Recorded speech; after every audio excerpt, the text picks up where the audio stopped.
Game on. Look at the camera, the lights, and the action. Look at the plan, look at the reaction. Look at the way that we taking advantage. You see me now look at me vanish. I see the look in your eyes. It be the look of surprise. That's just a part of the game. You gotta look for the prize. That was one for the cameras, wasn't it? Look at the way that we handle it. I like your style, eh? I win!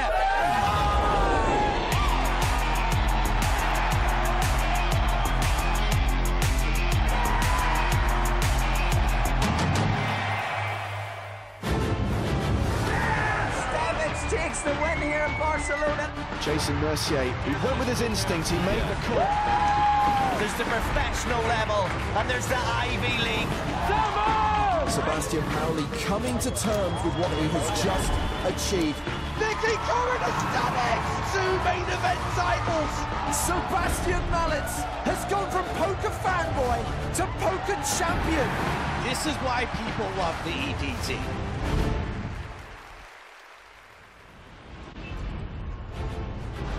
Hello once again, welcome to Barcelona and the PokerStars European Poker Tour as we kick off our Cards Up coverage of Day 3 of the 5K main event. That's right, the post-bubble bust-out bonanza is about to begin. I am James Hartigan alongside Joe Stapleton. Hello, my babies. And Nick Walsh. I'm back, let's do it. So we ended play last night right after the bubble burst. 303 players, all guaranteed at least a min cash.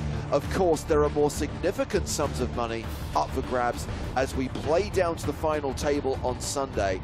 We're going to play down to the last 2 tables on main event Day 5. The penultimate day will be the day where we play down to the final 6, and then we'll have that FT Cards Up all the way on the final day of our live coverage. 12:30 CEST is on our on-air time every day apart from the final day, where we're live half an hour later at 1 p.m. Central European Summer Time. And we look forward to hearing from you. Use the live chat on Twitch, use the live chat on YouTube, dependent on your platform of choice. Post on X or check out our content on Facebook and Instagram. Before we deal with Day 3, let's look back at Day 2. Let's talk about what happened last time.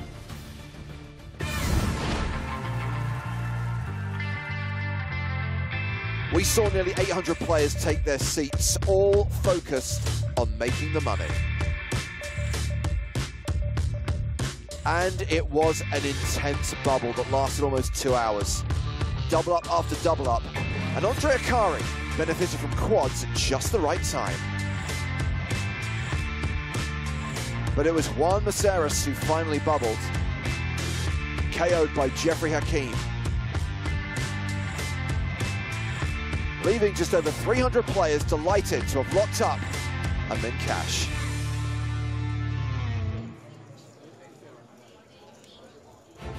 So plenty of short stacks scraped into the money. Here are the players in the danger zone. Danger zone!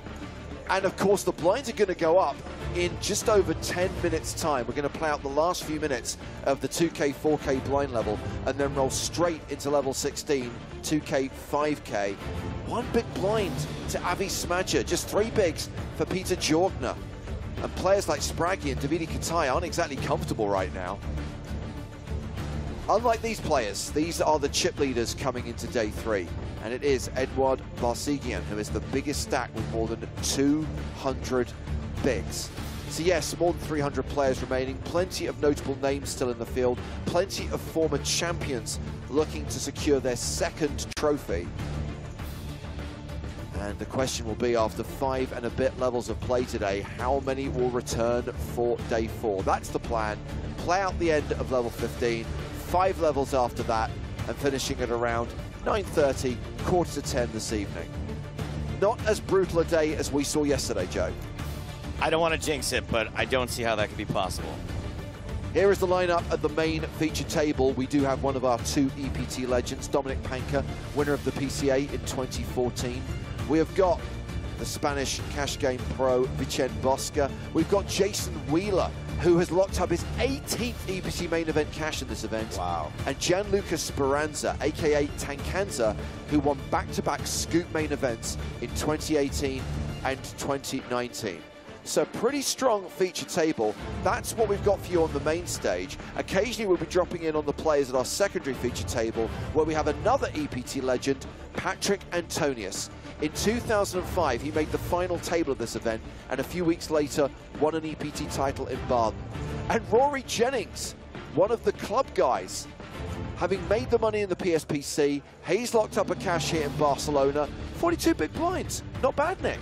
Yeah, I'm really excited to see Rory on this table, and directly to his left, Patrick Antonius.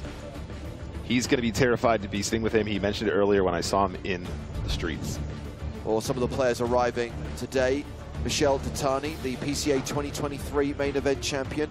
Julia Martini, a PSPC runner-up, who was on our feature table for most of our bubble coverage yesterday. Two former champs, Panker in the background, John Duthie in the foreground. The Spanish streamer Elias Gutierrez, aka Theros. And the British streamer, looking as confident / confused as ever, it's Spraggy. We've talked about the fact that everyone is locked up at min cash. Of course, when we get into the late stages, when we go deep in this event, we're looking at huge sums of money. 6-figure scores for the top 10, bar the winner, who will lock up a 7-figure score, the better part of 1.5 million. Total prize pool in this event of just shy of 10.3 million euros. And of course, we have now opened up that prize pool. A reminder that everyone is in the money. We burst the bubble late last night, and now we are kicking off the post-bubble bust-out bonanza. Let day 3 of the EPT Barcelona main event begin. When is the bubble? You missed it. I was thinking about this morning, that we hit the bubble and then we were off there. We didn't really even celebrate the fact that everyone is in the money. Correct. It bears repeating. Yeah, we have 11 minutes of the score cage. I did spot our friend Rory in his mid-celebration before we cut scenes there, as we saw Macieres become Bubble Boy very briefly, but you're quite right. It did drag on for some time. Obviously, Toby down there trying to make sure that nobody's exploiting that bubble scenario. Hand for hand, dragging out for some time, but here we are. ITM now, boys. ITM. You're good to go, Juppy. Clock's running. Deal those cards. He's used to yelling at the dealers, not actually doing it. Oh my God, it's Bradley Cooper. It's unbelievable. Spitting image. Oh. Nicolas Lampropoulos opening under the gun here. Yeah. Yeah. So we need a couple of seconds in the box, please. Yeah. I already did. Show him. C3, fold. He's opened with 5-4 suited, has made it 11,000 to play. Look at the state of this player. Nice. Adrian State from Romania.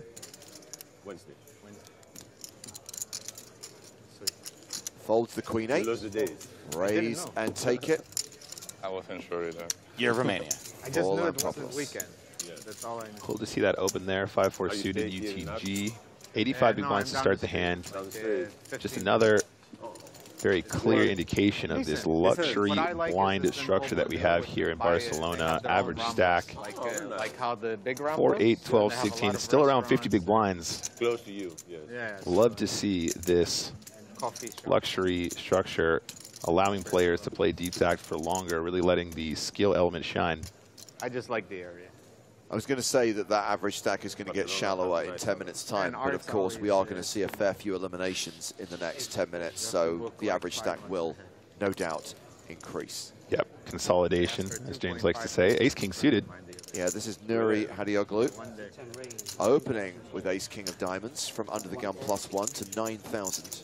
You guys will also notice our shot clock is on table. Correct. Start of day 3, shot clock in play. That means 30 seconds per decision, and it means 6 time bank cards given to each player at the start of today. I'm not sure if we had these black ones last time we were on air, No, James. I think this is the first time we have the stealth clocks out. Yes. That's super nice.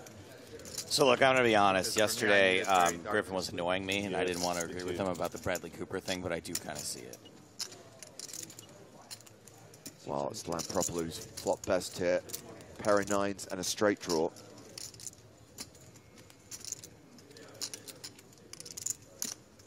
But I'm trying to keep off some weight like I lost. I'm liking that shot clock. And yes, after we saw the white time bank chips used in Monte Carlo, we are back to the black time bank cards for Barcelona. Let's just not go there. Let's just accept it and move on. I think it's the same cards and the same clock, just someone colored them in with a Sharpie. And we've already lost a player, by the way, already down to 302. Squeeze. Okay. Ace King, not a lot of equity at this point. But that's 100% on the river. La-dee-da. Yeah, you can't love the fact there's 4 clubs out there, though. I would definitely not mind a little blufferino here from Lampropoul.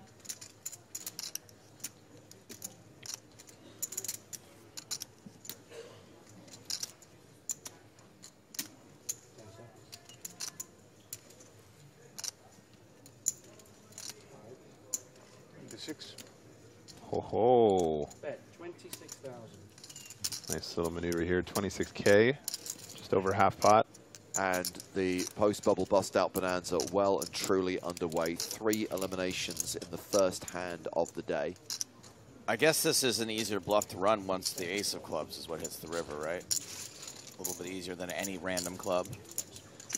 Yep, I think the ace of clubs in particular is a nice club to bluff. Well, let's head to the outer tables where Spraggy is all in and at risk. Classic race underway. He's got ace king and Julian Martini has pocket sevens.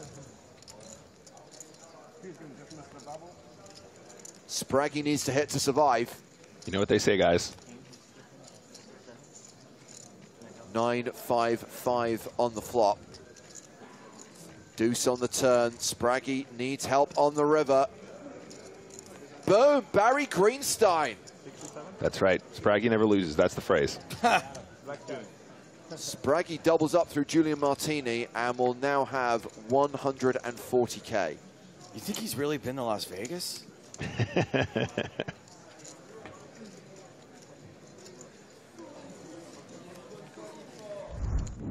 get 6.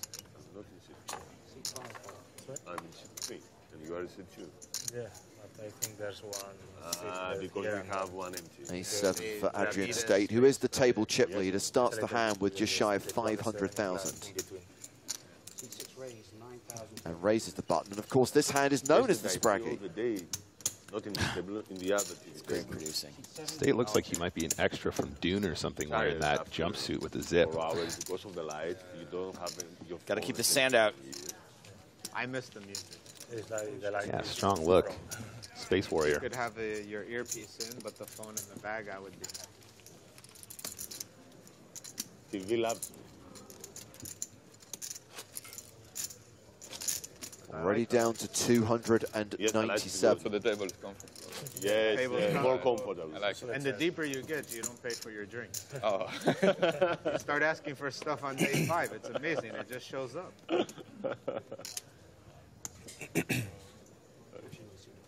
I know they want to show the narrative. Jason goes deep in another event. Absolutely, as we just referenced. Jason Wheeler has now cashed 18 EPT main events and, of course, has a second-place finish to Calais So in Prague back in 2017. Was Jason on our final table in Monte Carlo this year? Or was it final few tables? Was it featured?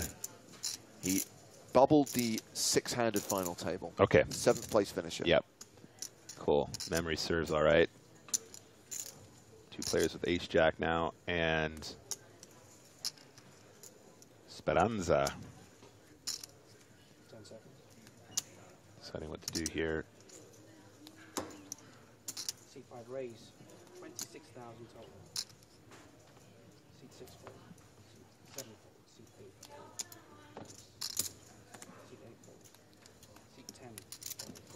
So Jason Wheeler opening under the gun with ace-jack. Gianluca Speranza 3-betting with ace-jack from the hijack. A lot of jacks in that sentence.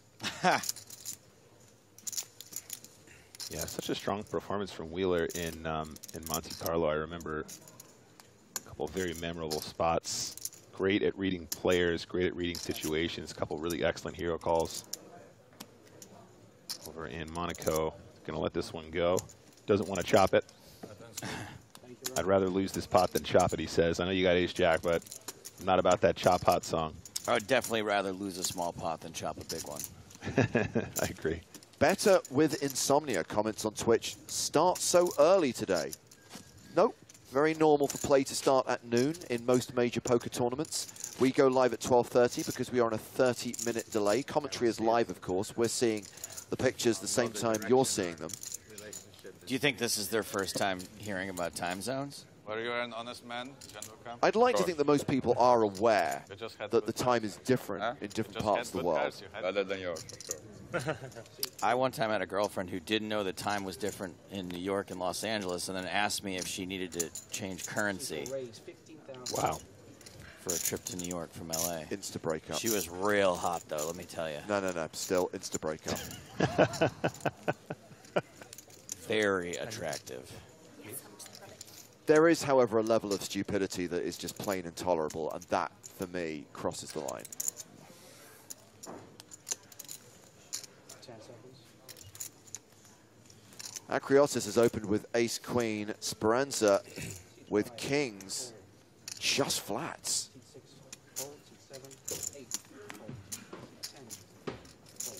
Akriotis, such a good Greek name. Can I check my... Speranza, such a good Italian name. Yes, please. Heads up. They are going heads up. 9-5-4. Akriotis whiffs. Yeah. Speranza, 86% favorite. He's going to make it exactly 10,000 chips on the flop. Thank you. Could afford to even go smaller. STR here, pretty close to 1. Doesn't have to go big to get the whole stack from Akriotis. 12,000 total. Okay, a little bit more.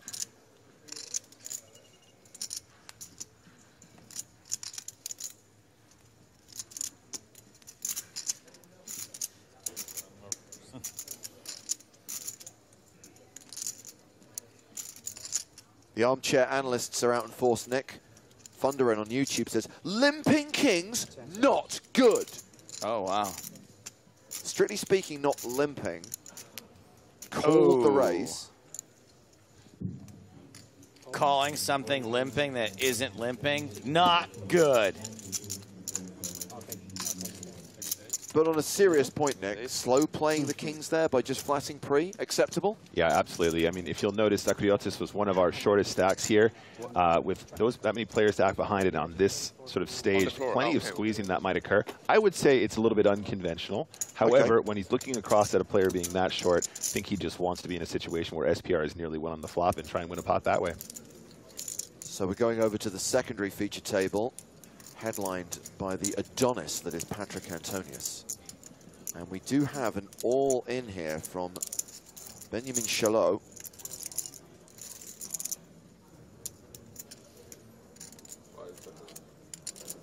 I mean, against a button shove. Ooh. How many big blinds is that? Like 12, 13. And Rory Jennings not calling with Queen 10, so the shove gets through. Well, we have lost 11 players so far today, 292 remaining. Still paying players 8,850 euros right now.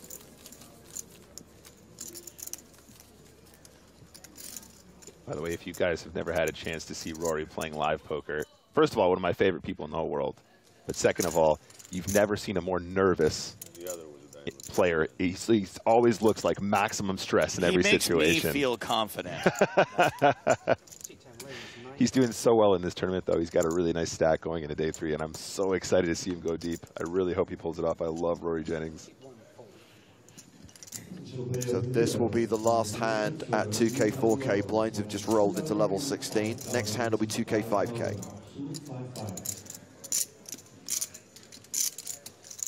C3 call. Hands up.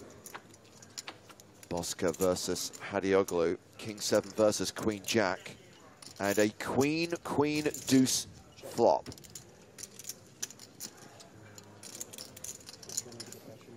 So this is a board. I think the player in position is going to c-bet as a bluff basically 100% of the time. So I think you just keep it real small and you just tell the same story. Keep it nice and balanced. Tiny continuation. Yeah, I love this size here too. Just a little bit more than a min bet here on the flop. Just the one big blind, smidge more. Keeping all the king highs, keeping all the ace highs.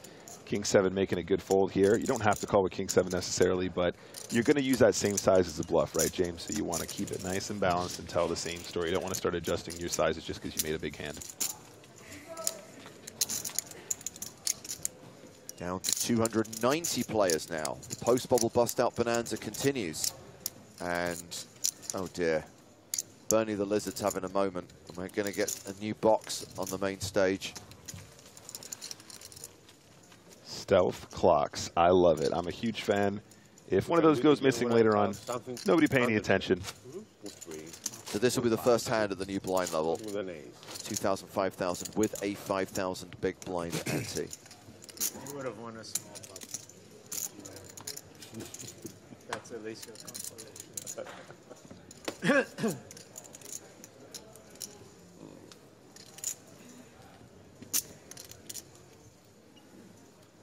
Action starting with Gianluca Speranza. He folds. 5 and 6 fold.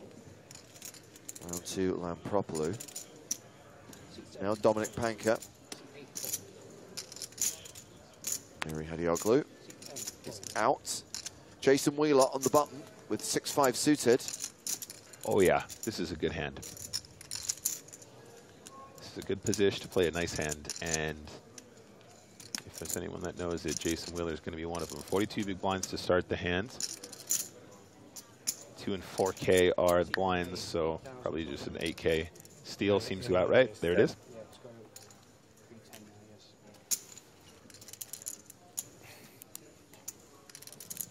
Fold from the small blind. Big blind, what you got, buddy? Yeah, you did. This is our shortest stack, by the way, guys. So 11 big blinds after the blinds and antes. Looks like a call.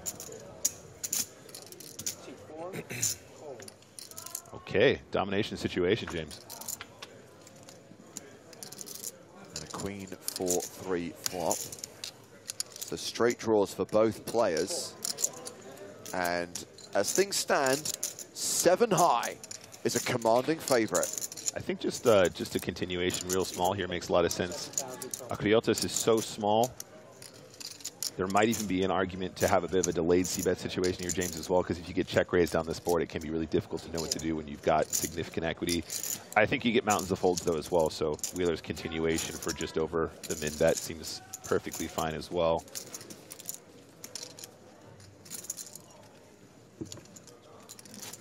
He used to do these really fun recaps of EPT events on his Facebook page where he'd be like, Barcelona 2019 by the numbers. And it'd be like, number of dealers who smiled at me, 27.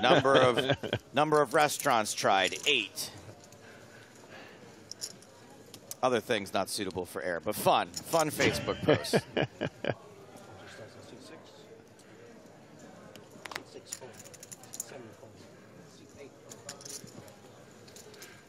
Down to 287 players. Just 15 minutes into the day. And Hadioglu with 6-5 suited now in the hijack. Did y'all already mention this is the only player in for 2 bullets at this table? I did not know that, but thank you for the hashtag fun fact. PokerStars stats team.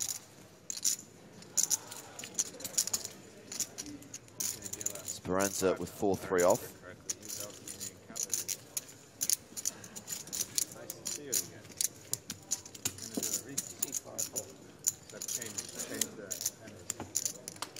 I actually saw this guy in the field yesterday and thought it was might have been Vlad Troyanovsky. Number one, we don't allow bad lookalikes to other poker players. It's not a bad lookalike. When I saw him, I thought that might have been Vlad Trayanovsky. I'm not trying to be like, he looks like, I thought it was him. I wonder what Vlad's up to now that he's finally turned 30.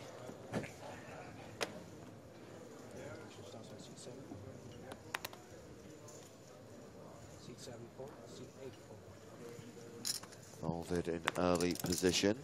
8-6 of diamonds for Hadioglu. He's out. Jason Wheeler has jacks. Great read. I was like, how do you fold 8-6 of diamonds? Well, the guy to your immediate left has jacks. So, guys, Wheeler starting the hand with about 37 bigs. Going to open for larger than just the 2x. Looks like Wheeler has a slightly different sizing convention when he's not in position directly. We saw the min raise from the button there, maybe an adjustment for the shorter big blind or something like that. Akriotis decides to call. He is extremely short, though, at this point, guys. After he makes that call, 5 big blinds behind. An opportunity for a squeeze from States. Looks like he's decided to call from the big blind, so we're going to go 3-way to the flop. Yeah, I really don't like this line from Akriotis. I just think calling that much of your stack and hoping to hit a flop is not the way, and this is a jack-high top set flop for Wheeler.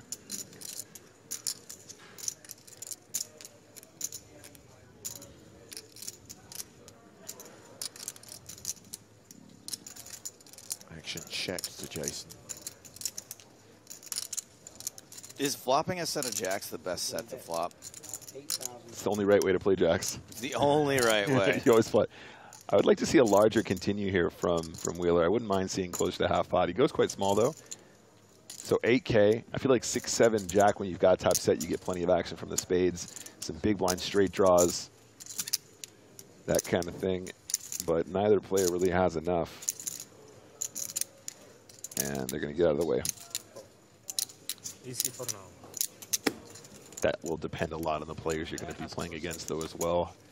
Having a balanced size much more important against players paying attention. Under these circumstances, Wheeler went for the smaller size and is going to take it down. Oh, if he doesn't start, if he doesn't stop smiling, he's going to become an enemy of the state. 18 eliminations so far. The Bonanza well and truly in mid-flow right now.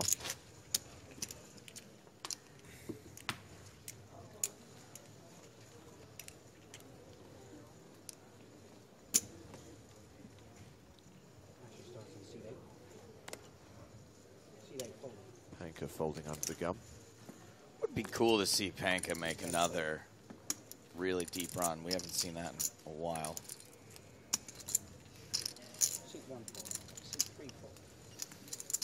Are bad lookalikes allowed to be a mix of 2 people? Yeah, I'll allow it. What about a mix of Paul Giamatti and Peter Stormare? A genetic crossbreed of character actors. Love it. Akriotis is all in with King 10, and Gianluca Speranza has King Jack on the button. It's not many big blinds. Speranza absolutely can call here. Looks like he's going to as well. Yeah, makes the call.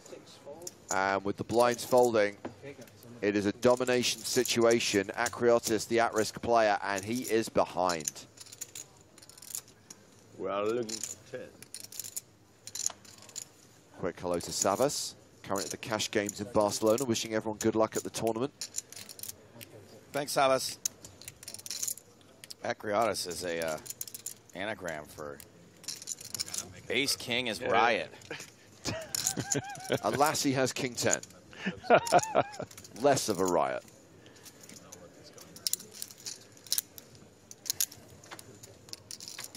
Flop is Jack 8-9. Not bad. Not bad. Up and down. Queens and 7s working for Akriotis. Doing your work good now. Which one do you prefer? 7 is good. 7 is always coming. Well, I can take also queen. 7 outs, a 7 or a queen on the river saves Akriotis. Close. It's a 5. Have a nice day. So, good luck to everyone, guys. Spiridon Akriotis cashes out. Seat open on 9. Did he get the jump? Yes, he did. A min plus cash, 10,200. Everyone's already laddered. You know, now that I heard his accent, maybe Russell Crowe wasn't so bad in Love and Thunder. Everything in that movie was bad.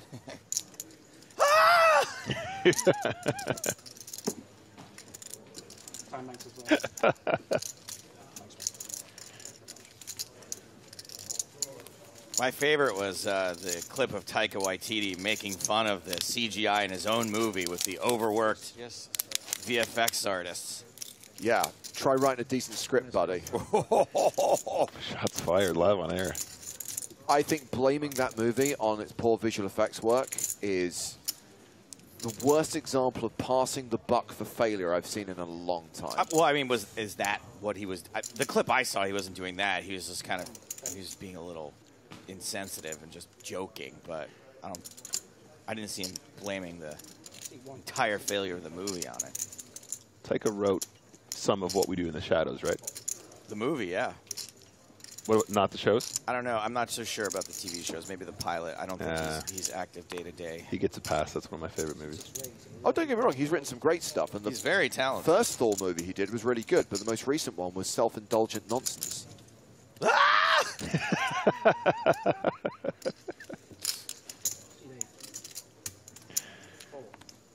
10-9 against ace-8. We get to see Panka in action. He has defended his big blinds this button raise, but he's gone behind on the flop. State is paired as 9.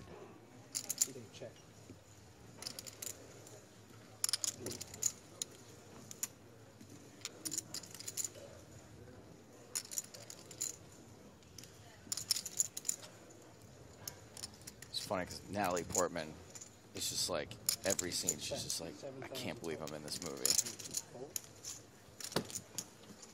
She was in the Star Wars prequels.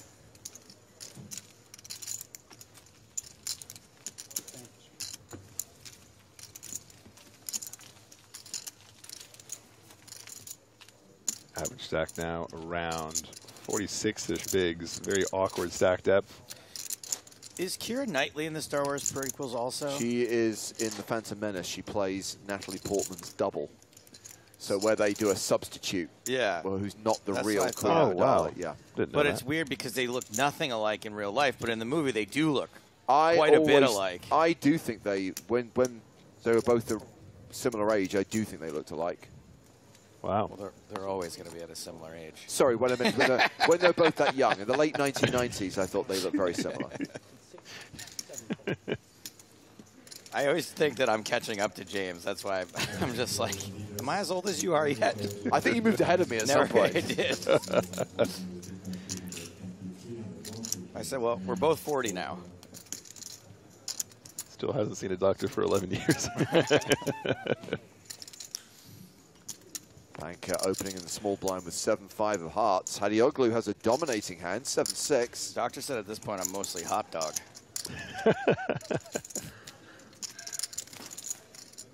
Mostly glizzy.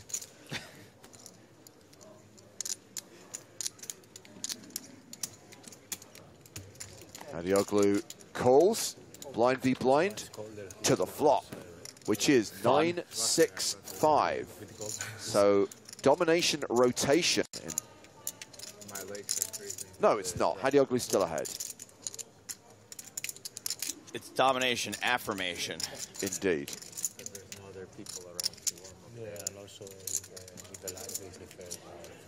Then the 8 hits and they both have a straight, right? Is that right? That's right. The effective stack here, about 41 big blinds.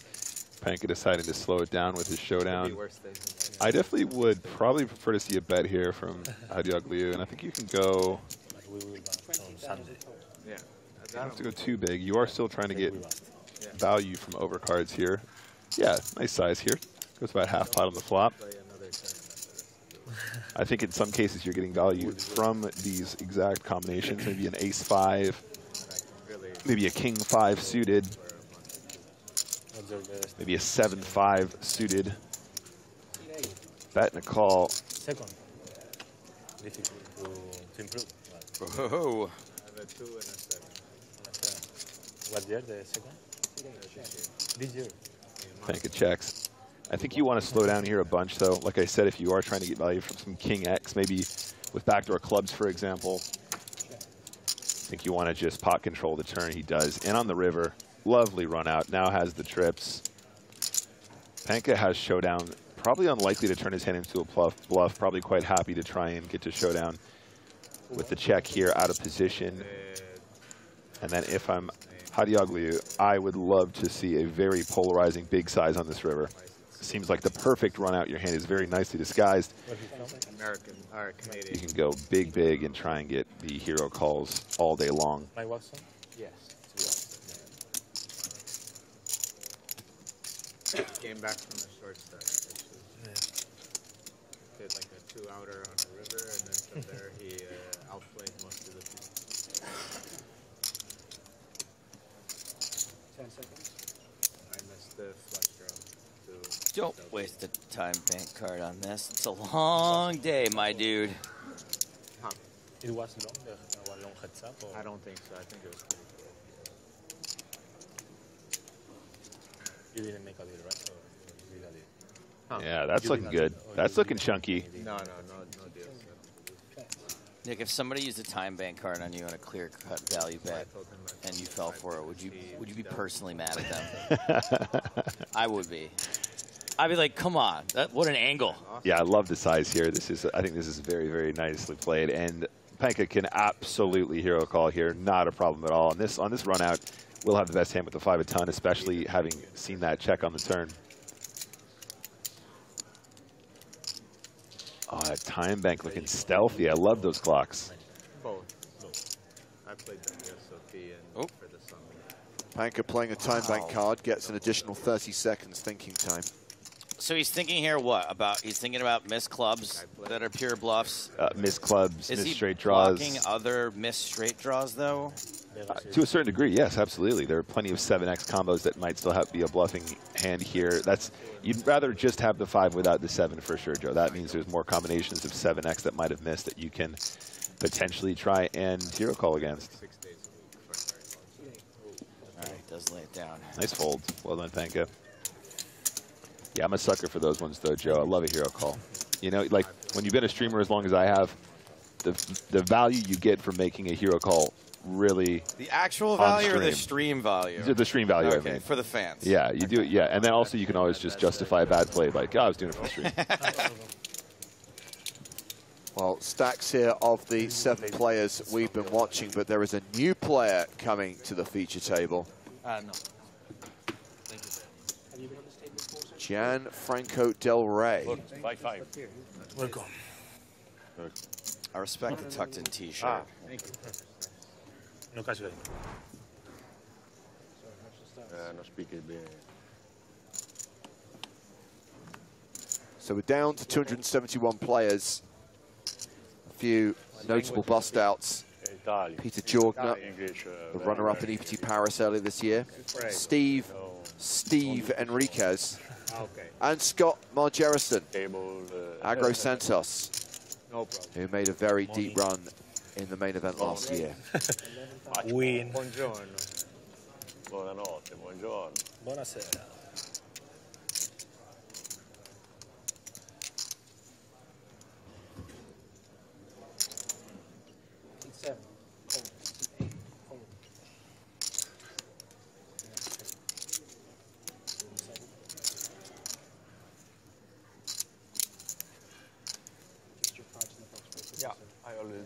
So we've had the raise from State with 7s called by Lampropoulos.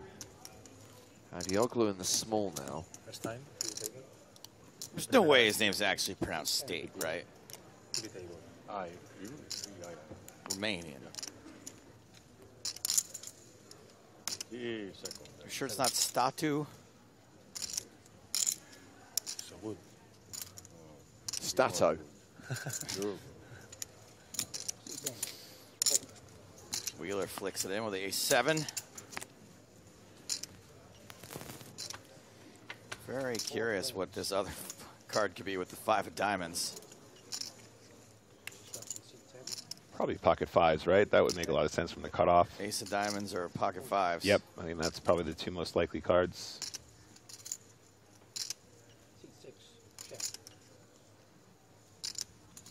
Man, four-way pots are so awkward. Board pairs on the turn. R7, still the best hand. We only know one of Lampropoulou's cards. Probably not 8-5. Probably not Jack-5. C10, bet 22,000 total. Well, Tadioglu is going to bet here. Gets a fold from Jason Wheeler. And from sevens and from whatever Lampropoulou had. Nice work.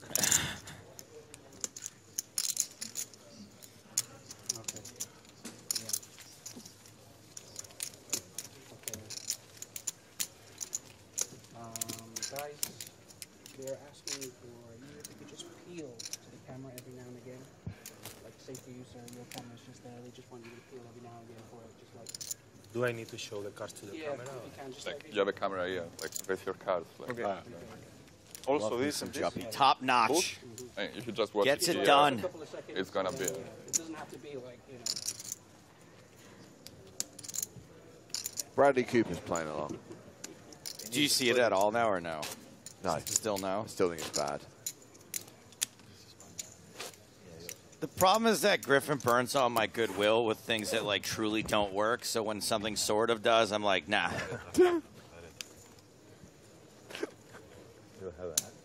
Griffin Benja, burning goodwill since 2012. I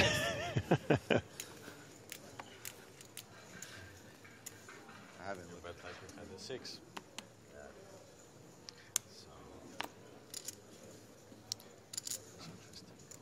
Ace-9 the hand for Del Rey. The Italian recently joined the feature table. C4 raise 15,000. What's that watch, James? C5. I didn't see it, I'm sorry. It's all right. Raised to 15,000. C8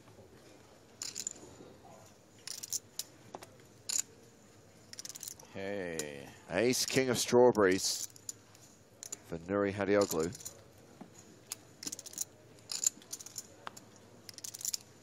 So 15 big blinds for Gianfranco Del Rey. 10 seconds. 45. C10 raise 45,000. He raises to 45,000. Jason Wheeler in the small blind, folds Queen 10. Mr. Bosca folds Queen 5 in the big. Action back on Del Rey. C4.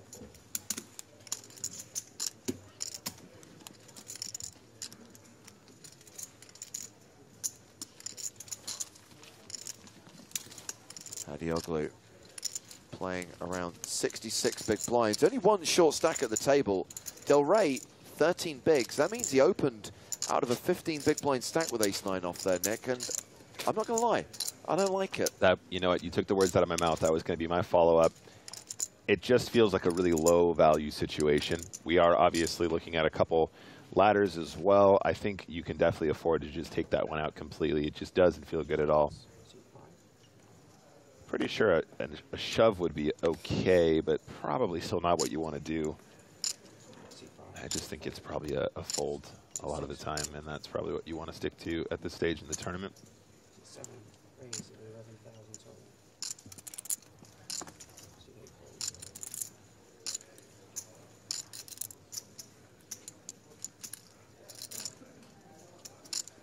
total. Raise with King 10. Hadioglu folding the deuces. I was somewhat surprised to see this fold. We are 66 big blinds effective between those two players.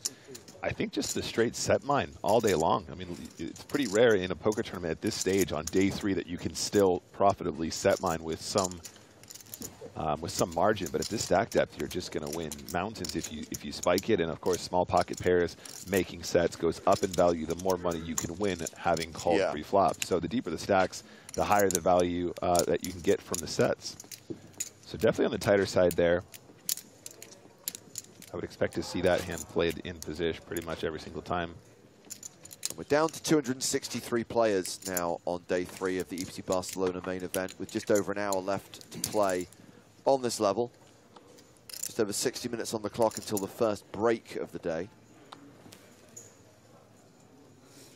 Yeah, T-Raths, you're late. 45 minutes late, and you have missed the chunkiest part of the post-bubble bust-out bonanza, as we see queens under the gun here. 40 bust-outs. 6 raise, 11,000. Look at the state of these queens. Uh-oh. Uh-oh. Now, sometimes I'd be alluding to the sickest and classicest of races, but these guys are super deep. Lampropoulos is the effective stack, and he's got like 70 bigs now. Yeah, exactly. And he's playing it slow. I really like this, honestly. I think that there is a time and a place to be playing hands like Ace-King slow, and I feel like under these circumstances, in these conditions, with the metagame as it is right now, ladders to come, I don't mind taking some of the variants out and just flatting here versus that under the gun open, and he's picked a good spot to do it too. You gotta play for the win. Gotta play for the ladders. Yeah, no, I would be laddering. I wouldn't even be in my seat. Okay, queens still the best of it, 70% on the flop. Now you gotta bet full pot. You gotta protect. You gotta protect against that ace or king coming.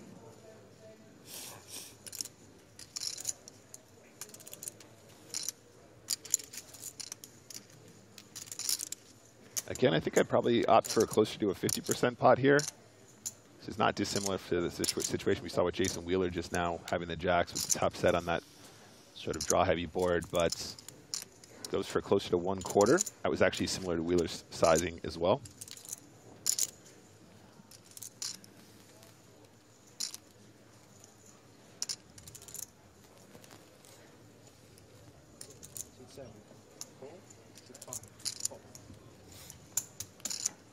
All right, one more card, but that is it. Huh.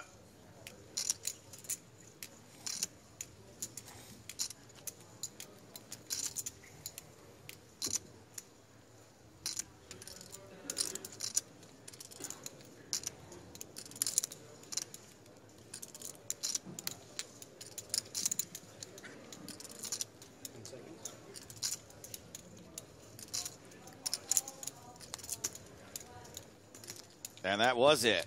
Indeed it was. So we've got 1, 2, 3, 4 players at the feature table. More than half of this table have 70 big blind plus stacks. Adrian State playing 100 bigs right now, over 500K. Yeah, it's a pretty healthy table overall. Yeah. Just the one shorty, Gianfranco Del Rey. And to answer your question, Nick, I couldn't make out what Del Rey's watch was, but I like the look of it. I like the white dial with the orange strap.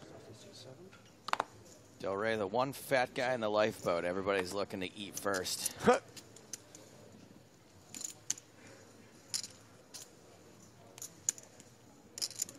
raise, 11,000 total. Have you seen the Monty Python sketch with the guys in the lifeboat where they're discussing about eating someone? If I have, I don't remember it. So the punchline is, like, this guy finally agrees he's willing to sacrifice himself and be eaten, and they're like, "Oh, excellent!" It's like, you can have the leg, you can have the arm, it's like, and we can have this pate with it, and like they take out a hamper.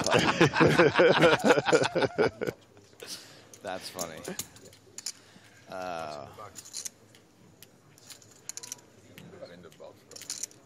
You are in the box.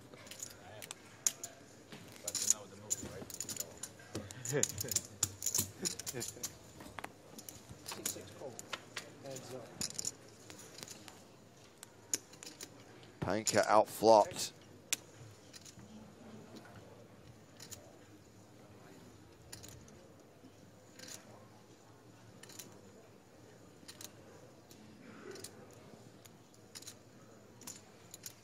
C8 bets 8,000 total.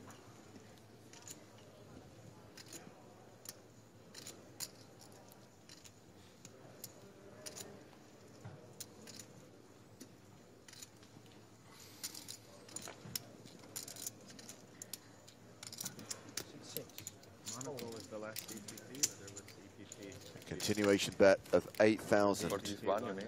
called. And Pankert now drawing very thin. Yeah, pretty tough for him to keep firing into the big blind. Yeah, there was nothing in the mid. Monaco. You can certainly imagine some 5-4 in there. Yeah. You can certainly imagine some random 4X in there, especially if they have backdoor spades, clubs, hearts. I mean, all of the aces that he'd probably flat with out of the big blind are You got 2 pair now. 2 pair or wheels, yeah.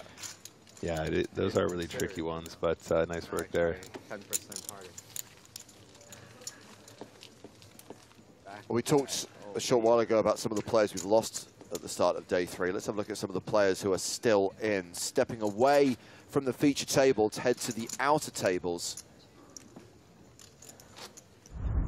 Here we have the man known as Froebel, Felix van Beuningen, an online qualifier, big Twitch community member. Oh.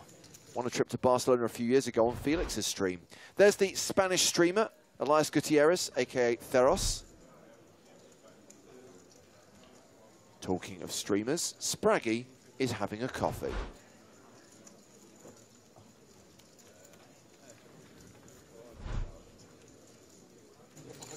And Maria Ho, her first ever Barcelona cash, her 8th EPT main event cash. She's never made the money in Barcelona before and is clearly trying to avoid commentary duty by grinding a short stack. I'm going to go ahead and assume that Spraggy tipped before the coffee was delivered. He's English, Joe, come on.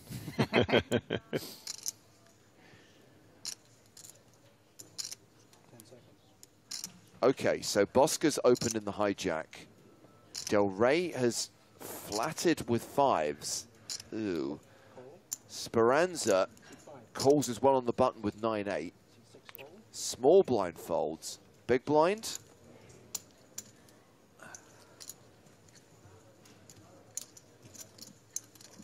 Yes. In as well. I made that noise, by the way, Nick, because again, I'm not sure Del Rey should be flatting raises with 5s with 10 bigs behind. Yep, you beat me to it again, and I just think that flatting 5s in this position with that many players stacked behind you, who can literally just bluff you out of this pot and or wake up with a better hand, is probably going to be losing at this stack depth. The deeper you are, the higher the value of the small pocket pairs become, and you're really shallow at this point with some very good players out there who can mess with you pre-flop and force you to fold the best hand some of the time. Yes, but the more times you call with a pair and miss your set, the more likely you are to get it on the next one. The more likely you are to be Joe Stapleton. Also true. You're due. He's due to flop a set. He's due. All right. So unfair. He checks all the way around. Board pairs, king. And we got 3 hearts out there now. A lot of missing cards. Yeah, not sure what's happening here, but obviously we can see that 5s are not the best hand.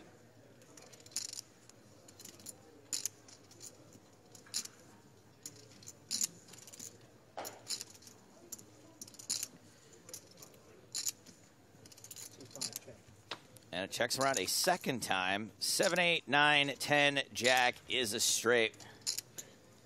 Yep. And unless we've got king jack in the big blind, that's going to be the best hand. Or just pocket 7s for Bosca, actually. This is another possibility. This is a really good example of why these 5s are just so hard King to make 7. profitable from this position. If you don't flop the set, you have very little what we call playability. It's very difficult to make it to showdown in a way where you can protect your hand, or make it to showdown where you don't allow your opponent to catch up or let them bluff you. It's just very difficult to realize the equity of this hand, especially in multi-way pots, which you're inviting when you flat from the cutoff. And it's very difficult to make this a winning call pre-flop because you just don't have any, what does Sam like to call it? Visibility. Sam Grafton, that's a classic Sam Grafton quote. I gotta learn that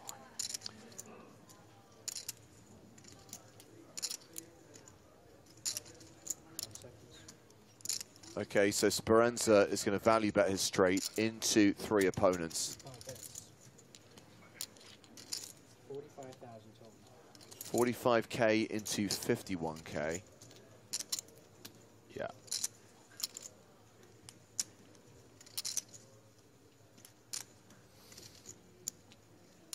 Was somebody slow playing the boat?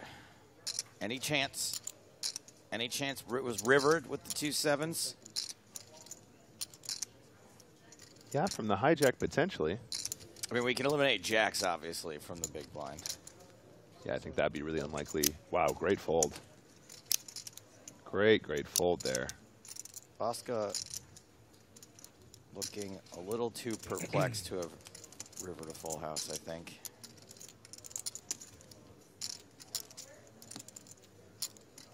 I don't know. I'm trying to figure out what 7x Bosca's going to have here that isn't 7s. I mean, A7. A7 diamonds, maybe? Again, I don't know. But I don't think you think this long about calling either, so maybe it is. That 2 folds. Yeah.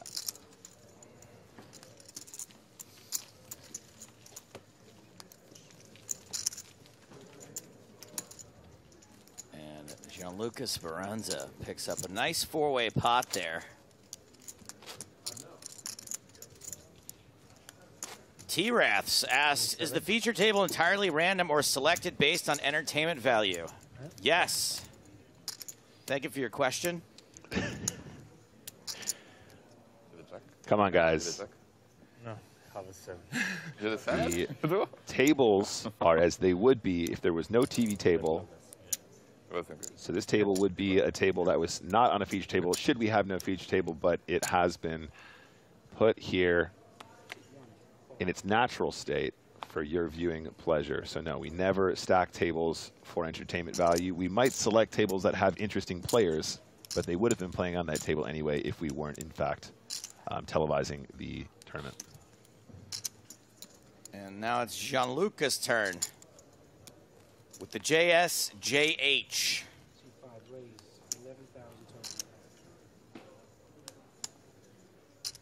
Makes it 11K. Adrian State up next.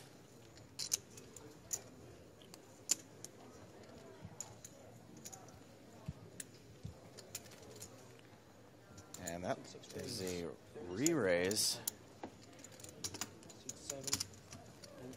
Thinks that Speranza is making a late position raise a little wide. Incorrect.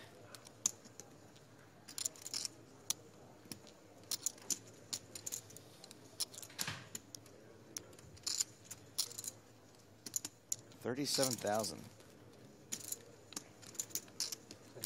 These are two of the shorter stacks. Sorry, larger stacks of the table. Excuse me. So Speranza has 80 big blinds. State has 102. So our two biggest at our feature. I think at this stacked up at this stage, I wouldn't be surprised to just see a call from the jacks here. I think 4-betting is completely reasonable as well, but I'm not sure if State thus far has shown that he's being overly aggressive from this position. They haven't played many hands together at this stage, probably. Not enough for him to start thinking, okay, this guy's always bluffing in this spot. Jacks just plays really nicely against a lot of the 3-bet bluffs here. Usually going to be, you know, one overcard to the jacks in many cases. Yeah, I like the call here. And it comes ace high, always an ace on the desk. So do you stick with your game plan here and rep a big 3-betting hand? Or do you immediately change tack and be like, I have showdown value? I think you need to continue the story. You do have considerable showdown with the Queen 10. Story continued. How can Speranza possibly lose this hand? He has the James and Joe. I think you'll see it's the Joe and James. That's just the way that we've animated it. Yeah, I think you always have to call here, of course, but to your point, Joe, I think you do continue with Queen 10, but then having showdown, you might consider slowing it down on the turn when you're in position. Oh, wait a second. Speranza just gets out of the way. Nice work there from State. Very surprised to see that. The larger continuation got the job done, though. I want you to sound off in chat if you're the type of player that'll just fold jacks there. Not all the time, but like occasionally. There's no shame in that. I'm one. There's no I'm shame definitely in that. one. I'm just like, all right, I'm out. GG. So are we going to go with Stute? I like State. It's a nickname.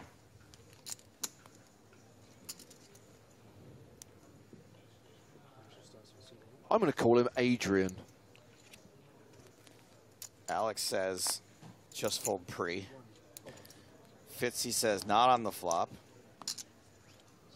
Turka says, I might have folded. Okay, so Gianfranco Del Rey is opening up a 10 big blind stack here. This had better be good. I've only seen one of his cards, the King of Diamonds. I've got a bad lookalike for Gianfranco, by the way. Ooh. And it's Gianfranco Del Rey. Probably in my head because I just watched the documentary on Netflix. Arnold Schwarzenegger?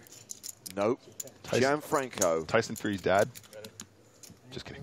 Show Gianfranco. Show him. He does look like Andrew Ridgely after a really rough night out.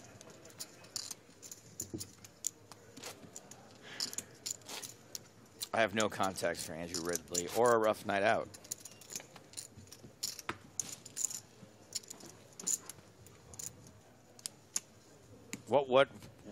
Sorry, was this the Wham documentary? Yes. Well worth seeing, by the way.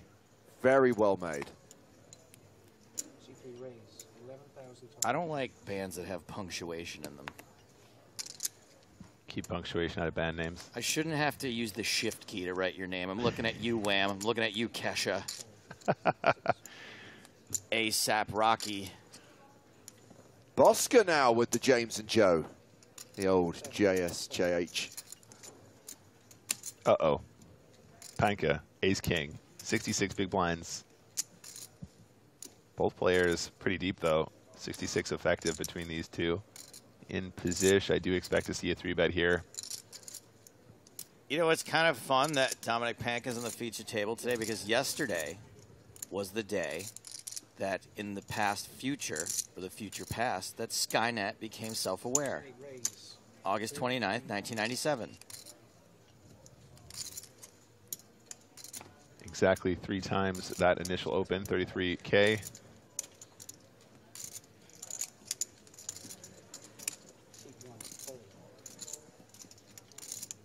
Aries Fitzur says, I'm looking at you, Panic at the Disco. How much are you playing, Dominic?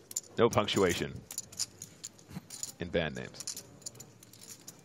Oh, yeah, there's another exclamation point on that one, isn't there? Yep. Panic! Exclamation point at the disco. So Bosca out of position. Is the best strategy here to get another bet in? I think we're just going to see another flat. I think playing it safe here makes a lot of sense. And if you think your opponents are capable 3-bet bluffers, you're just doing good. You're doing well against the 3-bet bluffing hands, and you keep the pot small if you are getting cold decked. Of course, we know there's no good way to play jacks unless you're flopping top set. What is it with jacks and top set today? I'm loving it. Meanwhile, I feel sorry for Elu, who tried to post another example. Will I am. Nightbot hated that one so much, the post got deleted. Good shout, though.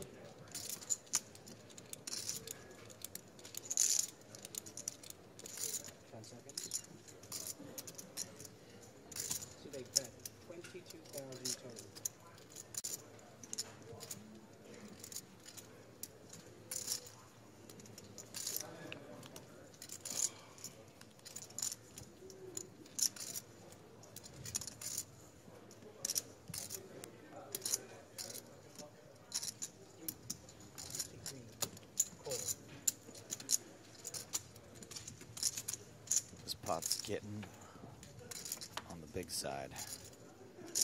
And Panka is now drawing dead.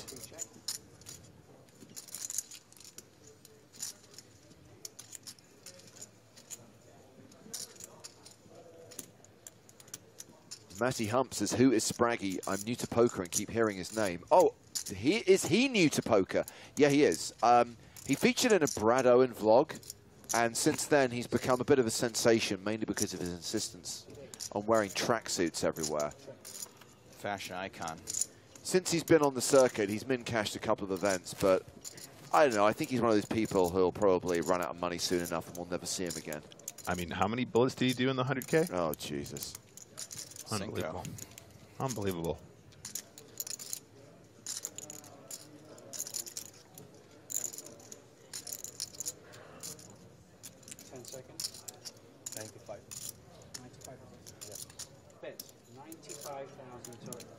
Top set on the flop, going for value now on the Queen of Spades Riv. Yeah, I love this line. I think he's done very well. And I like the call. I like the check call on the flop. I like the big bet on the river. Unfortunately, his opponent not having a big enough piece to hero call. Bosca getting good value from the James and Joe.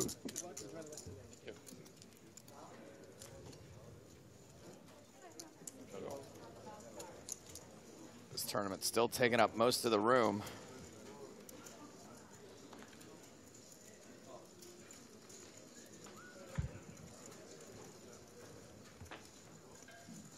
$2,120 total in the field. Still 250 remaining. Still a big field for the start of any tournament.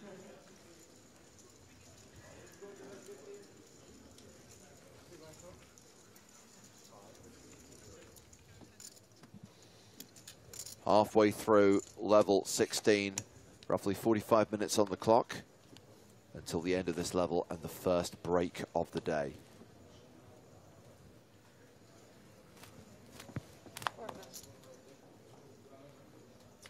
Ragnar says, you guys are so brutal on Spraggy. Does he mean us or chat? Bit from column A, bit from column B.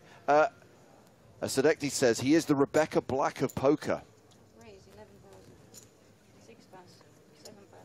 What does that mean? One-hit wonder? Was it a hit?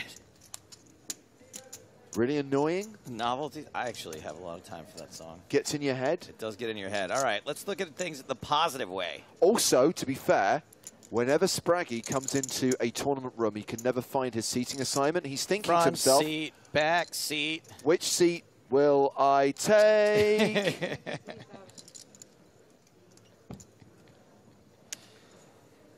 Fantastic.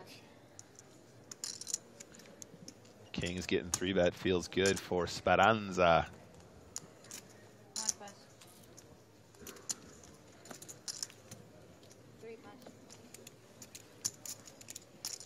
It's going around everyone's head now, right? You're all hearing it? Yeah. Let's hope so. For the rest of this day and possibly tonight as well. And then again on Friday. Oh, Panka.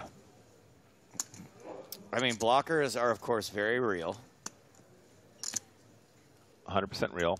I think we're too deep not to see a 4-bet here. Probably something in the 75K range.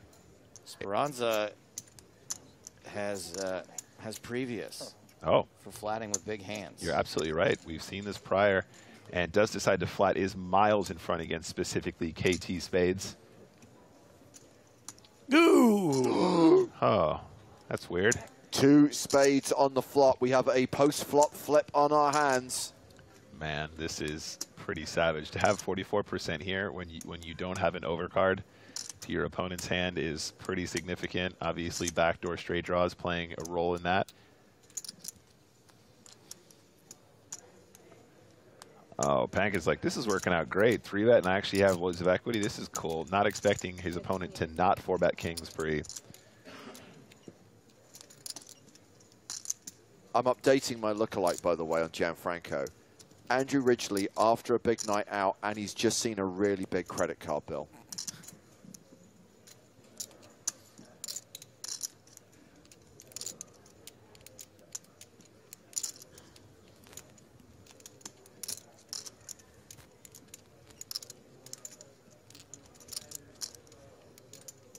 How big is this pot going to get? There we go. 100K in the middle. And that is more than 22K in Speranza's hand. Raising to 57. And is this a just call for Panka? Reassess on the turn, Nick? Yeah, I think it's too little for Panka to bet folds. It's only 35K more to call, and he's just got a fantastic price with the amount that's in the middle right now. He's got to be thinking as well that some of the time his king is going to be a clean out for him as well. So given the fact that the kings are so well disguised, he think he's got a call, and you know, Speranza's in a very dangerous situation now. I think 1-1 for Panka. Absolutely, 192,000 in the middle. Panka with 188K behind. The turn card is the 7 of hearts, so he has picked up a gut shot to go with his flush draw. But Speranza is now a 71% favorite and might want to shut this down on the turn. I think given the size that he used, he should probably just be all in on the turn here. And indeed, there's a chance Speranza is aware of the way he sized, specifically so that he had SPR 1 on the turn, or SPR less than 1, I should say, on the turn, so he could jam for less than pot. All in. Shoves on Panka. It is all in to call, and you just have a draw. Ugh. So he needs something in the region of 33% equity to make this a profitable call with the draw. I don't think he ever really has that. And yeah, there you go. Panka now playing fewer than 40 big blinds. Gianluca Speranza up to nearly 100 big blinds, closing in on the $500,000 mark. Yeah, nice work there for Speranza. Meanwhile, we are heading out into the field, checking on Julian Martini and online qualifier Lucas Saigan. Martini all in with 3s against Lucas's ace-8, and there is an 8 on the flop. Martini needs a 3 on the river. Doesn't hit. Martini is eliminated. Next shot's in a glass. Cashes out for 10,200 euros. Shaken but not stirred.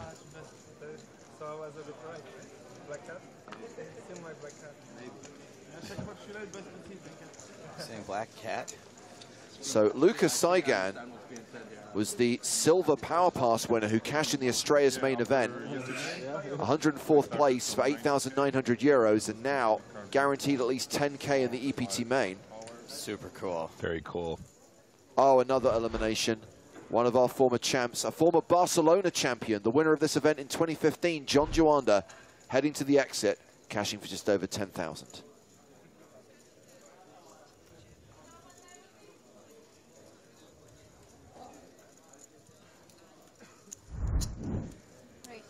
Back to the feature table with fewer than 250 players remaining now. I think we're coming towards the end of the post-bubble bust-out bonanza. We've had a good hour of eliminations. We're going to get to the point where things will start to slow down now, because the average stack that you referenced earlier on, Nick, is starting to creep above the 50 big blind mark once again. Yep, that consolidation and a player's being eliminated means that the average stack is remaining approximately where we would like it here. 50 big blinds effective, average stack, and you know, this is where we want to live. This is the caliber of poker tournament that we're running here at those luxury blind levels, keeping stacks relatively deep. All right. And we do an all in.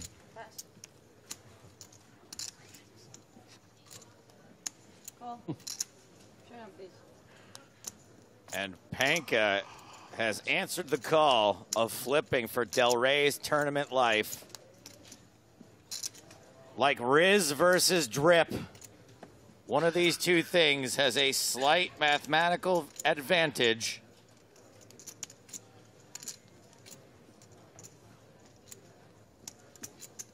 What do you like, Riz or Drip? Aren't they different things, though? Yes, all things are different things. Queen in the window. I prefer king, queen. Panka automatically, immediately out-flopping the pocket ten. Ooh, look at him. He's smiling. He's holding it in, but he's smiling. 5 on the turn. Del Rey dead to a 10.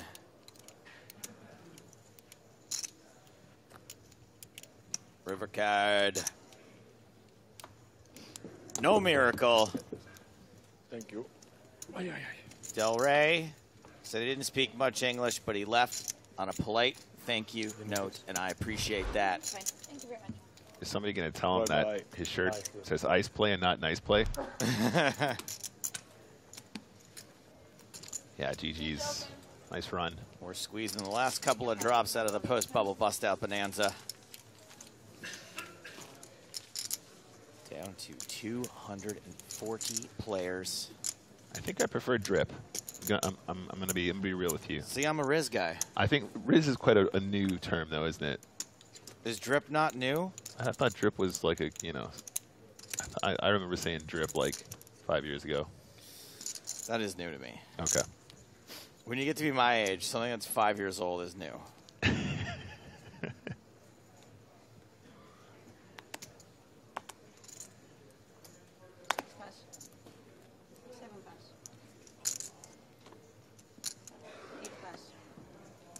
Action is folding around to Nuri Hadioglu.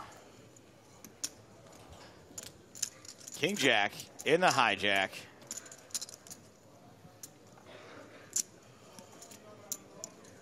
Raise 10,000.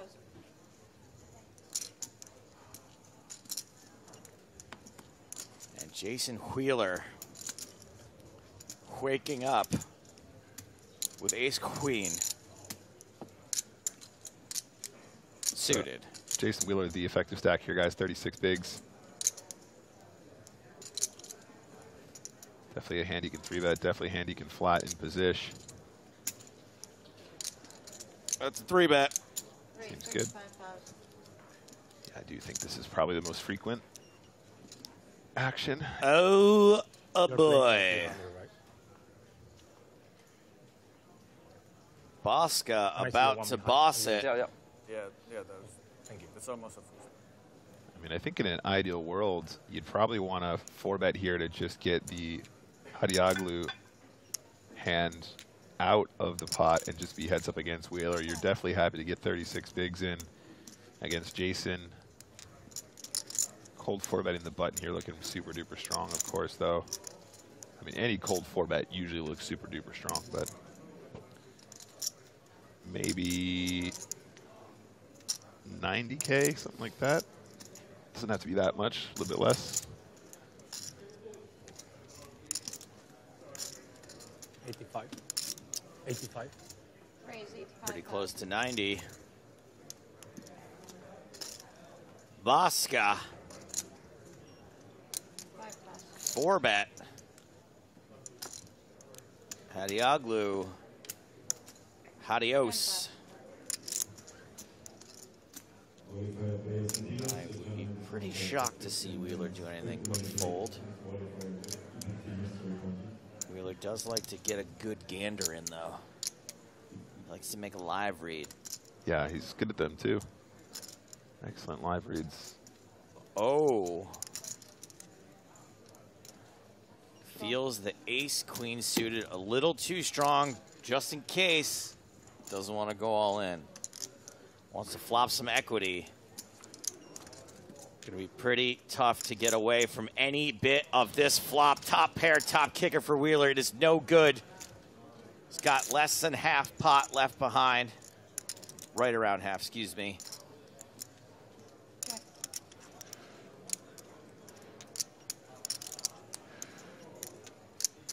I think Bosca should just go really, really small in the flop here. Make it look as, you know, as obligatory, yeah, like a c-bet as possible. Everybody knows I gotta put in a continuation here. Instead, just goes for all of it. Unfortunate flop for Jason Wheeler. No diamonds. You know what? I take it back. I actually think the shove looks a lot weaker in this case, Joe, given the SPR being half pot, like you pointed out. I actually think this is the much better play. I think there's no size that's small enough that would look better than this. I think the all-in is the weakest looking way to go. In this case, strong, and obviously ace-queen going nowhere. Not once you hit that flop.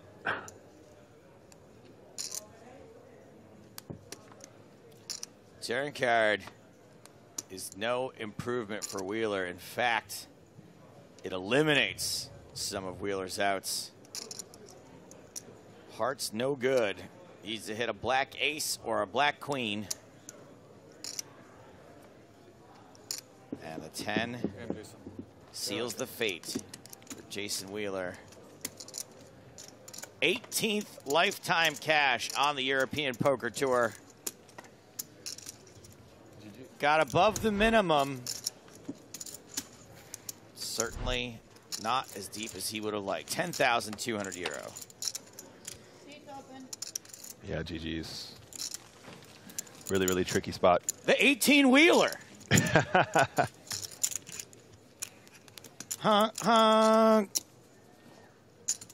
Was there a video game called 18-wheel or something?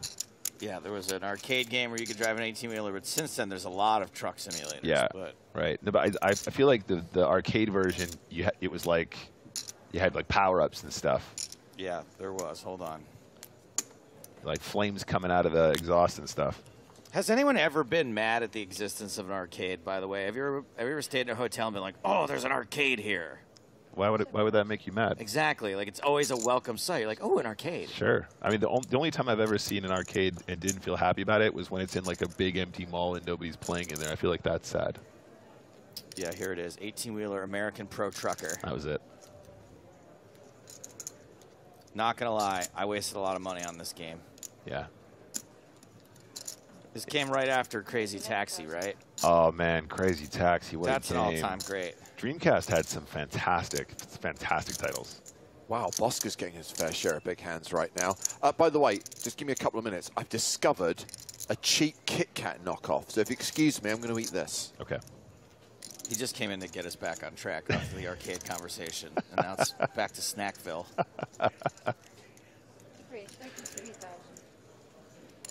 And another 3-bet from Bosca. Speranza folding a suited Broadway. Sorry, I have to report on this. There's only 3 fingers. That's just not right. Everyone knows a Kit Kat is 4 fingers. Right. They're not going to rip off Kit Kat's whole thing. Maybe it's made by AI. They can never get fingers right. 3/4 of a Kit Kat. I got to know if the guts are better or worse than a Kit Kat, though.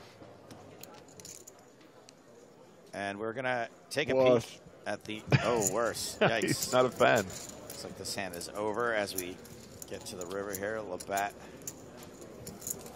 heading the river. Nothing for Rory to call with. I think that Dreamcast might be the pound for pound the best system that's ever been produced. Listen, Power Stone, Crazy Taxi, a Jet Set Radio. Wasn't there a Virtua Cop, right? Wasn't there a light gun for it? House of the Dead. Really good games. Virtua Tennis. Virtua Tennis was great. Those was the first time, like those Resident Evil games played beautifully on it. Code Veronica. Jet Set Radio. Great title. It was rebranded something in the States, wasn't it? It's like Power Radio or... I remember being called Jet Set Radio.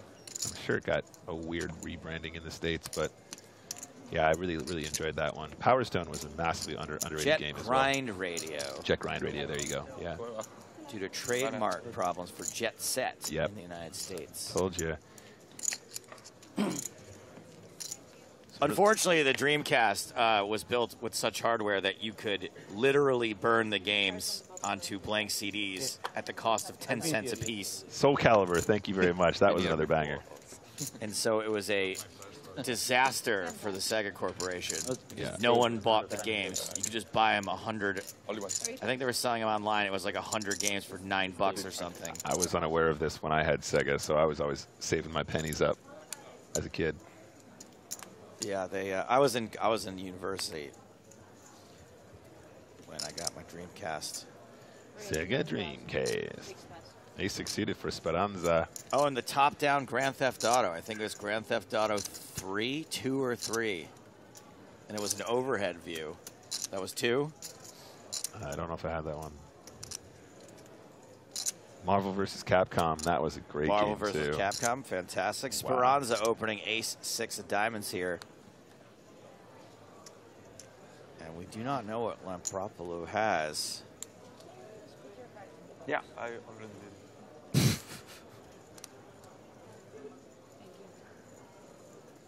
Pocket threes.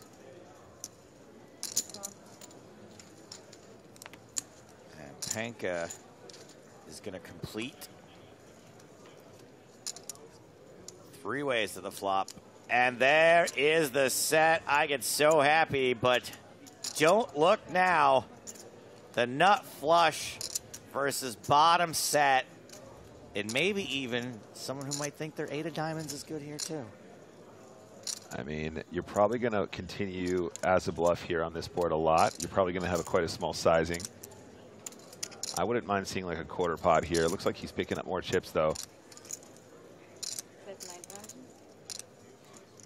9,000, excuse me. On the smaller side, but I dig it. Lampropoulou, interesting situation. 59 big blinds. Speranza deeper, so the effective stack between the 2 players with a made hand here. I don't know. I'm a pretty cautious player, but it feels like flatting is the way to go. Looks like Lampropoulou agrees. Yeah, I think if we're shallower, you might see him speed up here because he's just trying to protect from running diamonds, turn and or river. Nine of hearts is clean for Speranza. 76% now. Lampropoulou needs to see a paired board, including quads. Death by quads still potential on that river. Having gotten 1 customer, might be very tempted to size up turn. Yeah. Dear PokerStars, death by quads is not possible. Speranza is the covering stick. Ah, okay. Thank you. I mean, it's still death by... I mean, it's not an elimination. Injured by quads. Gravely wounded by quads. I'm afraid I'm going to be a stickler here, and death would be the elimination. Fine. All right. Never considered it like that before. By the way, the faux Kit Kat was perfectly edible, just not big enough.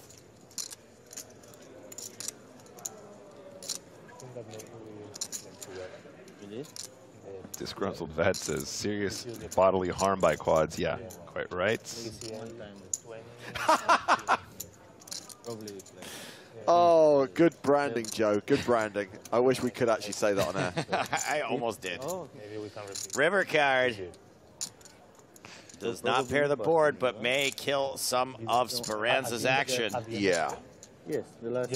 Sorry, I had King Jack. You had King Queen. You had Queen.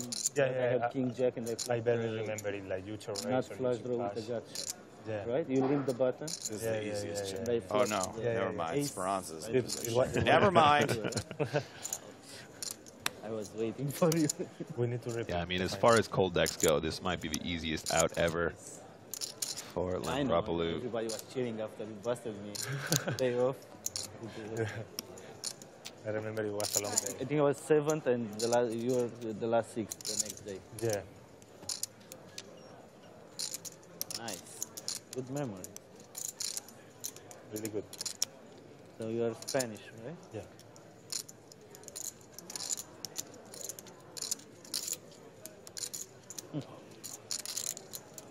How did any Brian, the EPT?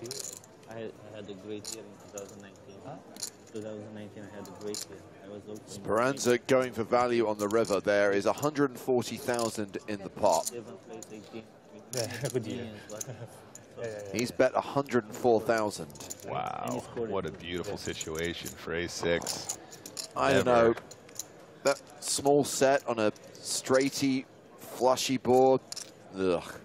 Yeah, no, you're right. It's not a spot where he's likely to get value on the river, but he's done really well to fade the paired board and then also have a run out where he can just very confidently bet the river. And plenty of combinations that aren't pocket threes. I can still hear a call here.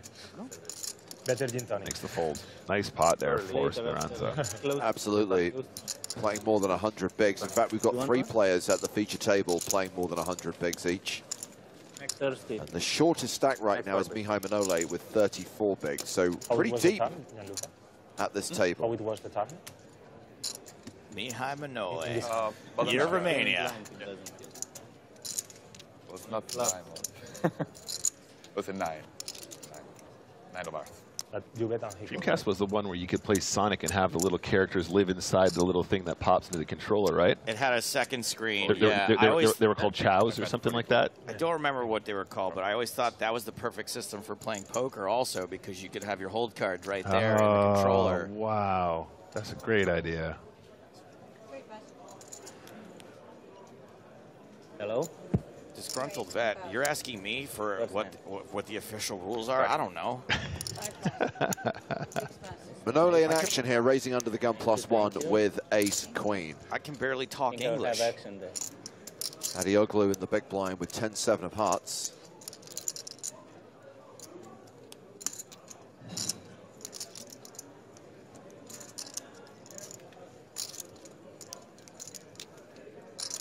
To defend. Good boy.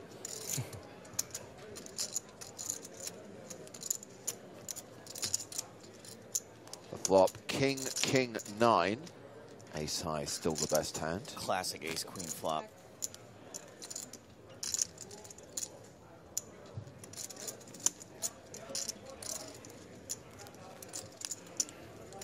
Apocalypse, don't joke the joke. I'm not greedy. You banned. Continuation bet gets the job done for Mihai Manole. And we may have called time prematurely on the post-bubble bust-out bonanza. The eliminations still coming thick and fast.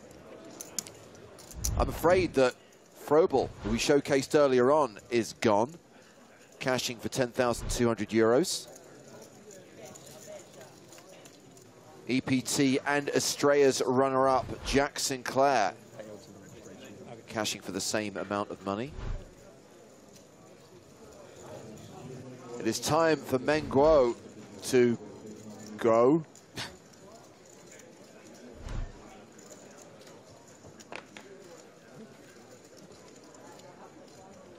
Dutch player Raul Refos has also been eliminated.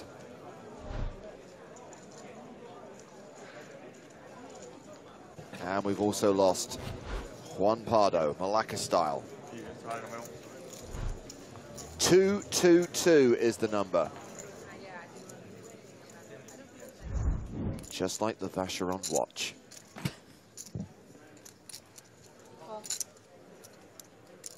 I thought I did my jokes for a small portion of the audience. Now that he's into watches, I mean, it's a sliver. You know the Vacheron 222? I sure don't. Released to commemorate the brand's 222nd birthday. It was their answer to the Royal Oak and the Nautilus. I understood like 4 of those words. Precious metal sports watch, which recently got reissued. It's a very attractive timepiece, but bloody expensive and impossible to get. Anywho, Deuce is still good here.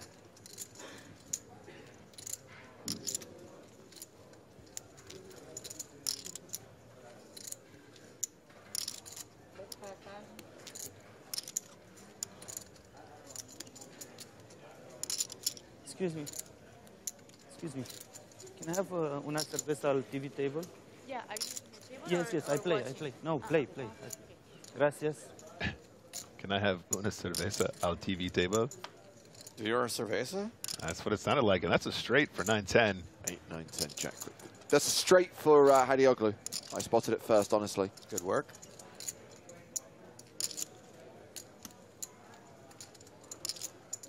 Pocket deuces. Overcards again? Bet 15,000.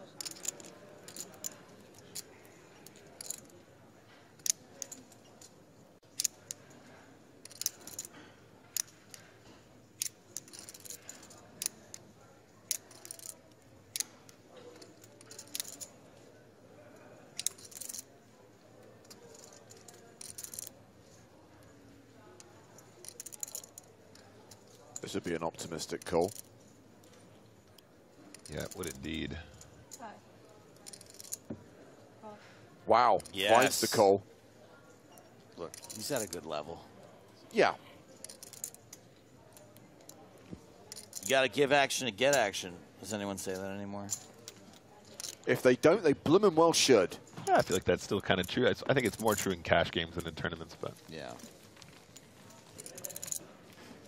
I think we're going to have a new player at the feature table. So we're going to be 8-handed once again. Hello, guys. And it's a guy who was on the main stage yesterday. It's another Romanian, Alexandru Brumaru. It is the year of Romania. Iron Brumaru. Add in the dealer, that's 4 at the table. That's right. This is when? Iron Brumaru.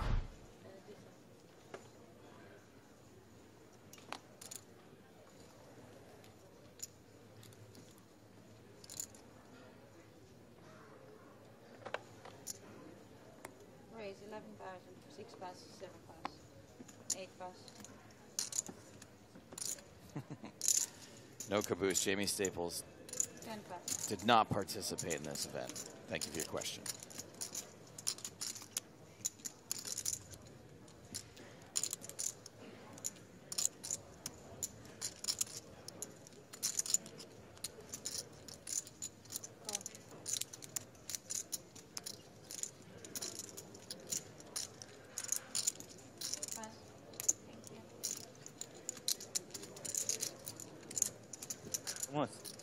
Nice.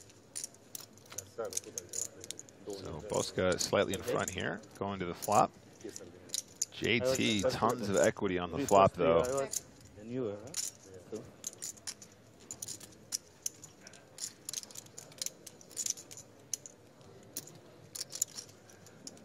Speranza, the effective stack here, 107 bigs. Quite surprised not to see a continuation there. Does pick up the best hand on the turn, though.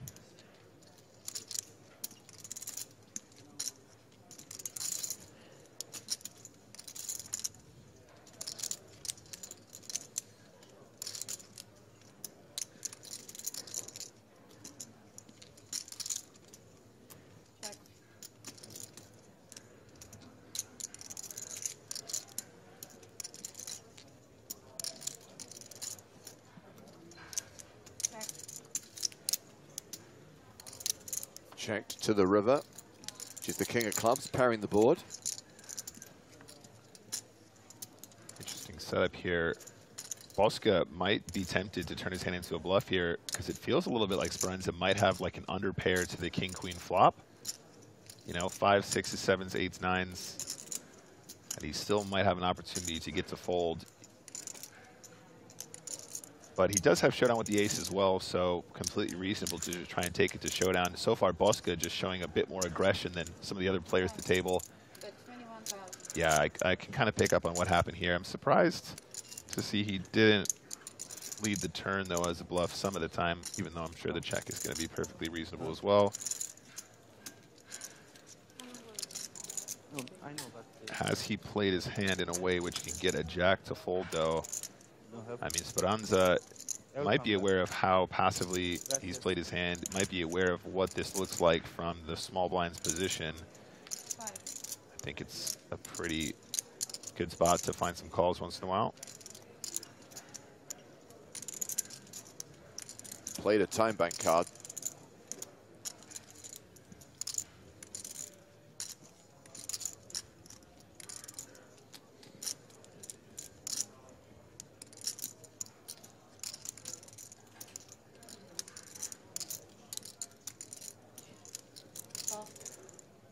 Ooh.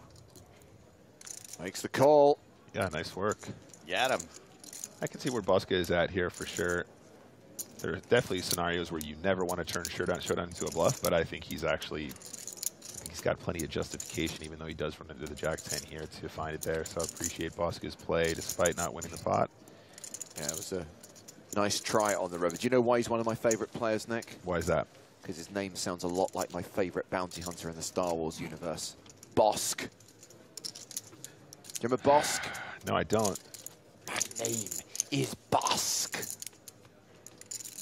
This is the guy who called me a nerd for liking Baldur's Gate, by the way, guys.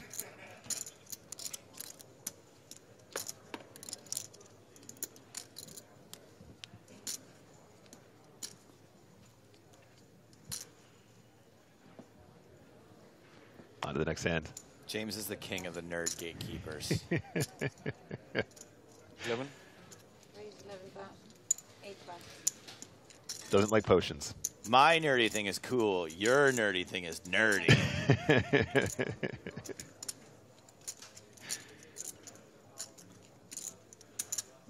Harry Spencer says Baldur's Gate is just a fantasy dating sim. Yes, thank you very much, Harry Spencer. That's what I'm looking for.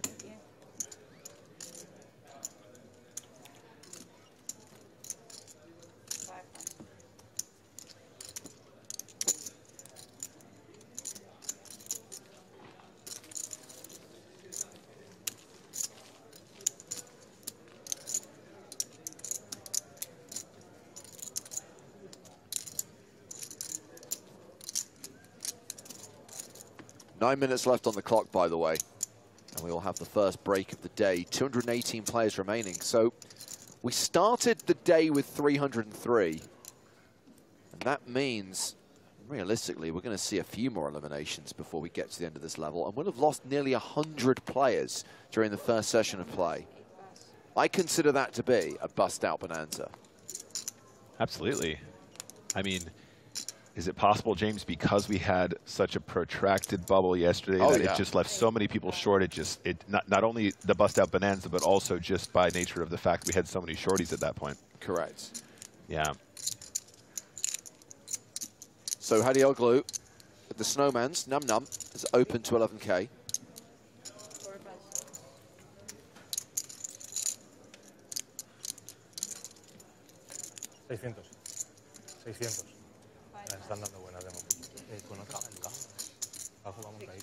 Cundleman, watching on Twitch, says, great coverage as always, guys. Helping me through my paternity leave. Isn't paternity leave meant to be a positive thing, right? Where you're at home with your newborn? Wait, just going to look at this from a different angle. Maybe he's the newborn. Well, this is an 18+ stream. Oh, right.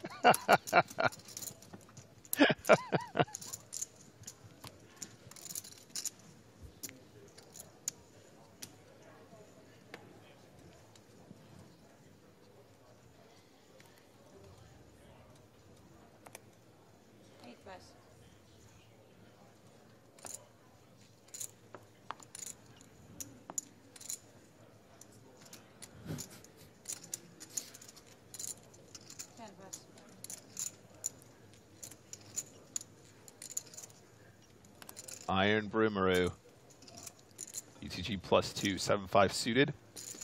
He is middle of the pack in terms of chip stacks on our feature table, 105 big blinds. I think he's probably just going to let it go. Does Bosca, chip leading our feature table, makes the fold.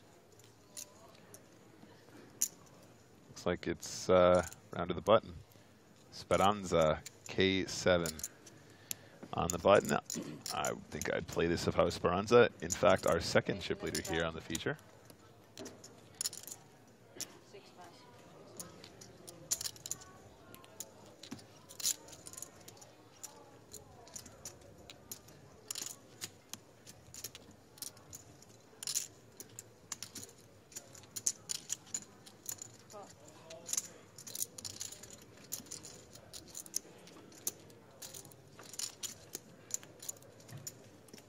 Queen at 7-3. Speranza still with the best hand. This feels like a really nice continue. When you got a nice kicker to go with second pair, you're going to see quite a lot of continuation anyway. We're going to continue on this board a ton regardless. Might even just be a range bet regardless. All your bluffs, all your value. I think it feels particularly strong though once you have second pair plus with a decent kicker. Because of course now you're protecting your 7, but you're also getting value from weaker 7s, which adds to a lot of combos that you'd like your opponent to have.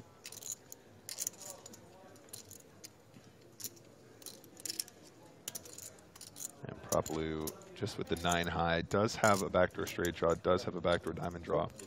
I don't know. I was asking the same. How it's working because they are like secondary table, right? I don't know if they try me to Another elimination to report. Another former EPT champion, a Triple Crown winner, in fact, Davide Katai. But he made another pay jump, so we're now paying players more than 11 grand. tie cashing for a total of 11,700 euros. Next money jump when we get to 183 players. Right now we're at 216. 10 pass.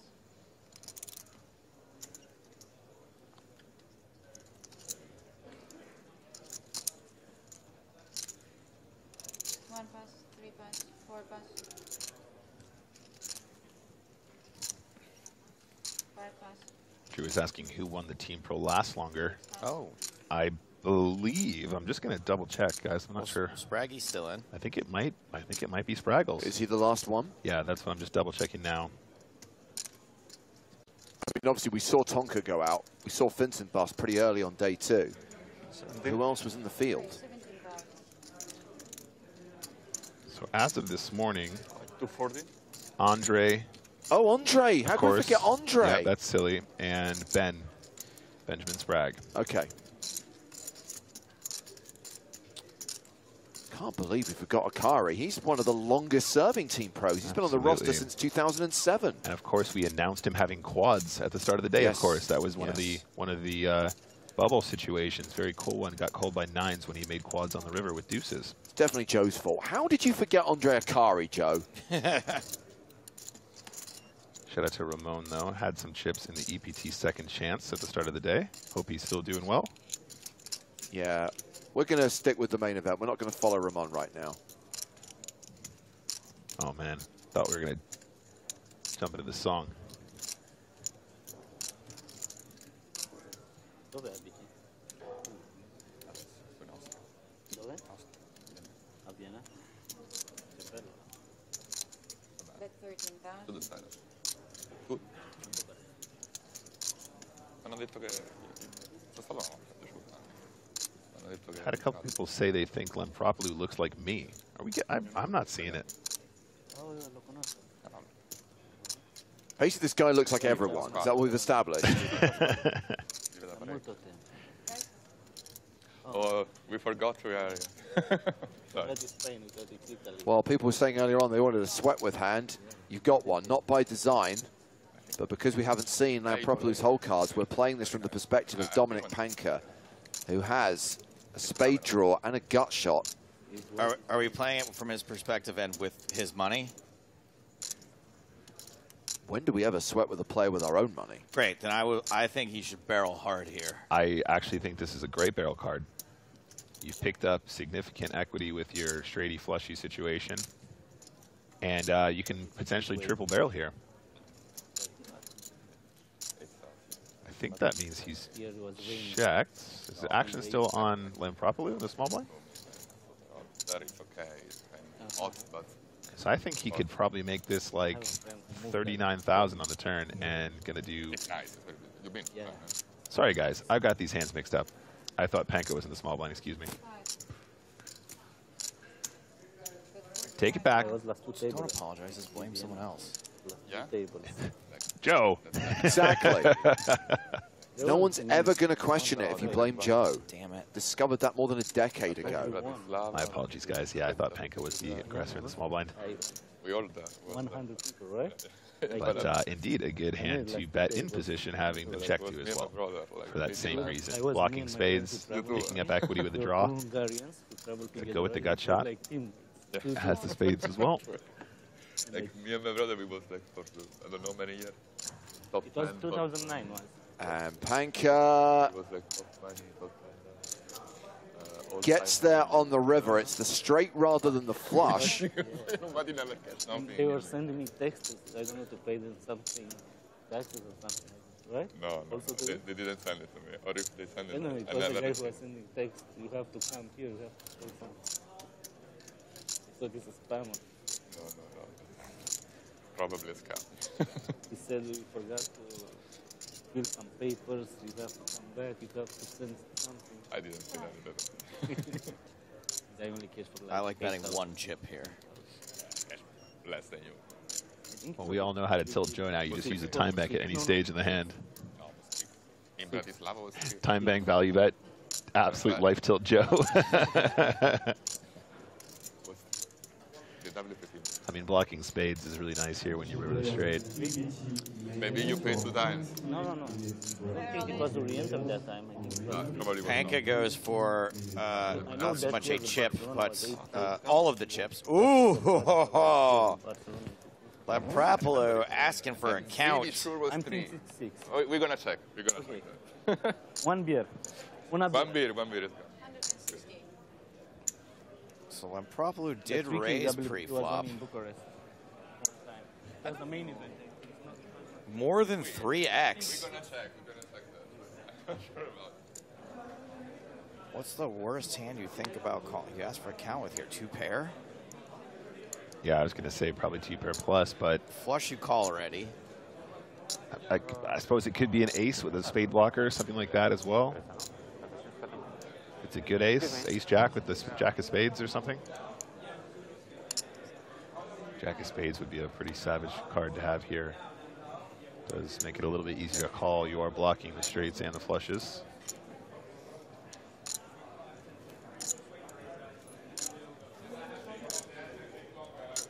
I need to know.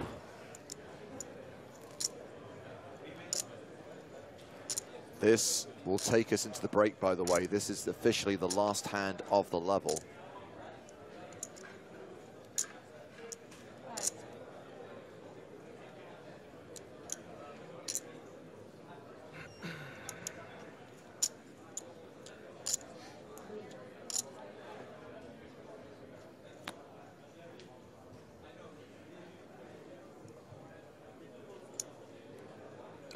Oh, King of Hearts exposed. King Queen. He's backdoored into 2 pair. He's got the spade blocker. Oh, it's so hard to fold here. Oh, this is a really tough one. Does call. Calls it off and is KO'd on the last hand of the first session of day 3 of the EPT Barcelona main event. Alex is going to check the stacks, but we think Panka has got him covered. Wow, that is just such a tough run out for the King Queen. Played his hand very nicely, had mountains of equity on that turn. Unfortunately, the offsuit straight on the river, giving the King Queen 2 pair, completing the straight with the spade blocker. Yeah, the spade would have been bad news for Panka. Yeah, it really just hit the perfect card. It was just perfect, and a real cooler. 97 bigs for Panka now. Wow, what a run out. Yeah, Panka playing nearly 100 big blinds. Meanwhile, Nicholas cashing out for the better part of 12K. When we come back from break, the blinds will be up, so Panka's actually going to have close to 80 big blinds. Let's check on the stacks of the players we've been watching at the feature table. We're going to stick with the same lineup for the next level. Yeah, I'm fine. I don't know if we're going to change tables or not. We're not. We're keeping the same. Gianluca Speranza is table chip leader, tied for that chip lead, in fact, with Vitent Bosca. They've got around 100 bigs each. The Romanians doing pretty well. Well, 2 out of the 3 Romanians doing well, although Mihai Manole isn't exactly in the danger zone with around 30 bigs. 3-6 the blinds, and we come back from break. 18 minutes on the clock, and then more action from day 3 of the EPT Barcelona main events.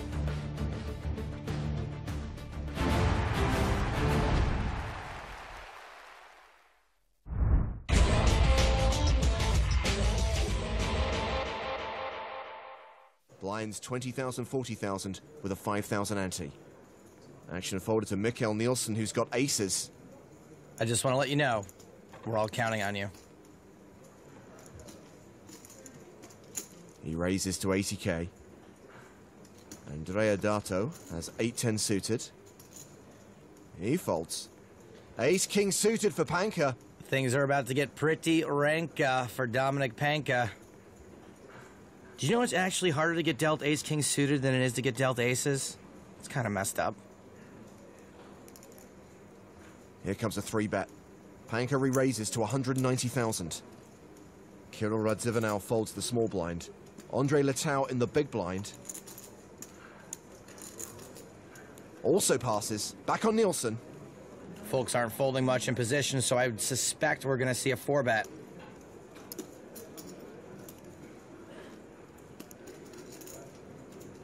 He makes it 310,000. 4 bet's a little small, but I don't think it's going to matter.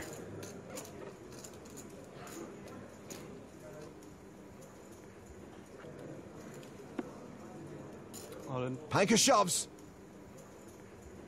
Call. And Nielsen calls. Panker at risk and behind. Last time I saw a cooler this big, Rocky was punching meat in it. Here comes the flop. 2 hearts on board. Dominic Panka, so good. He now has 9 outs. And that's one of them! Me. Yeah, that's pretty terrible. Nielsen's not drawing dead. With an ace or 6 on the river, he'll make a full house. No. Must be nice. That hand was the worst thing to happen to a Nielsen since Dracula Dead and Loving It. Dominic Panka doubles up to over 2.6 million. Mikael Nielsen down to 1.6 million. Back at the feature table, blinds 25.50. Andrea Dato folds under the gun. Dominic Panka, who did the dirty on Nielsen, has ace-queen of diamonds. Hope you're happy with yourself, Panka. He raises to 100K. Probably gonna crack aces again with this hand. Radzivanow folds. Latau is out. Gerald Karlik in the small blind has ace-king of clubs. Like a good ratatouille, it's time to throw a little Karlik in this pot.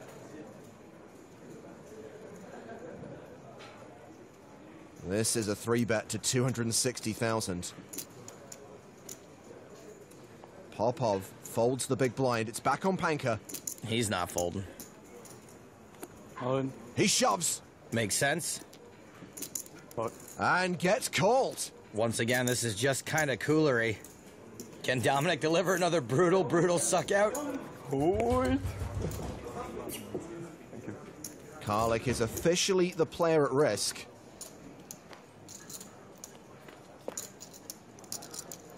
Well, that's a fine and dandy flop for his ace-king. He's set for a double up here.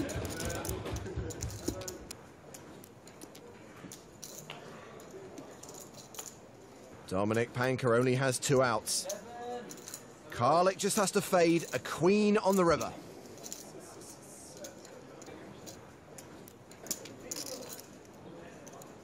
Oh, it's a queen! Dominic Panka not making a lot of friends today. Karlik and Nielsen are going to start a support group.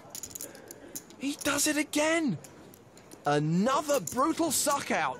Good luck. And this one sends Gerald Karlik to the rail in 18th place. I feel so bad I can't even do another garlic pun. Stinks.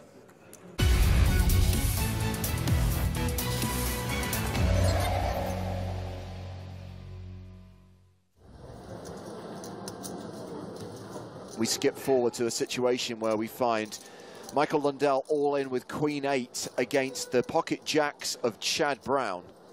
Spades alive. I got the clubs, though. I mean, the level of table talk is already greatly improved since season 3, by far. That's a pretty decisive flop. Set of 8s. Let's see the turn. Is it 6? And Lundell almost has a lock on this. Chad Brown drawing to 2 outs, needs a jack on the river, it's a 10. And that will be a full double up for Lundell, and not an insignificant percentage of Chad Brown's stack goes across the table. Sometimes Queen 8 holds up.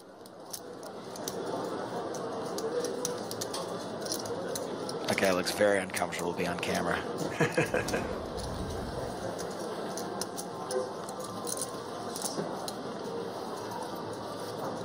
Big blind 6K, love to see it.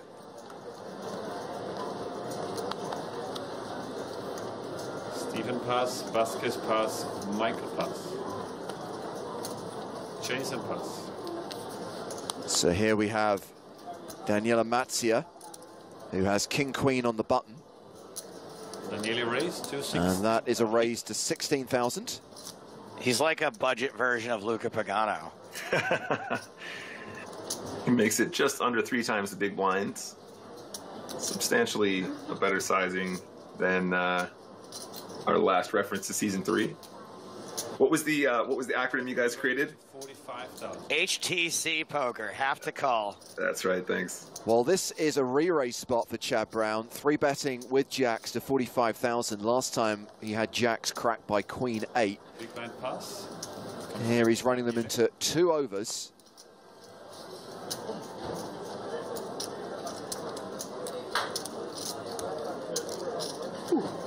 Re-raise to 116,000. Power poker. And re-raise all in from Chad.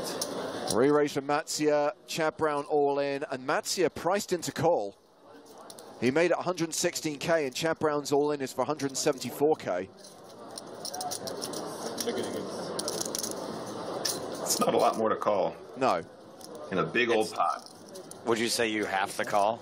I would say can't fold, won't fold. Yeah, but to draw attention, Joe, to HTC syndrome, people don't call in spots where they genuinely have to call, but do call in spots where they shouldn't.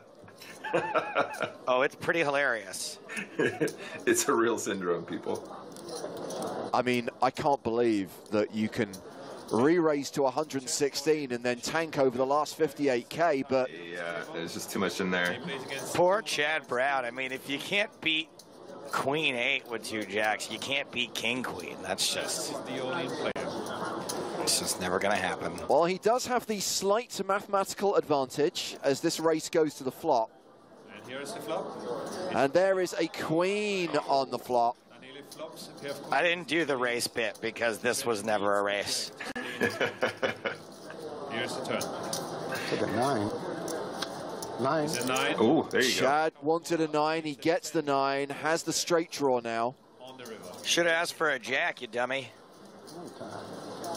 It's a 4. Instead, it's a 4. So Chad Brown loses 2 hands in a row with pocket jacks and is eliminated in 34th place, cashing for 17,300 euros. Done. We at 32.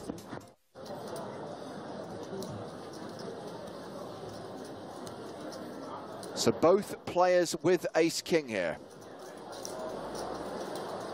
Re-raise. Martin announces re-raise. 125 more. Martin says 125 more. We raised to 210,000 total.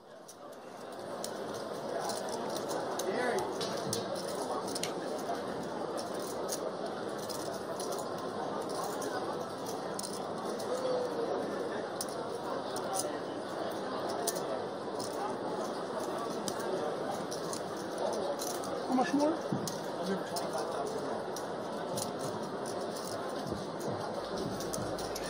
I mean, this is a guy that likes to 3-bet 9s. I don't know if flatting is something that he's interested in doing. Could prove me wrong. He does just call. Yeah, flatting is just such a scary proposition for me with ace-king, especially out of position, because you're just like, cool, I missed. What do I do now? Just fold? Hearts, 10 of diamonds.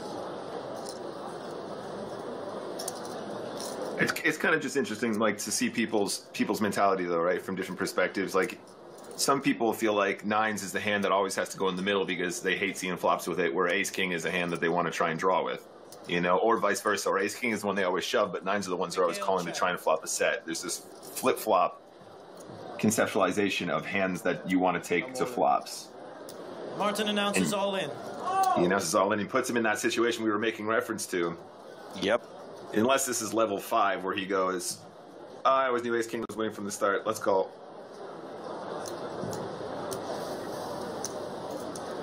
So now you put yourself in a position where you can't see all 5 cards. I didn't actually see how deep they were originally. When you're late game like this, I mean, obviously maintaining a stack has some value as well for ICM reasons, but he hates it. I don't think we're in one of those.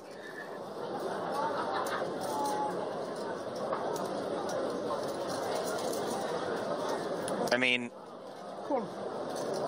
wow, he does make the call. I just think this is even better than best case scenario most of the time. Miguel turns over ace-king. I mean, how relieved is Nielsen when you get called there? You're not thinking you're chopping. so good call. Well, guys, this is going to be a chop pot. And you know what they say? Good call. Everyone loves a chop pot. Doesn't must you have 300,000? I know. Yeah, but you know, how much is it there? And do you put? You must put all in. Oh, you should have given me that pot. No, wait a minute. How much does he hate it when he just ships a pair of jacks there and the river comes the king regardless? Such good call. If there's any leftovers, if there's like 1,000 we need to split, I want it for making the move.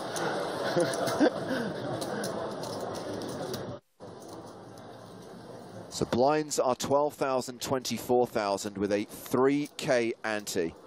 Oh.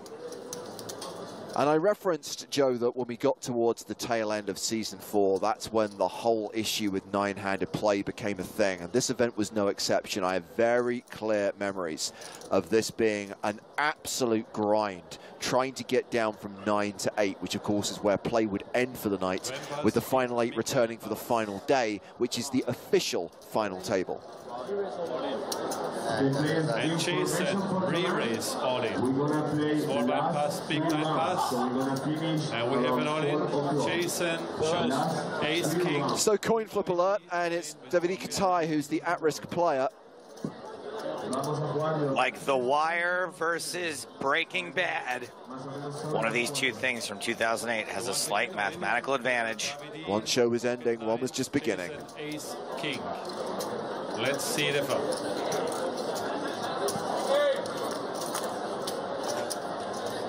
Flop comes king, 9. Katai flops a set. 3 9s for Davide.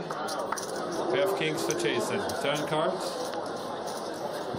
Is a deuce. And that will do it. Katai doubles up through Mercia. And we are still nine-handed, playing down to the final table.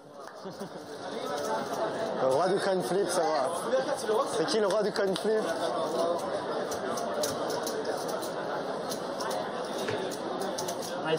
Thank you. What's played? And you can see these blind levels, 20,000, 40,000 now. I've lost more money than you guys. So clearly we've skipped a lot of inconsequential hands in our attempts to try and get down to the final 8. Sebastian Ruthenberg, who we've seen quite a lot at EPT final tables, is going to move all in with pocket 9s. And jacks for Nielsen. Martin asking for a count. 500.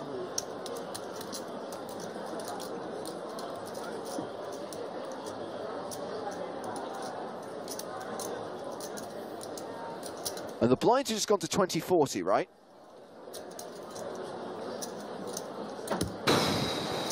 Anyone? Yes. So I was trying to actually think about it before I said yes. Point being that this is a 12 big blind shove, and this is a fold with jacks. How do we feel about that? Hey, look, sometimes you just have a bad feeling. Sometimes you just got a feeling, James.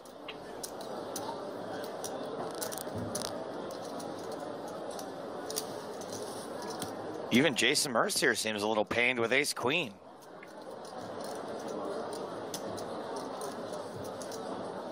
Looks like he's just trying to estimate the impact it's going to have on his stack. He makes a call. Jason shows ace of hearts, queen of diamonds, and Sebastian shows... Oh, the disgusted look on Mercier's face when he learns that Nielsen folded jacks. And did he do it right or what? For Sebastian, he flops a set of 9s. Great fold, Martin Nielsen. 9s are good, yeah. Is it jet? Terrible fold, Martin Nielsen. Sebastian doubles up. 480. I think Jason is trying to say that if the jacks had played their hand more aggressively, he can let go of ace-queen, would have saved him some money, would have eliminated the player as well. Yeah, I think that's why Jason's slightly peeved there. He feels it was an incorrect play from Nielsen, which ended up costing him. Yeah. Jacks, are you serious? No way. Oh, man. See, the good news is I'm not even smart enough to know that him folding jack screws me there. I'm like, I lost the flip. You got me. You'd almost don't want to know what Nielsen's hand was there. Absolutely not.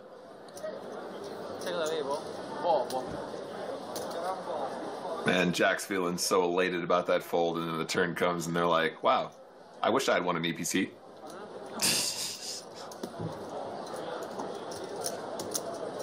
I mean, to have it televised as well, you're thinking, yeah, I came pretty close one time to winning an EPT, but guess I shouldn't have folded those jacks. Should have played those kings, Mike.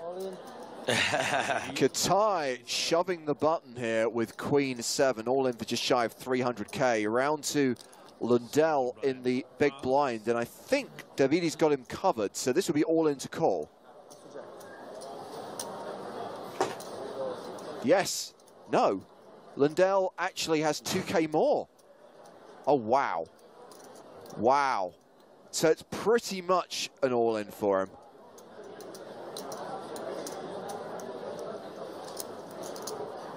I think you can just get away from this, can't you? And call. No. Not if you're Lundell. He decides to call, and look, he's a 6-4 favorite here. Shows Queen 7. Mercier doesn't love the call either. I think Mercier's still annoyed about the jacks. It's the hand for Good luck, buddy. Mikhail. I've been watching a lot of bubble play lately, and I think in the modern era, a lot of folks are going to fold ace-4 there. Queen, yeah. Jack, deuce. Pair of queens for Davidi. Let's see the turn card. So with Katai pairing his queen. Turn card is a 10. You know that king is always coming, right? Big favorite here. Has to fade the king or the ace on the river. It's an 8. So Katai gets the double up and leaves Lundell with crumbs.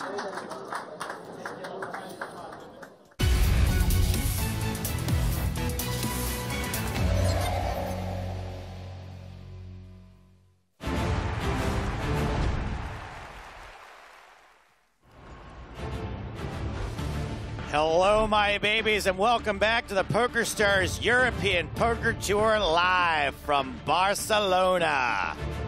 Day 3 of the main event continues from Casino Barcelona.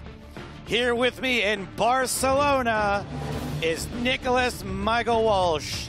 I'm here. Thank you so much for having me. Chip leaders on your screen. That's overall chip leaders. Kakwan Lau. Such a fun name to say. 1.355 million. He's out in front. Matthias Duarte, Ezekiel Weissel. Is that related to the guy who's Weissel's theorem? I think that was an LAPT event where Weisel's theorem was first used. We do have some action to show you already. This is Elias Gutierrez, aka Theros Poker, and Juan Carlos Vecino. Jacks versus Kings. This happened right before the break. Kings hold. And that is the elimination of Elias Gutierrez. You wanted him on the feature table. That is impossible. EPT main event, you're on 20 minutes break. So unfortunately, good experience. He's out. A long time since I played the EPT Barcelona, and it was a very pleasant experience. The organization has been awesome. The experience, as always, super fun, and hopefully I can repeat in the future again. And at some point, also hopefully, I will make it into the final table or something like that. It will be awesome and something I really want. I think right now I want to recover my voice a bit, because when I travel I always get sick with air conditioners and hotels and so on. So right now I'm going to rest a bit. Later on I will check the schedule and I will decide if I want to play something else. I'm very excited for Cyprus. I have been there before, and when I found out that PokerStars was going to organize an EPT in that location specifically, I was like, I have to go to that one. I think it's going to be my favorite stop. EPT Cyprus coming up in October. That will be the next and penultimate stop of the tour this calendar year. Cyprus, then Prague, and then it's 2024. Can you believe it? It goes so quickly. And this year in particular, Bahamas kicking us off right out of the gate. Then we were straight to Paris right away. It was such a fast and furious start to the year, and we're almost all the way through now. It really was, and I think, well, keep your eyes peeled on today's broadcast is all I'm going to say, because there's more events happening this year. Not just European Poker Tour events. True. UKIPT, for example. Like Brighton, for example, if you guys want to come to Brighton, UKIPT Brighton. Brighton. And maybe more than even that. And in Brighton, too. And in Brighton, yes. In case we didn't mention it. Just in case I didn't say it enough yet, guys. I'm pumped for that event. Can't wait to see you guys in the hometown, in the home cribs. TJWHUFC asks, when's the pay jump? Every few eliminations. Thank you for your question.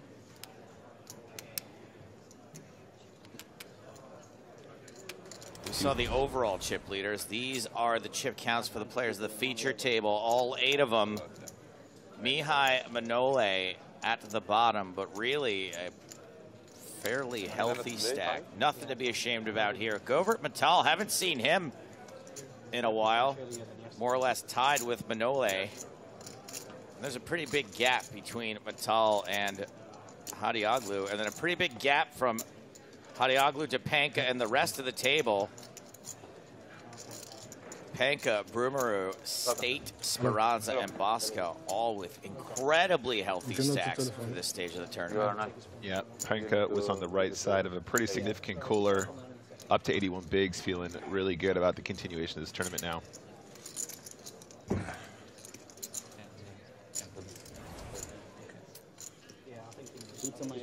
Almost time to get cards back in the air. Is it Carmen Sandiego? Is it the man in the yellow hat from the Curious George books? No. It's Govert Matal. The inspiration for. Quite possibly. Okay, all right, guys, let's go. Blinds 366 now.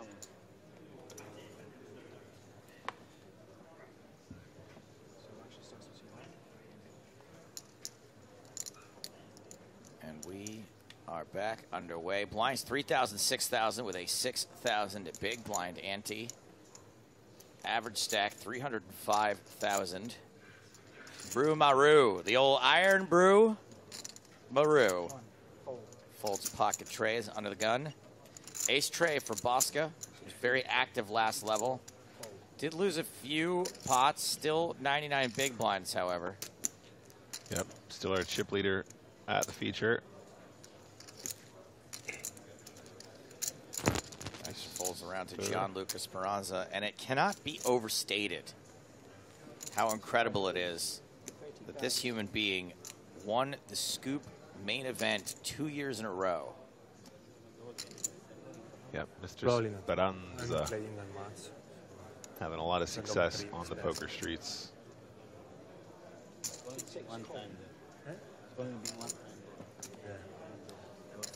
Quick shout out to Sebastian Huber. Peace and love, sending us a rating party. Welcome, peace and lovers. What's up, guys? So Matal, new to the table, but not new to poker. This guy's been on the European poker scene for a while. He's going to call in position with the 2 5s. And Hadioglu with the 2 2s. Yeah, I prefer red, please. Deuce deuces. Dos deuces. We are taking a peek at the secondary feature table, which remains Table Antonius.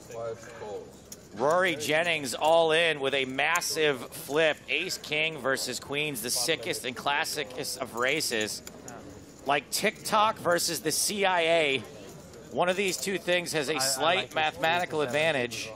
You guys can witness it firsthand now. Rory, the most nervous man at the poker table on any table in the world. I don't like limit No decisions left to be made here.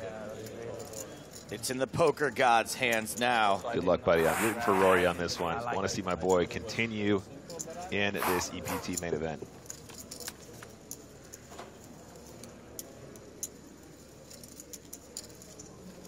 Seven, six, tray, 2 spades. Rory down to the turn and river to spike an ace or a king. Otherwise will fall at the hands of Murphy.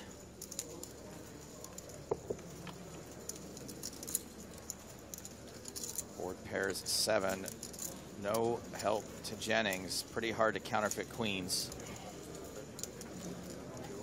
He's getting a little stretch equity. River card is the ace of spades. Barry Greenstein once again sprints across the table. He can't believe it. We had a chance to talk to Rory earlier when he was a little less freaked out. Rolling. How I'm feeling at the moment, because to arrive in the morning feeling all sort of excited, it's like spring in my step, to then see the table draw, and I've got Patrick Antonius not only on my table, but to my left.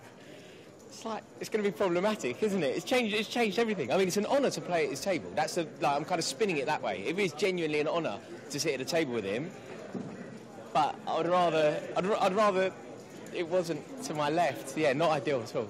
I love playing so much, and yeah, to cash at the PSPC was a dream come true. And to cash here is, I mean, this feels... The PSPC was amazing for so many reasons.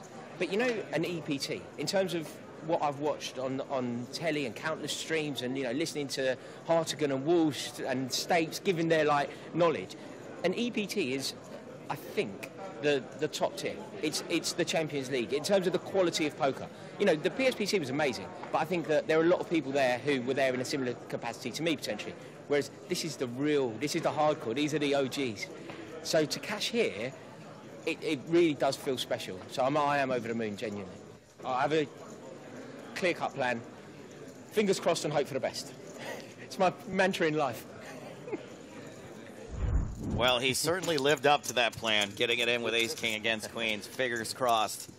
Hope for the best. Yes, he did, and it paid dividends. Ace on the river. Beautiful stuff from Rory. Love to see that man do well in life. He is just such a sweetheart. Shout out to my boy Rory as we move into hand number 36, excuse me, back on the feature table. He's real lucky he snuck my name in there, too, because the other day he DM'd me and was trying to flex for his friends, and he's like, Stapes, I need an emergency shout-out immediately.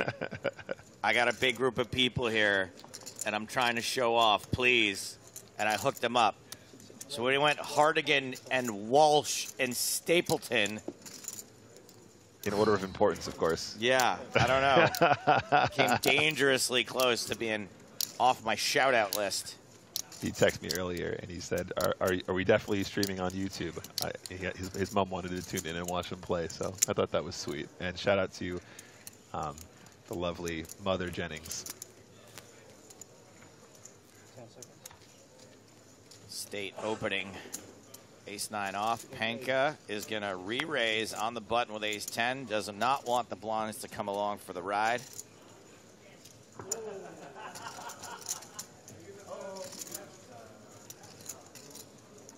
Jack-10 for Brumaru. Can't do it. Not closing the action.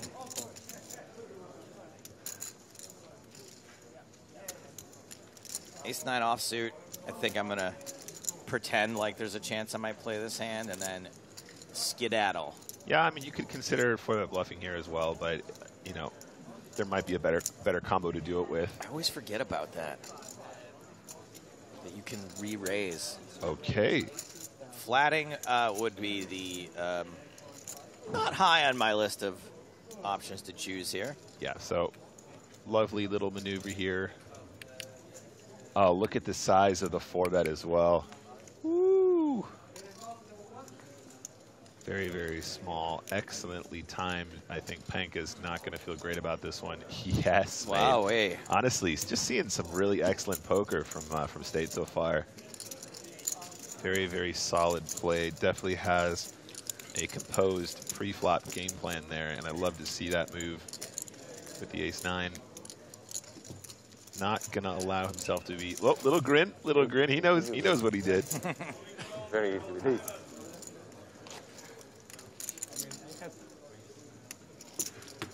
Very, very smart. Good to see Dominic smiling again. You can tell about this. Not Yeah, it was all over. It was all over. stressful. Very stressful.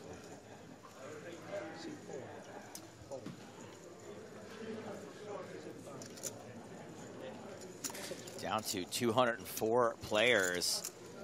No prize jumps till we get to 183. So a long way to go before the next bump up in prizes.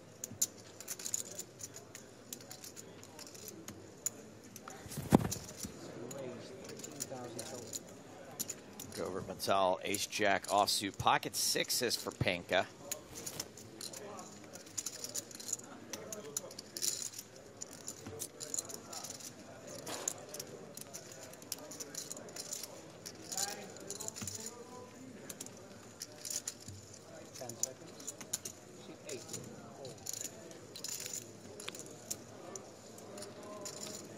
Lucifer says Panka is a disgusting lucky fish. You know what? That's obnoxious. We don't say things like that. We do not call people lucky. You're banned. Thank you for your comment. Little situation brewing here, Joe. Ew, brew-marooing. Brew-marooing.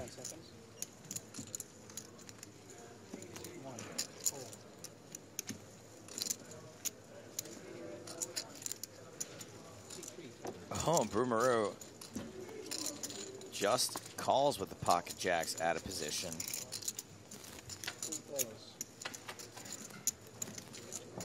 Queen, tray. Jack's good. Sixes might think they're good.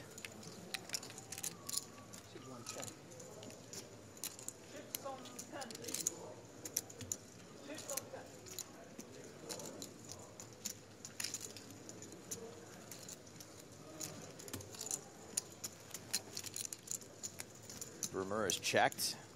Gonna play this in flow. Expects Metal to continuation bet a wide range of hands, not necessarily hands that contain a queen, as you can see here. Bets 18,000.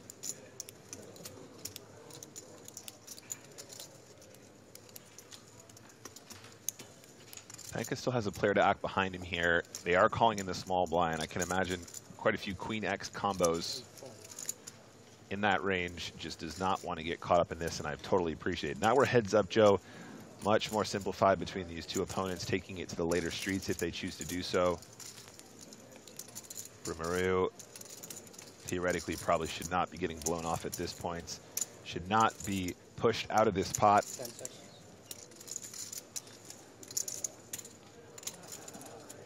Even I wouldn't fold jacks here.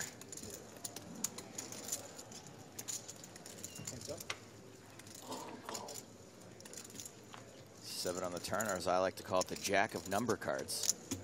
Siete. Siete, another way to say it.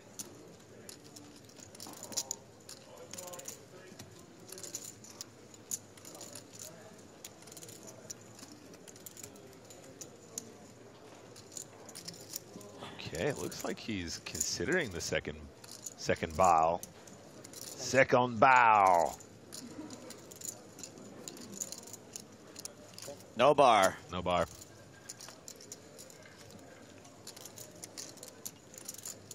And now Broomaroo makes it 23,000 chips on the river. Blocker value bet. Missed opportunity. Missed opportunity.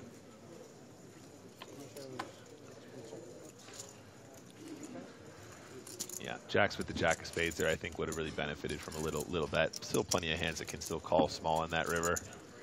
Don't think it's a situation where you get bluffed versus the... You don't get raised there if you're on a bluff very often. That's exactly what I'm getting at, yeah, Joe. That's how I feel about that. I played a hand... the pre-flop action was a little different, but I played a jack's hand very similar to that in the World Series and got kicked around on multiple streets by Matsusata Yokosawa. Great guy. Masato Yokosawa. Masato. Yeah. Yep. He flopped a boat on me, though. Yeah, that changes things. So lucky, that guy. So lucky. Oh, sorry, we don't use that word. He ran real hot against me, I'll tell you that much. Oh, I love Masato. States, King 4 suited. I mean, so far I've been really confident. I think this is definitely a reasonable combination to open from UGG +1, especially 1, 2, 3, 4, 5, 6, 7, 8-handed, of course, as we have been throughout all of EPT Barca so far. Pocket 9s for Brumaru. So these are the two of the 3 chip leaders. State 112 big blinds, Brumaru with 95. Might be tempted to play this one on the slower side given the earlier position open from States. I think I like a call here. Stands to reason if you're going to take the more passive line with jacks, you might do the same with 9s, especially in position. Yeah. Yep, even more playability when you have position on the butt. On the BTN. There you go. Nice recovery. 9-8 trays, so top set for Brumaru. 1 diamond for State, and State is probably going to feel compelled to bet this board after raising that early. No? Yeah, no, absolutely. We've seen a lot of top sets so far, haven't we, guys?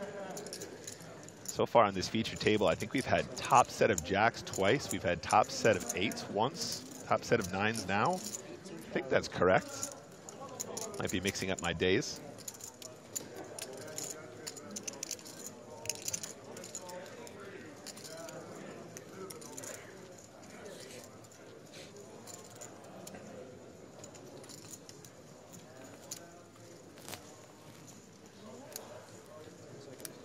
Brumaru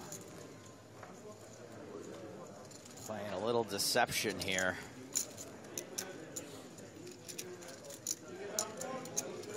I don't know what to do. Really, all he's thinking about is Vegas and the Mirage.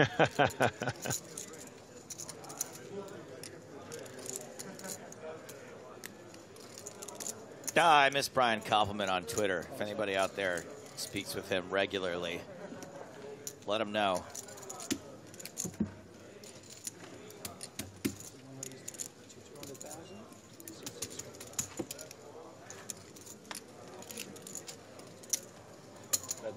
Whoa, what was the action there? He raised. He tank raised. Nothing? Guess was really hoping some kind of overpair. Yeah, I guess so. That was the race to 200K? It was big. It was a 2-fisted raise. Woo! That was unexpected on that texture, but going to take it down. I'm not sure how much more action he would have got on later streets versus that specific combo anyway, but you got to imagine how you're going to get most from the entire range.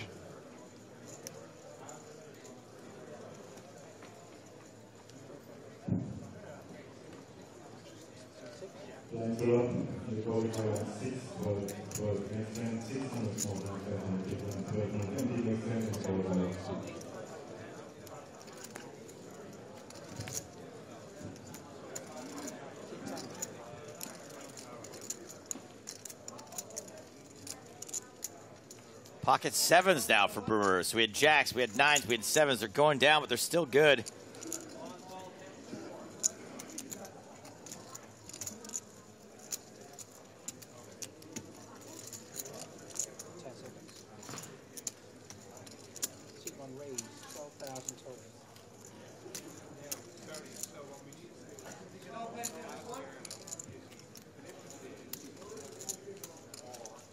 Bosca on the button with King 4 suited. Bosca very active.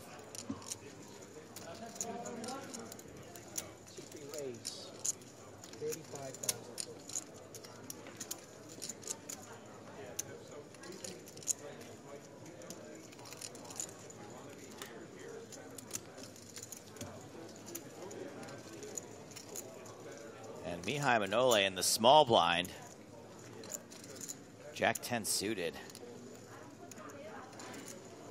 Can you really do anything here after it goes? Yeah.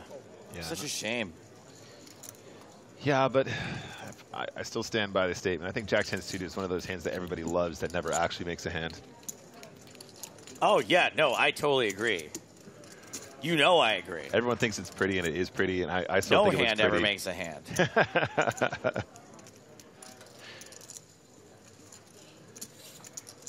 Broomaroo.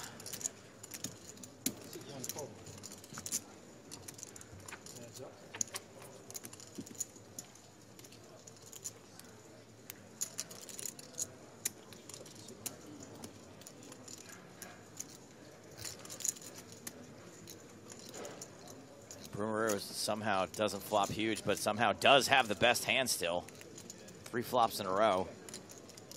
It's going to have to fade a lot more this time, and Bosca will have a very easy continue.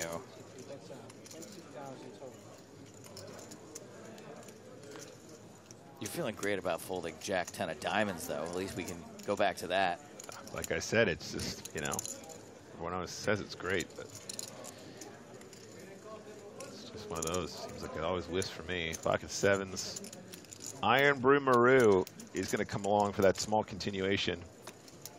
Ooh. People in chat calling for the 7 of spades. I wonder why. Not cool. Calling for blood, more like. Yeah, exactly.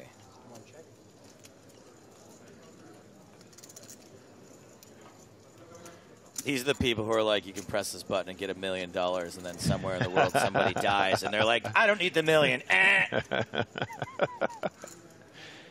All right, Bosca's going to fire another one, it looks like, guys. 125K in the pot. What if he makes it like 80K to go? What was that, 70 something? 78, close to 80. I'll take it. Yeah, I mean, putting this exact kind of combination into a really tough spot. 7s might still be in there, 9s still might be in there, 8s still might be in there, of course. You might be barreling off into the turn boat, but he does have a combination that can certainly 2-barrel in a reasonable manner.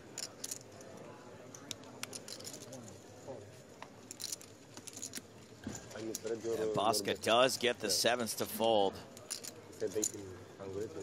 When you have the 7s there, are you... Now I understand why they quick bets. You know that you said. I bet 18,000. 18, yeah. And I think it's 80, not 80. 80, okay. Yeah. This is the okay. My bad, sorry.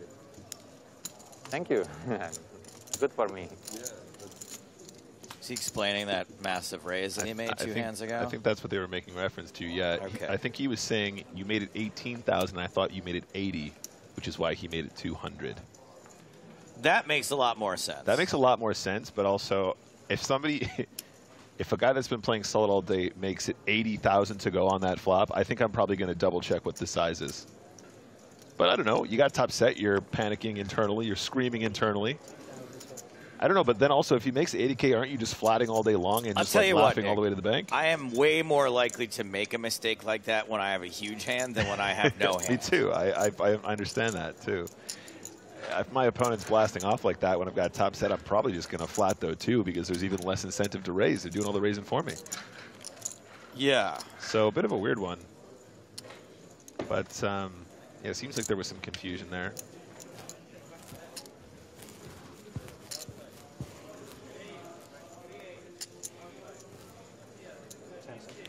Tankanza facing a raise from Panka.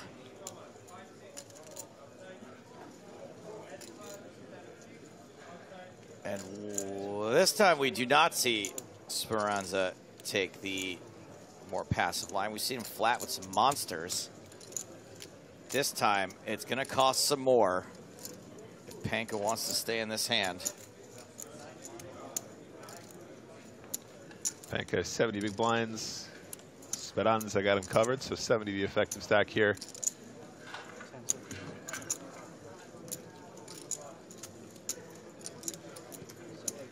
Not going to play this one. Jimmy577 asked, dearest commentators, what was the starting stack at day 1? The exact same as it was at the start of day 2. You get the same stack if you register day 1 or day 2. Thank you for your question.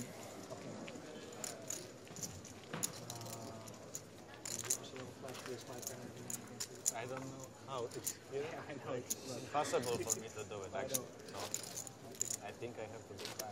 Yeah, his live camera is a little bit lower than the others. It's further from where I sit. I can do it 1 time or 2 times. Or 2 times. It's better than nothing. Yeah. I will wait for my big blind. Nick, do you think we could come down here like late one night and play Mario Kart on that overhead screen? That would be so cool. Or in the giant wraparounds behind. Yeah. Yeah. Like 1 quadrant each. That would be dope. That'd be cool. I'd be so down for that. Are you any good at Mario Kart? I think I was okay at one point. Okay, like on the original, you mean, or like? No, on the N64 one, I was decent. Okay. Yeah. I think the modern one's got the one that's on the Switch right now has a bunch of other weird quirks you got to learn. Haven't played in a while.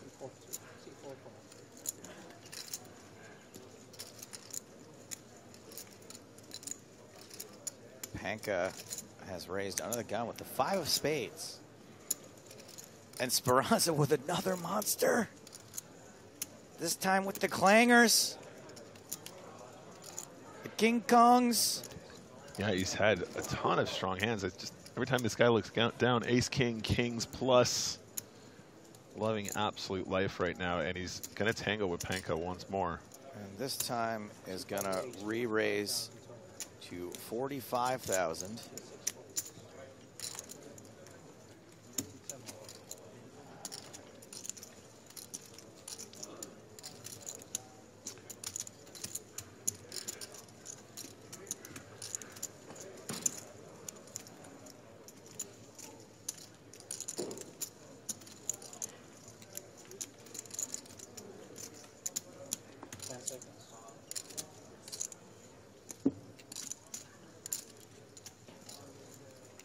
Panka is undeterred. So this really narrows his range with the 5 of spades. Yeah, I was going to say, I think it's almost always going to be 5s at this point from that position. If he flops a set here, could be very costly for Speranza. Too bad it wasn't ace 5 of spades. Yeah, that would have been good too. Let's not forget as well, Joe, I think it was Speranza who slow played the kings versus 3-bet pre versus Panka, and then check raise flop shove turn. Do you remember that? Panka had. Let's assume I remember. Panka had the flush draw on the flop with the king 10 of spades. You remember? Yes. And got check raised and shoved down on the turn. Yes, we complimented that play highly. We did, and of course, great situation for Speranza. Ace high board, undeterred, small continuation. Is Panka just going to set mime and or give up? Yep, just the set mime. Insane Dev 88. Oh, 1 second, guys. Sounds like we have outer table action. We got a hand developing on feature table number 2. Kaihan Mockery versus Ben Groh. They are sitting right next to each other. Groh. 5 cards on the board, which is the 3 of diamonds, 6 of clubs, 2 of spades, 6 of hearts, 3 of clubs. So board is double paired.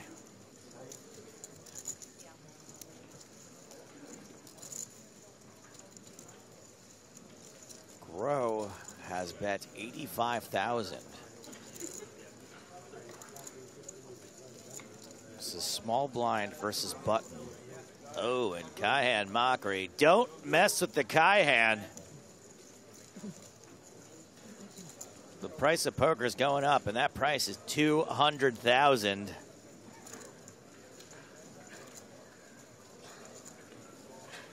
And in celebration of that raise, oh boy, Cayenne immediately tables 7 high.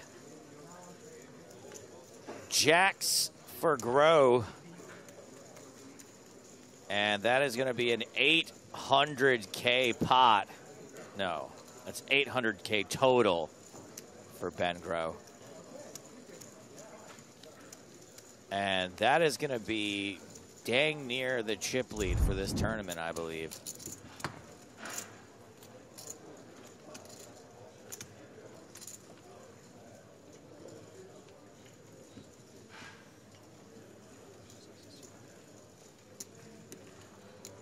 Kaihan Mockery just won the super high roller this week. He did indeed. $750,000. Yep, guy never loses. Absolute uber crusher. Unfortunately, that pot not going his way.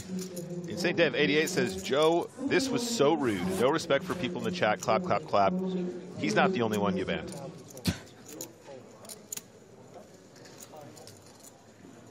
It's contagious.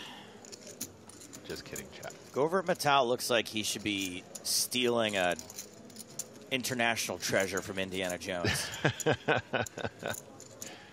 Yeah, great look.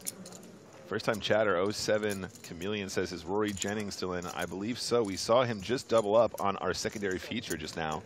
So unless something wild has occurred, I believe he is still in the mix. 184 players remaining. 186, excuse me, if I keep looking at the right screen. And we have action. Domination situation. Metal.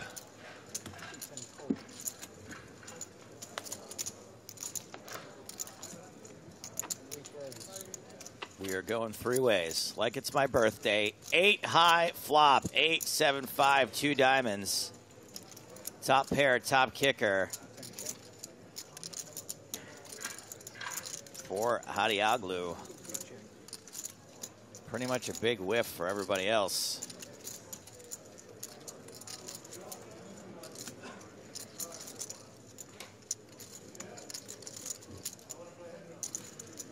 Apple Eater says, thank you, PokerStars, for streaming the whole event. You are welcome. Happy to be here. Happy to have you. Free turn card, which is a 4. And this board continues to be both literally and figuratively locked up by the big blind. Yeah, I mean, against these positions, Ace-8 isn't exactly a lock, but it is a hand that you might bet for protection at this stage. I just mean that you're also going to have all the 6s here.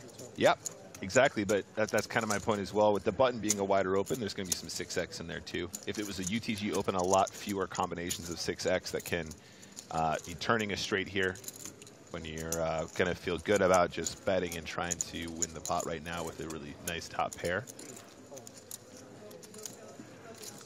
And it's going to go all the way around.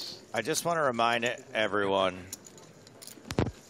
that any sort of spoiler of something that might have happened in this tournament and you write it in the stream will result in you being perma-banned. Let's focus on the positive. The World Championship of Online Poker is coming up nearly immediately after this. I think there's a 1-week break. Then WCOOP starts, and we will be streaming Cards Up coverage of the $25,000 Super High Roller. That's on September 27th. And the 10K main event will also be broadcast right here, October 2nd through 4th, 3 whole days. So if you're in that event, we will be seeing you, hopefully.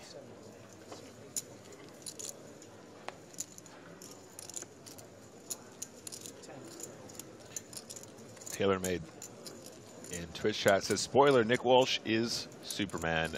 All right, sorry about that, buddy. You've just been warned. You banned.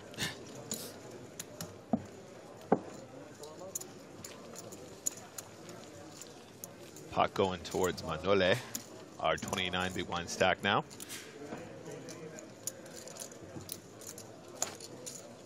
Also wanted to give a quick shout out to Johnny D for gifting a sub to APK.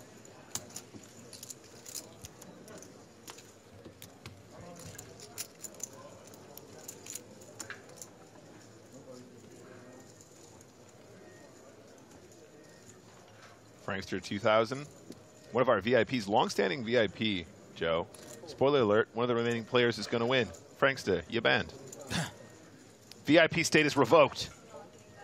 Even joke spoilers will get you banned. Snappy, you banned. Professional event hosts don't threaten viewers while on air. Just saying. No threat. Just a follow through. You banned.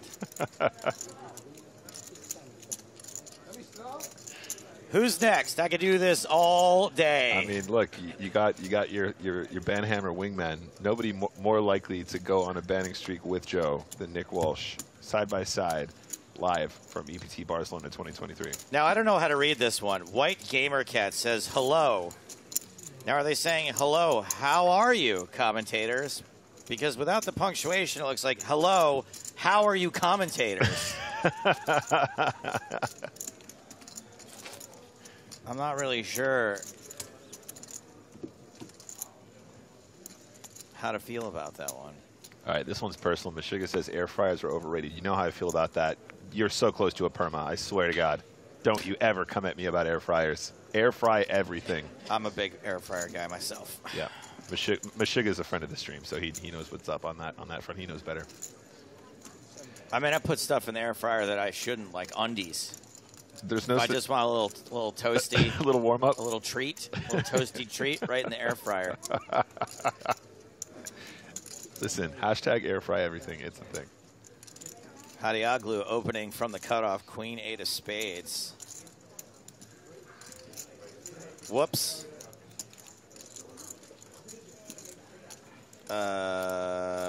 Well, I messed up, guys. This one's on me. I'm being told that Maria busted before the break and the people in chat aren't spoiling anything. I have banned a lot of people over that. Oh, all right, 3-bet from Brumaru here. The Iron Brumaru. I don't think Queen 8 of spades is going to feel great about this. Probably just a raise fold pre-flop.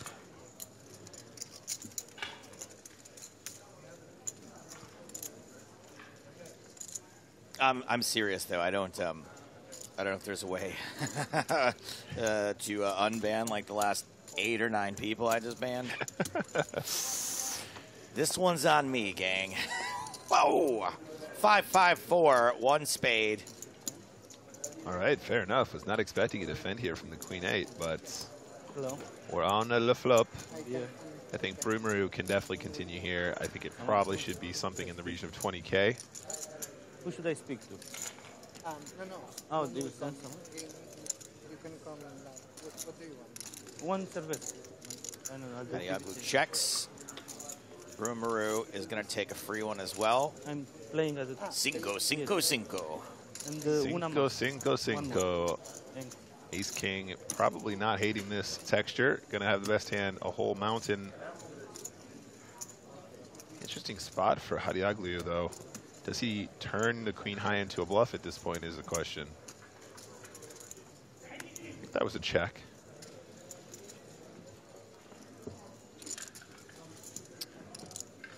Confined Within says they can appeal the ban. Yeah, on Twitch they can't. I banned a lot of people on YouTube.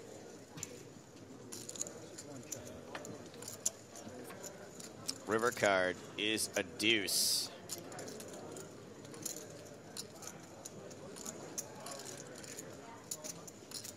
Yeah, I'm kind of surprised not to see any streets from Brumaru.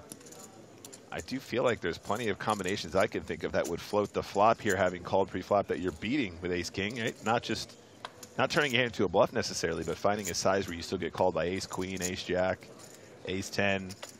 Not sure if Queen 8 of spades would have come, but in any case, is going to take it down. Great run out for the AK to hold. Do you want to know what happened in the Maria Ho bust out hand? Is it confirmed at this point that she has bust? Yes, and, okay. I genuinely was wrongfully banning people, and I do apologize. All right, yes, I do. I believe the mods are going to go through and hopefully undo some of what I just did. Sorry, mods. Sorry to make extra work for you. Sorry for the people that I erroneously banned. My fault. I am particularly sensitive to spoilers, especially when it's a person that we follow very closely. Sure, and you should be too. My mistake that... Honest mistake. I thought that we would have certainly had it on the broadcast, but apparently the table was too far away for the camera cable wouldn't reach that far. Erroneous Joe Stapleton. All right, what happened in the hand? Maria moved all in pre-flop for 140,000. Okay. With pocket eights. Okay. Got called by pocket queens. Yep. Unfortunately, there was a queen immediately on the flop. Wait, sorry, Joe. Who called with the pocket queens? Peter Setsetka. Nice. We're going to try. We did get it recorded, just wasn't able to broadcast it due to some technical things. We might have the footage to show you later. Big hand developing here on table one. Great. Panka opening with the 10 of diamonds. Brumaru flatting with sevens. And here comes Mihai Manole all in with big slick. We're going to find out if Panka has another 10 here or not. Asking Quanto.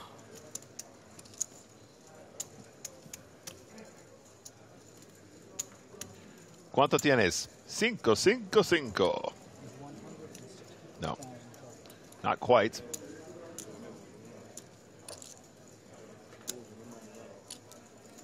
It's a good point, Fischier.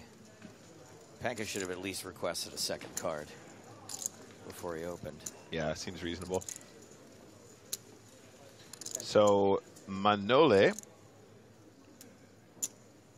15-ish big blinds.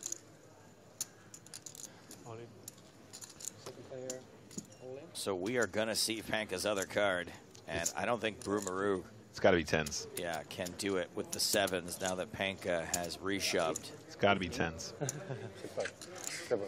Ace King versus... It's got to be 10s. Versus... It's got to be 10s. 2 red 10s. We are flipping. Like basic versus mid. One of these two things has a slight mathematical advantage. Which do you prefer? I think I'd rather be mid than... No, I'd rather be basic. Yeah, me too. Jack high flop 10s holding for now. Manole down to 29%.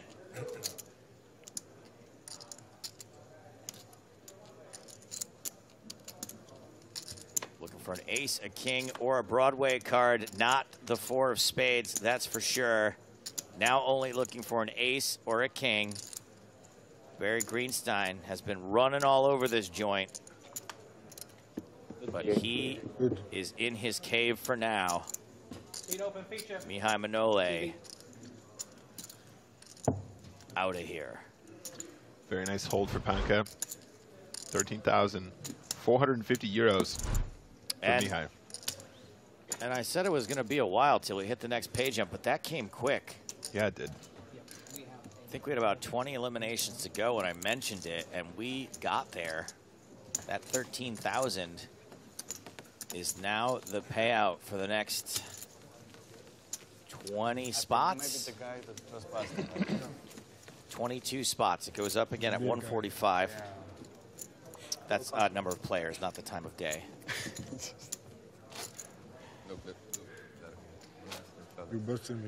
Can you imagine if the pay jumps went up based on time?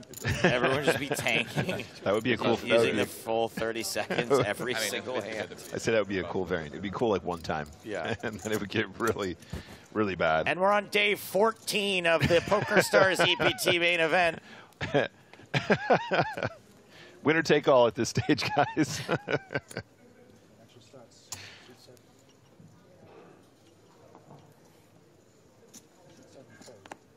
Michelle asks, hey guys, what level will it finish on today? We're going to play right up through and including the last level. Thank you for your question.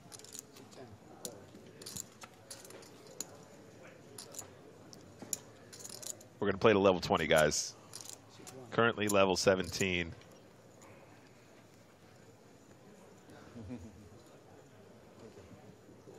Bosca. Old BB Bosca here. 10-7 suited.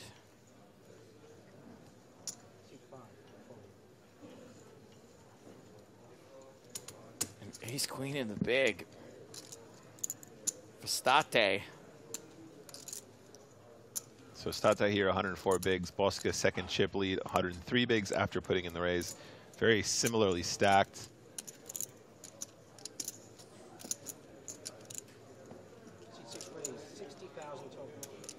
And going for approximately a 4x 3-bet. So taking that 14 up to 60. Really, really nice sizing here. I mean, when you're at about 100 big blinds effective, this is a really nice 3-bet size. And just so confident. My guy State just making no mistakes and really enjoying watching him play. Seems to have a very good understanding of the game. Very solid, looks confident. Flow State. Yep, feeling the flow, feeling the flow. Hello. Round and round, up and down. Round and round. Circular, circular. And there's a look at our feature table. Chip counts and State, 657K. Metal, 108K, representing about 16 bigs at the very bottom. Not quite a danger zone scenario. However, we are definitely going to keep an eye on that shorter stack. The player most likely to be getting it all in here pre-flop, of course. Amon on YouTube asks, would any of the GOATs from early 2000s do well in today's meta? Totally. Yeah. Thank you for your question. Thank you for your question. Absolutely. Yeah, plenty of individuals popping into EPTs now and then, having played a lot of volume in previous years. I think there's plenty of modern strategy that needs to be employed in order to sort of remain in the loop, but I can think of a few guys. If you want to know which pros from the 2000s would excel in today's meta, just look for the pros from the 2000s that excel in today's meta. Eric Seidel, John Jawanda. Yep. Negreanu. Seen lots of Eric Seidel. Ivy. This year. All still doing just fine. Antonius. Antonius. Saw him earlier. King, Jack 5.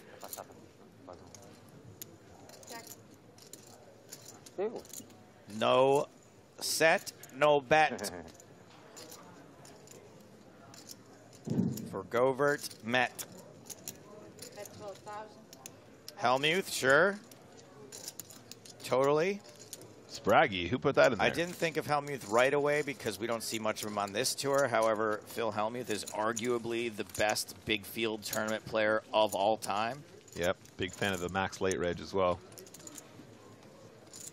All right, y'all been screaming to see some other things going on. How about Spraggy versus Marco Kaplima? Spraggy has gone to the river against Marco Kaplima. Board reads Queen 8-10, Deuce 6, 3 spades. Spraggy all in. 69K. That is like a 11 big blind river shove.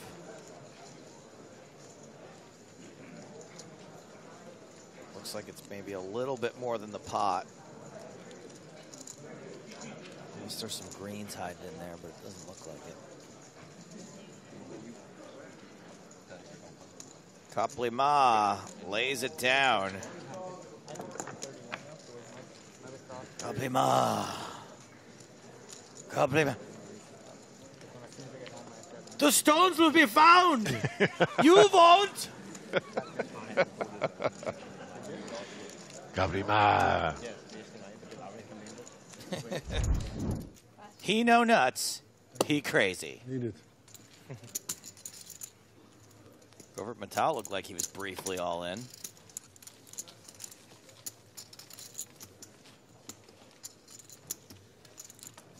What you have? What you have? Ace king. I have an ace, but very, very small. Different.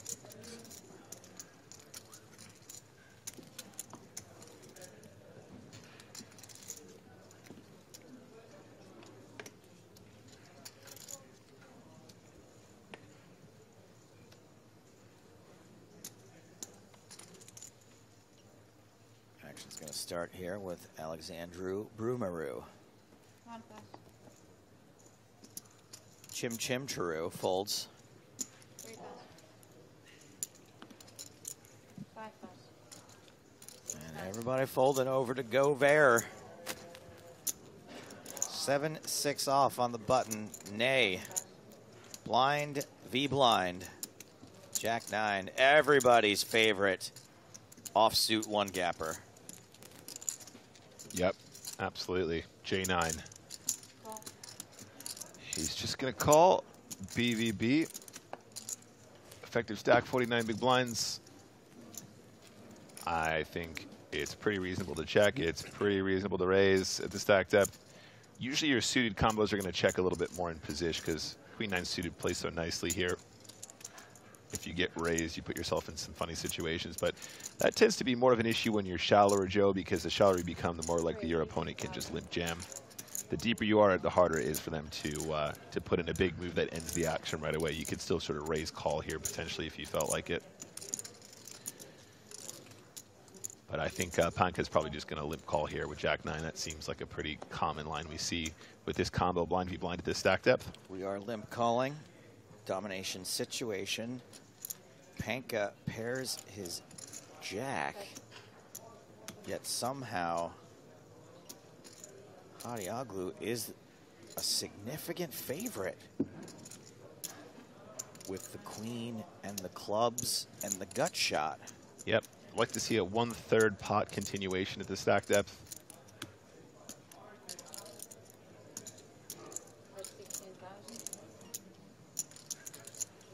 A little bit more. I dig it regardless.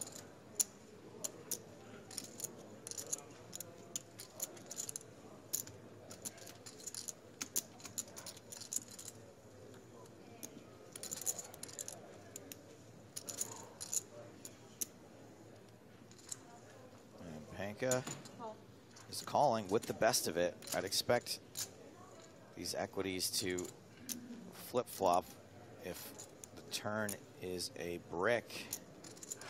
There we go. Check. It was, and it did.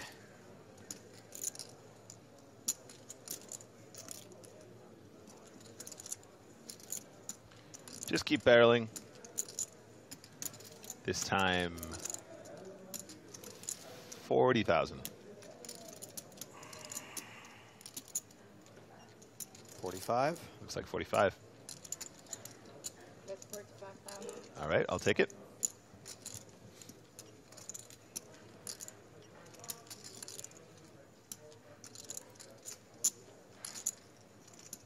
Panka still does have the best of it.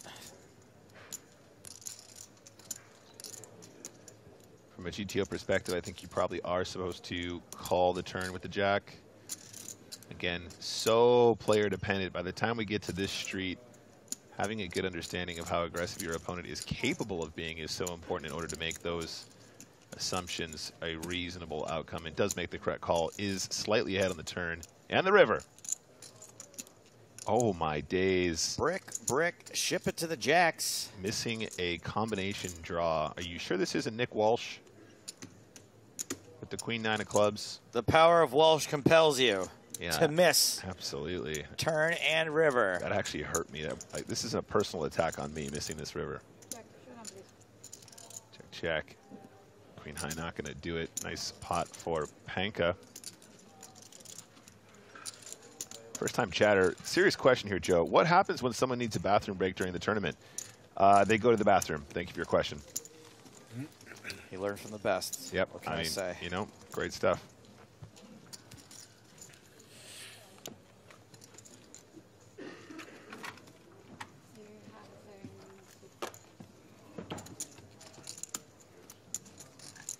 Oh, bluff. More than halfway through the level. Level 2 of the day, playing 5 levels today. Maybe we need to paint this.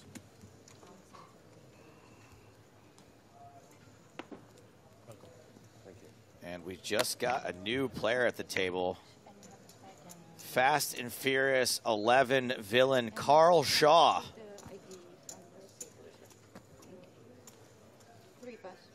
Now here. And has to play the hand immediately. No time to settle in. Pocket sevens. Raise 13,000. I could see him being Jason Statham's brother. 5 pass. Another Shaw brother. 7 pass.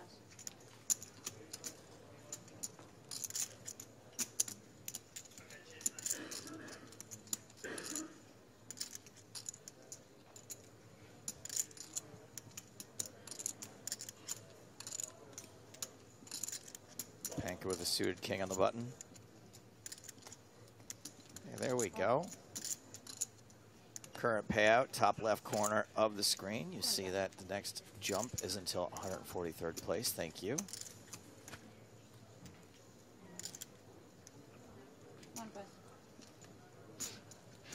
Noah Gelman says, not sure why you had to be sarcastic. It was a legitimate question from a new viewer. I wasn't being sarcastic.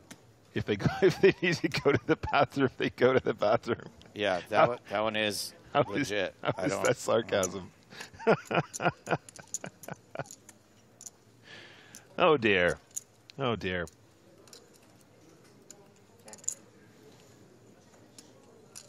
Shaw checks this 10 high flop.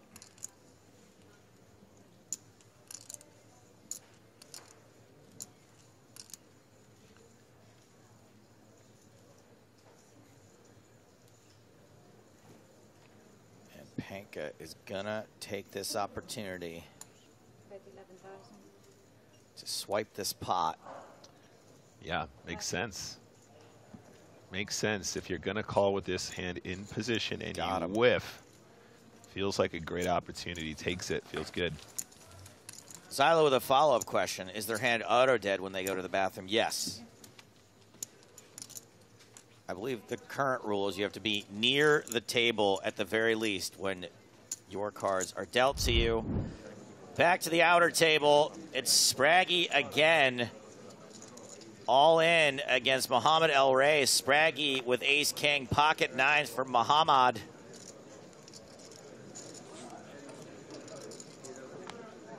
No chance of counterfeiting, and Spraggy needs an ace or a king.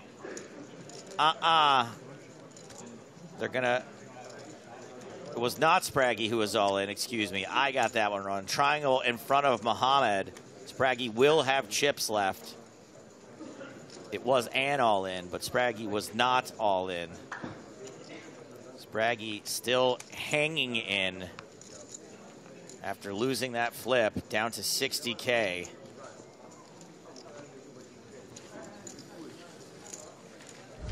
Well, I suspect we'll be back to that table sooner rather than later. 60K is exactly 10 big blinds. I don't think Patrick Antonius has many chips either.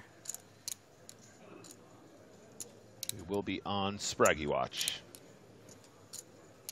Matal with ace-queen in the hijack has opted to raise. I think you can still raise, I guess, out of a 17 big blind stack. You don't necessarily have to shove. Shoving's probably okay, too, with ace-queen. Yep, definitely not going to be a mistake. I think I would prefer to have some opens from this particular position, though, at that stack depth. Yeah.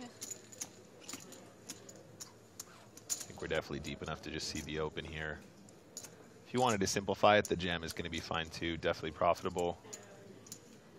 Yeah, yikes. Not it all depends on how well you flop, honestly. If you don't flop well, I like jamming with ace-queen. And if you tend to make a lot of pairs, then you can raise. Yeah, but then, Joe, you always run into it. I wouldn't know. I don't run into it. I mean, I run into it pre-flop. Yeah, that's what I'm saying. Checks around. Brumaru's king very, very good now. 90% of the equity, 3 ways. Matal can't win the hand outright.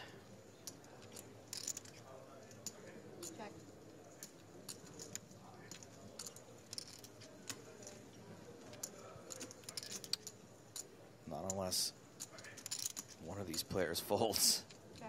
Yeah, all right. Not happening. Nice work from Metal here. It's just not getting out of line. Trip king is for Brumaru. Yeah, Metal, I mean, has some hope that ace high will be good at showdown. Yeah, I mean, he's losing to both players. You know, an ace or a queen still potentially might be an improver if he's not, but Brumaru, very well disguised hand now. I would like a big size here, 40K at least. Oh, he's getting closer. It might be an overbet. Nope. 32, not 42. Yeah, that's fine. Nice big size. Definitely going to get paid by some 6x, 5x, maybe some 7s, maybe some 8s. Presumably, might be some deviation in play if those are the combinations that they have, but Bosca definitely might consider a hero call here once in a while. There is a player to act behind him still, though, which is not ideal. Yeah, good fold. And yeah, easy fold for ace queen. Iron Brumaru is going to pick up this pot.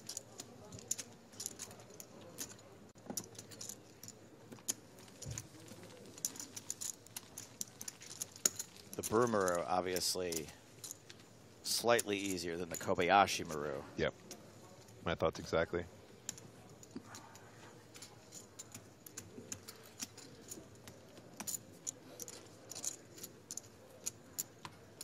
Young Shui says, the guy in yellow looks like Mike Ehrmantraut cosplaying as the guy from Curious George.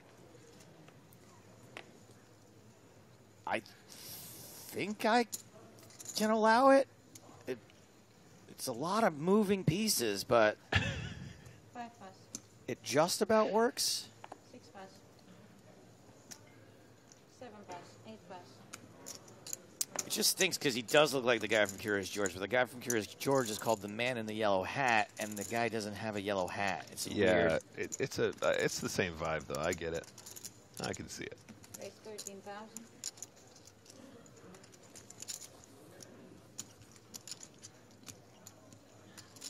Hadiaglu, Queen 10, offsuit. Brumaru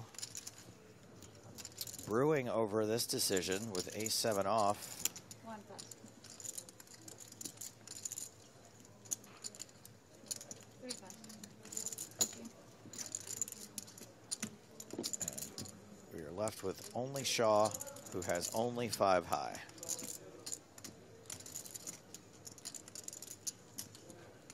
That's a fold. Burnett on YouTube says, bring Theros to the TV table. That would be a major, major breach of ethics. Unless he was serving drinks. Theros is bust. He's Bustarino, guys.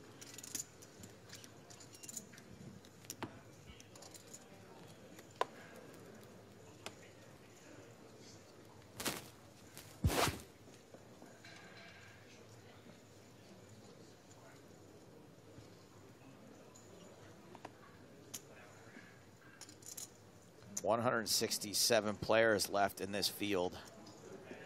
Started with 2,120. 7 pass. 8 pass. 10 pass. You're Romania. 1 pass. Adrian State. The 7-7.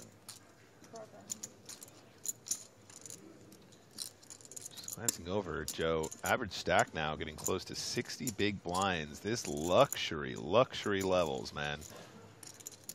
This is truly a long structure as we round down to the final 166. Just to defend for Speranza. I dig it. I dig it a lot. That is a favorable flop for ace queen. As far as flops go, I feel like this is probably a good one. Top 3? Yeah, it's definitely in the top 5. You know, I'm not going to risk it. I'm not going to go out on a limb. Sure. But, you know, it's not a situation he's going to get much value from, but you're feeling good about flopping the nuts usually in poker. Bet 8,000.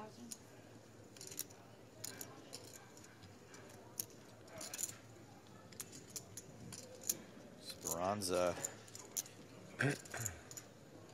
facing a bet with the absolute nizzles. I think having the queen of clubs here is particularly interesting because a lot of the combo draws that you might get loads of value from are kind of off the table. So a bit of an action killer here for Speranza.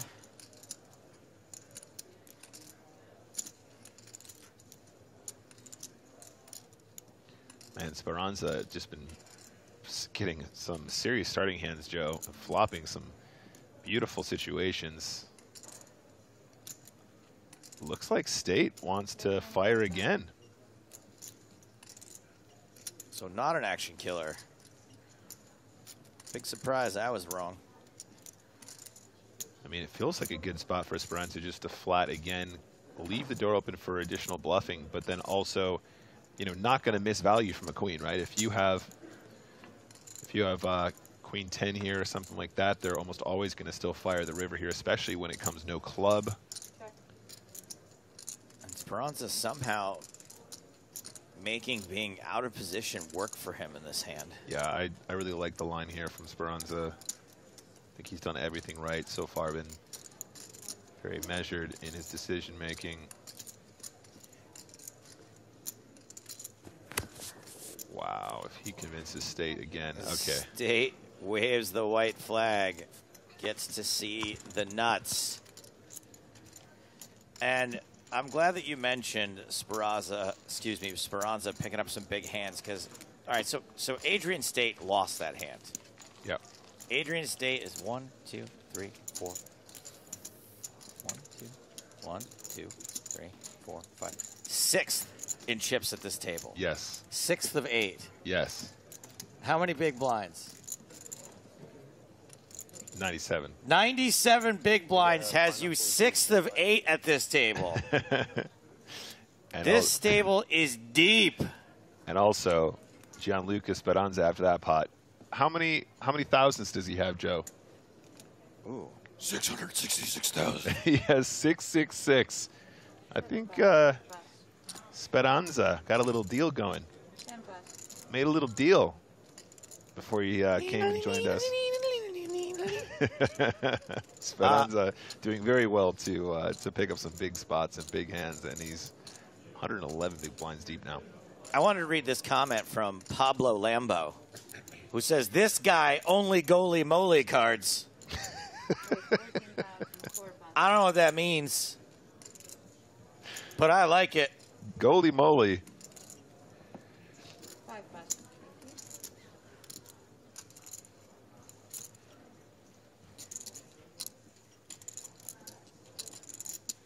Noah on YouTube wants to know, can you ask to see the opponent's hand at the end after they fold their cards? You can ask. You are not entitled to see them if the cards have been folded. Top pair for Bosca outflops the 5s.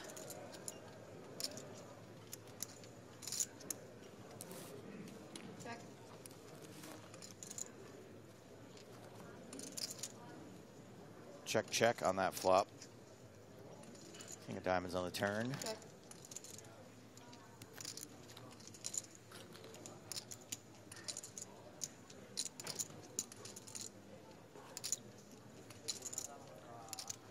Couple of moly goalie cards here.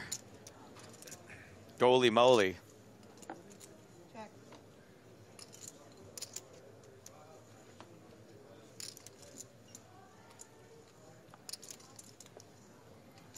And the river card makes a 3rd pair for Bosca. Does improve to 9s and 8s. King kicker.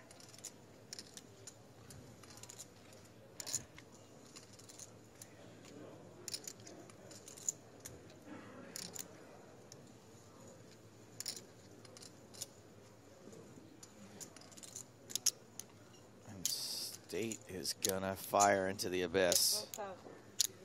These chips will not be coming back. Easy call for Bosca. Shows the winner.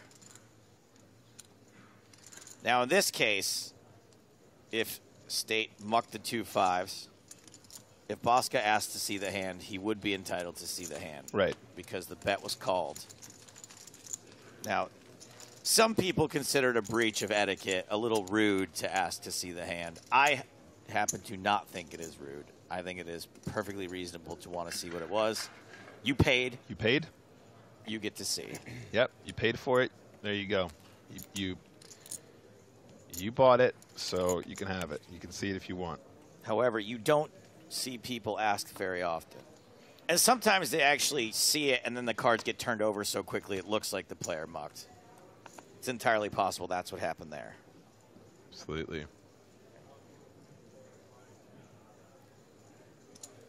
Raise 13 pounds. 10 pounds. 1 pound.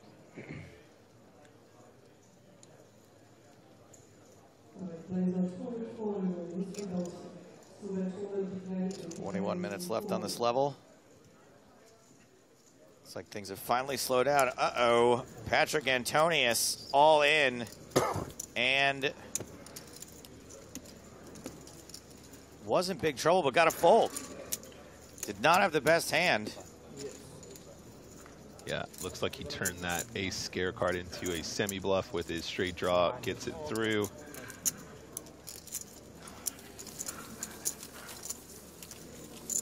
And for those of you asking, that's Rory in his floral shirt. Still at our secondary feature table, still in as of the current delay. Yes, to answer your question, if you are called, technically you're the player that's supposed to show first. Doesn't always work like that. But that is the way the rules go. Yeah, I mean, if you're confident that you're winning, you're probably supposed to be showing faster under circumstances such as that. I don't know, guys. It's all a feel thing. There are some specific rules that could be followed and called upon, though. I'm sure there's a rule book somewhere for it specifically. 3-bet, Panka to call. Probably will just flat nines under the gun here.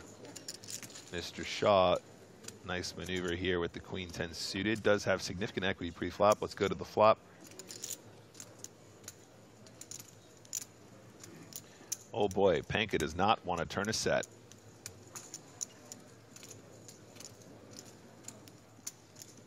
Certainly not. That would be a straight for Shaw. Panka got the best of Shaw the first hand that Shaw sat down for at the table with the pocket sevens. Panka bluffed him. I think it was on a king high flop.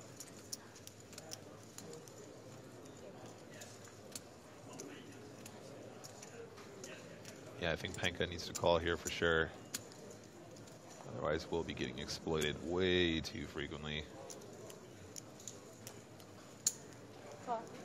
Does call, has the best of it for the time being. Really doesn't want to see that set. It's an ocho. One of the better cards.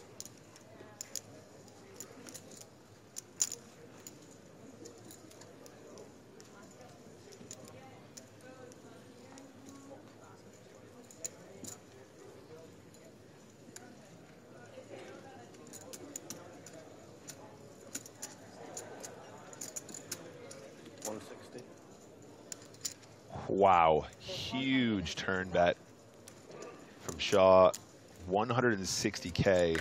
That was nearly full pot. That's pot, yeah.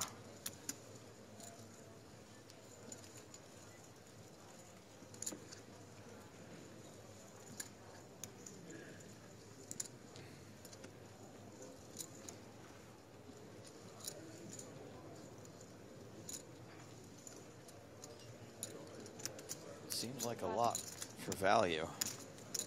Wow, just power. Just power poker. Max pressure does get the nines to fold on the turn. All right, so they're 1-1 now. Panka bluff Shaw, Shaw bluff Panka.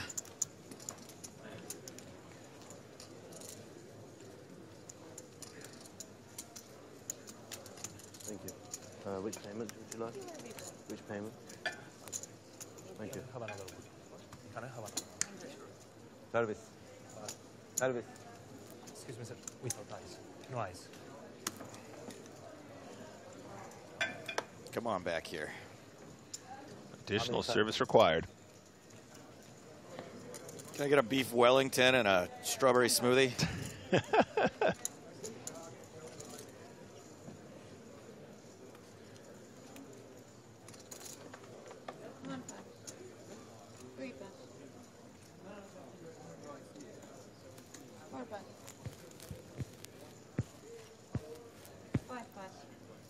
Actions folded around to Adrian State.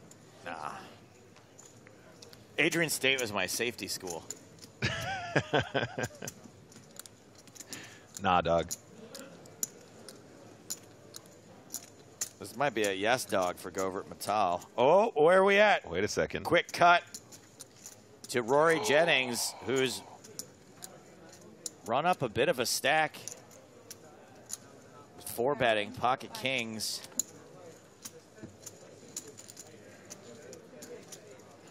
Fougeron with 2 10s. A tough hand to lay down, but if you know... Oh. Did he just jam? Yeah. Oh, easy call for Rory. Oh, my days. Great spot for Rory. I was about to say, if you know Rory the way we know Rory, Yeah. 2 10s is probably not good very often when you get 4-bet. You took the words out of my mouth. I was going to say Rory, not the most experienced player, probably is not particularly balanced in situations like this. Very, very strong when 4-betting on average. He's still nervous AF. Oh, man. I am pulling for Rory to go deep in this tournament. Huge 80% favorite right now.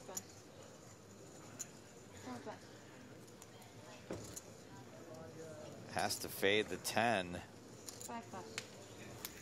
Not too shabby. Yeah, great start. 91% on the flop.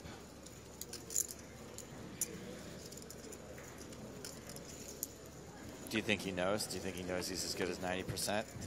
Almost definitely not. I love you, Rory. Now 95%. You can sit down, pal. It needs to be a 10. You've got the guy covered. Very good. Aces and kings and queens. On the river they could use. Fougeron is Fougeron. Classic flip. That is a huge moment. And a huge pot for Rory. He's up to 682,000. That's over 100. Big blind. He's up more than 500K on the day.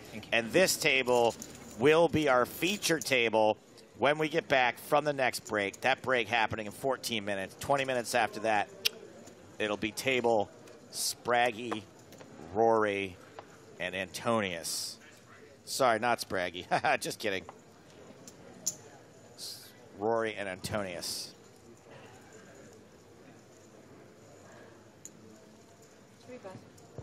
Maybe Spraggy will get moved there and I'll get lucky.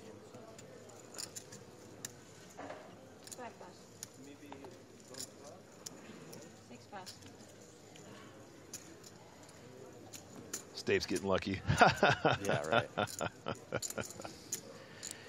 Nice one, buddy. Matal, pocket 10s in the cutoff. 10's no good. We just saw it.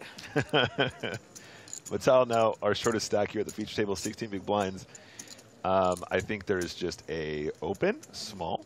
Again, we were in a very similar scenario, weren't we, just now with the ace-king of Matal for 16 big blinds. He opened, Joe, if you recall, as opposed to shoving. We were talking about this exact position. I do remember. And, yeah. You opened ace-queen. That's right. Thank you. Quite right. Folds round. It's going to be Matal versus big blind. A quick muck, though, as well. Speaking of which, Apocalypse did ask a question in the chat here regarding if you're in a pot and your opponent mucks before showdown, is their hand dead and do you win by default? The answer is yes. If your opponent, if any hand touches the muck, it is dead. I've seen it before. Live cash games, the guy mucks the hand because he assumes he's losing, isn't in fact losing, still hand is dead. You must protect your hand at all times.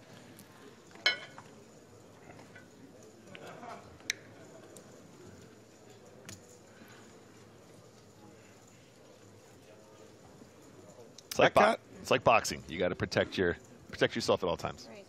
I kind of undersold our feature table, our next feature table. By the way. It's the secondary feature table now, but I kind of undersold it, and I do apologize. So not only will we have Rory Jennings, as we know. Yep. I didn't oversell that part. Patrick Antonius. didn't oversell that part.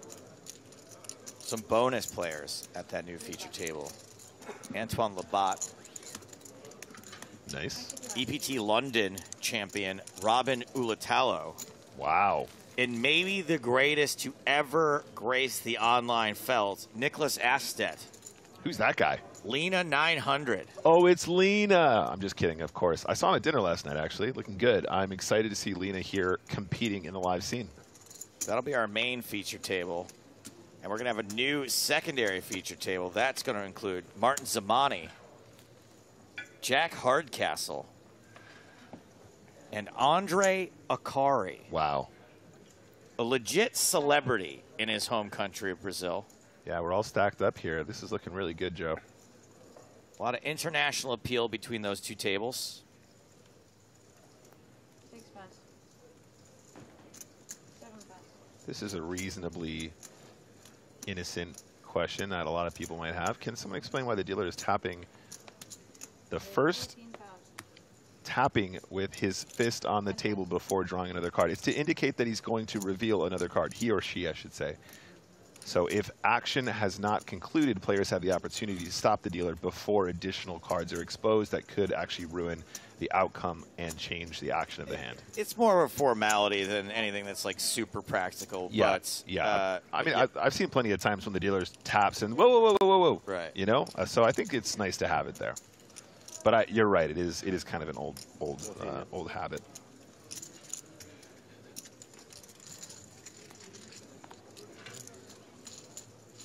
So we're going to go 3 ways to this flop. 2 suited aces and 76 trombones. Jack, 5, 4, 3 clubs. Both suits miss. 7 of clubs is the best draw. And the 6-7 offsuit is the second best draw.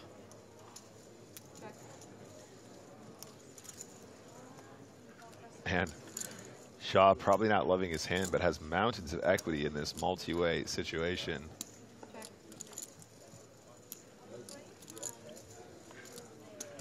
Three on the turn. Straightens out for Carl Shaw.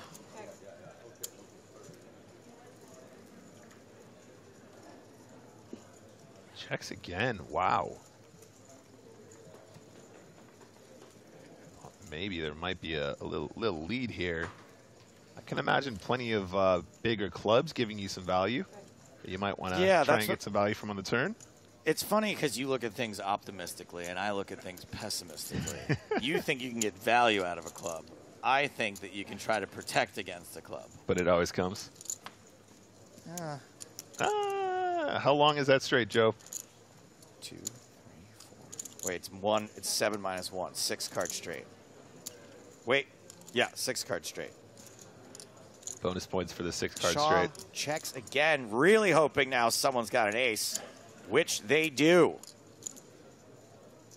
Panko with the bottom end checks it. Broomaroo.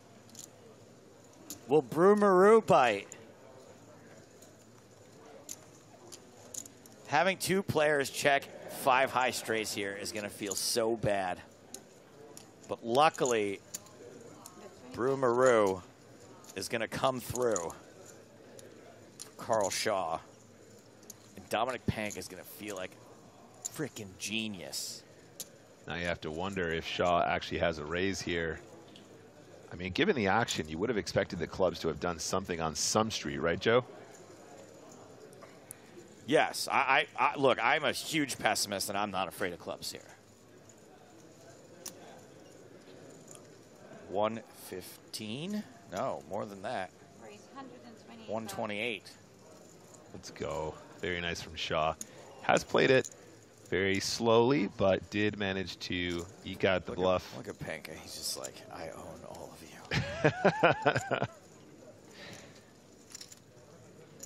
Oh, man. Oh. Broomaroo. Oh, Broomaroo. Looks like he's fighting the urge to call. I don't think this is a bluff very often. I would agree with that. I would agree with that assessment. I don't think you can raise a hand you're chopping with. I mean, maybe. Calling for a chop or raising when you could chop. I mean, I don't know. There are situations for everything, but there are circumstances which you can. But this is a sad story for Brumaru. Calling for a chop is just maybe one of the worst things you can do in Texas Hold'em as well.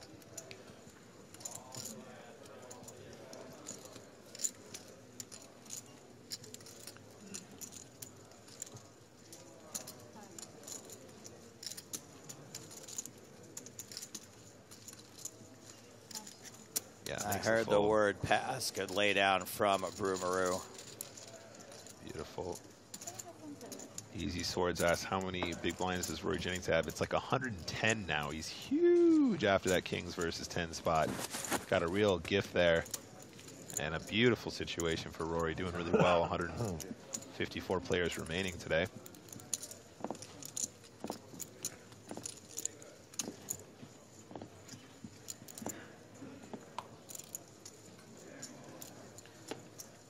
Only going to get a few more hands left before we take our second break of the day.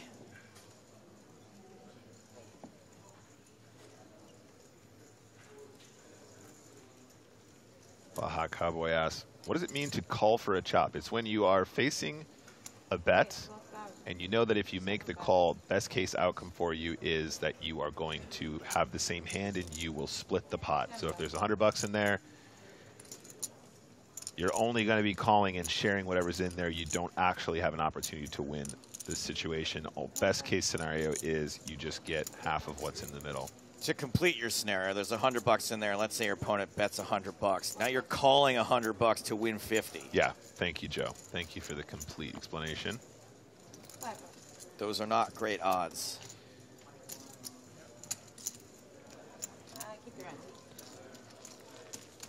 Pablo Lambo back again saying, Giga Goly Moly cards. Giga Goly Moly returns. Having said that, if you check to an opponent who you know is capable of bluffing in situations where there's like a chop on board, you're giving him the keys to the Lambo. You're giving him the keys. If you got to bet your scare cards. So that's a pretty common one, guys, that comes up. If there's a straight on board and the straight is the nuts on board, like 10, you know, whatever. No, it's not quite the... There are situations, for example, when there is the nuts on board and inexperienced players will still fold on the river. That's a bad example. But a situation where an unlikely card is slightly better on the river, otherwise it would be a chop. Good opponents will identify those situations and, you know, 2x pot, river, shove, and therefore calling for a chop, and it's, you know, they're losing to one higher card to put in the straight, etc. You know what I'm talking about, guys. There's lots of cool moments like that where you can apply lots of pressure to inexperienced players and really, really plus EV moments because you know you're very likely just to chop if they do find the call, which is very minus EV for them. Shaw is going to raise from the button. State, ace-3 suited. Looks like he's... sorry, in the big blind, excuse me, is going to call. Ace-high flop for State. Pretty good. And Shaw is going to ride the wave. Bluffed Panka. Got some decent value when he made the near nuts. And now is maybe on a slight bit of positive tilt here. A little bit optimistic. Firing here.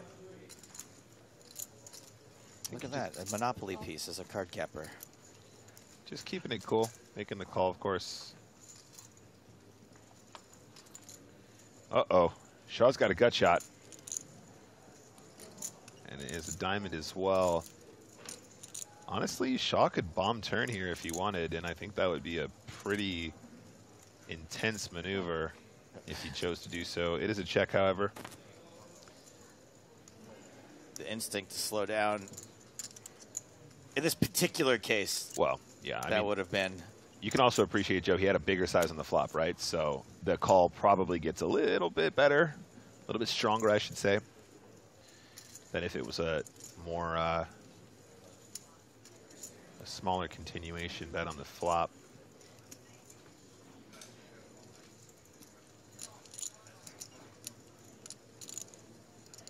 45K. Bet 45,000.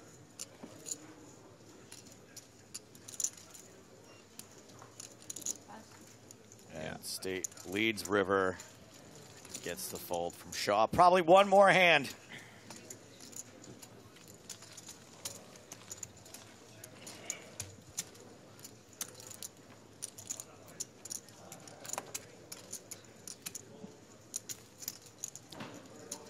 This is the pre-penultimate stop of the European Poker Tour in 2023.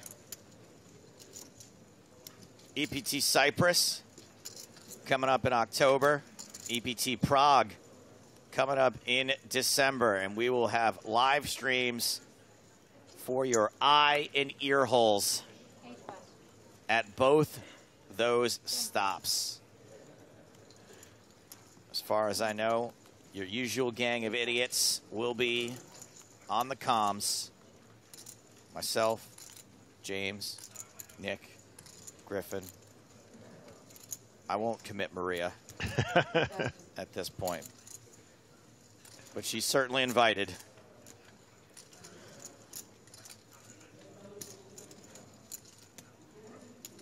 I'm looking forward to Cyprus in particular. Never been there before. Plus, I heard the resort's all-inclusive, so I'm going to be drunk the entire time. And there's nothing they can do to stop me except threaten me with my job, which case I'll probably stop immediately.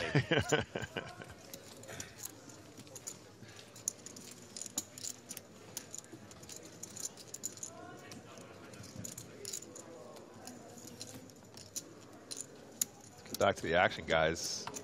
Break is looming. I think this might be our last hand before the break, Joe. It certainly will be. Time is almost up. It's your last chance for pie.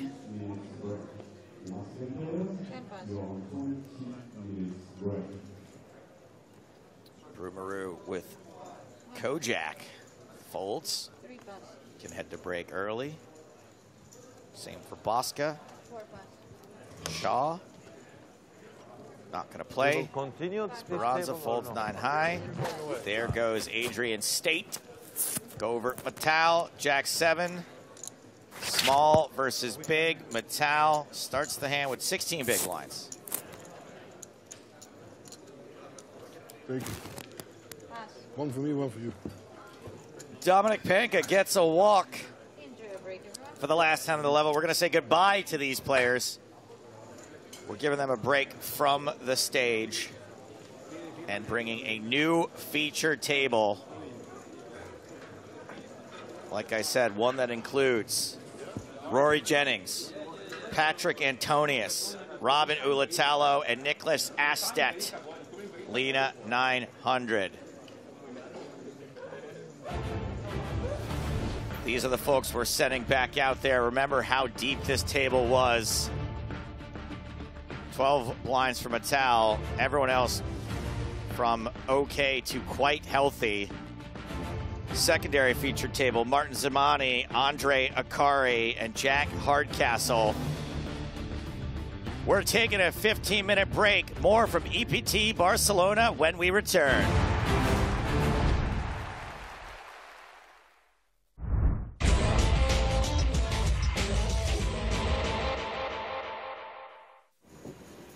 Lines are now 25 and 50. King 10 for Dominic Panka. You know, this Panka kid may in fact be the early stages of Skynet. He raises from under the gun +2. Makes it 115,000. Action folded around to Mike McDonald in the small blind. Pocket nines. Mike probably doesn't want to play a huge pot with nines super deep and out of position.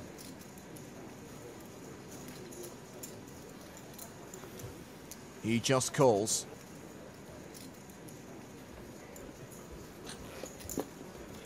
He folds. August 4th, 1997, Skynet goes online. The flop is Queen, Queen 5. Mike's still ahead. Dry flop. So dry. Mike checks to the pre-flop aggressor. Panka's got the perfect hand to barrel with. It's one of the worst hands he can have in this spot, and there's a pretty good shot his pair outs are good. That's a continuation bet of 140,000. And it's a bet that Mike calls. Skynet begins to learn at a geometric rate. The turn card, the 7 of diamonds. Mike checks a second time.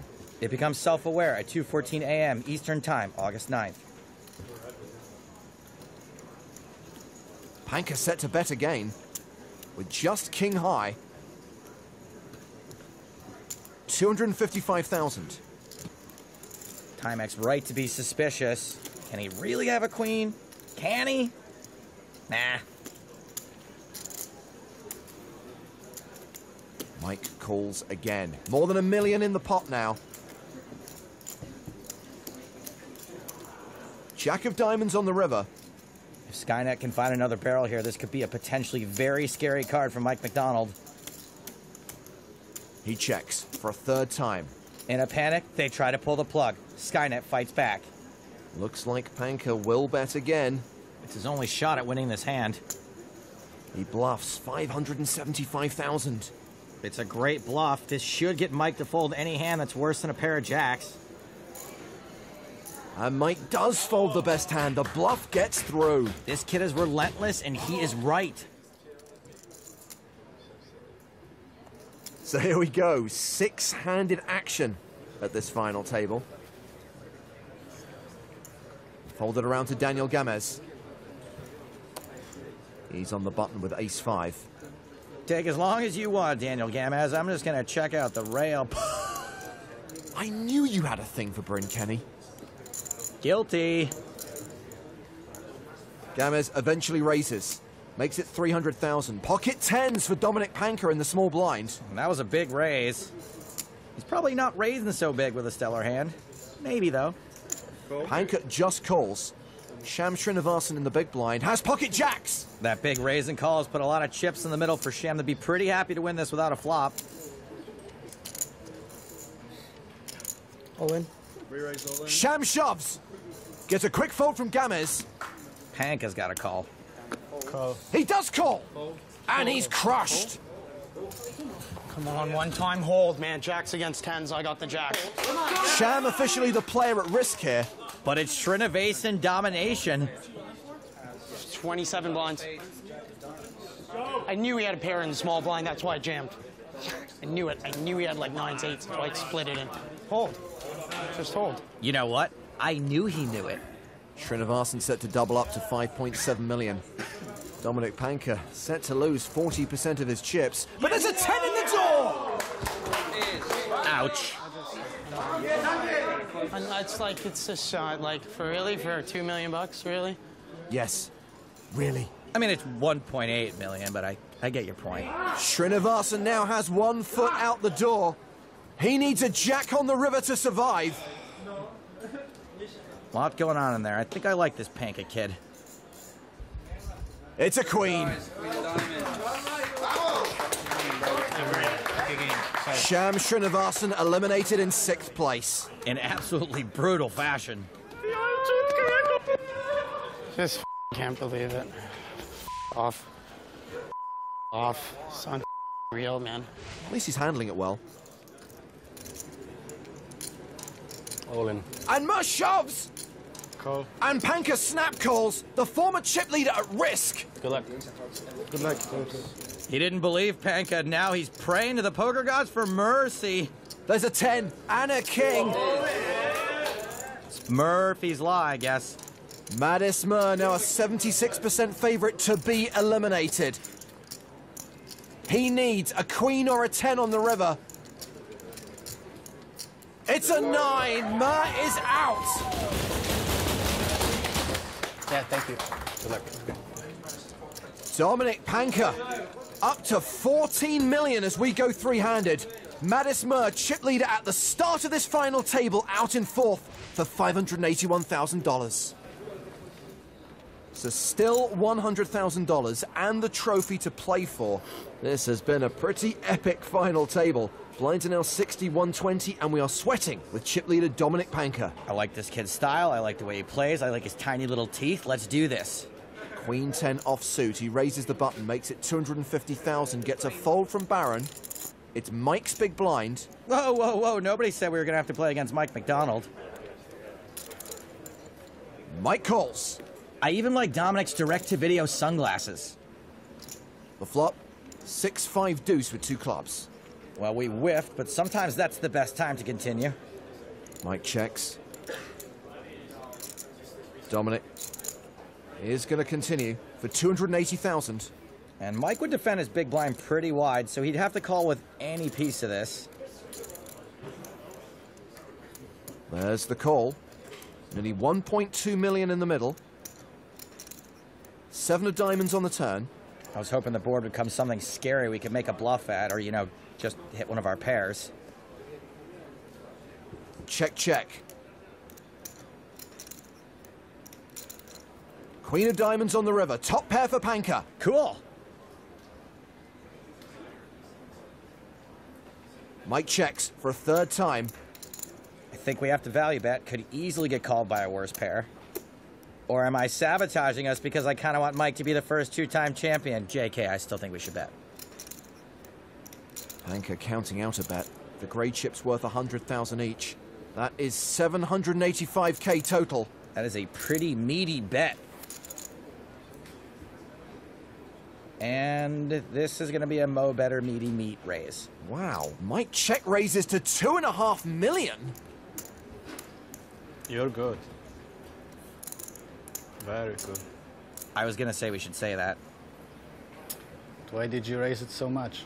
All we can really beat is Mike turning a pair into a bluff or a missed flush draw. Panka folds. Mike had deuces, he flopped a set. Did you have it, Mike? I'm sorry, Dom. I don't remember.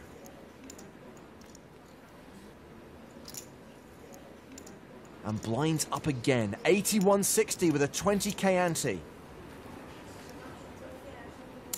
Panka, ace-9 suited on the button, raises. Isaac Barron with king-queen in the small blind. All in or fold. Come on. He elects for the former option. Mike folds the big blind. And Panka calls. Barron shoved knowing he was ahead of Panka's opening range. Panka called knowing he was ahead of Barron's shoving range.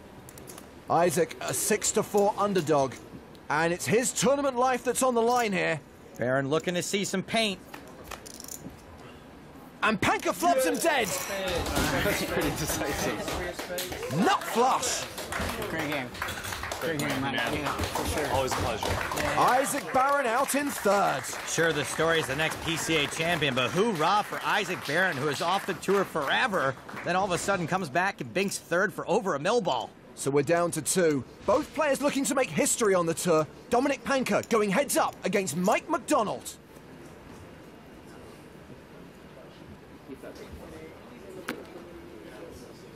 It's Mike's button. He's first to speak. 10-7. And he raises, makes it 325,000. Standard raising hand for heads up on the button. 8-9 suited for Dominic. Call here would be standard as well. There's the call. This is what happens. Heads up, ranges are blown wide open like somebody left the gas on too long and then lit the pilot light. A 10-9-5 flop. 2nd pair for Panka, top pair for McDonald. Action's been checked to him. Panka's checking to the razor, but I would imagine he's not folding to 1 bet. Well, Mike's C-bet is 350,000. You can certainly understand him calling here.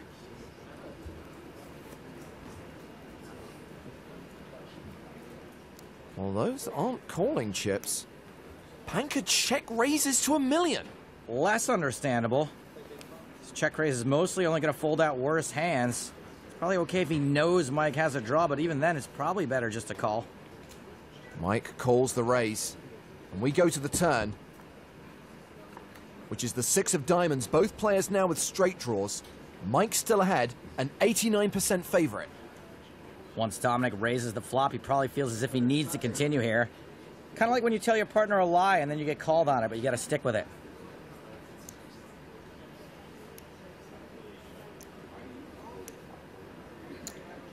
That's a bet of 1.4 million. And like most suspicious partners, Mike is not falling for it. McDonald calls. 5.5 million in the pot. The river is an 8. That gives Mike a straight. It gives Panka 2 pair. That card hits Panka, but in his mind, it could have hit Mike even harder. Panka checks. Mike should be value betting this. He checks behind. Interesting check back. Maybe just wants to see Panka's hand, catch him, make him admit the truth. And that will bring about a change in the chip lead. Mike McDonald now has the lead with 16.4 million. Mike has picked up pocket eights on the button. He raises to 400k. 10-7 offsuit for Panka in the big blind. Again, this would be a very common hand to call and defend the big blind with. Panka, not a fan of this calling business. He raises. It's a 3-bet to 1.2 million. Ambitious 3-bet. Don't think it's going to get a fold. If they were shorter, Mike might shove, but they're still deeper than a Lars von Trier film. Mike calls. He doesn't have the betting lead, but he has the best hand and he's in position. And he flops quads. Dominic Panka about to fire dead like a zombie Alan Sugar. Oh, that is an image I need to remove from my brain. Did you say brains? Panka continues for 900,000. I'd say this is a dream spot for Mike McDonald, but most of us don't even have dreams this good. I'm banking on a smooth call from a smooth operator. Sure enough, just a call. The better part of 4.3 million in the pot. 4 of diamonds on the turn gives Panka a no-good flush draw. He now slows down. He checks. Maybe Panka's giving up. I don't mind it in general, and I love it here. With this board texture and Mike calling the flop, he's going to be pretty strong most of the time. Mike bets 1.8 million. And gets a fold. Show the quads. Come on, show it. It's good for the game. It's good for the game. All right, fine, don't. Mike McDonald now has more than a 2-to-1 chip lead over Dominic Panka. Panka starting to tanka. It's his button. And the Polish qualifier looks down at pocket nines. Should point out that Mike also won his seat online. In fact, he was the first player to qualify for this year's PCA main event. King Jack in the big blind, facing a raise to 400,000. Mike responds with a 3-bet. Dicey 3-bet with stack sizes. If Mike gets shoved on, he's rarely in good shape. He does get shoved on. Maybe he was 3-betting to induce a light shove? Call. Mike calls! It's a race, and if Mike wins this flip, he'll win the PCA main event and become the first player with 2 EPT titles. Good luck. Good luck. King Jack runs down nines. It is over. Nines holding on the flop. Cringy flop for King Jack. Panka the big favorite now. That would finally be true. We know Panka runs real good in races. He flips like a Romanian gymnast. Mike McDonald has 6 outs. King for the sweat. If it's a king or a jack on the river, McDonald has done the double. It's a deuce. Panka doubles up and takes the chip lead. And it starts all over again. So close, yet so far.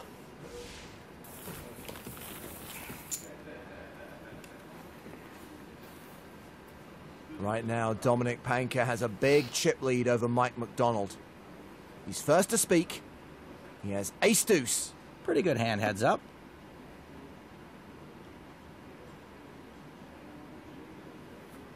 Here comes the raise.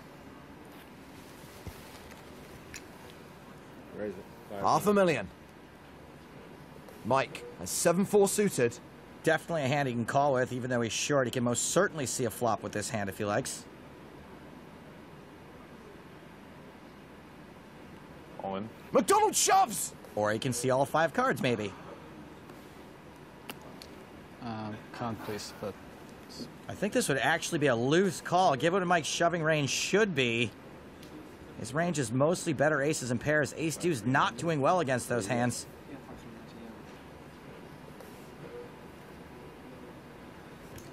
Call. Call. Panka calls! Sorry, I didn't mean to Pardon me? Didn't mean to slow. No, no, that's perfectly fine. This could be it. It's pretty much a flip. And if Panka wins, he is the 2014 PCA champion. Come on, you better be a lucky dealer. Technically, it'll be lucky for someone. Jack 5 deuce. Panka now a 3-1 favorite. Big whiff for Mikey. Lump in throat time. McDonald looking for a 7 or a 4. There's a 7! Yeah. 7 of hearts. Well played. No joking. Do something better. Play on, players. Do something better. Mike set for a double up unless the river card is an ace or a deuce. Deuce. It's an ace! Dominic Panka is the first ever Polish winner on the tour. Congrats, Dominic, but I am just gutted for Mike McDonald.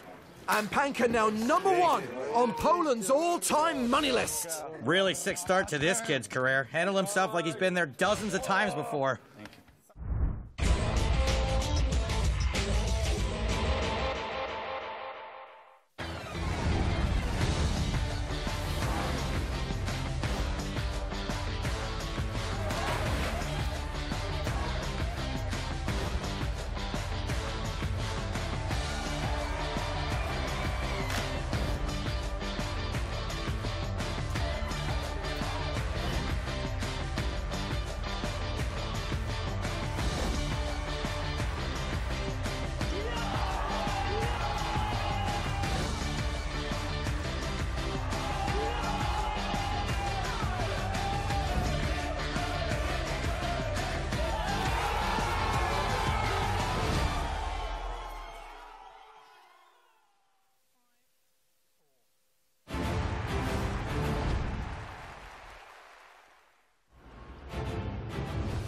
Welcome back to Barcelona and the PokerStars European Poker Tour. Day 3 of the main event continues with 152 players returning from the second break of the day. It's James Hartick alongside Griffin Benja. Hello, everyone. And Griffin, these are the chip leaders at this point in the tournament. Peter Svoboda from the Czech Republic is the biggest stack right now, 1.8 million. We have got 4 players in the 7-figure stack club. And we're going to have a new feature table for the start of this next session of play. What was our secondary table is now up on the main stage. So we continue to follow the progress of Patrick Antonius. Meanwhile, a new secondary table headlined by Andre Akari. Andre playing an 88 big blind stack right now. His table mates including Jack Hardcastle and Martin Zamani. We're about to kick off the 4K, 8K blind level, level 18 of the EPT Barcelona main event. I have to say, I am very excited by who we have on the main stage now. So whilst we'll jump on these guys from time to time, and obviously we're all emotionally invested in Andre Akari's story, of course, I think we'll be spending most of our time at the main feature table. So I mentioned Patrick Antonius already, a finalist here in EPT Barcelona in 2005, winner of EPT Baden the same year. He is joined by Rory Jennings, Chelsea Rory, who is chip leader at this table with nearly 700k. That is not a typo, that is not a graphics error. Rory really does have an 85 big blind stack.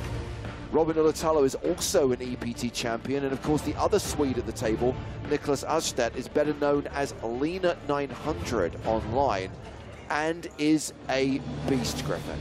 Yeah, absolutely, and you know, Rory's going to have his work cut out for him with a field like this on this feature table, and I'm really interested to see if he can just, you know, not just admire these players, but really, you know, use that chips to his advantage and capitalize, because this is a really important stage of the tournament. Yep, so a fun new feature table currently taking their seats on the main stage.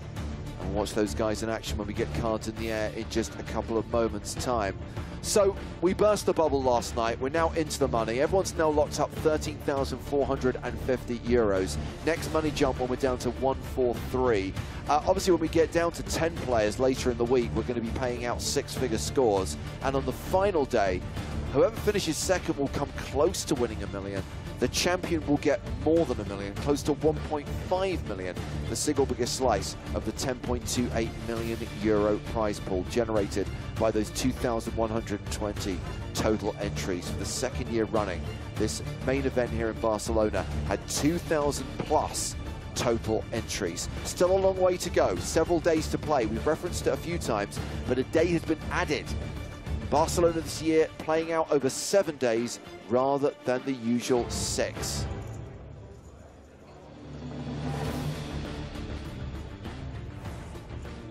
So at the feature table,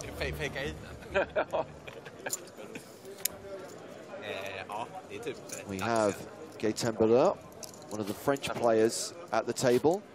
He's got around $315,000 in live tournament earnings. 3 Frenchmen on this feature table here. 3, of course, not 2, but 3. Robin Olatello, one of 2 Swedes at the table. Robin won EPT London in 2013. Got 560K for that win. Yeah, one of the best Swedish tournament players ever to play. From the neighbouring country of Finland, Patrick Antonius, 17 million in live earnings, won EPT Baden back in season 2 of the tour. Rory Jennings, one of the hosts of the club, Chelsea Rory, 108th place in the PSPC this year for 46.5 grand. And that is Neil Murphy, who's got close to $1 million in live earnings. His biggest live score came in an APPT event in Macau in 2016 for 663K. Yeah. They want to see the field.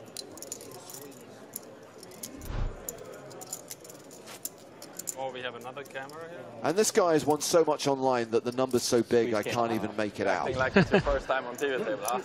Nicholas Ustet, Lena 900. Currently a below average stack though. Average right now is 420,000. Yeah, but we've seen Nicholas work some magic with these, you know, small, medium stacks, just finding little ways to gain chips. The Scandinavian connection on this feature table is pretty amazing. You know, between Nicholas Ustet, you know, Lena 900, widely considered the best player in online poker right now in tournaments. You know, Robin, of course, as we mentioned, an EPT winner, and then Patrick Antonius, who's no stranger to anyone watching the stream, I imagine. One of the most famous poker players of all time, and played some of the biggest pots ever televised, ever shown, you know, online. Incredible, incredible stuff. So getting the action restarted, a reminder that we're now at level 18. This is the 3rd level of the day. 5 levels to be played on day 3. Blinds now 4,000, 8,000 with an 8K big blind ante. And look, they're all sitting together. 90 minutes on the clock. 90 minutes until the next break. Action starting with Gaëtan Belleur. Folds. Antoine Labat.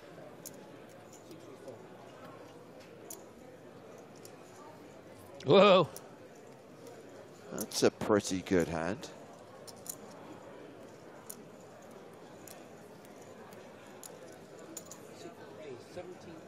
Raises to 17,000. Queen Jack off for Neil Murphy, folds. Jean-Paul Pasqualini has 5-3 off. Robin Olatello has a magnificent beard and Jack 9 off. Got to use beard oil in that thing, right? You can't just wake up like that. 100%. Antonius folds the ace-4. Rory Jennings folds the 8-5, and the aces go to waste. Does he show it? Does he show it? He doesn't show it. It is funny how to show it in a situation like this, 150 left playing for 1.5 million. It's just free information, like how you were looking when you were doing it. But a part of you still wants to do it, you know? It's like this little secret that you have. I was fairly nervous before I knew that information. The pair of you. Got some exciting news to share. Let's play this hand and then we'll talk about it. Chances are you may have already seen a couple of tweets go out or maybe seen it on Poker News, but something really exciting has been announced in the last half hour or so as Labat gets back into the action, raising under the gun with ace-jack of clubs.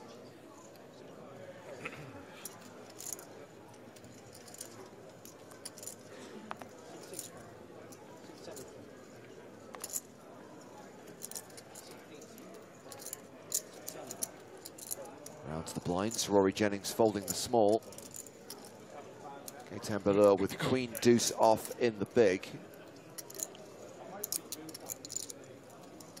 So what is it you do? So Folds me as and a well. couple of friends were on a football podcast talking about 2 in a row for Labatt. And, Both hands raise and take it. started working. So yeah, if you like live poker and you happen to live on the other side of the Atlantic, we have got some very exciting news for you. In case you missed it, this was revealed earlier. This is the NAPT, my babies. Comeback time. Yeah, we can play for real now. One time, come on. Yeah. Hey, Mom, I'm playing heads up on TV. I'll see you later. Why are you so good, Vanessa? Congratulations to Tom Marchese. William Reynolds is the champion. Vanessa Selps is the first ever two-time NAPT champion. No better place to play poker than in Vegas.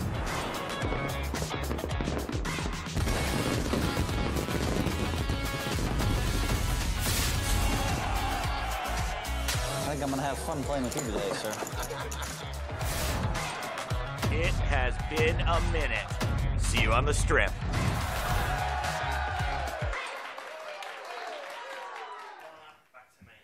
The return of the North American Poker Tour with the first Vegas event PokerStars has run since 2010, taking place at the start of November 4th through 12th at Resorts World on the Strip. A $1,650 main event, a 5K high roller amongst the highlights on the schedule. And Griffin, this is part of our takeover in Vegas because this is just before the Formula One Grand Prix in Vegas. Okay, love Formula One cars on the Strip, and of course Amazing. PokerStars are going to be there as part of our partnership with Oracle Red Bull fantastic. Racing. So there's going to be red spade passes awarded, giving people the opportunity to enjoy that experience in addition to playing in our first live event in America in more than a decade. That's so exciting to hear. You know, I love the EPT as much as the next day. I have an opportunity to play something like this, to commentate on something like this. It's just going to be so exciting. More details on the NAPT to follow as we return to the action here on the EPT, where we have 2 French players going to the flop, and King High still the best hand on this 9-4-4 board. Oh, that's 16,000 total.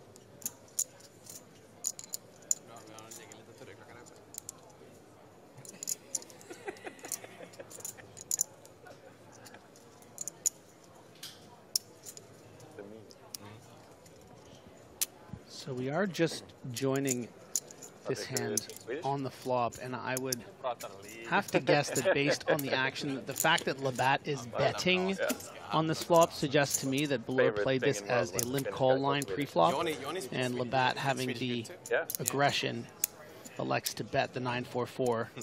Wouldn't make sense to me that Balleur would raise, Labatt would call, and then Labatt would bet this board. So Labatt now deciding whether he wants to continue the story.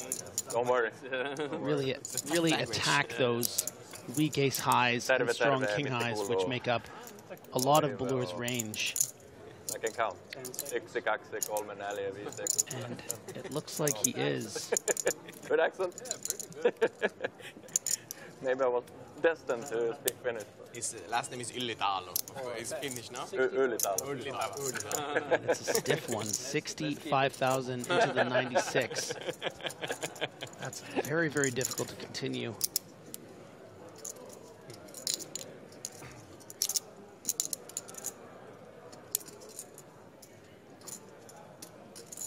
Where do you live these days? Monaco still? Yeah, I'll be there for forever. It's a good base. Looking at chips, not buying it. Live there and then have like a summer house in Finland. This is street poker. This is French street poker. Yeah, it's nice.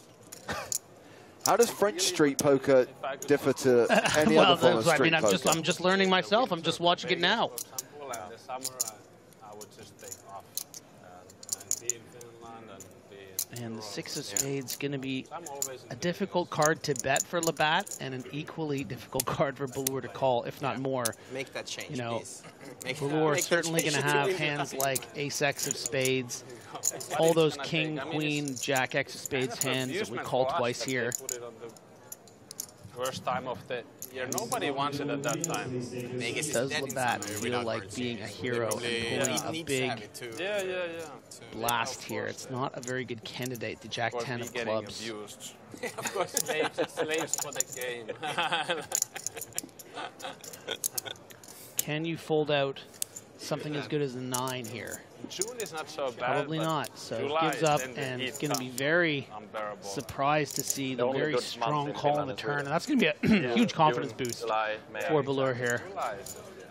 August is good. I mean, even I played World Series when We're going to head away it from used the to be, feature I think, table, Griffin, in checking May. on the outer table, specifically checking on Spraggy. And He's he is still in? all in. Well, he's in for now. He's got it in with Ace-Jack against Kings. Any ace about? Well, there's a Jack on the flop. That gives him additional outs. Queen on the turn. Here's Johnny. Nope, 10 on the river. That is the end of Spraggy, KO'd in 147th place, cashing for 13,450 euros. The grind never stops, certainly jumping into the mystery bounty.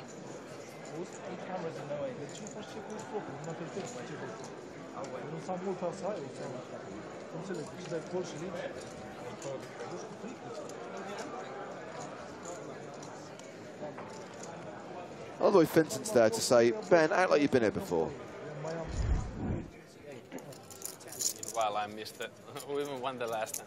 So just very quickly, going back to the NAPT, Griffin, obviously a lot of people suddenly think that this means there's going to be PokerStars in every state of the US. No, it doesn't. And right here, right now, PokerStars still operates in 3 states of the US, those states being New Jersey, Pennsylvania, and Michigan. I imagine, although I don't know for sure, there's going to be opportunities for players in those 3 states to qualify online. I imagine there's going to be chances for PokerStars players around the world to win their way to NAPT Las Vegas. You know about Power Pass, so I'm pretty sure a gold Power Pass is going to become incredibly valuable when we get closer to that event in Vegas in November. And of course, I'm sure a lot of players will make the trip regardless, and I'm sure there's going to be some live satellites at the venue. Maybe even 2-time NAPT champion Vanessa Selps will come out of retirement. It is quite Poker head in. ridiculous when you consider that the NAPT only ran for 2 seasons with only a handful of events, and yet already had not just a 2-time champion in the main event, but a 2-time champion in the high roller. Who was that? Jason Mercier. Of course. Same event, NAPT Mohegan Sun. In 2010, Vanessa won the main, Jason won the high roller. Fast forward 12 months, they both went back-to-back.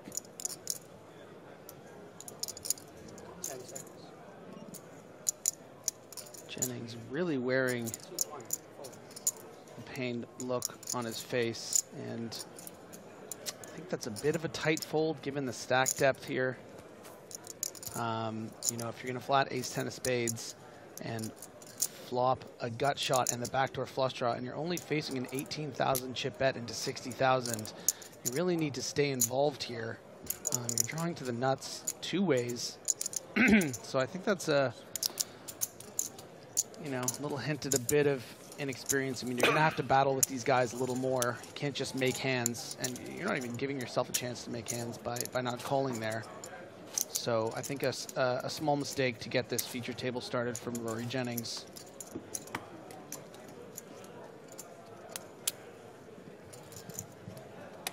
So all we've confirmed so far is the return of the NAPT in Vegas at the tail end of 2023. As far as live events in 2024 are concerned, and that applies to the EPT and all the regional tours as well, I imagine an announcement will be made before the end of the year.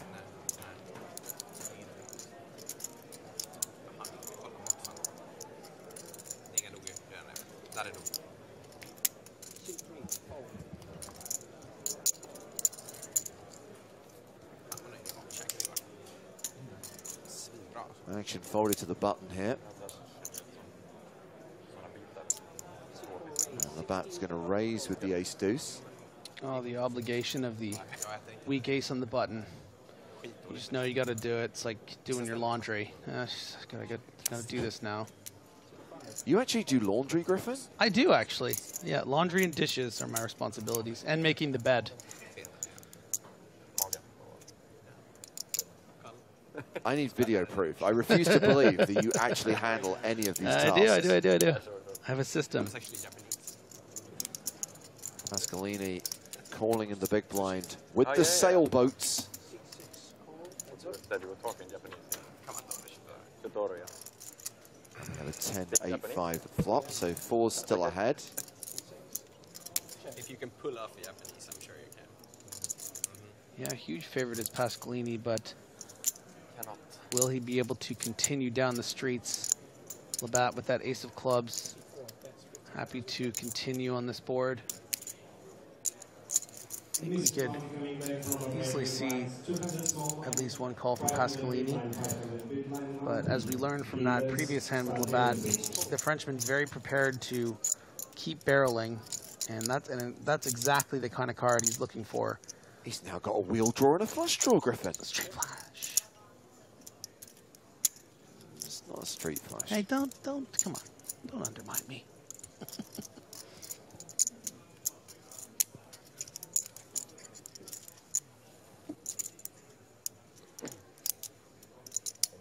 Patrick, can you teach me how not to touch the chips? 10 seconds. Not to touch the chips. I haven't seen you touch them Put for... your hand here. Hands here. Should expect a bet in the neighborhood of 40 to 70,000 probably. Every time you touch the chips. Just under 37. Okay, but I can put them back? Yes. When you have to put the chips in the pot, you can touch them. Without, you cannot refill.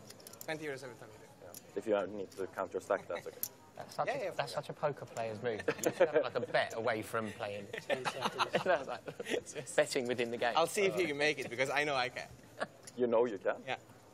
I don't think I can. Folds the 4s. Well, I tell you what, guys, if there's one thing I like more than announcing the return of the NAPT, it is a Griff Graf reunion. We have got Sam Grafton in the house. I mentally heard the music come on then. I don't think that's the tune, Griffin. Isn't it? No. But thanks. That was a beautiful little moment. That was good. I don't think it was music. No.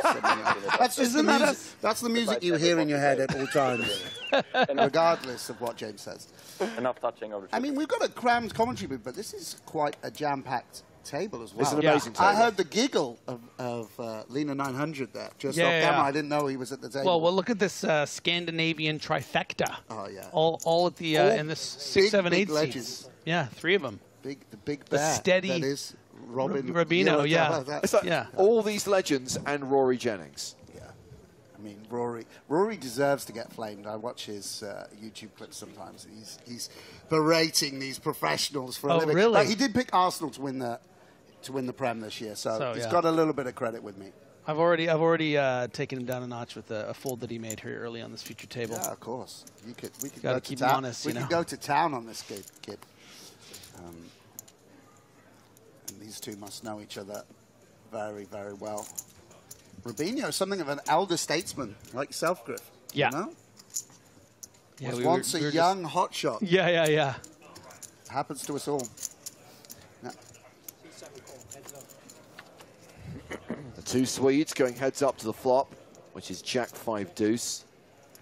Pair of 5s for Robin, but Lena 900's queens are way ahead.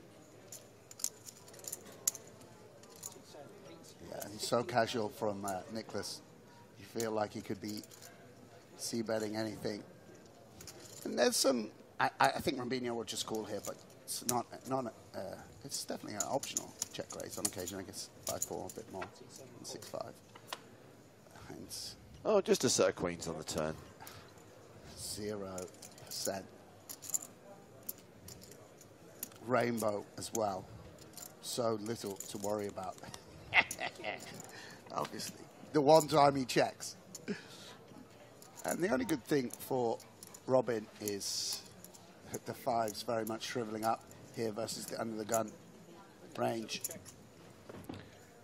Yeah, and it's very rare Nicholas is ever going to be checking a worse hand on the turn, right? Like something like 2 sevens with just check back. They took all my stuff. I put a lot of stuff there. So it's just a very comfortable fold, whatever the river is, as long as it's not a 6 or 5. A bet of 90,000 gets the fold from Ruben Ulatalo. And Sam, how has EPT Barcelona been treating you? Obviously, we saw you make the money in the 100k super high roller, which I think was a refund and a little bit of profit. Sure, tough way to make 9,000 euros, but I was grateful for it. Yeah, I mean, it was a very fun experience. Of course, you know, it was a smaller field, but somehow the mind's deceptive. You still felt that final table experience, you know, and a tough bubble against some real strong opposition. We had a lot of fun. Kai Han had the chip lead, and he's obviously a great morale character. Yeah, a lot of laughs during that tournament. Played the 50k yesterday, which I didn't do so well in, but we had some legends in there. PK was playing and is playing today. That's adds a little bit of glamour, a bit more glamour than is normally. You know, as much as I love playing with Tim Adams, it's not quite the same fissure of excitement rippling through the room. Obviously, I didn't want you to feel that we were ignoring you at the final table of that super high roller. We just had the small matter of the biggest live tournament in PokerStars history that we kind of felt probably deserved to be showcased. Of course. Besides, what are you doing? It was the Rat Man. Oh, yes. No one was brandishing a rat at super high, or any type of animal, really. No. If you want us to see how every hand he won, he would get up and do a Rat Man dance. He would say Rat Man and then go at the guy. A little bit of a throwback there. Yeah, I mean, I can imagine that could be funny and also maybe irritating. I don't know. And here they were enjoying it. What Asted is he gonna? He's going for it. Yeah, he's got that King 4. There we go. There we go. Very predictable. And you know, of course, it might seem when you see this holding that Nicholas has that sevens is just slam dunk shove, like let's get it in. But of course, you know, he's not 3-bet calling sixes here or ace 5. Like two. It's not exciting to flat in position. If you shove, you're just really hoping Nicholas has a hand exactly like this. You're in murky waters here. Murthy and murky. You know, which shows that sort of the power of this play. I think he will jam, nice. Only from the cutoff, and nice play from Murthy. The lone American against the Swedish contingent. Surrounded by Frenchmen. Every American's worst nightmare. But I mean, they're just surrender monkeys anyway. You can just run them over. Right, yeah, sure. Order some freedom fries and put it in their eye. Freedom fries. We've got the lone Brit as well, as we said, Rory. And we have Patrick as well. So Patrick was on that final as well. I was sat next to him. It's great to hang out with. Yeah, Patrick. A legend. This is a kind of Freaky Friday situation. We've got the beast that is Patrick Antonius as the short stack at the table with 18 bigs, and Rory Jennings is the table chip leader with 80 bigs. Wow. This is a weird hall of mirrors we've wandered into. Patrick, by the way, very disciplined poker player. I've seen him grind a short stack many times. No ego in the geezer at all. No sort of superstar entitlement.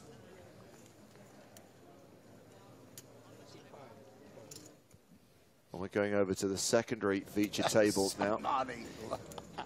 Yes. Quality.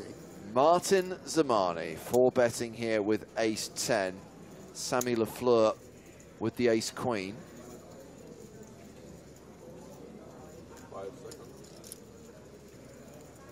And it looks like, appears to just be sort of a click here. No, but he's not cut off, right? He's small blind, surely. Is that, am I on that? No. How's he? No, he would have 3-bet from the cold cut off, yeah. But the sizing 47 and equals 95. Oh, he's going for it all. It's a bold play. Bold play. You love to see it. Yeah, I mean, Canada represent. But French Canada too. Lafleur, come on. With Zamani, you've got to. Yeah, you you know, gotta put it he could be on some. He could have had many. Taking be some on something, origin. yes. Vitamin C goes to Yes. his head, and he could be hyperactive based on sugar Yeah. levels, you know, and doing who knows what. Back to the main feature table. Legends all round, Joppy in the dealer seat as well. I mean, it's just a show. It's just Hollywood poker. Yeah, Antonius here with the 3-bet. Yeah, Pascalini Very opened. small sizing here at the 4-8 level. And Pascalini folding to By the way, 3-bet. that's very disciplined because you're getting an insane price there. Yeah, with a beautiful hand. And Antonius may be lamenting, oh, I should have just called on this 20 big blind stack. And I tell you why that's as impressive, because when you first play with Patrick Antonius, I think you see some less experienced players sort of level themselves. Something here? Yeah. Yes. Okay. I'm very sorry, after today. You can think someone's just goofing around when they're a big name and coming after you. Yeah. You should charge him for the water. He got you at least. Yeah. Aye, aye, aye.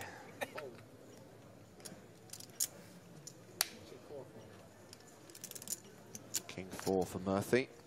Yeah, the 20 euro for the water. Yeah, exactly. You're even I was kind to him. Round to Forget the water, Pascalini. then I forget everything. More into punish you. Now round to Nicholas Elstedt on the button. Ace King of Diamonds.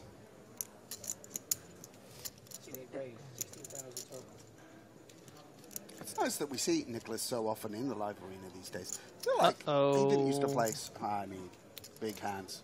23 big blinds effective here for Patrick Antonius, facing a button open from a guy that just looked down at 92 cards and put in 16,000. You have to imagine this is going to be everything from Patrick. All of it, says Patrick Antonius. And Rory Oh, Jennings look at the stress on his face. looking like a deer in headlights. I mean, by the way, this oh man, I don't know what to do here. I got a big hand. Like, really wearing Not it. much of a poker face here from Rory Jennings. Him as well, of all people. There's still this guy in the hand, eh? Like, I mean, does he even know that? I mean, this is Asted is in the hand. This is for sure an all in, but Rory actually might. Didn't it? No, he called. Yeah. Did call. Yeah, which is the correct play, by the way. But we got a three-way confrontation. Don't show. I call. I said call. So if there's any chips left, I'm not going to show my cards. Reasonable play. And what a big pot here. We have Nicholas Astet with the best of it with the ace-king. Rare you see a three-way domination situation. Patrick Antonius at risk with the worst of it. And we could see Rory aging before our eyes. Wrinkles are appearing just at the stress of this situation. The counting down of the chips, the hairs are turning grey. It's like that Matt Damon meme who gets older and older. I feel like a dog. On the river, I love it. I have 27 behind. I'll have the nuts. There is no flop I'm going to fall. Try bluff me, huh? Je me suis coupé les ongles dans ta télé.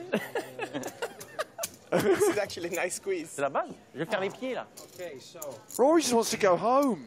This is terrible. Good. What am I doing here? Good luck, good luck. Me? No. Yes. Case ace. I'm all in. All in. All in a column. Now the cards go on their backs, and this is unbelievable. Backdoor for Jennings, backdoor for Patrick. Yeah, there's a lot of interesting turn cards here. Everyone felt good about this flop. And this would be a huge pot for one of the world's top online players. Obviously, Patrick at risk for his tournament. Now, why is Patrick better percent than Jennings? Just because of what's been folded? They both have backdoor flush draws, right? So why does he have 50% better chance? Let us think on this. I think Patrick. Patrick has chance. I'm Patrick has chance. I think he's dead. For sure. Maybe it's cards. Jennings. No, it's Jennings' Deuce percentage of against Nicholas, diamonds. right? I guess they're counting. Or action.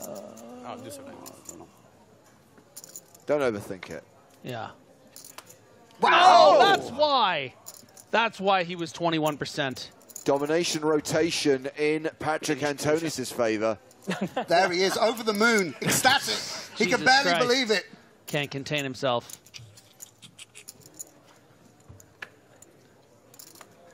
And that is going to 27 per side. Well, stat with just 60K. yeah, Lena 900 is going to win the side pot, but that is more than a triple up for Patrick Antonius, who's now up to 569K. He's gone from bottom place I thought you made a flush. Wow. to second place. Oh What? my gosh. You made a flush. That's crazy. Patrick, there was no flush out there. Jesus Christ, he's getting old. How much you want to buy? Everything has a price. How I'm still in. This is like a... Wow. We're witnessing the cognitive decline of Patrick Antonius Finally in real happened. time here, guys. I did it for the stream, It's just embarrassing. And nothing for Rory. I forgot to tell you guys, once I get some food in, it's game over. Big old pot. Oh, you could have ended the stream as well. So Took them both Antonius out then, is we- now table chip Moving back leader. into the- Rory Jennings has dropped down to a 50 big We're all blind really stack, good here. and Yeah, Lena yeah. 900's got fewer than 10 bigs. Significant pot. Very significant. I even told you were going to win. Patrick eats I don't constantly. do that. I have the nuts in the He rib. grazes like through the day. It's like playing poker with a raptor. They're kind of lowering in stakes continually for him. You just see a rustle of things, and then an empty plate is raised back up. It's absolutely absurd. It doesn't feel good to take it. Triple up is... Here we go.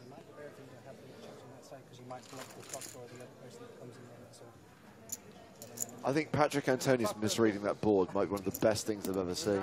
I have my chips on the left. We can always move this too.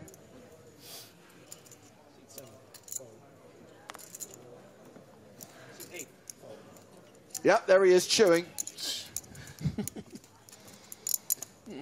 More folders. Here we go, Rory. Get back on the horse. Coming in for a race.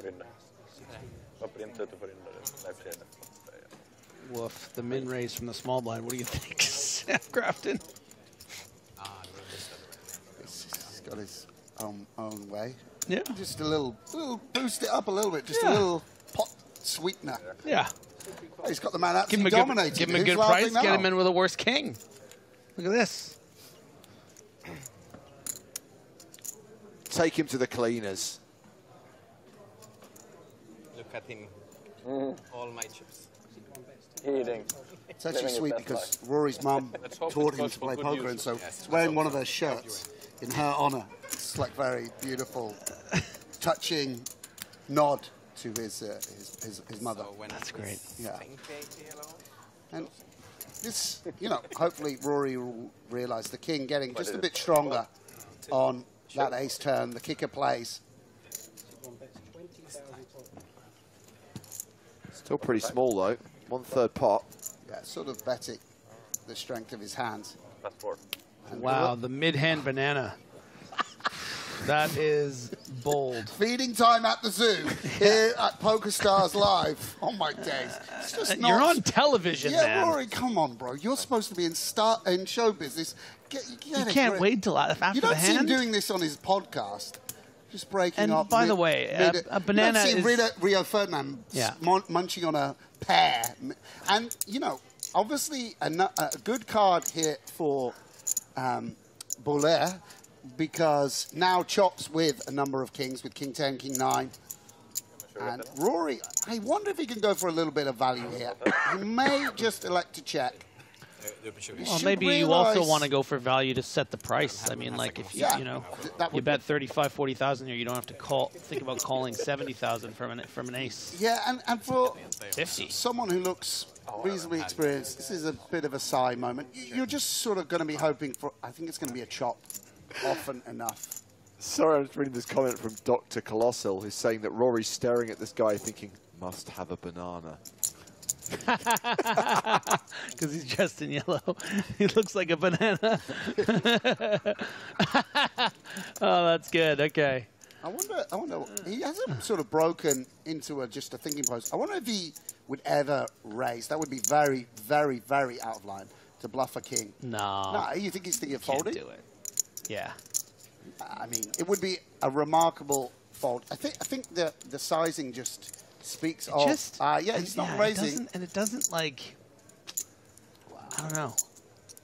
Tell me if this is a bit too, but it's just like the flow of things after he lost that big pot. Like I just don't see him blasting off here, blind on blind, trying to get a king to fold.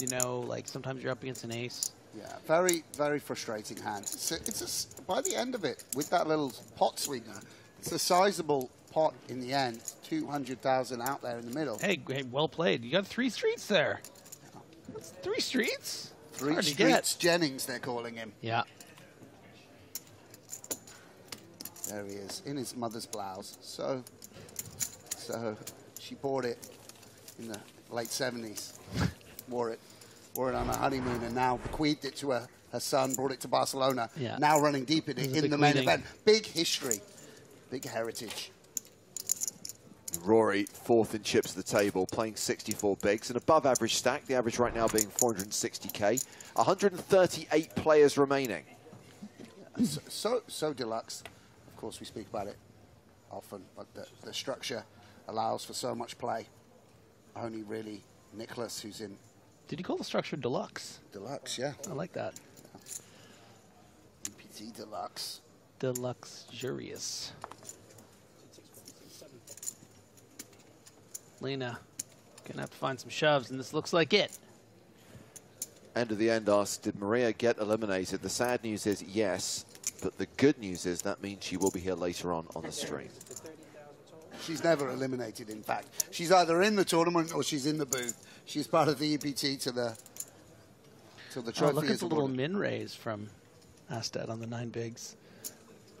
No, but he's putting the majority of he's putting half his stack, right? Oh, yeah, okay. Yeah, which is, I don't know whether it's completely necessary. Maybe a call and a re-raise or something, he'll change course. 10 seconds. C4 announces all in. Guess I might. Labat all in, and Lena calls. Fair fight. It is a classic race. I wonder if you ever want to just call that. Den här känner jag också. Varför är det så dålig känsla för? I wonder whether Rubinho's rooting for his friend or. And what board do you not put the other 44,000 in? Let's say it comes. What are you doing on ace 10 Ace king 10 all spades. Yeah, of course you have some decisions, but you also get to like ace king 10 all spades. Yeah. I mean I don't know. It's just maybe a nice little exploit. Anyway, that's a nerdy poker. No, I like it. We got nerds. So you would still go with this. Yeah. I guess so. Well, 4's holding. You could even shove and get Nicholas to fold. I'll start drawing to a queen or a jack with 2 chances to hit.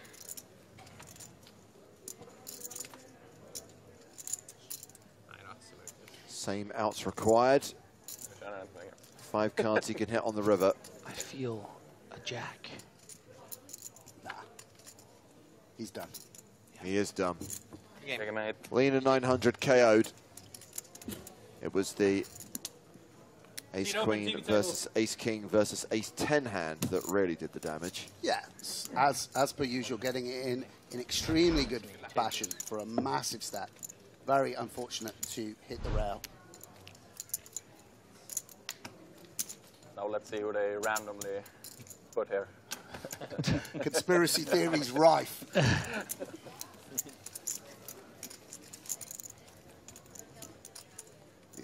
Patrick's he's still eating. There he is. Yeah. Still.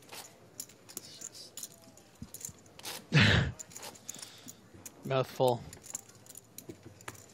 Feed the Antonius. Struggling Zeno says, so did Andre win the Team Pro last longer? Yeah, we just saw Spraggy go out, right? So that means Andre is the last Team Pro standing. So, ergo, winner of the last longer. Ergo, not often you hear that drop. I know, that was nice.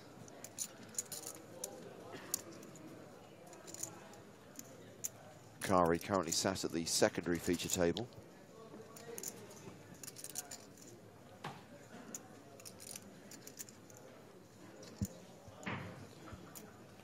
Martin Samuel, it is safe to say the final table can't be 100% chosen randomly. Just wouldn't make sense for PokerStars to not have names. There's so much wrong with that sentence, I do not know where to start. I never thought of it like that. How do you choose a final table randomly to start with? Assuming you mean a feature table. 430. I think he means final. Okay. Well, I've always wondered myself, how do they get all these big names on this final tables? Murphy's got the James and Joe, the JS and the JH. Oh, yeah. Murphy's Law. Gonna throw down the jack, 3-bet, right up against a hand that likes to 4-bet all in sometimes. Yeah, definitely. Murphy, of course, performing at the Barcelona Jazz Festival later this evening. He's a saxophone player. Yeah, of course. He's dressed for work in case it's busting time. Well, listen, there's no right way to play jacks, and sometimes you're going to hit the rail. Bro, you could fold to a jazz musician here. I know what you're thinking. I know exactly what you're thinking here, bro. You're on TV. You've seen some chart once. Don't do it, bro. Don't do it, bro. It's just a chart, bro. You don't. They're just advice. You don't have to obey them. Listen. Just let it go. Don't be a slave to the machines, man. Think you for yourself, have a family to Open feed. it up. Get outside the matrix. Come on, man. There's plenty of time left. I know it it's hasn't a been your day so far. Deluxe structure. Don't do it, bro. Just let it go. He's gonna fold. He's gonna fold. He's Oh, no. He Someone can't get a help himself. stretcher. Mate. Oh, my gosh. GTO Wizard's got a lot to answer for, by the way. Yeah. It's really messing people up all over the shop. Yeah. Dear, oh, dear. Well, the reason you do it with this hand is you still have some kind of... Yeah. Yeah? Oh, you look at him, he's thinking... Oh, man. No. He's like, I can't. He wanted to fold the King 8 as well. He'd seen some once. Yeah. Thought, just the chart flashes. Yeah. Well, got a case of the chart flashes. 32%. Banana-shaped friend cannot go broke here. Oh, just a miserable flop. Just miserable. You need a 4. Need a 4 on the turn.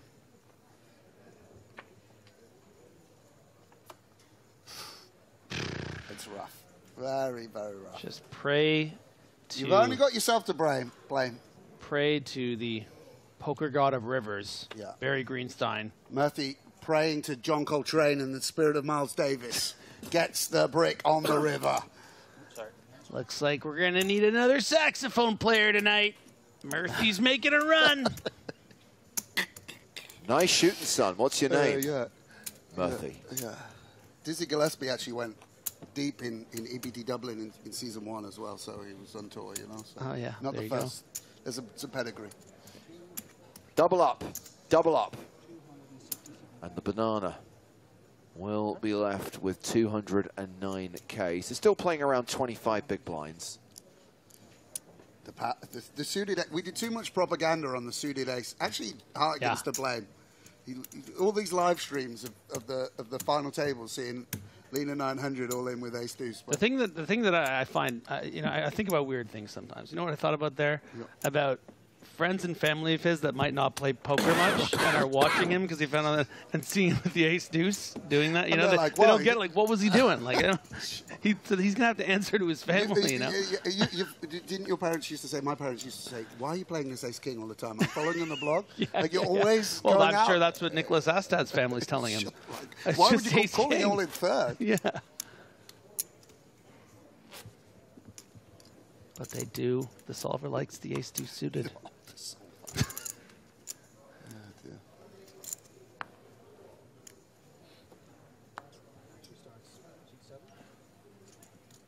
Robinho. No, not the football player. Rubinho. I mean, one of the best people to have. That is his online alias. Yeah, unfortunately chosen at a different time in Rubinho's career. Very early in his career. Ah, the Grafton. There we go. For the banana. This we do approve of. I don't know why Corbs22 is asking this question, Sam, but I'm going to pose it to you anyway. Sam Grafton, when did you last go to a Weatherspoons? Spoons. Yeah, actually, a couple of weeks ago. Yeah, in Leamington Spa. Love a Afternoon in the spoons. Nice. Give Pallur a break. Yeah, he's not having. Can't a banana get a break? Love the hoodie, though. I really do like it. It is a Banana Man style Yeah. hoodie, right?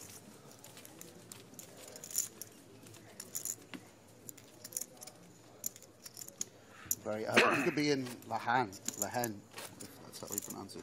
Oh, very. I've never seen that very- movie. Oh my days! I know. You've seen so many terrible movies. I You've know. never seen that. I watched The Flash last night. I could have It's watched just- The Hen. Really, you've never seen it? No, I've never seen it. Disgusting. You watched The Flash instead? I mean, it was not like they were both beside each other on the screen. It was Pick just like I one. was deciding what to throw on, and I happened to throw on The Flash. Yeah, happened to God, it was watch yet miserable. another Marvel movie. Yeah. As someone who clearly needs to make an effort to learn the French language, immersing yourself in French cinema might just help. That's really important. I'm gonna watch it tonight. That's a I'll promise come to to your both room of and you. watch it. Yeah? Really? Yeah. Snuggle up, and the double beds are spacious. Here we go. You can do a jazz riff, surely, when he's ready. We need Joe in the booth.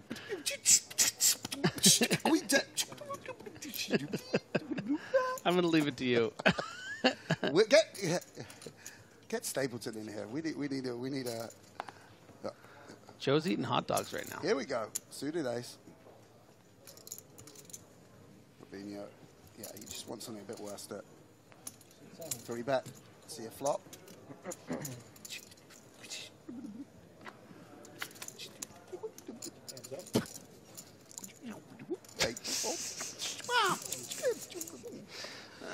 Okay, sorry about that, guys.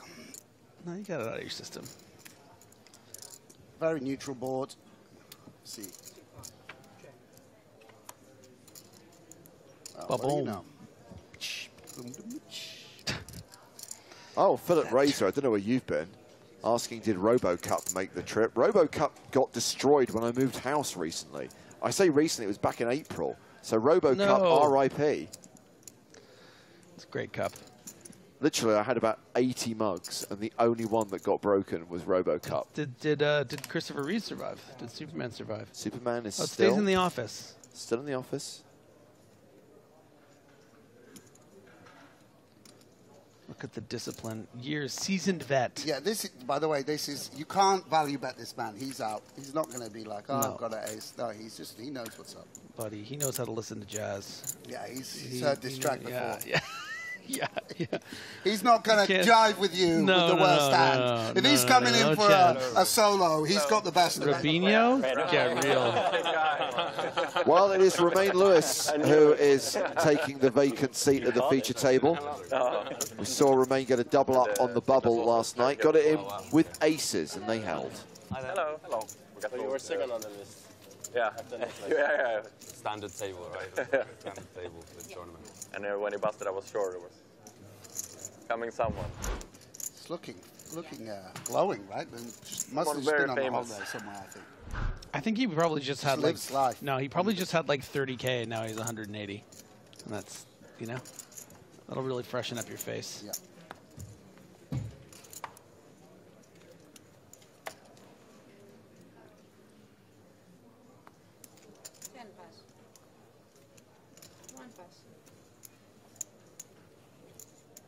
Corbs has a follow-up question. Sam, are you from Leamington Spa? What, am I being doxxed now?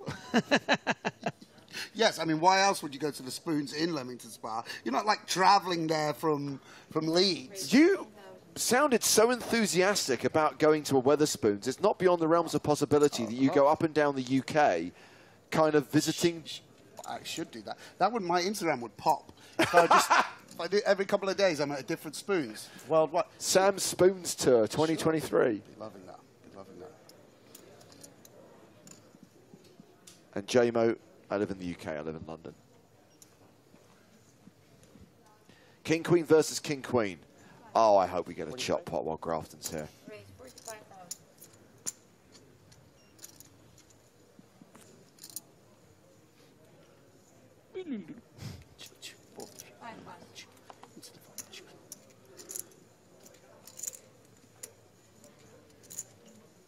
Pascalini folding the Queen Jack.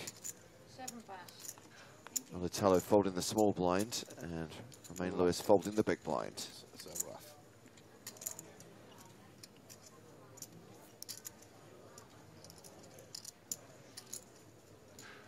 Well, I am informed by Cheshire 3333 that some guy just completed the Spoons tour of the UK, visiting all 900 of them. Sure. I mean, it doesn't surprise me someone's already thought. It's an immense idea, so it doesn't surprise me someone's already done it. Yeah, Antonius eating in the foreground. Wow. Wow. Whoa. Like a boss. Ooh. That's strong, by the way. Oh. That's quite interesting.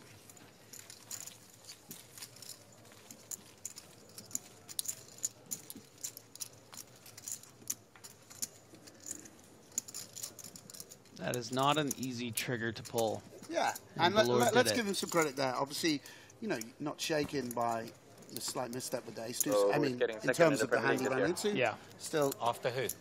City, I guess. But yeah. Take some guts. Brentford? Yeah. We got a second place. I feel it. We just took Ponne back to Malmö. Oh, Josef Malmö spotter. Yeah, No way. big one. Oh, really? The bad move says, I was thinking, imagine he goes all in. And he did went it. home like 4 years. This is the great thing about watching He had 4 more good years. EPT. Wanted to play for Malmö. If you think hard enough, you can make players bend to your will. Yeah, fully responsible. Yeah, I mean, imagine you had Jedi powers and you just used it to influence poker games that you're not even participating in. Yeah. Murphy opening with kings here. By the way, we're halfway through the level now. 132 players remain. And Antonius, mid-bite. Masticating in the big blind. The Raptor. He Picking basically went home and the goat out of his teeth. For Malmö. We won the league a couple times, but then we started qualifying for the Champions League. So a few people have commented on the fact that around our friend the Banana, Gaten Balleur, apparently there are lots of crumbs on the table. You had very good fans at Stamford What's he Bridge. been eating? Pontus Jansson was at Stamford Bridge. This is my biggest nightmare, Watching the being on a huge feature table, having dandruff and having the chat comment on it. Yeah. It's the brutal outcome. Chelsea should get top Had half this year. Years of therapy. Should. Tough and go. Shake off the I think fear. we're on to I love how James pronounces his name. I've been living in fear of this name. I was like, in a minute James will say it and I'll be able to. Gaten Balleur. Very good. Gaetan, the Banana Balleur. We'll call him the Banana. Oh my God, yeah, there is loads of stuff on the felt there. What has he been doing? Oh, no. Oh, I'm told it's not his fault. Our previous feature table lineup included Vicent Bosca, who was wearing a white hoodie that's left loads of fluff on the felt. It's Bosca's cheap-ass hoodie. Oh. He wasn't wearing one of the PokerStars hoodies, was he? Hope not.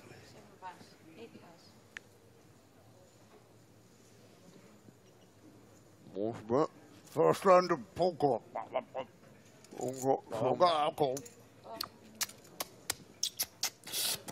He's going to just like lick his fingers in a moment before checking the flop.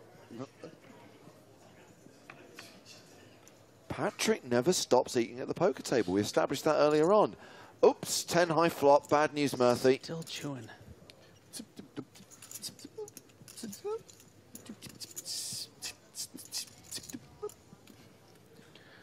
Murphy, top pair here. Could mix in some checks and does. Yeah, and that's a card that hits Murphy's check back range. So the 10 just a little bit less potent. And see Murphy check again. I feel like sometimes you're just tempted to put out a bet and keep things easy for yourself. Checks again, very nice. And now Patrick will feel definitely someone, in my experience, that likes to go for over under 35K? Thin value. Yeah, he'll just sort of size what his hand Well, I'm asking you. worth. We'll take over under 35K. I'll go over. Got the under.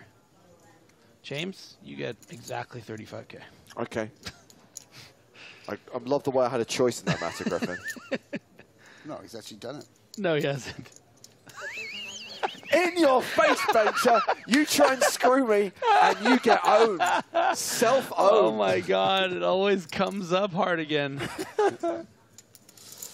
Yeah, and this is pretty unfortunate for Murphy. Just going to be forced to pay. Just this is the amount of money you lose. Top pair over top pair. Patrick Antonius for the 8 millionth time in his career. Value bets. No discount. Second pair against a disappointed jazz musician. Saved a lot of money. I saved a lot of money. How much you saved? I don't think I'm getting you off that hand. If I barrel, probably not. Maybe. If you show a real commitment. Antonius, kid in the candy store, having the time of his life. See, the thing is right now for Patrick is he thought he was out the door. He's kidding. He thought he was three-flushed on the river. You know this is the 20th anniversary of his EPT main event win? 20 years ago today it was. He won EPT. Deauville or something? I don't know. Tallinn. Tallinn was it? Yeah, 20 years ago today. Confirmed, James? Griffin, the EPT hasn't been running for 20 years. Oh, I'm sorry. 20, I was going to say 25. Not everyone's an EPT historian like you. Well, here is a hashtag fun fact. When we're in Barcelona next summer, that will be the 20th anniversary of the EPT. Yes. Oh, there you go. So it's been 20 years, yeah. What do you mean? Like, we were off by 1 year? 2 years. He won in Baden in 2005. It was not even this month. Baden, is that even a real place? I feel like It wasn't even this month, he says.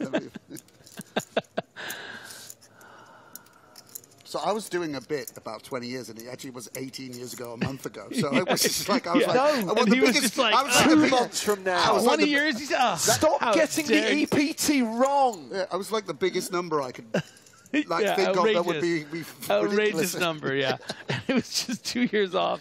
Here we go, Roy Jennings coming into the patented small blind min raise. All Give the us kids the, he's beefed it up a little bit. Well, because it's suited this time. you 2.5x the suited. You know this. Yeah.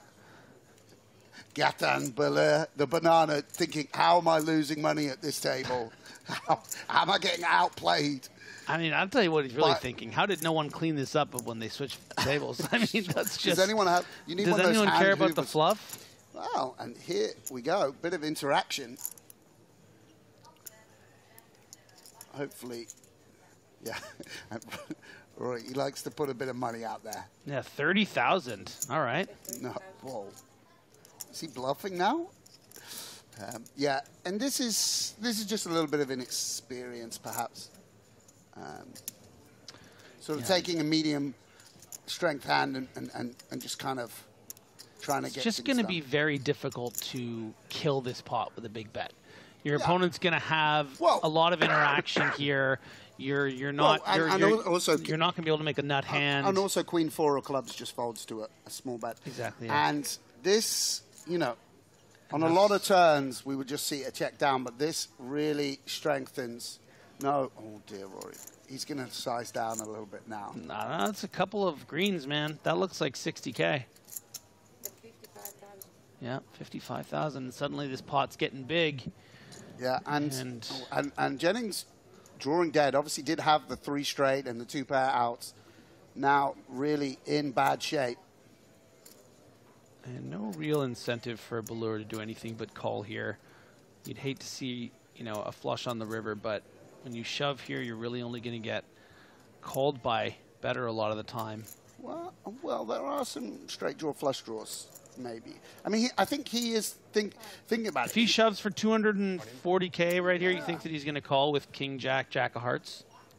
No, but you're just like saying... Protecting. He doesn't think he's got a second pair. He thinks he's got some kind of draw where he wants to see a So this turn. way you just ensure you win the pot. And this is how quickly good players cotton on to your bet sizing, right? Yeah. Rory did the same kind of hedging bets before with a hand he wanted to see turns and rivers with. And Ballard just says, yeah, if you had me beat, you would be betting more, so I'm all in. This hand's over. Obviously, if he knew he had Jack 9, he would call. No, but he is betting big here. He's betting quite big. He bet 30 into 48 and 55 into 90, right? Yeah, and Rory is distressed. Look at this. I mean, it's a challenging game. It's a very tough game under the lights. He also is worried about sort of Queen, Jack, Queen of Hearts. But the thing is, you're either way behind and dead, or you're a little ahead and have to dodge. And I think Rory, even though he's not so experienced at this, no, don't Rory. Oh. He's called. Yeah, he's got himself in a pickle here. And that's going to see Rory down to 216k, just shy of 30 bigs. Looking for a river, but it doesn't actually matter here. And it's tough to see. Yeah, Rory drawing dead on the turn. The river card is immaterial, and that is going to see Bellua get the full double up through Rory, who is now playing a sub-30 big blind stack. Yeah. Meanwhile, the internet summarized in 2 comments. Suha writes to say, thanks to the trio in the booth, you really made my day. Followed by NA, who writes, I want to mute the commentators. Well, feel free. Yeah. I believe that is an option. That's what the button's for. Yeah, and, you know, it's just, this is obviously one of the tougher things in poker, is navigating those mid-strength hands, those second pairs. He got the value last time with the king-queen. Yeah. This time, just slightly overplayed his hand. Obviously, there are a lot of draws, and the ranges are wide, but putting in the money on the turn and giving himself a tough decision, you just need to check the flop or the turn. And, yeah, and you know what? The thing that I can appreciate about this hand is the Banana's Revenge. You know, you ate one of its people. And there you can see the best of the bunch. The crumbs on the table there. A metaphor for what Rory Jennings has left. Let me finish my crumbs joke. Bits of Bosca. Yeah. I don't want anyone to blame the banana for the crumbs. By the way, if you're feeling sorry for Rory under the lights, you know, in this tough spot, just remember he is a Chelsea fan. And so anything bad that does befall him is pretty much coming. Yeah, it's just coming to him. He deserves it.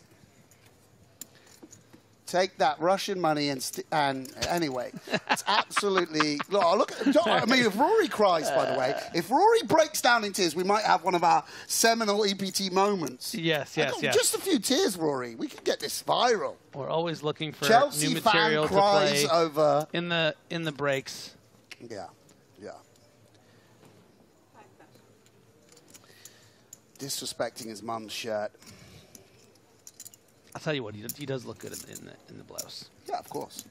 We've all got a feminine side. There's nothing wrong with being afraid to show him. it. Yeah. I like it. Here we go. Patrick, he's on his course 4 of the tasting menu, of the EPT feature table tasting menu. Jesus Christ. He's just continuing. He's just devoured an entire chicken leg. He just swallowed, and he's still chewing. Don't give Rory a hand. Don't give Rory a hand. Rory, it's too many blinds, buddy. This is too many. Oh, don't give up. This is Rory, everyone's watching. Oh, Rory. Oh no, this is like the Europa League final for Arsenal fans. This is just a disaster. The most Chelsea thing I've ever seen. Yeah. A bit of an implosion for Rory Jennings as he gets it in bad against Patrick Antonius, a domination situation, and Rory is going to need to get lucky to survive. Yeah, and it's a tough old game. You know, you're at an incredibly competitive feature table here under the spotlight. Obviously, there's opportunities that tend to come, and you know, a lot of Rory's fans watching, a lot of fans of the game would love to. No, he's welling up. This is wow. Some diamond opportunities, backdoor straights. Yeah. 6 diamonds would be nice. Listen, it says 15%, but I'm thinking feels more like 23. Turn card. Here's a diamond. Ooh. Now it's 25%. The extra EV, he's a pro. Look at this. Give yourself the extra equity. Get ready to walk away. Antonius with the if he dies, he dies. Look. Finally stopped chewing for a moment. Needs a diamond or a 10 on the river, or he's done.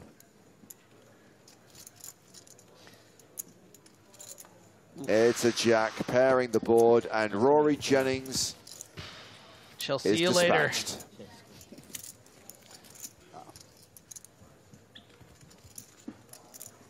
Good game. It was nice playing with you. You too. started this session as the chip leader at this table, can now finish his banana as he wanders off to collect his prize money. 15,550 euros. Meanwhile, Patrick Antonius, who was the shortest stack at the table, is now playing more than 100 big blinds. Wow, wow, wow. I got the food just in time. He did say, when I start eating, he said, when I have my food, you're all in trouble. Said that? Exhibit A. Yeah. Deck not kind to Rory Jennings. Let's finishing. Yeah, not where he wanted. Let's hope the same happens for Chelsea this season. Yeah, you know, all kidding aside, it's hard not to root for Rory Jennings. Yeah, of course. I mean, we obviously root for any amateur to go deep. It is, I mean, it's intimidating, by the way. I've played with Patrick, and I'm intimidated, and I've played a lot more poker than Rory.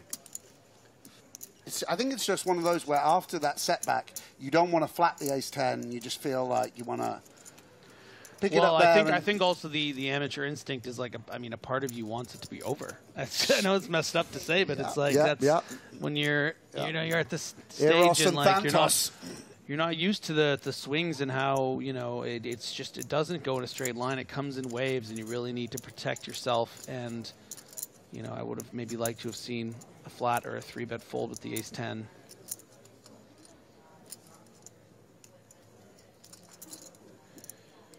Always a bit tricky. This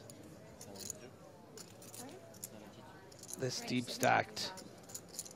You're very comfortable 3-betting here, but at the same time, once we get into extra bets, it can get very, very tricky. For like these 70 big blind stacks, button small blind with something like 9s. Yeah.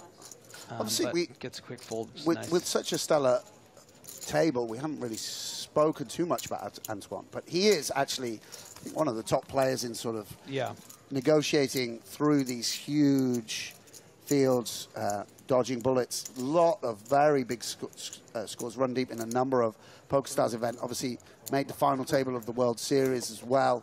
One of the biggest of all fields. Very, very just talented, an incredibly successful, talented, steady.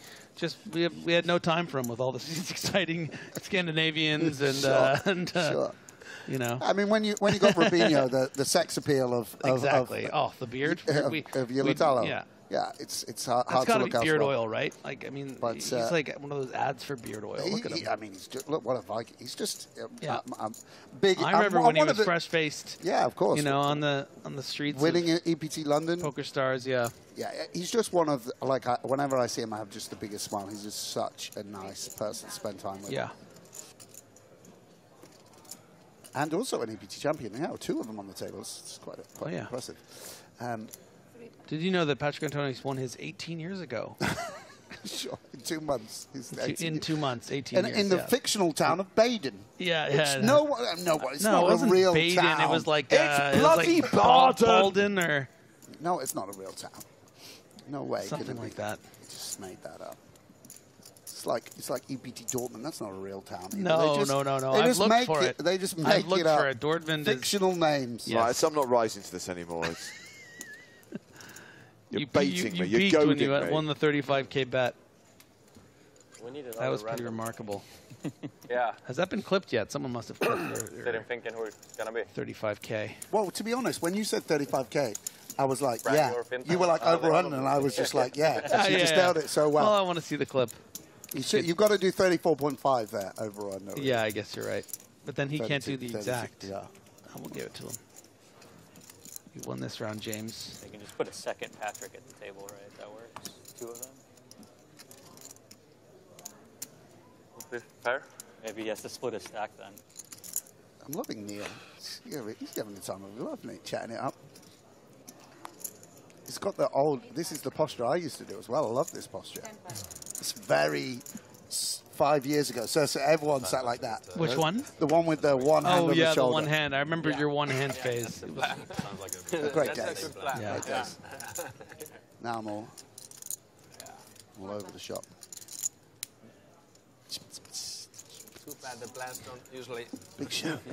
Oh, this is some. He's freestyling. Oh my God, he's going off the script. He's inventing new forms of jazz. Oh gosh. It's a bit avant-garde for the contemporary Very crowd. avant-garde. Yes. The crowd doesn't know if they like it or hate it yet. Well, it's a Robin's big Oh blind my as well. God, This is just outrageous. Wow. Just amazing. This makes me want to go play. Being on the feature table, just raising Jack 3 off on the button, like a big legend. Yeah. Oh, it's an interesting board. Bottom pair, gutter. Yeah. You're wanting, you really want some protection. Yeah, here, you right? want some protection, and let's see what the man mounted. It is. Oh, look at this! A little turn of the head, an observation, like a statue coming to life. A little glance back at the cards. Go on, Rubinho. Go on, mate. 80. No. Nice. Solid. Just calls. Murphy now a little in uncharted waters.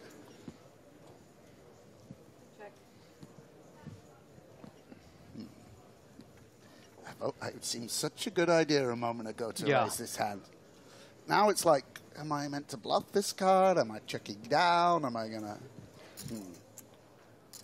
Obviously, the reason it's not good to bluff with a pair in your hand is you're trying to fold out 3x, so that's why you don't want a 3. And it's good. This is going to be interesting. River card for the Jack 3. Yeah. But Rubinho not going to have many worse hands than 8 high. Some of the 5 6s, 4 6s get check raised. No, wow. Come on, Rubinho. I mean, is it getting through? Is 60K even going to work here? No, you're not going 60. You're going like 160. Oh, just have to put it. Come on, Rubinho, just put in a 2x pot bet to win this 84,000. Like, listen, buddy, we're not in the super high roller streets, okay? This guy's freaking jazzing it up with Jack 3. He's ready to peel it, snarp it off. I don't have time for that. This is why we're checking down the 8 high. Just disgraceful. Back Yeah, when, by the way- when we were grinding the 109 2R1A back in the day, it would never would have let this happen. Sorry, who was that meant to be? It's a good impersonation. I'm Sam. That was my Sam impression. That was your Sam Grafton impression? I don't know, like score, like kind of like, you know. 2R1A. Big shout out to anyone who played the 2R1A. That was a real grinder tournament. Yeah. But I don't know about that. I don't know whether we can have 8 high checking down against Jack 3. I'm not really on board with it. Yeah, but anyway, whatever. 20 minutes until the next break. 122 players remaining. Yeah, we've had some action. Three-way all-ins, 4-bet shoves.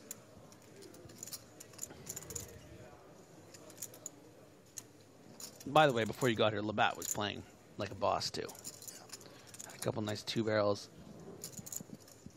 Just blasting around. Look at this. He's thinking of opening the 7-5. He's, no, I'm not allowed. I don't need to do this. Maybe Patrick's big blind. I'm not sure. Might make him steer him away. Murphy stepped up enough. He's relieved he got that.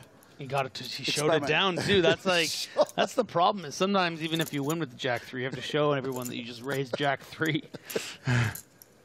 Pascalini ace queen on the button. Raises to 16K. Rubinho rocking the PCA hat as well. Damn, that's a. I wonder how much our marketing department paid him. You think he got an envelope with 20K, brown envelope with 20K to Do wear you the see PCA how hat? the line in the middle creates the palm tree? Sick. Where were those hats to the PCA? I didn't see those. Maybe they aren't PCA. Are they PCA? That's not PCA branding, but it looks kind of PCA. Should be. That should be the PCA it's the brand. right color and it kind of has the right vibe. But Yeah.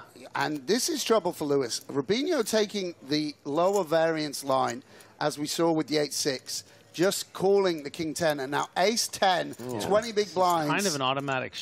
Yeah, it's just a very strong hand. Rubinho's not going to have better very often, and there's a lot of money out there.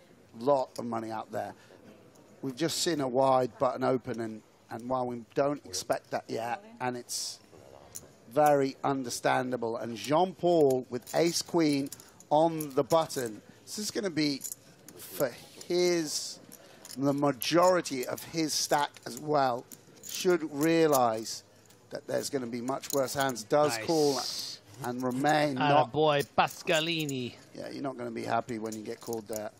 Slightly resigned look from the Winamax Pro. You know, if Labatt had just opened, he wouldn't have shoved ace-10 here. Wow. The ace-queen would have 3-better flatted, and then he would have just folded to 3-better over flatted, right? Huh? A big blind? Yeah, we have 2 outs. We're going to have to take the run like that. Oh, yeah. Did someone just say you have 2 outs? They will win, so I'll randomly... Is he telling him that he had the 10? Ace-10, seeing a lot of action here on the feature table. Hand of the day. Someone running around out now. And Patrick made it work. Yeah, but that's because he's Patrick Antonius. You know what Team Lewis supports? Big Brentford fan, by the way. Since back in the day. I mean, we haven't seen a chop yet with any of these. Will you sing with us if this is chopped? Of course, I will. I'm a big fan of wow. It's not like me now. 1 out to the 10, and then backdoor hearts is all Lewis can do. Seen better, seen worse. Ooh. Seen worse. Chopportunity. Do love some chopportunities on the turn. Take a jack. You take the jack. Doesn't get it. Romain Lewis eliminated. Says goodbye in 4 languages. These guys who show off, eh?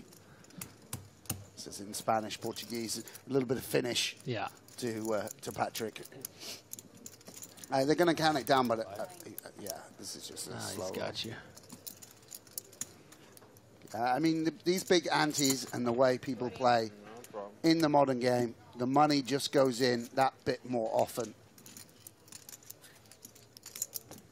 Be careful out there with ace-10, ladies and gentlemen. Yeah. We're seeing a good lesson here. Oh, yeah. Unless you're Patrick Antonius, do not play ace-10. That's the lesson I've learned today. He's back off to the beach. He's off windsurfing later in the afternoon. Add confidence. It's going. He's going to play hacky sack with some other young guys on the beach. You know, you know what sport I really love to watch here in Barcelona? I noticed it a couple of years ago when I think probably when I first came here, is they play the like sort of the volleyball but with feet. Yes. Yes. That's amazing. They set themselves up for little bicycle kicks as spikes. But in all seriousness, you know where the big deals go down now. You know what everyone plays is paddle. They all play paddle. What's paddle? Is that it's like an indoor, like squash? Yeah, it's like squash, but in a cube or whatever. I never play. I mean, obviously, I'm impaired. I would love to play paddle. You know, I play squash like once a week. French movies. Yes. Rewatching French movies.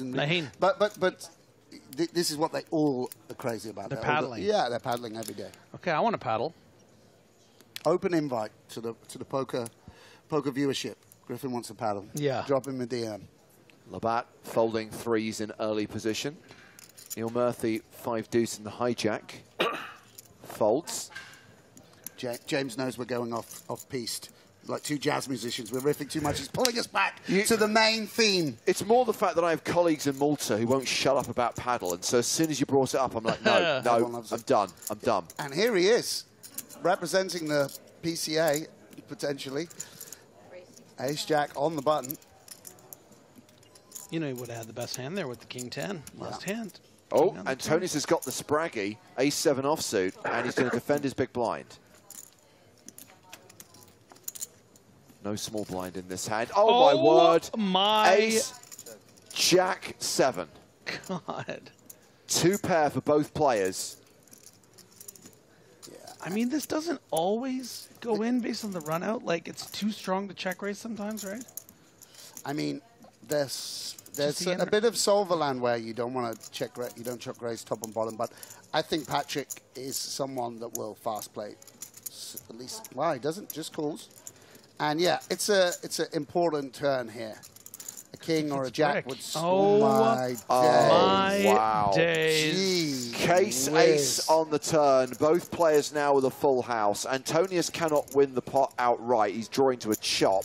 Yeah, and this seems like an innocuous situation. Just 40k in, like 70k in the middle, but this is huge now. I mean, this would be two strong hands in Omaha, let alone in Hold'em. And Rubinho doesn't slow play. Yeah, the only world where this doesn't get all in is if it's like a king or queen on the river and Robin overbets kind of thing. Like, we shall see. We shall see. And wow, downsizing on the turn, and this is going to be like a red flag to a bull. Like, I think what Patrick isn't going to want to let him bet a jack and check back or something of that nature. You would imagine that it's going to force Patrick to raise, and that's exactly what Rubinho is hoping to induce. Just calling? Oh my days. Slow play on slow play. Yeah, calls a 26k. The river is a 9. Yeah, this is... And this hand yet to ignite. 122k in the middle. And you are right, Griff. I mean, look, it goes, what? Like 75, 80k, and then he makes it 250, and then there's still another 150 behind. I mean, the money should go in. Rubinho now deciding whether he wants to target a jack or just go polar. Now, he's just going to employ a subtle... Oh, he's got 78 or 83. Yeah. And, you know, Patrick beats every ace, pocket kings, and queens as well, which would likely take this line. And it's a little bit of a strange sizing schema down the streets. But Patrick now will decide whether to jam or to just put in a smaller raise. To me, jam would make sense, but we shall see. We shall see. Patrick, this is probably a genuine... Yeah, there you go. There you go. And all in and a call, and Patrick Antonius gets cooled. What a hand, what a hand. EPT champ versus EPT champ. And Robin Ulatalo is going to double up and become the table chip leader with 115 big blinds. Patrick Antonius drops down to 50 bigs, and the blinds are going up in 10 minutes' time. Yeah. Nice hand. That's why you don't bluff with the 8 high. You just wait for boat over boat. There you go. How many EPT titles do you have?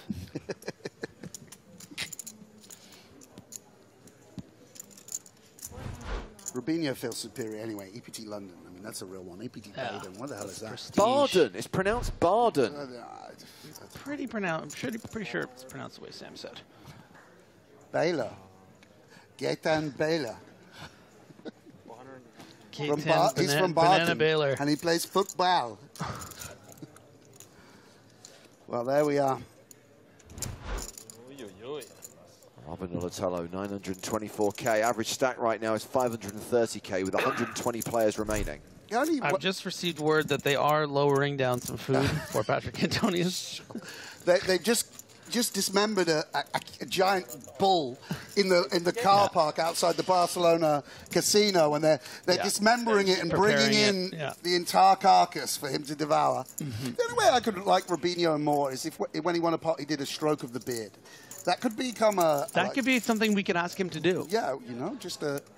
We may even be able to require it representing PokerStars. I'm not sure. If you're going to wear exactly PCA where our merch, power extends, but if you're going to wear PCA merch, PCA, as I like to call it, and cooler legends like Patrick Antonius, surely you can stroke the beard for us. Legend and legend violence. I love to see it. This is why I tune in. This is why the people tune in. Everything was random. And they would never do that in PokerStars. That's what he said. Yeah. I believe him. I mean, is it coincidence that we have, you know, a renowned jazz trumpeter happens to be on the feature table? Yeah. Oh, he's just headlining the Barcelona Jazz Festival, and we always got drawn on the same table as Patrick Antonius. Yeah, what a coincidence. Is it coincidence? John Paul Guilani, well-known car dealer. Car dealer chef. He just happens to own the biggest car dealership in Lille, and he's just drawn to the feature table. I mean, come on. You expect us to believe that, PokerStars?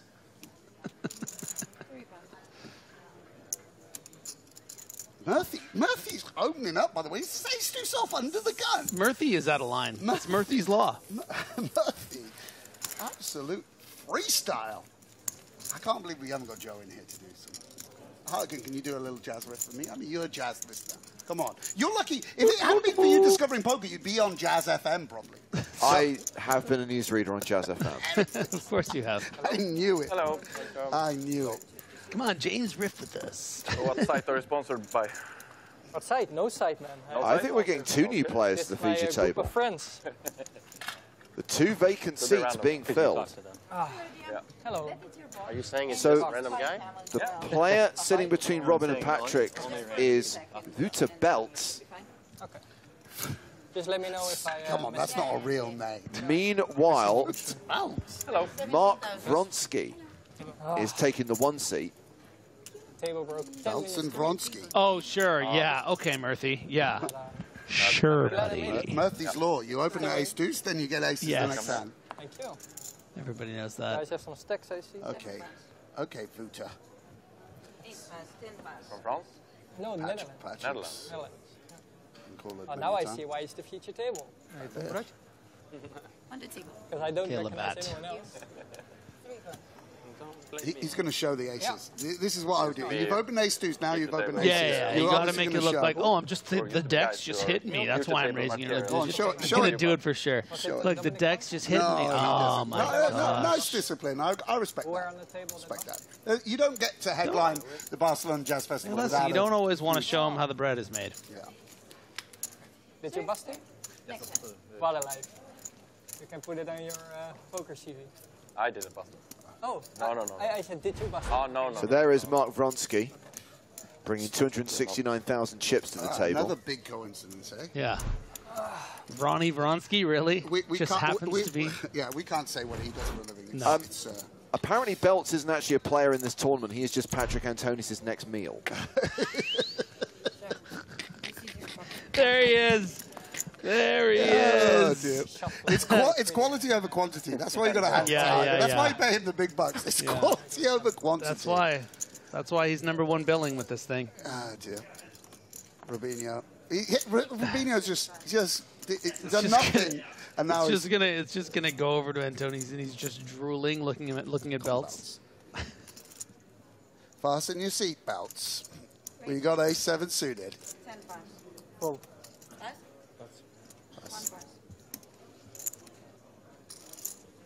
It's hand of the day.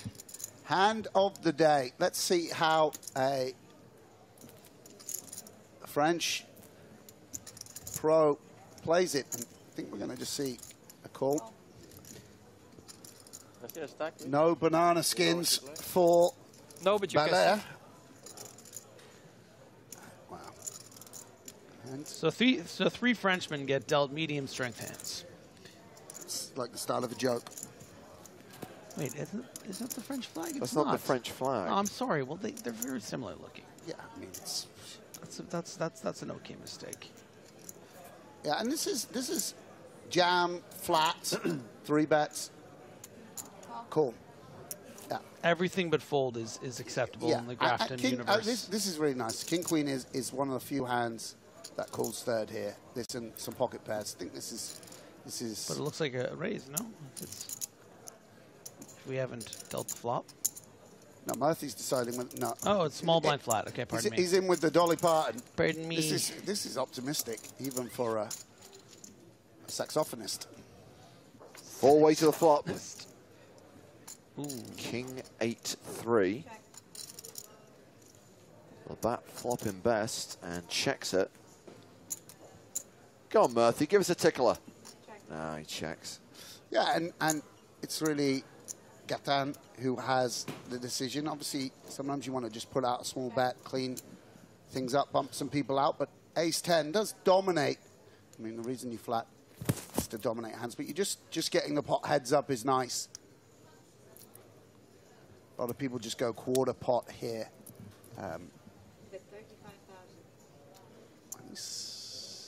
Seems, well... Big. Yeah, I'm not a fan of this, to be honest. And you see a reaction, almost physical reaction from Labatt going nowhere with the king-queen.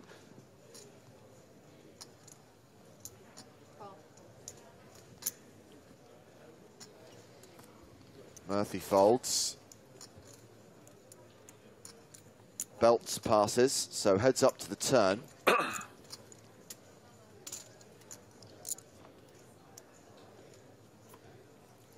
Which is the 4 of clubs. Labatt checks. And this is a pretty strong range from Labatt here, calling this bet. Yeah, it's a lot of the king X's and occasionally pocket 3s. I mean, yeah. I know it sounds, and occasionally pocket 8s. Yeah, it's just a very narrow range of flat hands. You're gonna have a very tough time getting any folds on the turn. Yeah, maybe something like 9/8 suited, but is that always calling the small blind? 2 pair now for Labatt. And you have to imagine for Labatt that it's gonna be hard for Ballore to either have clubs really. Yeah, I mean, you're just trying to identify. Yeah. And what is he gonna call with, and is he ever gonna bluff? Yeah, I mean, and then decide whether to bet or check. Yeah, well, it's also the sort of the sizing. I mean, yeah, just goes half pot. I mean, the other thing is as well is you're quite condensed. You've got no bluffs essentially. Yeah. You would have to bluff at 8 here. And Banana Man not immediately releasing. Obviously, good to take your time in game. Doesn't seem like. What could we beat? Nothing. What's he thinking about? It's a very considered player, scrutinizing things, and will maybe a little bit like Hollywood. Yeah. To just give people the impression he's folding something real. Are they going to change this table? So I think we're going to squeeze in one more hand at this level. Squeeze it in. Squeeze it in. One more hand before we go on break. But before we get to that hand, let's hear from a player who was eliminated a short while ago from our feature table. Let's hear if Chelsea Rory has any kind of defense. We saw Mr. Jennings dispatched, and then we caught up with him on the rail. Two levels. I'm over the moon, but do you know what I'm suffering from? Which is very rare for me. Like, you know when I talk to poker players, like any of my mates, Finton, Spraggy, anybody, you know when they finish a tournament and they've won, they've cashed, they've made some money, and they act like they're down and like upset. I'm like, no, what are you talking about? It's great news. I'm gutted. I'm so gutted. I made some errors, real bad errors. But I was playing against some of the best players in the world. Like, what can you do? That's a stacked table, isn't it? The table draw wasn't kind to me at all. But on some level it was, because it's all, as much as it's very difficult to play against players like that, it's an honour to play with players like that. You know, like I've watched all of them on clips loads of times. You know, I've stayed up late watching their shows loads of times. So to be bussed by Antonius is annoying, but it's kind of an honour in it. Or am I putting a positive spin on negative in an incredible way? I don't know. But yeah, I'm locating the positive if there is one to be had. This is definitely not how I would have felt when I first started playing about 3 years ago. Like, I'm genuinely upset now, which I think has to be a sign of progress. But no, I've had a wonderful trip. It's an amazing tournament. I'll probably try and dive in another. I'll see what else is going on. Yes, celebrating the fact that you got eliminated by Antonius is definitely putting a positive spin on it. But good that Rory admits that he made some mistakes. Good attitude. He's just a very likeable guy. Very sincere sentiments there, and obviously had a great time at EPT London. Really, really nice to see him take the time to speak to us. So Antonius has raised with ace-9, been called by both players in the blinds. Well, as long as my opponents don't have like a better ace and pocket 6s, I think I'll be fine here with this ace-6. Antonius ahead now. Second pair top kicker. Action's been checked to him. He checks behind. Deuce of hearts on the turn. Murphy now has a 6-high flush draw.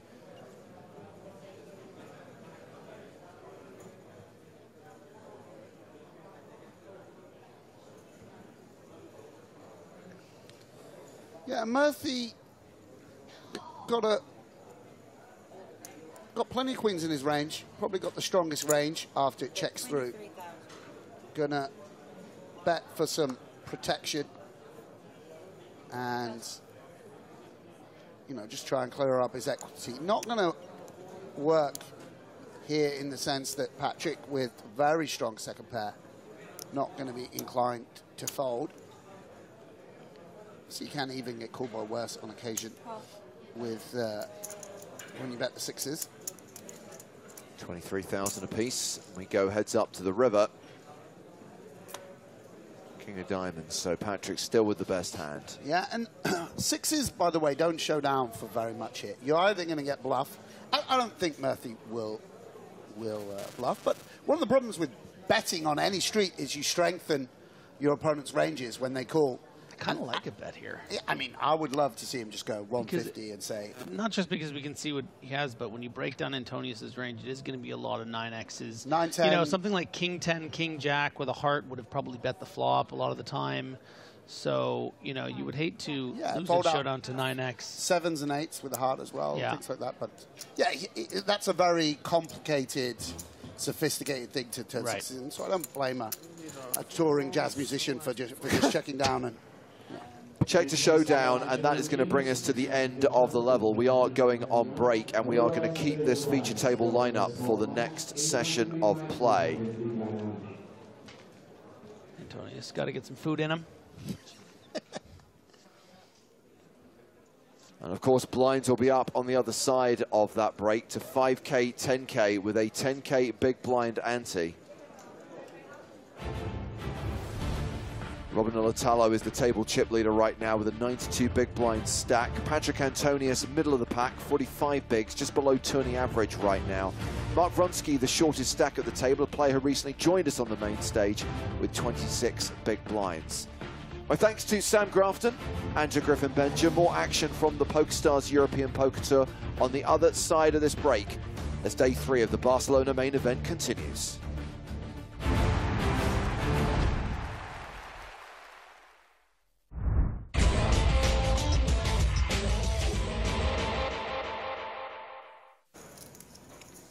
Action will be on Alexei Kovalchuk. He's under the gun, first to speak. How much Koval would a Kovalchuk chuck if a Koval... I couldn't do it.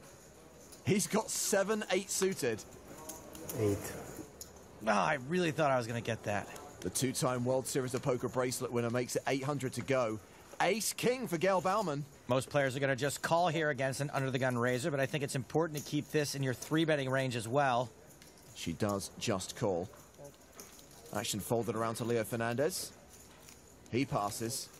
Alexei Samkov on the button has ace-9. Well, that's a fold. Queens for Mark Rumi. Raise. 25. And he 3-bets from the small blind, makes it 2,500. Hartman folds the big.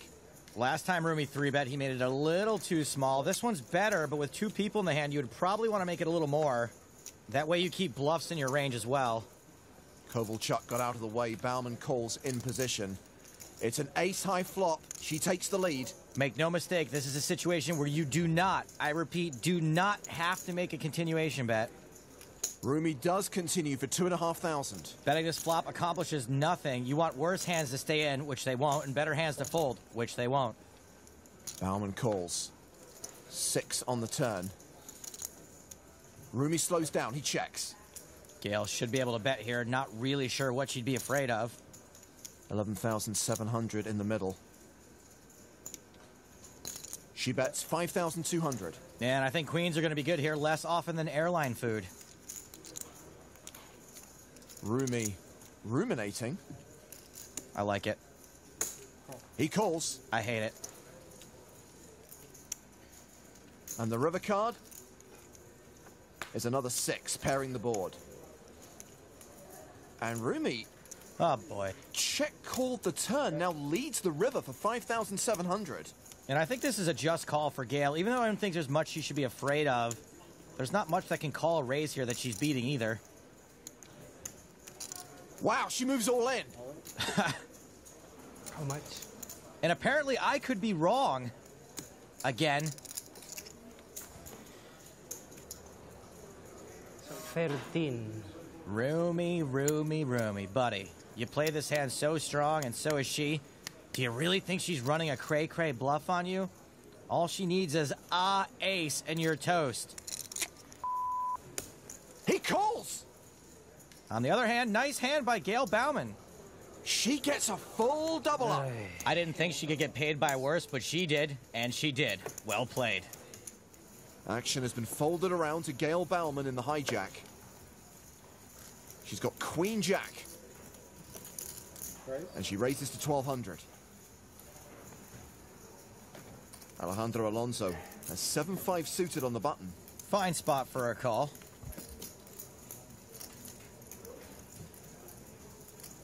Why call when you can re-raise? It's a 3-bet to 2,550. To Ricky.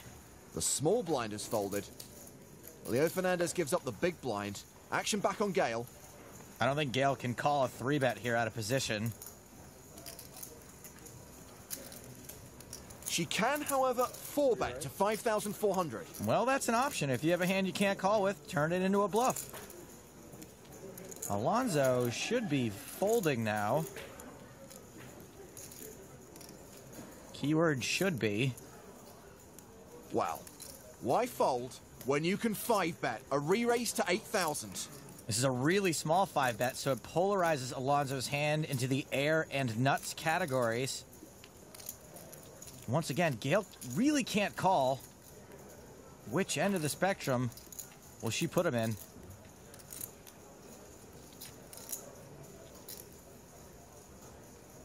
Is she considering putting in a 6th bet? 14. Yes! She re-raises to 14,000. This bluff has just gone to the HNL, whole nother level. And I think Gail deserves mad props. Not many players are going to be capable of doing this with air. And make no mistake, in this situation, Queen Jack is air. Game's up, Alejandro. He folds! The bad news is you got bluffs, son. The good news is it was by a better hand. Just a few more hands to play on day 1B. At the feature table, actions on Gail Bauman. There's been an under-the-gun raise from Alonso. Gail's got ace-king. She calls. Winfred Yu has just come to the feature table. He's in the big blind with 8-7 off. Gail doesn't appear to be a big fan of 3-betting ace-king. It's obviously a really strong hand, and you can prevent the big blind from getting super good odds like this. He calls as well. We're going 3-way to the flop. Bauman will be first to speak. Well, she flops top pair, but Yu flops trips. Winfred Yu recently made the final table of the World Series of Poker Australia, the event that Daniel Negreanu won. Action on Alonso. The power of continuation compels you. The power of continuation compels you. He c-bets 1,700. Bauman calls with top pair. Yu calls as well. Like the smooth call. Keep everybody in there. 3 of hearts on the turn. Bauman now with a flush draw to go with top pair. No. Don't lead. She does lead. 3,500. When Yu overcalls the flop, he's going to have an 8 so often, you're not even going to get 2 streets of value on a king, so I think it's a better spot to just check call.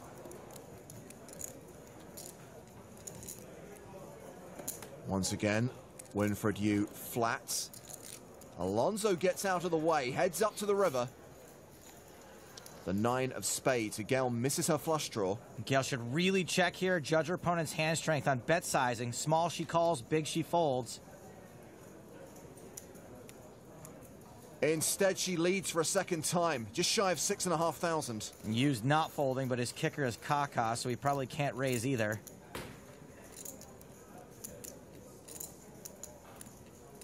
He calls, and Gail Bauman loses a big pot. Gail overplayed ace-king on the turn in river, which ironically, if she'd played it strong before the flop, she would have won this hand. Gail Bauman back to her starting stack. Winfred Yu up to 47,300. Out in the field, Kitty Quo has moved all in on the river. It'll cost Gail Bauman everything she's got to make this call. She calls, and her hand is no good. Gail heroes it and is incorrect. What can I say? Women are tough to play against. Sent to the rail by the nut flush. Kissy Quo, up to nearly 82,000.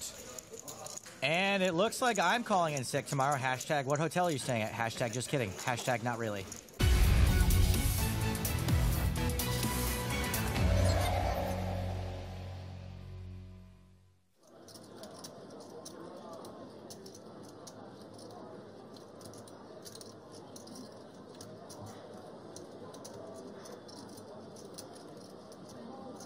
Well, Jason gets us started here, racing with ace-8.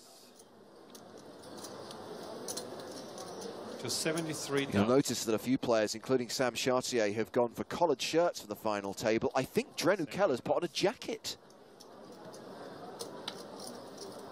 Daniele pass. Sorry, no, I have a genuine hand. I can't believe nobody ever picked that up as a cottage industry. Not including what's behind, yeah. Like hitting up players who make the final table as they're like wrapping things up before the next day and trying to sell them nice clothes. Hey man, you get a final table. Let me dress you. Let me dress you for the final table tomorrow.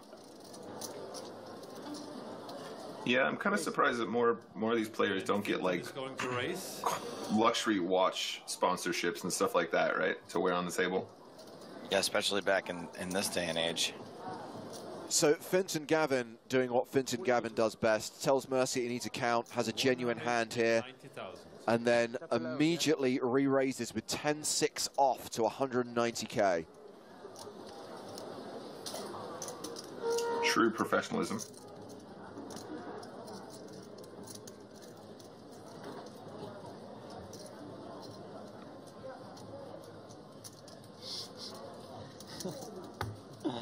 Why'd you say you have a genuine hand and then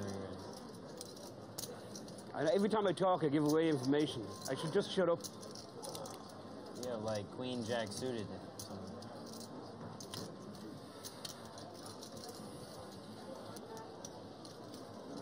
How much do you think it tilts Finton hand that he's not the most famous Finton in poker? Definitely not. Definitely not.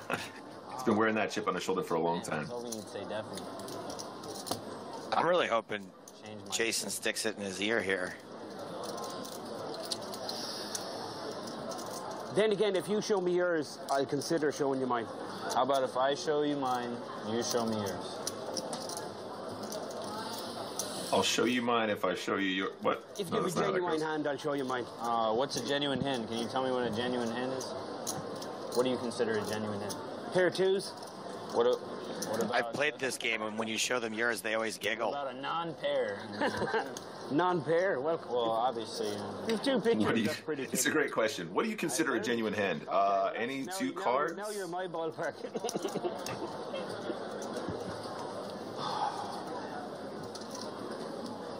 You show if I show? Yeah? I fold. I knew it. Ah! I'm so bad. Jason, I actually thought I pocket tens. I looked at the same 10 twice. I don't believe that. I'm so smart, but I'm so retarded. Sick of Nice hand. I wouldn't have showed if you didn't ask Jason, you know. Oh yeah, I know. I wouldn't have.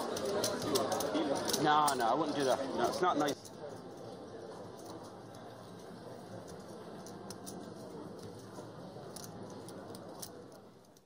You can do what you want. He's gonna fold the Dren.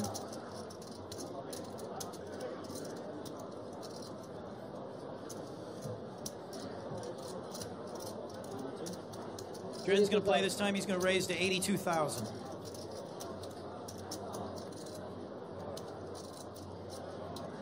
So Ukala is open with King Jack, Jason Mercier with pocket sixes.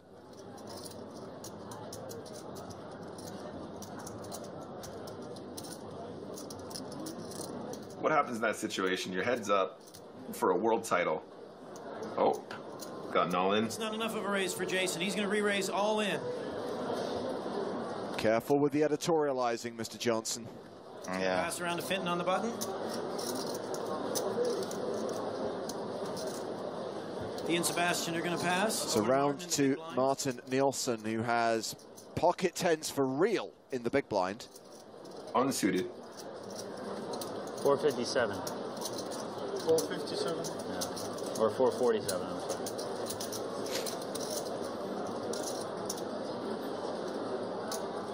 If he folded the jacks before, I mean, come on.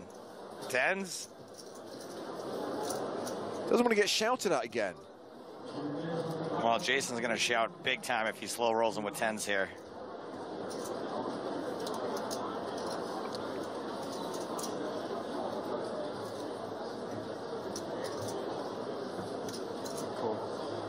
Martin's going to make the call out of the big blind, and Dren's going to lay it down. Martin has 2 red tens.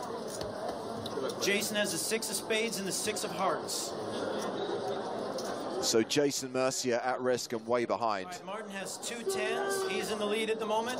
Jason is all in with 2 sixes. Oh, he's raging. Screams internally. All right, we've got an ace of clubs, queen of hearts, and deuce of diamonds on the flop. 2 tens for Martin are still in the lead. 2 sixes for Jason. Can't even chop this, can he? Just 8% equity. 6 ball. Oh, yeah. Oh, that feels so good after he screwed you with the jacks yesterday. The only thing he has to do is dodge a 10 on the river, and Jason's going to double through. Let's see that river card. River is the deuce to give Jason a full house.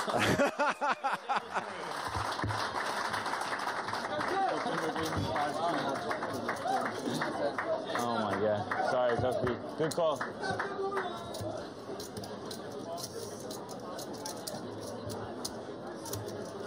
I was practicing my 8th place speech in my head. Where do you end up working out? Blinds now 25,000, 50,000 with a 5K ante, and Mattia is all in. Fintan pass, Sebastian pass. Davide call. Action is on Dren, still in the big blind.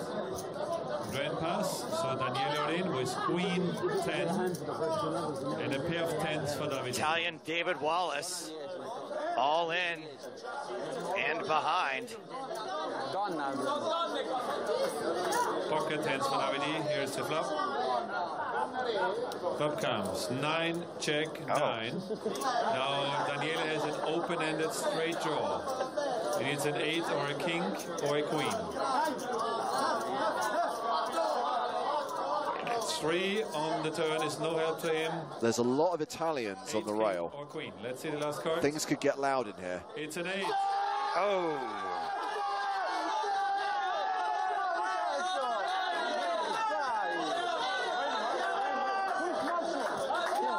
Yeah. So savage. So savage. You can't include that moment in a montage. Yeah, you're right. Did he just bounce that frog in a ball? The frog in a ball got bounced.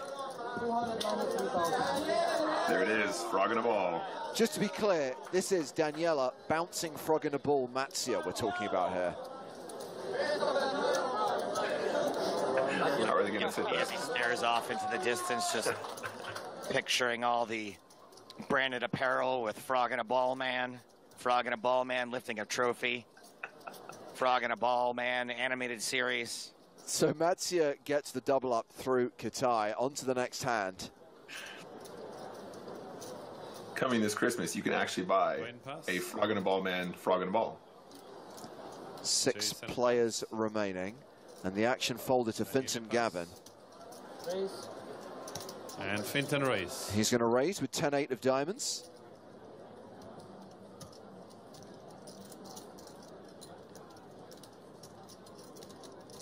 Raise to 120,000. Sebastian pass.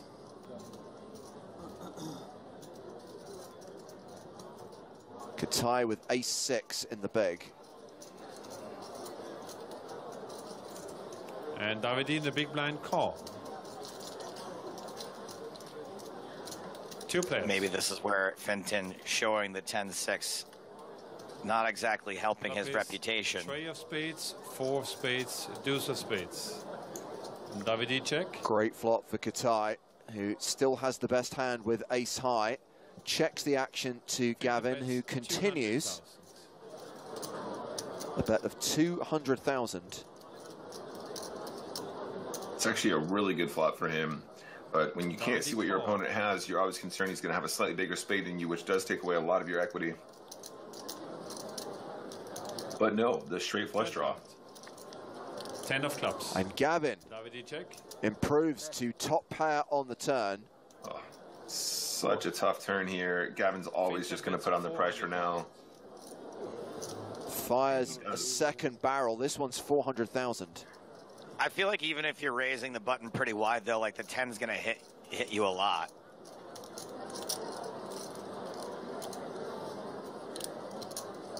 I feel like hands like 7, 10, 8, 10, 9, 10, Jack 10, Queen 10, King 10, all raising the button. There's definitely going to be plenty of 10s in that spot for sure. And if it's Jack 10 with the Jack of spades, your ace-6 is looking really rough here. I would be really surprised if he makes a call here. Such a tough spot. You're on a final table. There's pay jumps. It's just ugly as hell from where he's sitting. Where your opponent, even if he's in this situation and he's just got like one big spade in his hand. Yeah. Still so many bad rivers that you don't want to see, including overcards. I love it.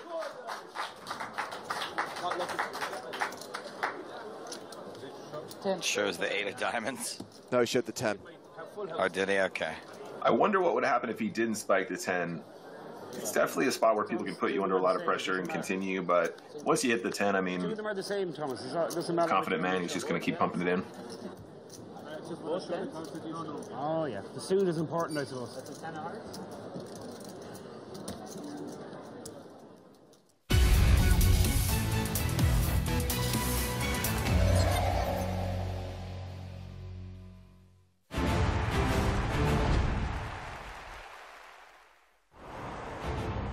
Welcome back to the PokerStars European Poker Tour, EPT Barcelona 2023. Live coverage of day 3 of our main event.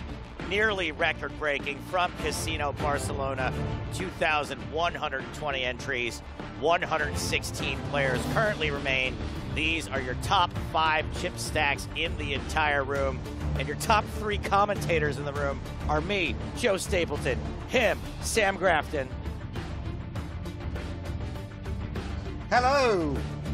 Hit him. I had to turn his mic on for him. He just stared at me until I turned his mic on. Amateur hour. And Griffin Benger also coming at you. Every year we do the EPT Barcelona footage, and when are they going to finish that Sagrada Familia? Who have they got working on it? You know, get some decent workmen in and get that. I'm sure every year I expect them to have completed it. I think you can chalk it up to the siesta. If it weren't for the siesta, that thing would have been done a long time ago. We need some American work ethic. This is the final table. Feature table chip counts with some big legends on there. Fan favorites, Patrick Antonius.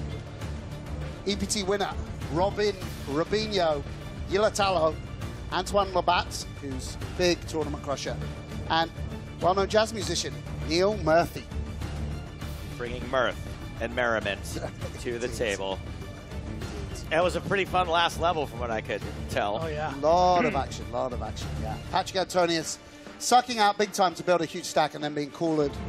Button versus big blind. Full house over full house, and this is the payouts. We are making our way to this payout structure. Still a couple of days away from even smelling this 10th place money. Everyone now guaranteed $17,000-ish.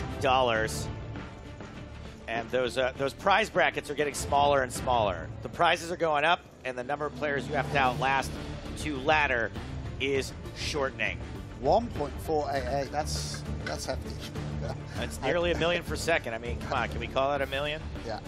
We're not really on, we're not the kind of tour to fudge the numbers. Yeah, we should. Not throwing any shade. No, of course. But yeah, we just bump out whoever finished 202nd. Don't give them anything. 12K for the winner, 1.5, make it nice and round. I'm similar to you, Joe. I like to keep it pure, but we can do a little something. Little fireworks there. Maybe have a whip round. Everyone, we go in the staff room. Everyone, listen, we need to get the first prize up to 1.5 million. Get out the tin can. Yeah, exactly. What you got in your wallet now? Everyone chips in. Joe Lino Ma on Twitch says Antonius, best player in world.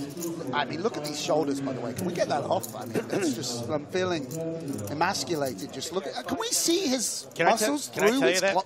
It's like, one of my proudest moments was when I went to Tallinn for the Patrick Antonius Poker Tour, and I took Patrick to McDonald's at 3 o'clock in the morning. I was like, how many people can say that they got Patrick Antonius to eat a McDouble at 3 a.m.? Me. Joe Stapleton could drag anyone down to his level.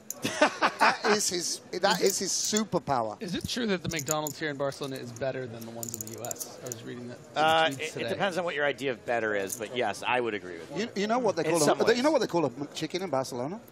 A McPollo. A Royale with chicken? I don't know. Patrick Antonius. I know that when I'm with you guys, I have to do a lot of film references. That's all. Yeah. You know, I just fire them out there. Patrick Antonius in action. King 10 of hearts. Early position. Oh, is that why we're calling him the jazz singer? Because of the outfit here? Yeah, it's headlining. There we go. Yeah, James refused to do it. Professional Really bowler. Yes. John Paul Pasqualini. Oh, wow. Look at this in the big blind. Beautiful. And this Robin is a dream. Ulatalo. Boy, this fella's grown up over the years, huh? Wow. Heads up to this flop. 4 tray, 2 diamonds. Big whiffs all around. Little disappointing, hey? You got the 9-8 of clubs, and they can't put one club out there for you to keep you interested.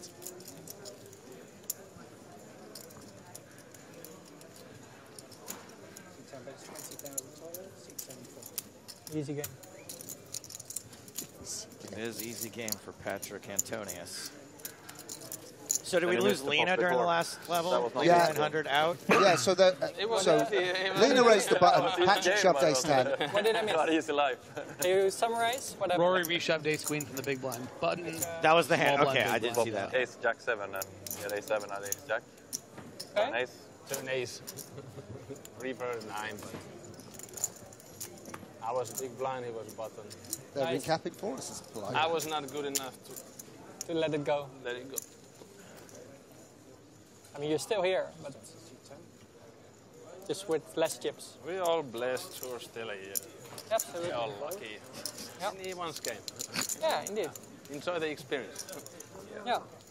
Life lessons from Patrick Antonius. I love to hear it. Yeah, I'm just happy to be here.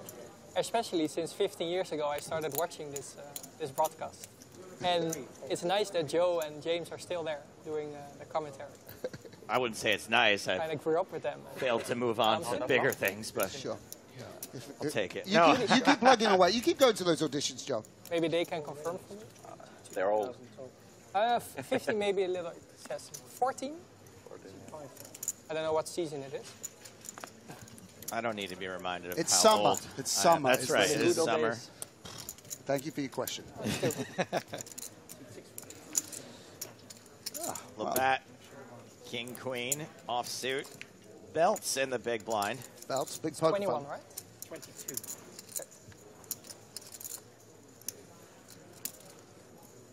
You don't even have to give this guy nicknames. Belts. Wouter Belts. Sounds like a Dutch car from the 60s. You know? 8 horsepower Wouter Belts. Sure. Yeah, my Wouter Belts has got 20,000 miles on the clock. It's a bicycle with 2 doors. Jack, 6, 2 clubs. Ace high for Wouter. To be honest, I mean, he knows you and James, and he knows when he comes on the feature table with a name like Wouter Belts, he's getting it from Joe Stapleton. Oh yeah, he's getting. He might have even changed his name to make it easier. Yeah, I was gonna give me the layup. The scourge of sophisticated European names everywhere. Joe Stapleton. He's made a career out of mocking Danish people with odd-sounding surnames. Nice call here with the ace-5. Wow. Not an easy thing to do. And Labatt facing a hijack continue. Yeah, Labatt catches up on the turn. Nice call. Punished.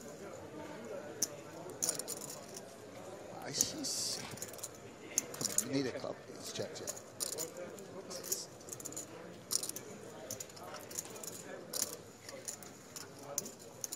A bit unsure of what he's up against here. Obviously, would like to protect against a 6x with the club, but can he? Is he ever going to get check raised? Is he ever going to get himself in trouble here? 45? No, we'll just bet again. There's no shame in giving up on this card. IMO. All right, the photographer's here. Everybody sit up, suck in your guts. Belts and braces. If I sound like I'm out of breath for a second, it's because we're getting a picture taken. Griffin, you can just move. You not put your elbow in front of my face. That'd be fine. Thank you. Griffin, that was the most fake posture I've ever seen. You've literally not sat up that straight since you were like 14. Like, we'll keep it at least somewhat realistic. Okay, better than nothing. Wait, what? It was I did audition for a movie this summer, and then like 2 days later, the director tweeted something like, "Man, it's insane. No matter how many people you see for a particular role, there's only like one person that's really got it, and everyone else is awful." Wow. To operate. It's not great. I didn't get it. I didn't get a call back. Mate, one day there'll be a YouTube reel, or you know, you'll be like, you know, like they do show Brad Pitt Like before Christian Bale, like yeah, exactly. in film school. Yeah, you going in all method for dusty sitcoms, and people will be like, "Wow, it's a good job he didn't get that role in like casinos, The Office." Poker rooms. He was poker, destined any for poker greater rooms, things. And, it's always going to be free for the players. Is there anyone more positive in the world, by the way, than Patrick It's Antonius? just the thing that I see as inevitable that is going to, you know, evolve to this, the way poker room is going to operate. But he is very positive and beautiful soul, but he does tend to sell the first land of poker a little bit. It's, you know, it's not. I've got the first land of poker on my phone. I've heard this a few times, but here we go. It's crazy how into the first land of poker I was when they were paying me to go to their stops. For $100 an hour, expenses, and a first-class fight, he'll go to any land of poker. First land of poker, second land of poker, it really doesn't matter. Third-class land of poker, no problem. Patrick, 3-betting our new friend. Yeah, ISOing the limp here. Excuse me.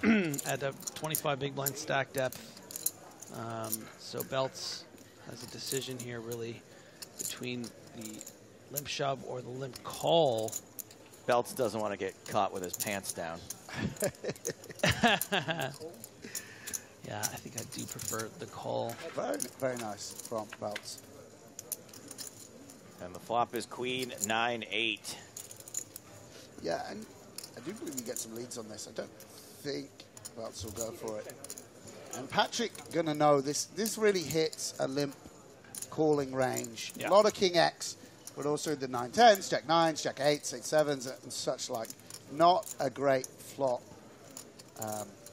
you know, in terms of how he's going to perceive Belts' range. May elect to see bet. I would imagine we want to check at least some percentage of the time. Undeterred.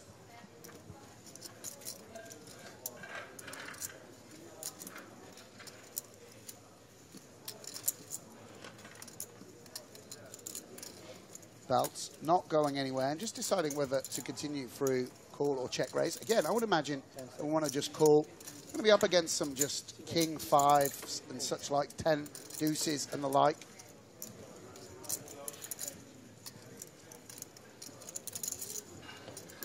More ways to win for Belts now. That's 7, 6 on the river. 8, 9, 10. 4 in a line.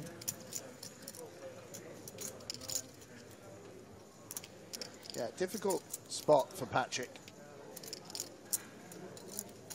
Probably want to just bluff with something worse than this holding. Patrick does check back. River is a 5. Yeah, and Belts very rarely unpaired on this river. Yeah, kind of finding himself here with the sort of bottom of his range based on the line. Yeah, you would imagine so. And you know what? You know what it means when we're bottom of our range, Griff? Regular viewers of this program, this very program, will know. Bottom of the range. It would be such a disaster here to, you know, lose to something like King 5 or Ace 5 at Showdown. And even when the poker fan bets into you, yes, you might want to take him seriously. I don't know. Yeah, absolutely. I would believe this bet. And look at the subtle sizing here. This could be a King 9. This could be a Queen 10. Yeah. This could be a 7-8. Seems very believable. Of course, also, you're bluffing the richest guy at the table. Yes! And I tell you what, right, for any poker player... Because I got kind of confused. I thought... That is a very nice It was feeling. like that the casinos buy your product. To get a bluff and then through players against Patrick at the Antonius. casino can Like, look I remember and the say, first time I Well, I mean, look how happy Rory was to bust to Patrick Antonius. Imagine him getting a bluff through on him. I mean, you can, that's the service. It's just like the next. We're just going to pause for an ad break here. I've been told that it's okay if we talk over this. So, yeah. If you have anything you want to get off your chest, Sam, go for it. Have I told you about the Megafile? Hey, that gold pass is good for the NAPT, by the way. Yeah, so interesting hand, and nice for Belts to pick it up with just the King High. The best product. So how often does Arsenal wear these yellows that you're wearing here? It looks like you should be directing traffic somewhere. Yeah, I mean, guys, you know the viewers can't see me, so you shouldn't be really referencing. All right, Sam in a neon Sam is wearing yellow. a neon yellow. Arsenal's got a little some sort of a lion with a crown on it. From the hijack, by the way. But yeah, no, I'm wearing the Arsenal away kit, for those of you who know it. It's a very delightful, and it also means very unlikely I'll be run over. And I'll be in some traffic accident here because people will be able to see me. It's both responsible and fashionable. Can I ask, why did you decide to go with Sam Squid on the back? Is that sort of a... was this when you first got your poker screen name? Benny Blanco on the back, yeah. And so, wow, hand of the day, Ace-10. And Antonio's got quite lucky with Ace-10 before. Something of a callback, yeah. And can't imagine, really, that Pasqualini is opening as wide as the ace-deuce off. So just keeps in the dominating holdings, with our, dominating aces. Our systems, the aces he will dominate. Flexible for the poker rooms to use. Keeps up his monologue. And wow. Vronsky beats in the big blinds. Vronsky beats. Most likely. Joe Stapleton old enough to remember this reference. And look at this. He looks like... Oh, wow. I'm an old soul, Sam. I'm a young man, but an old soul. 27 big blinds in the middle. Pasqualini, what were you thinking? And Rubinho, you know it's too much. Antonius. Yeah, and this does look a bit suspicious. Could this be 4s, 5s? Yes, very much so. Vronsky with a deceptively strong spot where it's very inviting to shove. Let's just giving Robin a little pause for thought. I mean, you know, I think a professional, maybe even a Jack-9 suited, but Patrick Antonius is going to break off from his monologue momentarily. Too much, right? From the infomercial. Look at this. He's fuming, by the way. It's like probably the strongest hand in Plat's third. Don't take my word for it. Let's hear from a few of our happy customers. Antonius. 279. Yeah, this is a bit of mourning your hand here, I would imagine. Just because Vronsky doesn't seem like the person who's going to go crazy. You just wanted some TV time for your product, man. Just say it. We don't need that. We're gonna take over the world. Wow, Vuta Belts, absolutely going after these. You can tell he spent years listening to me, I think. Firing shots all over the place. I'm going to assume that I've influenced this young man's life. Wow. And he's probably going to catch a backhand at some point. There we go. Nice work. I would say the most problematic thing is that the people who work at the poker rooms, the poker room managers and stuff, They are not very tech-oriented. Someone get him some food. Can we get a whole chicken? Can we put something in this guy's Just mouth? bring out like a small section of grass for him to nibble on. Yeah. They've been there forever, and they would like that things go like old school way. Here we are, everyone. This is But it's ridiculous. day Imagine you're a 3 poker room manager. You of go to EPT Barcelona main event. Oh, you're doing a recap. Yeah, doing a recap. 111 players left. Season 8 19. players on this We have feature table geolocation, that game includes the likes preferences. of They can start Robin inviting Robinho players, creating Yalitio. Well, how do I everything say is that? like Latalo. solving Latalo. this communication Antoine Labatt. A main event From my point of view expert, is what really. is their incentive? Expert at playing main events. Yeah, they should care for Patrick the player Antonius, and stuff, but jazz they don't legend get Neil bonuses Murphy, for making it work better, right? It's like Gaetan, the Banana Velour, I completely agree with you. Mark Vroom Vroom Vronsky. Saying you never heard of jazz legend Neil Murphy? You're so uncultured. I burned my lips on some flaming hot gazpacho. Some, maybe most, I don't know about most. But Oh, yeah, well, he's been on the Colgate Comedy Hour, right? You gotta tell me when you're gonna serve room temperature gazpacho. Yeah. No, like what? John Like Paul USA, they have very Pasqualini good- on 33 big blinds. No respect for the Very legend. professional Table poker opening the room. ace deuce in mid position. Okay. In States. And Vucer Belts. And in some places, By but the in way, some it shows the places power you of can that see shove. there's some I mean, imagine people opening ace deuce off, old and but they're people folding working ace 10 have suited. fun. Nothing- It's like you could shove. super Can I wide. do a bad look-alike for Robin Ulatalo? Yeah. But they're losing Harry and the money like Hendersons. crazy 'cause, I don't know what that is. players That's are the Colgate Comedy Hour thing? They can't get a I mean, how early were you watching TV? Like, were you like 3 and you're like, they just gave up parenting, sat you in front of the TV, hey? So my parents, they actually kind of backfired because they didn't let me watch TV. So the second I could do it, now I'm obsessed with television. Just watching nonstop. TV, movies, drinking soda. Like I'm 9 again. Really good. No mini bar is safe around me. You know for sure as well. Yeah. But most The highest stakes offered was 2.5, 500 cap. What's Okay, going on guys. here? Okay, All so the set 'em rules up. were like that. There's all kind of crazy regulations in USA. Also, Seattle, state of Seattle, they have like some maximum game is Vroom, like vroom, Vronsky. 3,000 I can't believe that this is actually my job to do. This is actually, it's actually Bronx the second. Okay. But I assume there's no regulation. Can we please fix the graphic here? The 2 there, the 2 is the second thing needs to be fixed. Mark Fred Bronsk, Yeah. the second. Yeah, he's distantly related to the Romanovs. I don't know His if mother that can be escaped, or not, you know, but yeah. bought some carts. Easy money, Griffin says. You guys are no Roy Dunk. Yeah. Some states they cannot offer. All right, action on Labatt in the big blind. Yeah. US is weird. Labatt's wishing he was in a different land of poker right now. State has its own rules. Labatt is thinking about banging this thing up. What do you think? You can't have a Oh, phone, but you can have a card go. and then But also, like France is incredible. Murthy double how, checking like, that he is double suited. poker room, and then you have license. I like this flat, by the way, from Bronx the second. King eye flop. Beautiful, beautiful king queen board. Not rewarded. The king queen board you dream about. 3 straight, 3 flush. Toppest of pairs. Check a Rooney. Vronsky, this hand makes a bit of money in the check line. You got some developments, so for that reason you might want to check back. Of course, folding out an Don't ace, do it, Vron Swanson. ace of hearts, something of that like, is appealing. Ronnie. Runs into the void, 26,000. And starting 30 big blinds deep, we can think about check raising. See, just looking to call her a king 10 or the like, but will check call. And another king on the turn, but it's a diamond as well. This is fun. Yeah, very interesting card. Where's Hardigan to identify these watches? Because we got watches all over the place.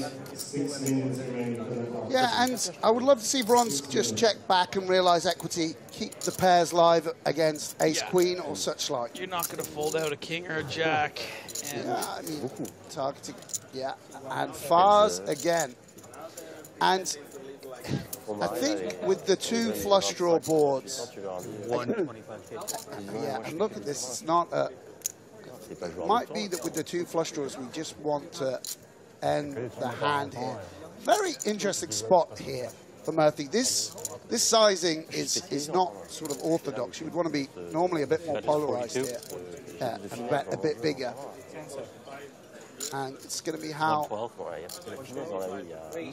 Why didn't you check back? You must be thinking, oh, I could have taken a free card. Why do I always go vroom vroom? Yeah, and now you're almost getting the price in position. Obviously, a paired board makes it a bit less appetizing. And it's also a little bit of a problem with the sizing. Imagine, like, well, Queen... You could just have fives full or jacks full, too, though, is the problem. And be coming after your King X. Yes, that's true. I think I like a fold. Murphy chips up to 657,000. Third at this table, 63 big blinds. Yeah, he's played very, very well so far from what we've seen. The Mirth? Yeah. The Mirth. You guys remember that was Garth's car in Wayne's World, the Mirthmobile. Oh, yeah. Who's playing tonight? Jolly Green Giant? Crappy Beatles. Crappy Beatles, ain't it good? They suck. Quoting whole reams of dialogue, just off the top, just fill. Off This is the what dome. he's chosen to fill his head with, ladies and gentlemen. Oh, buddy, we've been making... was Wayne's World not quotes. huge? It probably wasn't as big in the UK, right? Yeah, it was. We got a lecture from our headmaster. He came to our class. No saying swing? Because yeah, exactly. We were saying we were saying swing in class, and he was like, "This isn't." She's a babe. She's totally babelicious, and we're like 11.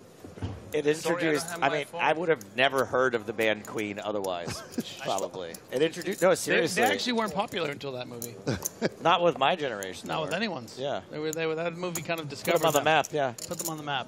Poor Freddie Mercury, could have been a star. Yeah. Now you have a biopic. Look at this classic Jack Deuce Hearts. How much you playing over there? A little bit of dinner theatre. He's a showman, though. He's a showman. Yeah. He's headlined in Toronto as well, you know that. I do know, yeah. I mean, it's a man that likes the limelight. Yeah, of course. You know? Queen 9-4. Rainbow. Mercy with the simple jack. Simple jack. A heart would make him happy. Maybe I should add a Z to the end of my name. Grafton's. Stapleton's. No, what's he doing? What are you doing? Is he just leading out? Yep. Love this. Let's go. We haven't got streets. Freestyle. Don't be boxed in, man. You can do whatever you want. You just gotta let it take hold. Start coloring outside the lines, man. Wow. He's having an acid flashback. Murphy. He's gonna just get it done. No one would lead out with nothing. Wow. We're riffing, we're jamming, Dude, classic belts. Mirthy. Salt of the Mirth, man. Salt of the Mirth. Yeah, dude.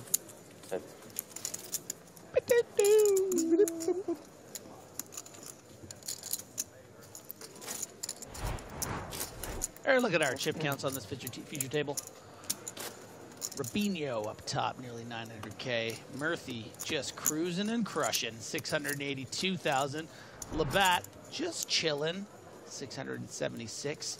Okay, I'm going to try to remember what I read. Patrick Antonius, 451,000. Gaetan Belair, 417,000. John Paul Pasqualina, 319,000. Wouter Bells, 313,000. Mark Fronsky, 255,000. You can see those broadcasting classes are really paying off, buddy.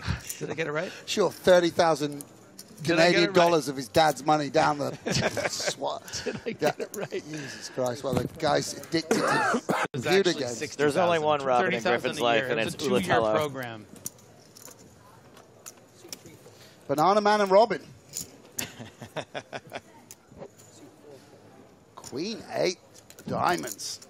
Come on, just 3-bet him now. Murphy, we're in the groove. We're riding the wave. No. Jen Orange asks, are they I intentionally don't bowl being... on Shabbos. Yeah. Sorry, what Are was- they intentionally being annoying and scatting? Yes. Thank you for your question. Yeah. Thank you very much. Here comes...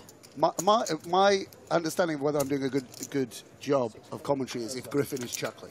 If that's enough for me. Yeah. Other people may be listening in. Ooh, baby. All right, and this could be a little bit of trouble for the nines. Yeah, choppy waters ahead. Nines very, very strong on this paired board, very under-wrapped. Yeah, very nice result here for Belts. Getting that Destiny's Child. 3 ladies. As is conventional. Starting off with a very small bet. Pasqualani just electing to call. And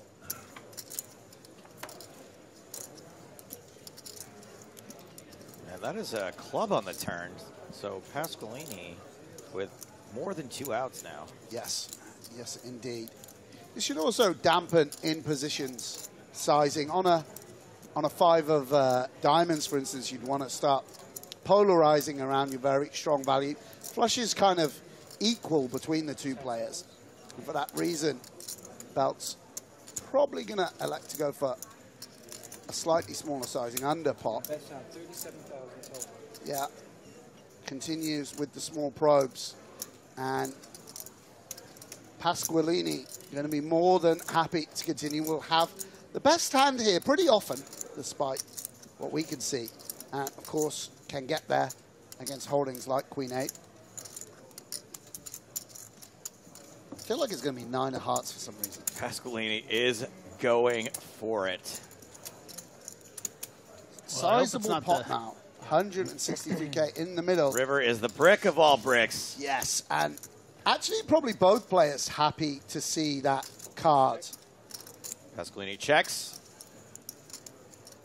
Yeah, I think Belts is pretty thrilled by this particular river. Would have been hard to get value on something like a 10 from the perceived, 7 portion of Pasqualini's range.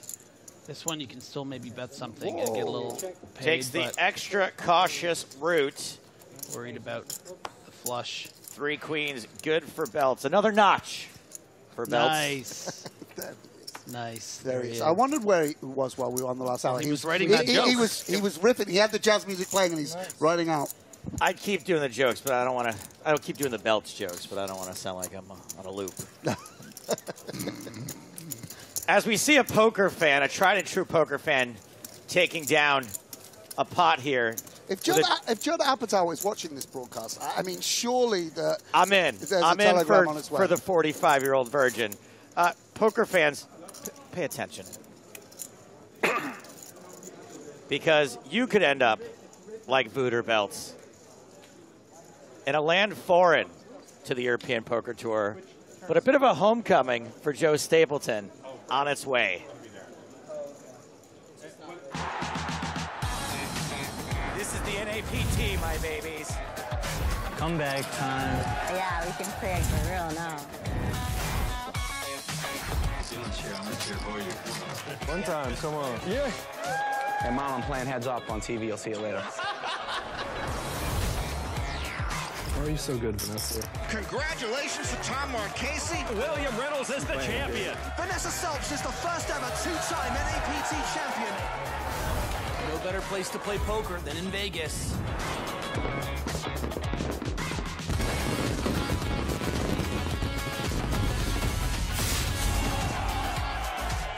I think I'm gonna have fun playing with you today, sir. It has been a minute. See you on the strip.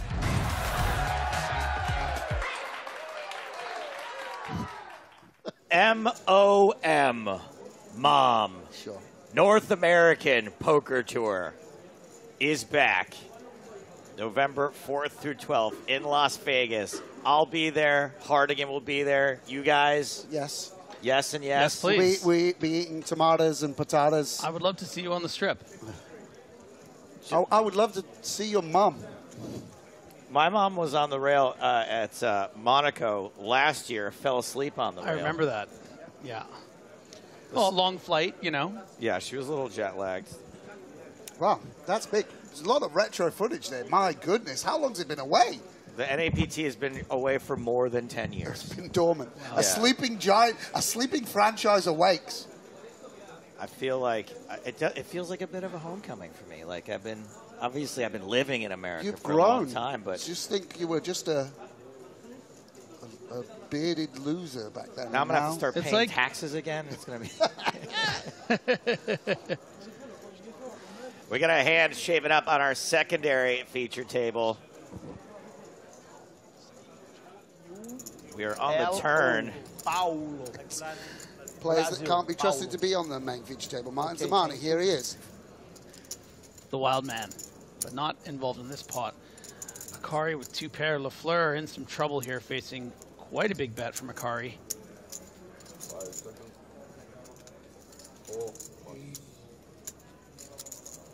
Yeah, Akari takes it down on the turn. The legends. Right around 500K in chips. It's good for about 50 big blinds.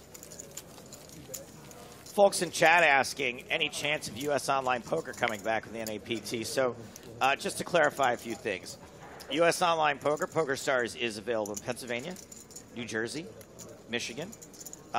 It's very unlikely that there will ever be a national online poker situation in the United States of America. But we are working on individual states.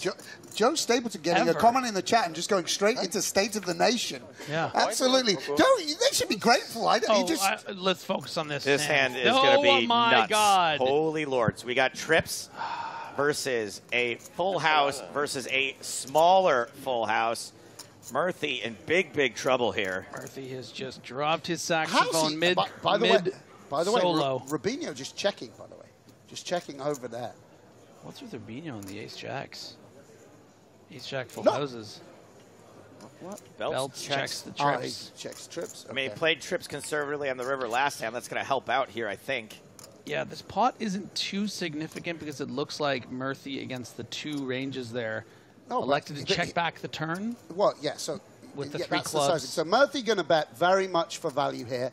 Can get called by ace-x, can get called by flushes. And betting a slightly over pot, and that is going to create a very interesting situation when Robin comes out of the bushes. Yeah. Rubinho with the board locked. The sizing pretty natural, similar to the situation Patrick had. All in would tend to be the size. Obviously, when you have the full house that sort of blocks, blocks some boats, but unblocks the flush. You may opt for something different, but I think all in would be the size in general that you would go for here. Going to take his time. All in. And then put the money in. And belts with a very strong holding with the 3 aces. Given that he checked back the queens there, yeah, he's going to get away from this. Yeah, and Murphy, you see, doesn't snap call. He's aware that he can be beat here. Yeah, especially with the overbet sizing. You know, this isn't just king, queen of clubs or something like that. One question I have is, because it's not 3-bet, that does rule out jacks, one would imagine, and potentially 9s. I told myself I was going to fold if you did that. Wow. Listen to yourself. But the ace-9s and ace-jacks all live here. Yeah, this would be an incredible fold. Well, you're only beating bluffs too, right? But yeah, of course. So rare that you make such a strong holding. That's what I was thinking. In 2-card poker. Such a nice value bet on the river. Plenty of worse hands that can call. Be a hero, Murphy. This would be a sensational fold deep in the I have 1 time bank left. And under time pressure, under the lights. You're going to want those later too, which is tough. Stoic posture. Nothing being given away by the EPT champion. Can he I don't think he's feeling anything.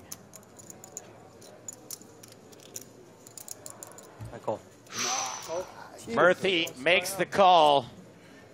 Wow. Jeez. And is going to get shown the bigger boat. He'll also be shown the door. Insane. Jesus. Just insane river. He's Jack. Another one outer. Not that many outs. Robin crossed the Murphy. Good game. Nice. I told myself I was going to fold too. I'm like, he's got to have a full house twice in a row. I'm staying with you. He takes it like a true gent. Absolutely. Just a reminder, he's headlining tonight in Gracia at Barcelona, the Gracia Jazz Club. Headline set begins about 11. 15 euros on the door. He bet the flop, got there on the turn, and then... Yeah, the guy who's got away from his hands doing a great recap, but very brutal. I guess you could say he's has bad reads. So, jazz jokes, a little saxophone. Brutal. Maybe a little too deep. Wind instrument references just fly over my head. And R-E-E-D-S.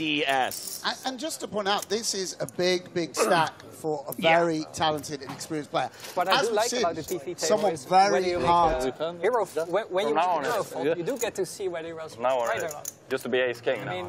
Downgraded. Sometimes it's torture if you see that you got bluffed, but sometimes it's better not knowing, right? Robin in the collar, by the way.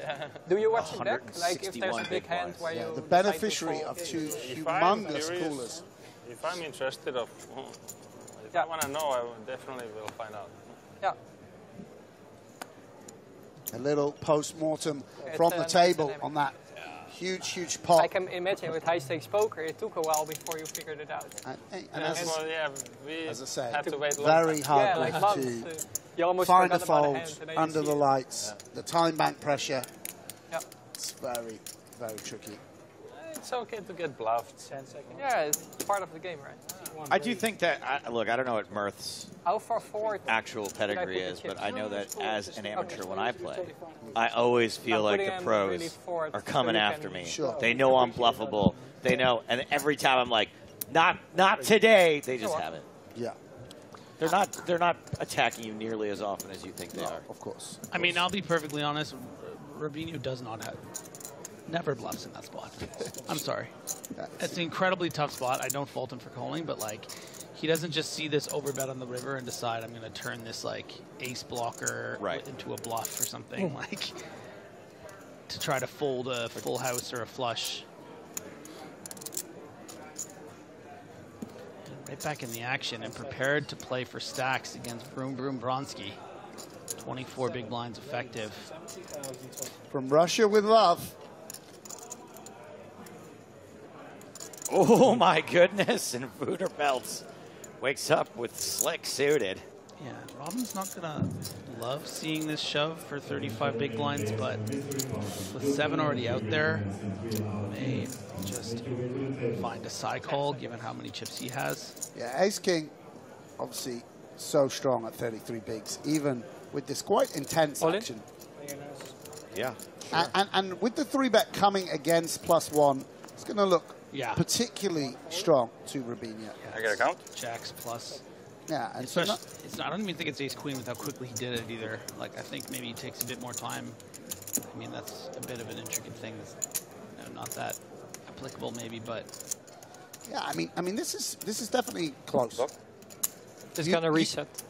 You potentially don't 3-bet 9s versus under the gun 1, right? So you're a bit lower in your range. It's just the ace king factor. Obviously, that is 16 combos. Go ahead, Joe. While I have you here, Sam. Indeed. Does the size of Robin's stack factor into this? Like, oh, I have so many chips I can afford to flip here. Yeah, is that something? Is that a consideration? The fact it's not for his tournament life will be a small thing. And we are going to flip. Yes. Good luck, both. Like belts versus suspenders. Yeah. Run it. I don't know. Belts versus braces, surely. Belts versus braces. I think we call them. Yeah, we call them suspenders. suspenders. Yeah. Suspenders is something different in UK, but suspenders versus braces. I always pick suspenders in that spot. But yes, big pot, and particularly a big moment for Wouter. You can miss it, right? I mean, Wouter. So you play 1 mil, 1.5. Surely you've got to have him on the podcast as a super fan. I'm rooter for Wouter. That's you. Ace, king, flop. Queen for a sweat? Queen? Yeah. I like sweat, always. Booter's Rare kind of a queen. baller. Sportsman. Just not a 10, just a queen, right? And then jack color every is fine. No. If you're really tough, you want the 10. Want the 10 to get the rebate. Yeah. Queen. Queen. Oh, be careful what you wish for, Booter. Look at this. Rubinho's doing the prepay. Doing It's the a thing I do in the prepay. Netherlands. I just always root for the card that makes me lose. That's what Then I I do could in say the I'm Netherlands. Just two lads playing a pot worth 50K. Check. River card Ah. is a 5 of clubs. That's a safe card for Booter. I guess you could say Robin making that call against Cheers. Peltz was a bit of a waste. W-A-I-S-T. If only one day you'll be in the booth with some people you don't have to explain the punts to. You know, that's the dream. That's the dream. I wouldn't even be trying it if it weren't you guys. Yeah, like, yeah. I'd just be thinking about it, being like, nah, Sure. no one's going to get that. Sure. Who would be the dream co-commentator? Who's the sharpest person on the comedy Well, circuit? I mean, James gets it, obviously, James. at this Decision. point. With not With a full house. Not full house. what a beast. A lot of action here Oh, yeah, at the just made feature some back. table. That's This nice. has been great. Kind. It's big antes and the aggressive rolling. style of play. I'd love to get rid of some blue decks. Maybe they chip raise them later.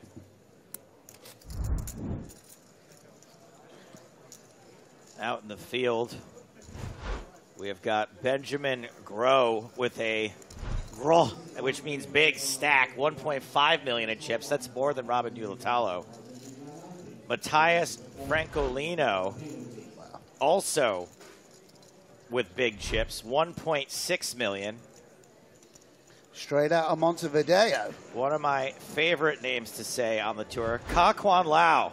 Legend. 1.6 million chips as well. Yeah, that's some big old stacks out there. And straight off the back of robbing the Toretto gang, Carl Shaw with 2 million in chips. Love to see it. Definitely the current chip leader. UK legend. Sick Fast and Furious reference. Thanks, pal.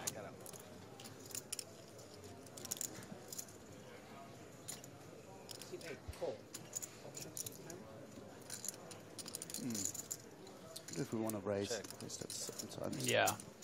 Passive route this time. Nice. I like it. Let's try a different strategy. Big old flop. The Squeak writes in to say that's not how you pronounce Booter. Guess what? Here's how you pronounce your band. I just did it. And Vuda betting for a bit of value and protection, but Patrick very much involved. Got the wrong end of a straight draw and the wrong end of a flush draw. Drawing dead to a 9 right now. It's pretty actually crazy. I think you're still alive, but yeah, and going to be interesting to see how this runs out. So you do strengthen your opponent's range by putting out that bet a little bit, and checks over to Antonius, who will decide whether to just realize equity in position or begin blasting. Usually people who reveal themselves to be fanboys are a little more timid than Booter here.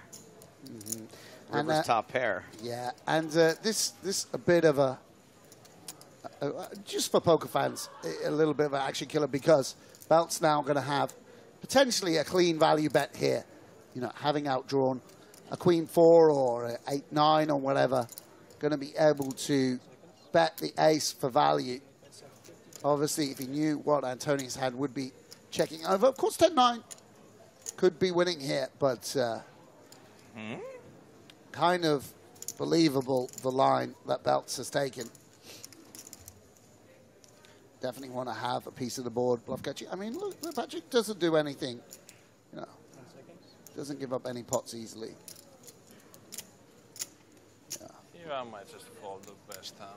Let you have it. Little hum and I was ha. going to make it easier. Actually, I bluffed him in. easy with what? I've left him in the 100K. He's never folded to me. Make it cheap or make it easy. Honestly. I'm gonna let I've you given him struggle so much money bluffing into it. I had such a good bluff candidate as well. I bet like 150% pot, and he just like.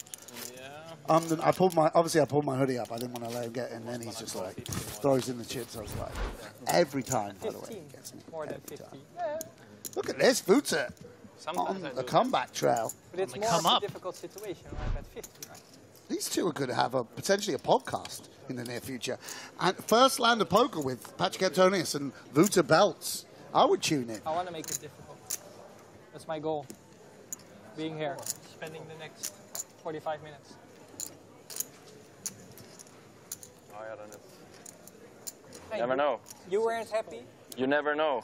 True. There might be 1.5 hours more. True. If they bring The most important question I have to ask as I return to the proceedings is, have we established whether Robin Uditalo's hat is official PCA merchandise or just... Oh, they're selling knockoffs in Gothenburg. There's some guy like forging PCA gear and selling it on eBay to unsuspecting poker fans. Apparently, it's a Puma hat, and it has the Puma logo. So I guess the P on the front is the P for Puma. It just so happens to have a palm tree and be an aqua hat. Therefore, we all immediately made the PCA association. Puma PCA synergy coming soon. 3-bet incoming from Antonius. I always find these dynamics so interesting when you're having in-depth conversations with a player right beside you, and then you find some light 3-bet spots. Yeah, and Queen Jack is not an easy one to negotiate. The offsuit variety, very cuspy at this stack depth. 10 seconds. Not fun to continue with. But not fun to fold. Rescinded right right away. Not having time banks here. You out of time banks? You have I have one. I have one. I wasted them all in a... Well, not wasted. Use them wisely in a difficult situation. You're getting more tomorrow if you make it there. Yep. I guess. Thank you, Dylan. It's a budding friendship. These guys are in the gym tomorrow. Spotting each other. For sure. That's true. Hello again. Hello. Hello. Won't even have to take out any weights. Clearly use the same weights, you know.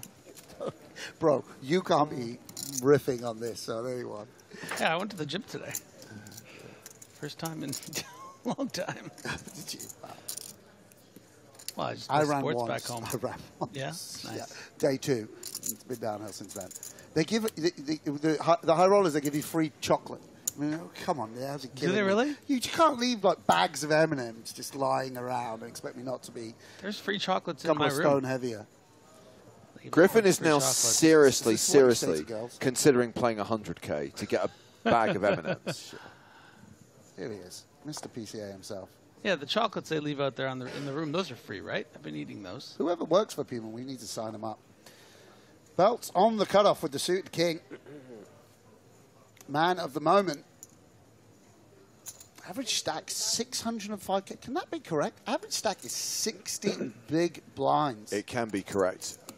What a tournament. I mean, makes me feel bad for punting off level 1 of these Do things. it again. Every Punish time. the guy for even talking to you. Go on, Patrick. Game flow. Game flow. Game flow. How dare you even talk to me? There we go. He'll shill you first land of poker and then 3-bet your pants off. Oh, vroom, vroom, Vronsky. Go on, Bronze. Go on, Vronsky. You can do it. The second. What would your father do? The first Vronsk. He actually passed away with ace-jack in his hand. So it's a memorial hand. He was eliminated from EPT Barcelona season 1, 19 years ago. 18 years ago. Go on. Go on, Vrons. He's saying, he's like, what's this Is this for? the all-in card? This, by the way, just to say, this is a cuspy spot. You know, imagine Antonius had ace-king here. We would play it the same. Maybe Jack. I mean, it's a weird spot with the ace-jack off. He's done. Has he done it? There we go. Mark. I love you, Mark. Well done. I'm so proud. You egged him on to do it. You encouraged this for Patrick. And as we know, the only way that Griffin is able to use his telekinetic powers is to influence poker action that he's not involved in from 30 minutes ago. Big sigh from Patrick Antonius. But if this isn't ever Queen's Plus, 250. if this guy really had a decision, I wonder whether you could factor that in a little bit. You are getting a great price on a call. I think against a recreational, though, we're just going to have to, in this kind of tournament. Do you think he's really thinking about it, or he's just posturing? Yeah, of course. Of course, he's like just thinking. If it was 18 big blinds, then we have to call. Different proposition. 17 big blinds. Just enough. Yeah. Twitter is so funny. He goes, "Did you hear what he said, Belts, just there?" What? He goes, "Got your hand caught in the cookie jar?" No, Like, I swear. Wheeling out all of the 2002 cliches. I think so. You would. I would. Right, he's a fan of this broadcast, so it's unsurprising. Yeah. Oh, I mean, it's been nothing but cliches since 2007. Mark Vronsky, up to 30 big blinds. Good Vronsky spot beat. recognition. I'll find out. Next Waded through the cuspiness. We had a situation where he needs to get out of a hand, and you said, "Run away, run away, run away." Even He's just a small town boy, all right. Okay. He jams. So we've got 40 minutes left on this level, 40 minutes until the next break, the final break of the day, with one more level to play tonight. Maria Ho making her first appearance in the booth of this event because she was playing in the main event. Probably a four. Was eliminated earlier today. Little Very interesting. Franco fun here, blind on blind. Not seeing much of Gatan for a while. Obviously, the big ante makes you want to VPIP a lot here. Even the unpromising 7-4.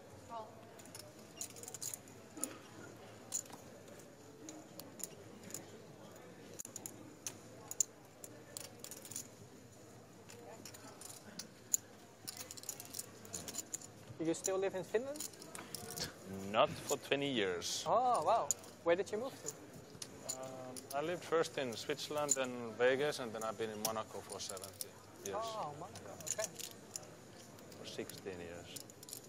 Since 2007. When you look back at all the places you've been, do you regret anything? It's just guys, just remember, poker's not just about the cards. We want to hear. Come on. It's not about the money. I'm happy with Monaco.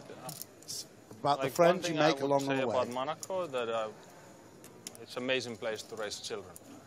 Oh, really? So, yeah. Okay, that was not what I would expect. I didn't know that. It's an amazing place not to pay taxes, to be honest. But why? International Bala with a amazing, hand he and can't check call will a lot elect of to international bet. people, All that's the 4x and 7x.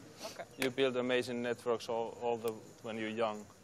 Your worldview is completely different than, for example, you can take any country, Finland, USA, where it's just locals. Okay. But and there it's is international. Yeah, so now they have friends around the world, and they travel. Like they also the school is very good at. They do trips like to Africa and all these things. And oh, nice. Yeah, it's nice for children. I think it's a great stuff. There we go. I know when I have kids, I'm moving to Monaco for the schools. Right? Yeah, because that's why they're all there. They grow up with a world view, Sam. They're not going to grow up kind of like blinkered, like in Finland or America. They're going to have a very real grounding and an understanding of the world. The diversity of Monaco, If I Monaco compare, private schools. my kids went to school in Vegas first 5 years. By the way, you're getting, a picture, though, of how Patrick is at the table, which is that he is very engaging, always happy to talk to people. He's happy to 3-bet you twice in a row with ace-8 and 10-8. But people see the poker hands and think he's quite a stoic character, but actually he's just a very easygoing guy. In Monaco. Chatty and such like. Yeah. Vegas was a disaster, even though we had amazing private school and stuff. Okay. Just the whatever, the sharing mindset tips of on people. schooling. Yeah, I can completely get that. As a European, it is. Yeah. There's nothing international about Yeah, and the European I mean, it's just, yeah. school system is really good. Because I know from Finland and Sweden, and I'm from the Netherlands. Netherlands is great as well. Yeah. So yeah, I like European school system much better than. my sister makes the most GTO approach. See, by the way, She, the way Labatt keeps things moved simple to, for himself. It's a Washington. bit out of She line lives to there just now. raise She's that bottom raising a player. child. It just keeps it kind of Almost 20 clean. years old. And when he has to go, I'm sorry. He has to go to school. Excuse me. He moved back to Europe Yeah. and let it go to school in the Netherlands, because of this reason. His father rather has her children spend their school life in Europe than USA. I don't agree with the schooling system nowadays. I really disagree big time when you put 3, 4, 5 years old 8-hour days in USA school. What they gonna learn? And I mean, let the kids play. They're kids. I don't disagree with Patrick, but kids in Finland don't start school until the year they turn 7. Play. That's Finish schooling expert on Finnish schooling expert violence. Not something you expected there, Patrick. You can't go making willy-nilly claims about the Finnish educational system and not expect James Hartigan to call you on it. Social skills, all this stuff, interact. Learn by playing. Like, I don't understand. I mean, it's. New player coming in. It's one of the Jets. It's Manny Chowie taking a seat on the main stage. Maria. Play games with your children. Hello. He's going to take all your chips, and then he'll see you at the Rumble. Amazing, wow. Knives or fists? I kind of get what you're saying, but I don't really have a better alternative either. Vronsky's like, where am I? For some people, it doesn't work. For Well, they can be 8 hours in a school, but play and don't study all day. I mean, what they're gonna study at that age? Yeah, No, maths. so you, how was your Addition and subtraction. You were a dropout, right? I didn't care at all about sport. I was playing and playing sports. I was a happy kid. They're just passing the chips. Did you go to Bit of chip chat. high school? Did you go to? Yeah, Finland. I did not finish college. I went to play college. Check, is there some chance that BOSTOUT is writing an autobiography? Is there some chance that this is looking to, you know, or that he's a psychoanalyst? And he's like, what was your relationship with your mother like?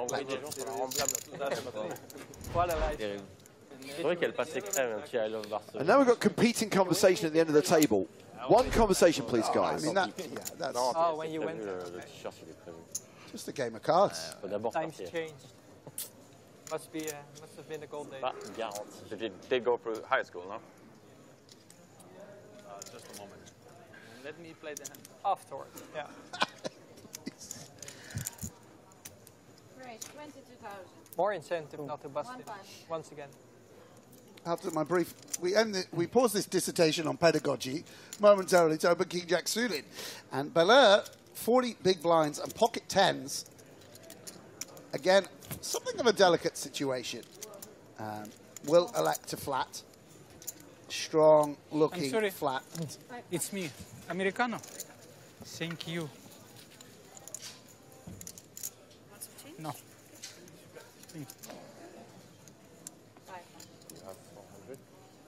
Yeah, fortunately. Pasqualini getting dealt dust yet again. Surrounds the blinds. Robin Ulatalo in the small. Table chip leader with nearly 1.3 million. Ace Jack of strawberries. With hand of the day. Yeah, Ace Jack been very, very good to Rubinho today. Can he make his third full house of the day with Ace Jack? Well, he's called. And with belts folding the big, we're going three-way to the flop. Very strong holdings all around. Kind of possible it's going to come, well, yeah, low cards. Everyone.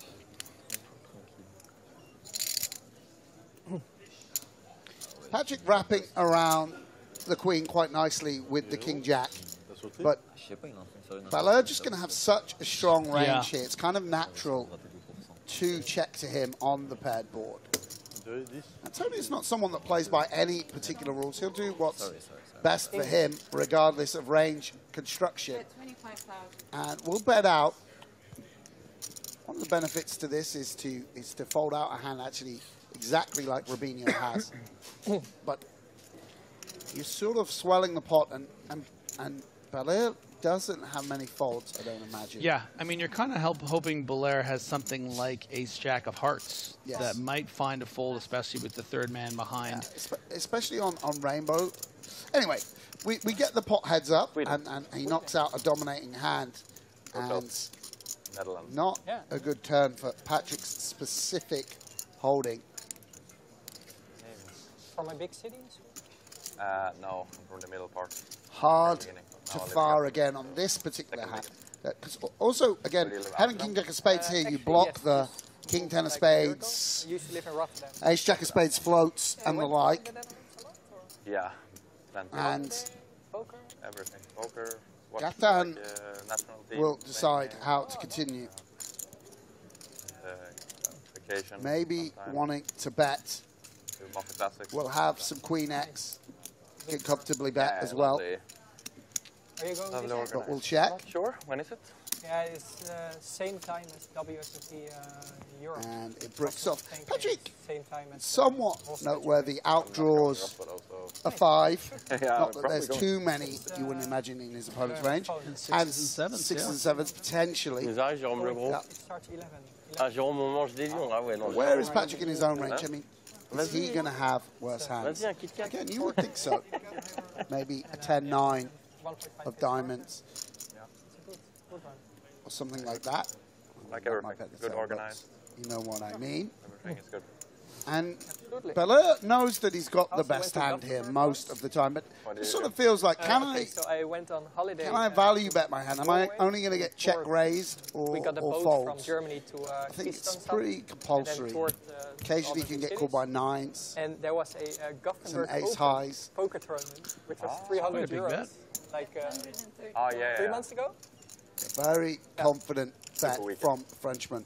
It was called Super Weekend? Just possible. I just know that it was called the Gothenburg Open. And Patrick, as we've seen, doesn't do anything lightly. He's someone that really believes in his, of course, understandandly, proven track record of relying on his live techers. Will just eyeball the Frenchman. In the backseat of my car. I didn't think about cars could be broken into. It wasn't parked. And we stayed there for Serdar on YouTube says, will we go to day 4 or not? What do you think? I don't think I know. We will go to day 4 and to day 5 and to day 6 and to day 7. Because it's a 7-day tournament and it will play out all the way through until Sunday. Leave your stuff outside and you're safe. But afterwards I heard that this is one more level to play tonight, by the way, after this. So 30 minutes till the final break of the day. Then 90 more minutes of poker before day 3 is wrapped. Like every city, every country. I'd say Amsterdam. And we are going to head to one of the outer tables. And this is a flashback. Kyan Mockery versus Jimmy Guerrero. What is this, 2022? Jimmy at risk here with ace-10 against Kyan Mockery's kings. Low flop. Ace on the turn, but it's a heart, and Kyan Mockery has the king of hearts, and that is a flush. So Jimmy Guerrero is KO'd, last year's runner-up. Busts on day 3, cashing for 17,900 euros, falling to one of his fellow finalists from last year. Played one of the more impressive hands of this entire tournament with ace-king, checking all the way down against queens. Really amazing stuff. Did you see that, Hemsan? Maybe to go back to your parents, you take a trade. Raise an early position, he 3-bet ace-king. Guy flatted queens. Queen 9 brick, check, check. Turn, ace, check, check. River, 9 of hearts, bringing backdoor hearts. Check, check. Wow. Sick. Yeah, sick.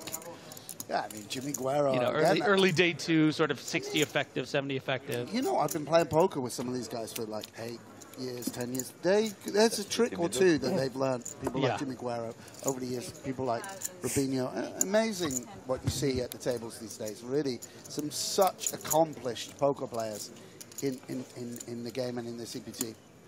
And right away, you say that, and Robin is 2.5, or pardon me, just 3-betting here against Vronsky, and you know, good candidate, good spot recognition, and it's the one time we've seen really Vrons Vronsky like, opens. how do And they know? yeah, how do they know?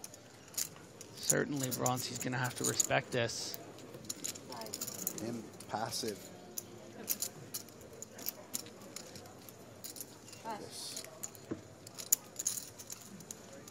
So Robin Lotalo retains his chip lead at this table with more than 130 big blinds.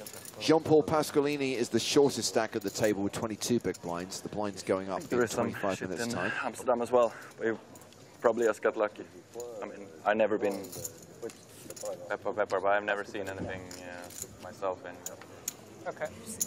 Probably unlucky. I know there is like places, but I know where I should not be and what time I should not be.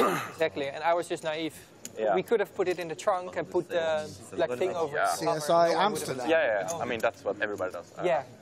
No one would ever leave something. Are we discussing how to dispose of a body? It was dirty laundry, but it was liquor. There was a bag of liquor, which was... Does Vuta know that there's a microphone on him that we can hear? And they took an expensive bag, which was closed, and it was food with like running clothes of my girlfriend and stuff like that, or socks. So for them it has no value. Listen, But if you're watching this, if the criminals are watching this broadcast, I appeal to you now. Please return Vuta's girlfriend's running clothes. We don't want retribution. We just want the return of those joggers. Hey, listen. If you're just drop them off at any police station, and all will be forgiven. I will just say, you know, one thing that I took about actually James Hardigan recently playing an event that something comment that he made was that it's hard to remember that they can hear everything you're saying at the feature table. It is You're true. just having conversations, and afterwards you're like, wait, what? Yeah, Should I have said all that? I think it was okay, but like, it's man, definitely I thought I was just having a chat. You get lulled into a false sense of security after an hour. Yeah. Yeah, and here Pasqualini would probably like to almost have a few more chips than this. His opponent can go pretty wide for value, including a lot of sort of dominating pairs. Again, just a cuspy spot. Once we open this, we do perhaps want to put it in. It's not an exciting open and just a difficult situation to navigate for the Frenchman. Wouldn't like to predict which way he's going to go. Yeah, you know, sometimes if you're going to be making opens like this at the hijack at the stack depth, you're going to have to mix in some 4-bet shoves, but it's really tough to do with the limited fold equity, and I think this has been one of the leaks of Pasqualini's days so far is the, you know, loose mid-position opening with these very tough opponents on the left, like that ace-deuce we saw These things last level. should happen once and no more afterwards, right? All Not these gonna things. give you any. You learn. Yeah. You a little bit of cover stuff, and I mean, there's people for everything. Like, And it could have been way worse. Our wedding clothes were in the back of the trunk.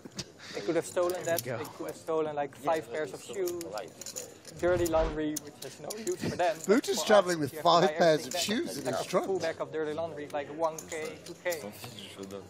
Buying everything new. So yeah, in the end, it wasn't that bad. But it just sucks. It kind of ruins it leaves your holiday with a nasty taste in your mouth. Because it was the end of the very nice trip in Norway. Have you been to Norway on holiday as well? only Oslo. Oslo, okay. Yeah.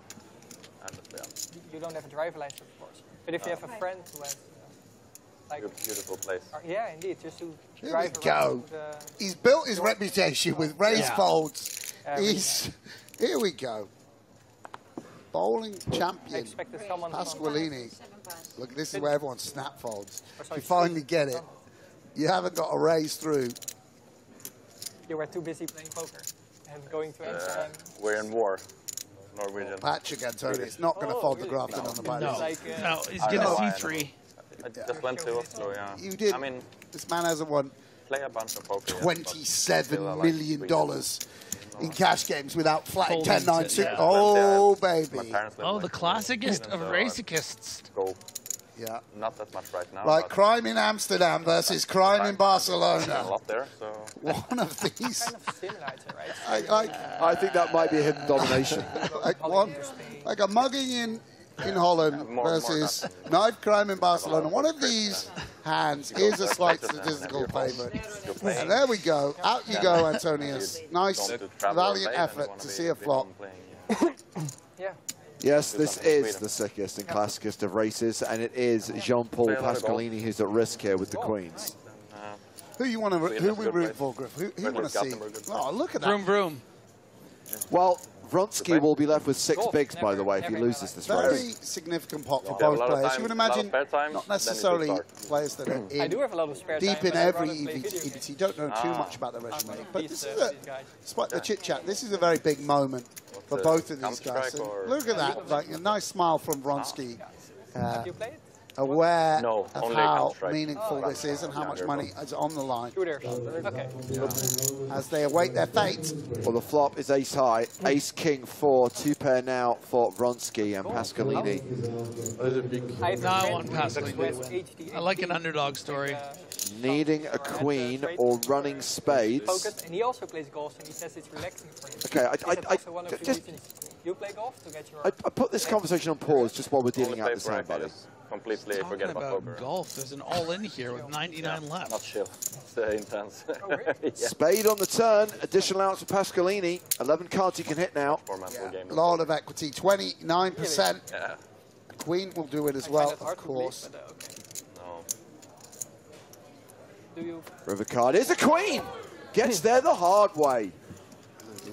Do you play it on a high level? And Vronsky will be left super short now, 6 big blinds. Okay, And that's right? Just takes the beat well, takes the rough river. Yeah, maybe someone on the rail, just giving them a nod. And look at that smile. That poker mythology. I mean, look. On the one hand, Vronsky's sad because he knows chances are he's going to go out a couple of hands later. On the other hand, stop listening to belts. Every cloud is what he said. And when I looked outside, the average age was like. But you know what? It's been quite impassive, these two guys. But when you see the all-in, you see them. See these guys come alive. You know, like this is poker. One man, you know, you get that switch of emotion. One man's happiness. Another man's pain. Yeah, and he's all laughs and smiles, while Vronsk the second puts back on the glasses. All the generations. Thinking of his There's no need for it to be distant relations, the Romanovs, the fate they suffered. to get young. Yeah, get younger, yeah. A different demographic group. Yeah. Thinking of the October Revolution and pain. Well, we're going over to the secondary feature table. Picking up the action here. Andre Akari's table, but he's not playing this hand. It's Rodriguez who's moved all in with ace-king. And it's Scaffini who has to decide whether to call all in with king-9. And suffice to say, he has folded. Good fold, Scaffini. He's going for the Patrick Antonius method. He's breaking out a giant bowl of pasta. They're playing beer pong there. He's just setting up the table. What would an EPT be without some Brazilian action? God bless our Latin American friends. Scaffini, the guy who won the FPS event in Monaco last year. Who are you asking that to? Is there a supercomputer? You know all the Brazilians, Sam. No, you should know who's won what. I should. That's fair. That's why I'm in here. Back to the main stage. Yeah, but you can back I want to watch on the screen. most mental, frustrating game or having expectations. People say that poker players don't chit-chat. This is one of the most talkative tables I've ever known. Yeah. But they always, I feel like whenever I see the chat or whatever, they're like, let the poker players talk, don't talk over them. But does that apply here? I don't know if that, I'm forgetting a lot of that. I think everyone's enjoying belts, so... He is a degen and he is on tour. He's always wanted to get Patrick Antonius on his podcast, and finally he's secretly recording him. Even Antoine's getting it. Banana Man's perking up. These guys, get them some red cups and, you know, drank in my cup over here. This guy's kicking off his spats. Oh, he's, wow. Pasqualini's, he's only Vronsk who's put the poor guy, he's the only one like the move. Everyone else is chipped up. Chipped up and doubled up. Hand of the day. Ace-Jack, the $1 million hand. Go on, do it, Patrick. Belts on the Go on, felts. Patrick. Oh, go on, Patrick. Third time's a lady, third time's a charm. Go on, Paddy. Go on, Paddy. Go on, take him to the first land of poker. One pass.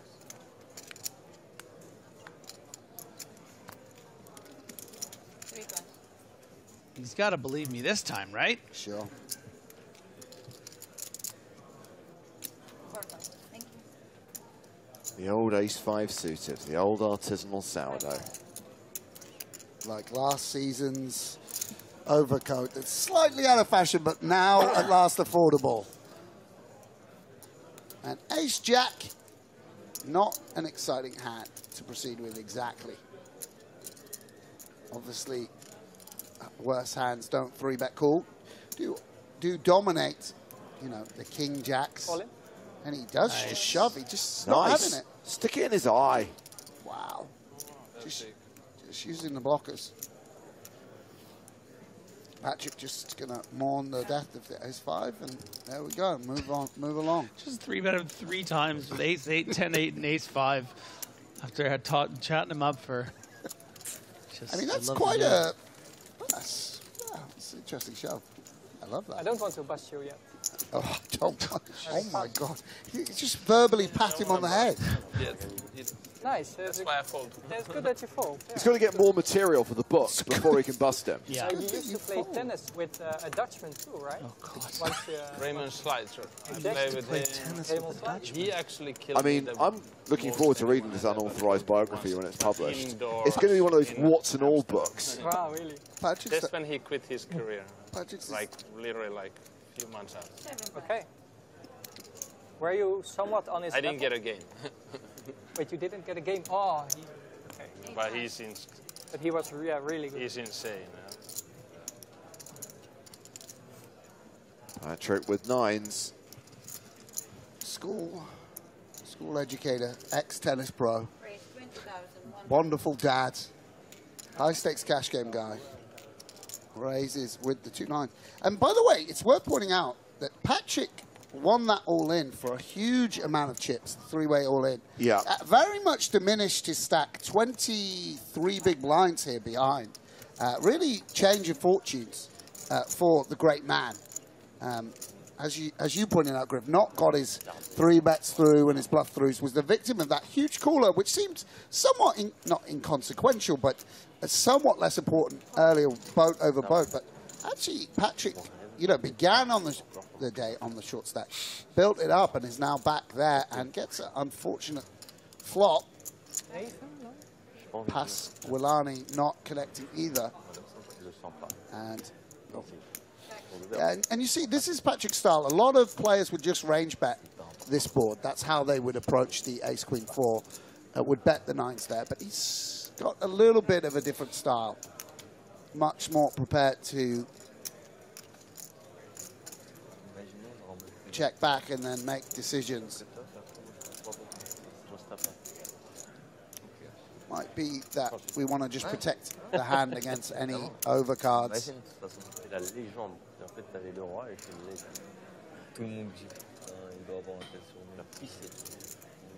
Keeping things simple.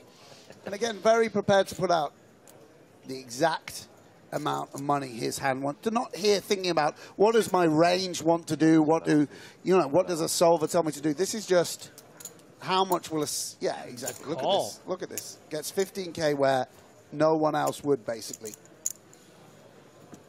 Just a man that's played a lot of poker and is very confident. Yeah, I mean, this. What are you hoping is happening with this 6 pro? Like, I mean, Sam Grafton very disappointed by this turn call.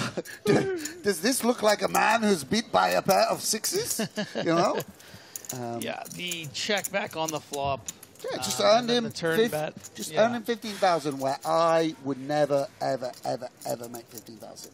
No, and there's some downsides to that strategy, of course, at equilibrium, etc., etc. But it's very nice to see the way. You know, Legend doesn't even do it justice. One of the greatest poker players of all time navigates this kind of tournament. I mean, she knows him also, but I have a lot of friends in Amsterdam. Oh, Noah Bork and no symbol. Yeah. Well, Yeah. I'm good friends. With Noah, yeah. You used to do some podcasts. I played with a lot of Dutch guys. I played with this guy, Timothy Packer, a few times. He was like 6th in the world, I think, highest. Played with this Melle van Geperden, something. He was 150 in the world. 1.2? Okay. Melle, sick for A German guy you said, not or Dutchman? No, Dutch. Mille. Melle. M-I-L-L-A. Yeah, I forgot his last name, but he ended up coaching the Dutch team. I don't know. He was okay. He had like the fastest forehand. His forehand was. If I had my phone so here, hard. I would look it up. I just know the old school tennissers, like Richard Krajicek. He smoked a lot of weed. Oh, okay. He's a fun guy. Wait, 35,000. Interesting decision as a pro tennis player. Yeah, it's a plant medicine. I don't think it's Hard. not bad for. I mean, it's Robinho actually not showing either. Yeah, I think it's Where did you draw the line to for, open the button? sports. Where did you Good draw the for line to open the button, inflammation, depending on how much I had? recovery. 900? It doesn't matter, like, from my opinion. It's just to know. Yeah, I know. Just kidding. How much I guess you learn from playing 400. against the best. So playing against someone like Sluiter can teach you a lot of things, or not? Or is it just too Good much? thing you didn't I didn't learn anything that Okay, day. you just stressed you so hard. Absolute No chance. Nothing. I mean, I was already Downhill. Queen. Peaked. You already peaked. Yeah. I mean, I was just play what I can.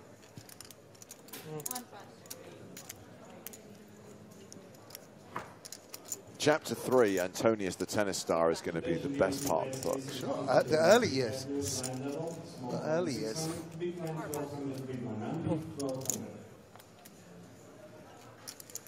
Not seen much from Medi. Come on, Pasqualini.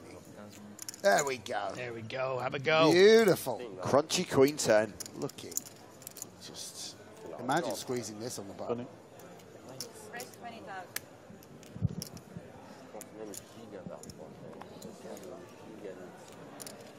Robin Ulatello, King 4 of hearts in the small. Yeah, and we've seen him show a tendency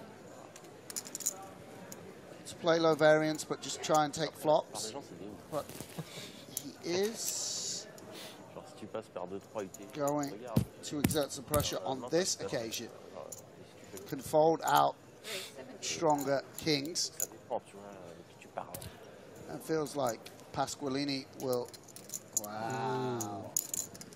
It's a problem for him as Belt's waking up with ace, queen of diamonds.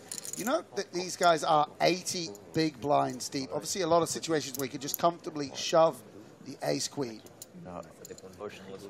Here, don't think we want to be going all in. We'll find a sizing for a 4-bet. And makes it 160,000 total. Robinho impassive. Obviously, you get a very good price on a call. Just staring his opponent down, trying to get the sense of where he's at. King 4. Essentially part of the bluff portion of Robinho's range. But not wanting to show the table, he was goofing around and will release. We're gonna make it that easy, yeah? Oh. Wow. Wow. Come on. Come on, bro. Come on, Vooch. Don't just speak to a legend like that. I mean. Same question to you. Would you ever snap fold if you were early? Non, je lui ai demandé son stack, il m'a dit qu'il regardait. Would you consider snap fold? Or would you always take 30 seconds? Never purely. Okay. Not in that spot. I always have an option. Oh, that's true. That's true. Small size. That's strap. I can still Yeah. 4 bets still. Yeah. Some hands. Sometimes you made up your mind when Yeah. you know, okay, you got it. And then you're like, Boots are just probing for On the information. mood. Yep. Some days I just I fold some hands, and some days consider them. Yeah, I just. Labatt coming in for the raise with the 10-8 suited. You just lost a flip against me. You're like, screw this guy. Let's get him. This youngster from the Netherlands messing around. And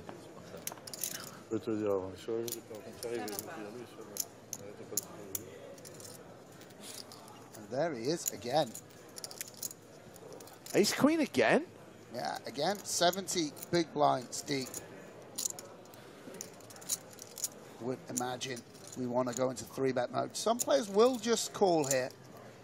This sort of an effect or perceived effect of being deep in the main, sort of lower the variance potentially by keeping the pot smaller pre-flop. And the big blind does get out of the way, so it's heads up. And it is a queen high flop, top for belts, and he checks, playing in flow.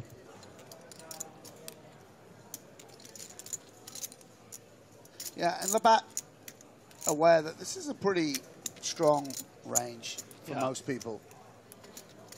We'll just check back and try and spike. And there is that connectivity. Open-ended straight draw now. Yeah, and I mean, obviously you can't know that the strength of Labatt's hand, but I think we probably do want to go pretty big here with our holding. Not going to be betting sort of pocket sixes or such like.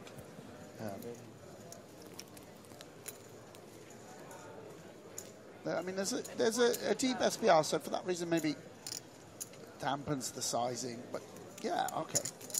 42, 2/3 pot.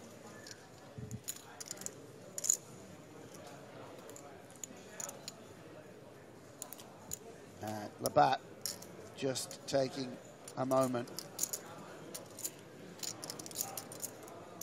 before he calls, not wanting to tip off anything about the strength of his hand.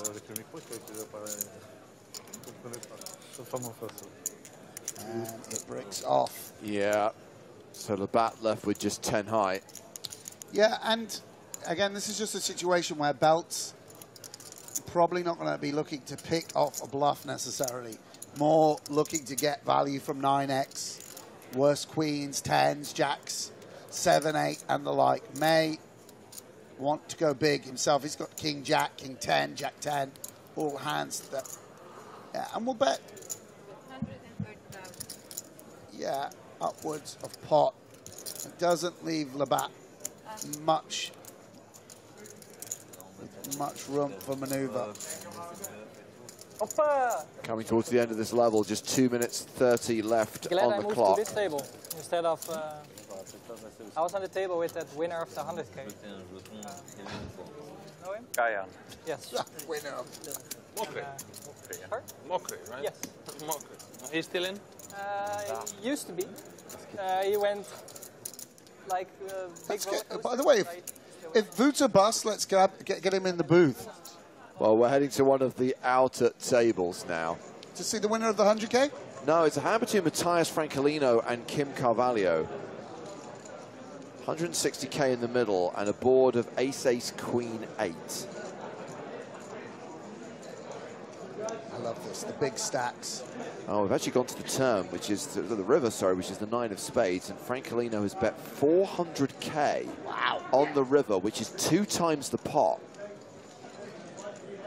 Look at this, a lineup of Brazilian legends, surrounded by Brazilian legends. Felipe, Kim, Latin table. And what? Wow, he's going to pay. Ace 9 and Carvalho muck, so trip aces work good. Huge pot. Sorry, it's Francolino there with the ace 9. It was Carvalho who mucked, so Francolino, we think now has 2.7 million chips, and that means he is probably I think we can say with some confidence, a top 3 stack. Sure. Sure. Yeah.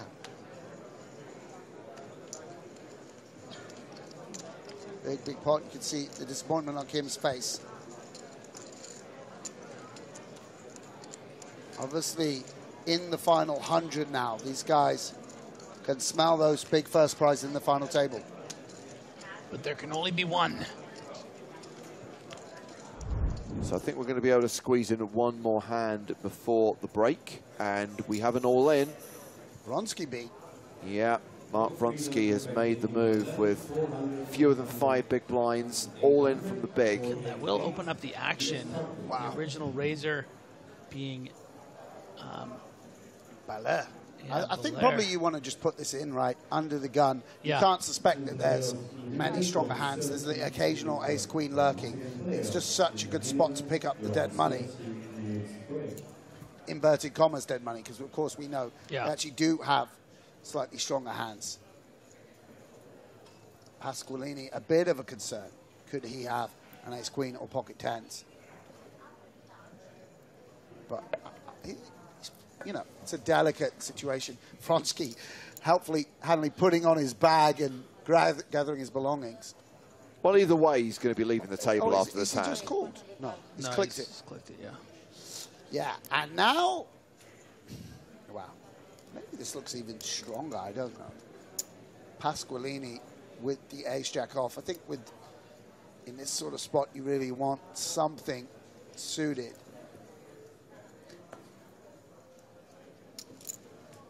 But not completely clear.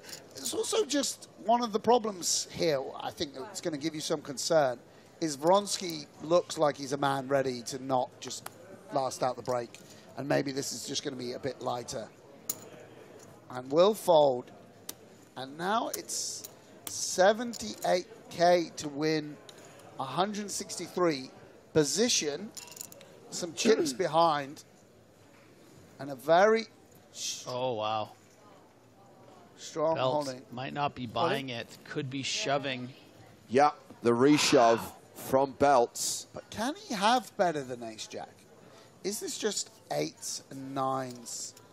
Now, I might have elected to call here. Anyway, it's a very bold move from Belts, and it gives Baleur a significant problem. Yeah, because it's all into call, And right? this is also what makes the shove a little easier, is you don't find yourself in this position putting in a quarter of your stack. Yeah, and also, you know, for some of the pot at least, Belts has to beat Vronsky. So he can't just do this with nothing. I don't think he would ever. Yeah. So you just have to sort of assign him a range and work through the problem. But I just think that it's unlikely he calls third with ace-queen, and it's just not enough of the range. It's going to be just 10s too much, right?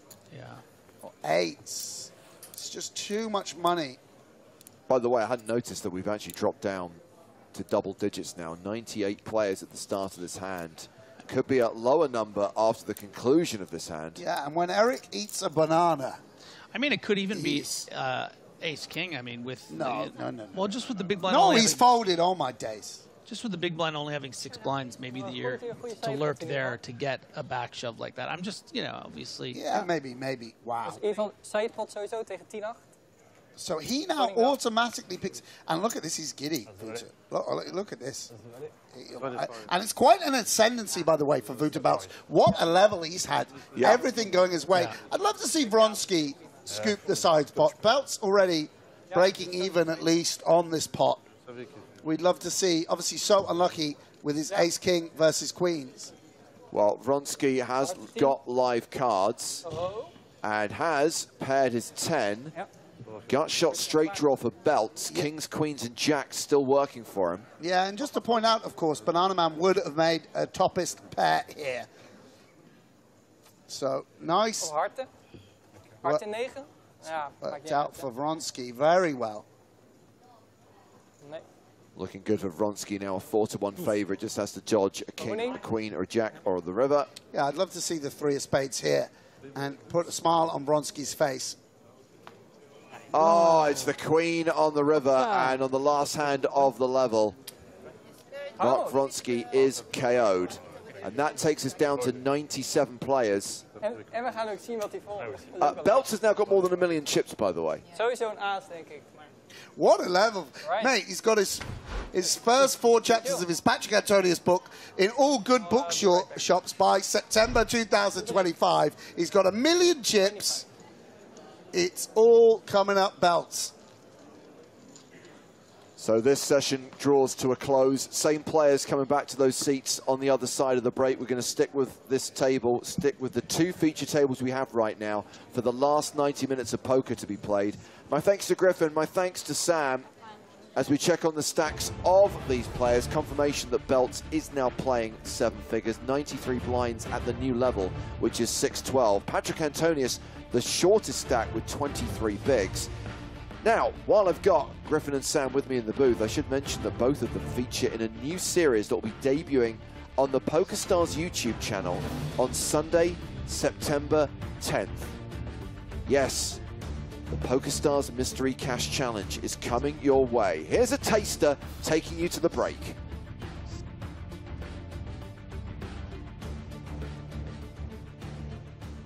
Aren't you supposed to be pros?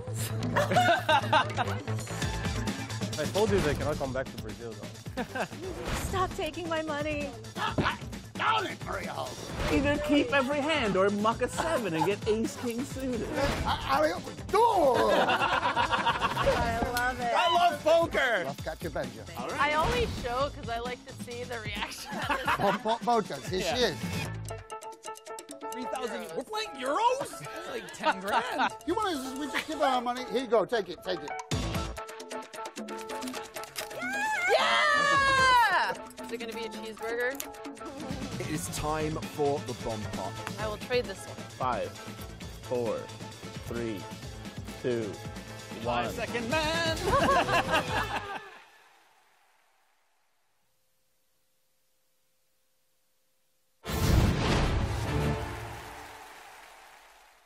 Akriotis is all in with King 10, and Gianluca Speranza has King Jack on the button.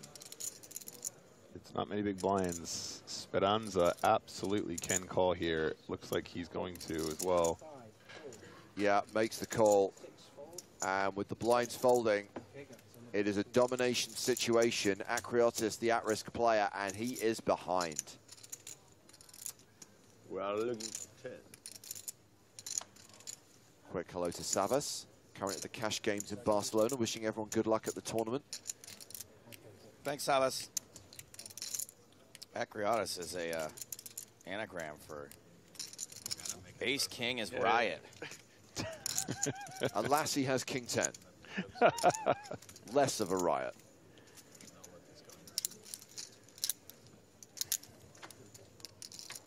The flop is Jack 8-9. Not bad.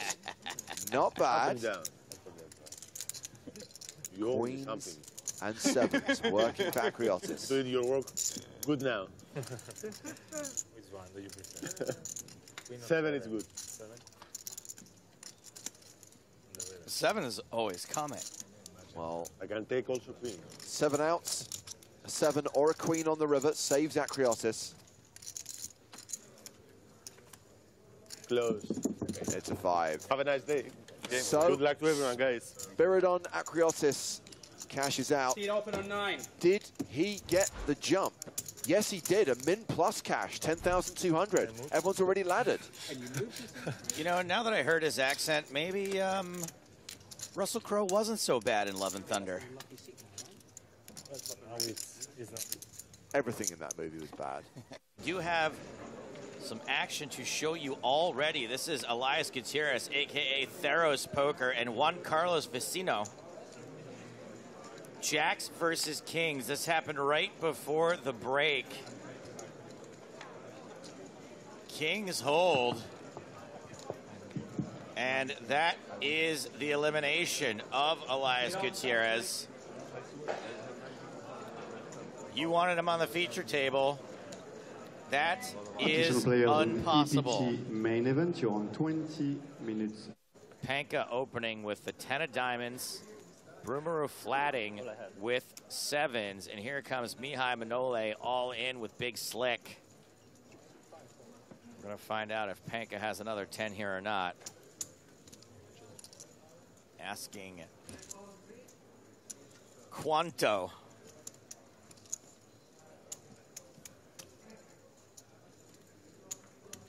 ¿Cuánto tienes? 555. No, not quite.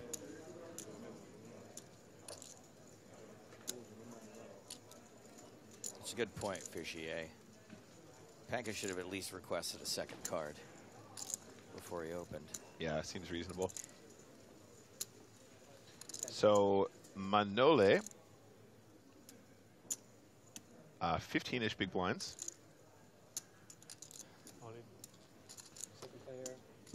So we are going to see Panka's other card, and I don't think Brumaru, it's got to be tens. Yeah, can do it with the sevens now that Panka has reshoved. It's got to be tens.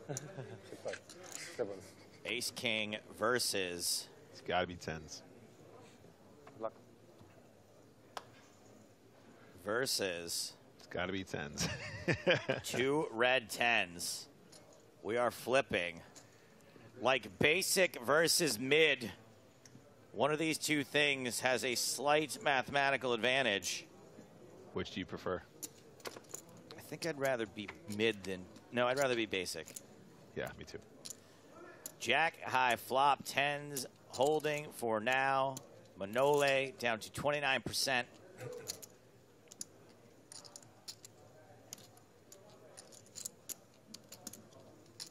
Looking for an ace, a king, or a Broadway card. Not the 4 of spades, that's for sure.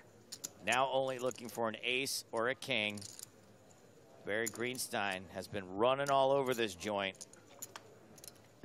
But he is in his cave for now. Mihai Manole out of here. Very nice hold for Panka. 13,450 euros.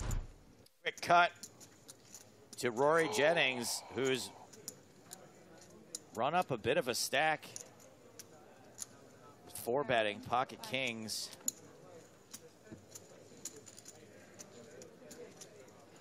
Fougeron with 2 tens. A tough hand to lay down, but if you know... Oh.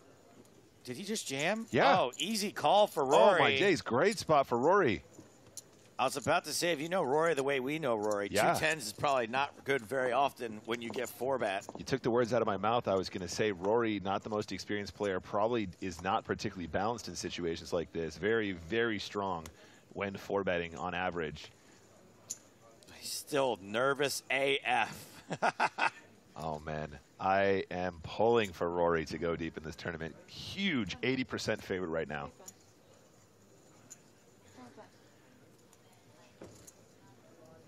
Has to fade the 10.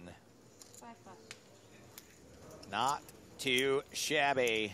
Yeah, great start. 91% on the flop.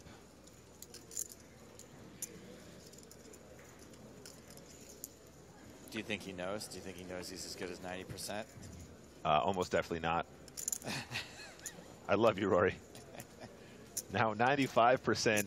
You can sit down, pal. It needs to be a 10. You've got the guy covered. Very good.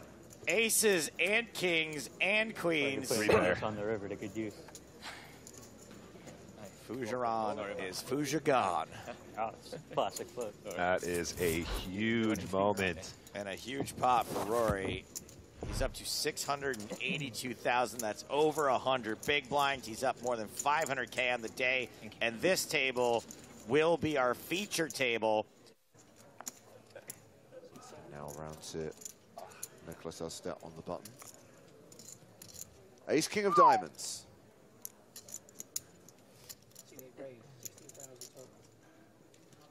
It's nice that we see Nicholas so often in the live arena these days. I feel like he didn't used to play, big hands.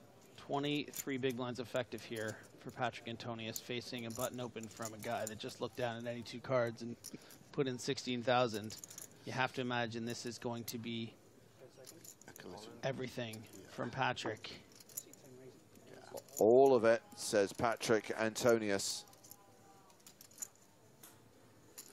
And Rory Wow. Jennings. Oh, look at the stress on his face. looking like a deer in headlights. I mean. By the way, this oh man, is I don't know what to do here. I got a big hand. Like really wearing not it. much of a poker face here Yeah. from Rory Jennings. Him as well of all people. You're still this guy in the hand, eh? Like, I mean, doesn't even know that. I mean, this is Astet is in the hand. This is for sure an all-in, but Rory actually might.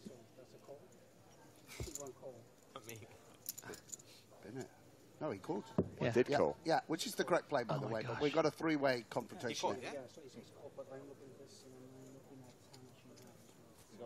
I called. I said call. So if there's any chips left, I'm not going to show my cards. Reasonable play. And what a big pot here. We have Nicholas Astet with the best of it with the ace-king. Rare you see a three-way domination situation. Patrick Antonius at risk with the worst of it. And we could see Rory aging before our eyes. Wrinkles are appearing just at the stress of this situation. The counting down of the chips, the hairs are turning grey. It's like that Matt Damon meme. He gets older and older. I feel like a dog. On the river, I love it. I have 27 behind.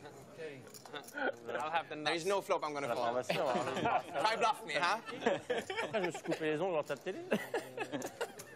This is actually a nice squeeze. C'est la base. Je vais faire les pieds là. Okay, so.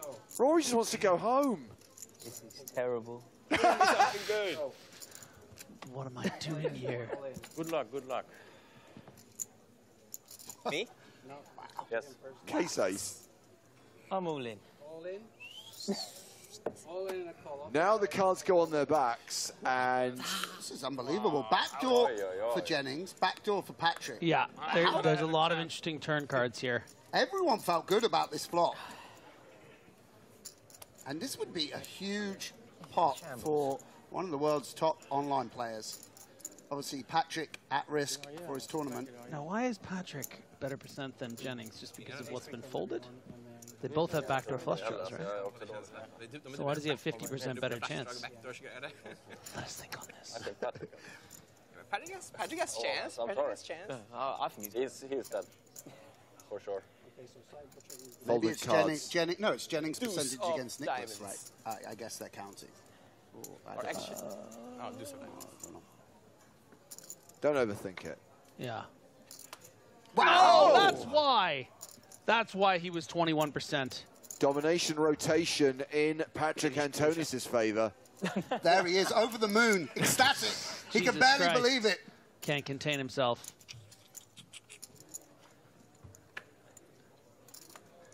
And that is going 27 to per side. Well, stat with just 60K. Yeah, Lena 900 is going to win the side pot, but that is more than a triple up for Patrick Antonius, who's now up to 569K. He's gone from bottom place. I thought you made a flush. Wow. To second place. Oh what? I thought you made a flush. That's crazy. Patrick, there was no flush out there. Jesus Christ, he's getting old. How much do you want to buy? Everything has a price. Wow, I'm still in. This is like a... Wow. We're witnessing the cognitive decline of Patrick Antonius Finally in real happened. time here, guys. I did it for the stream, Patrick. It's just embarrassing. And nothing for Rory. I forgot to tell you guys, once I get some food in, it's game over. Big old pot. Oh, you could have ended the stream as well. So Antonius is now table chip leader. Rory Jennings has dropped down to a 50 big blind stack, and Lena 900's got fewer than 10 bigs.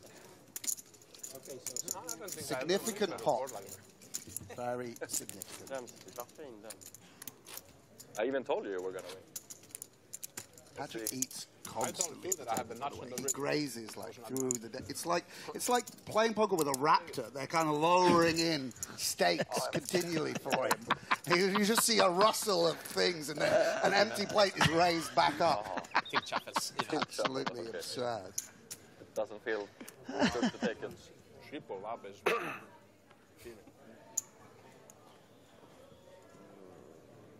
We go.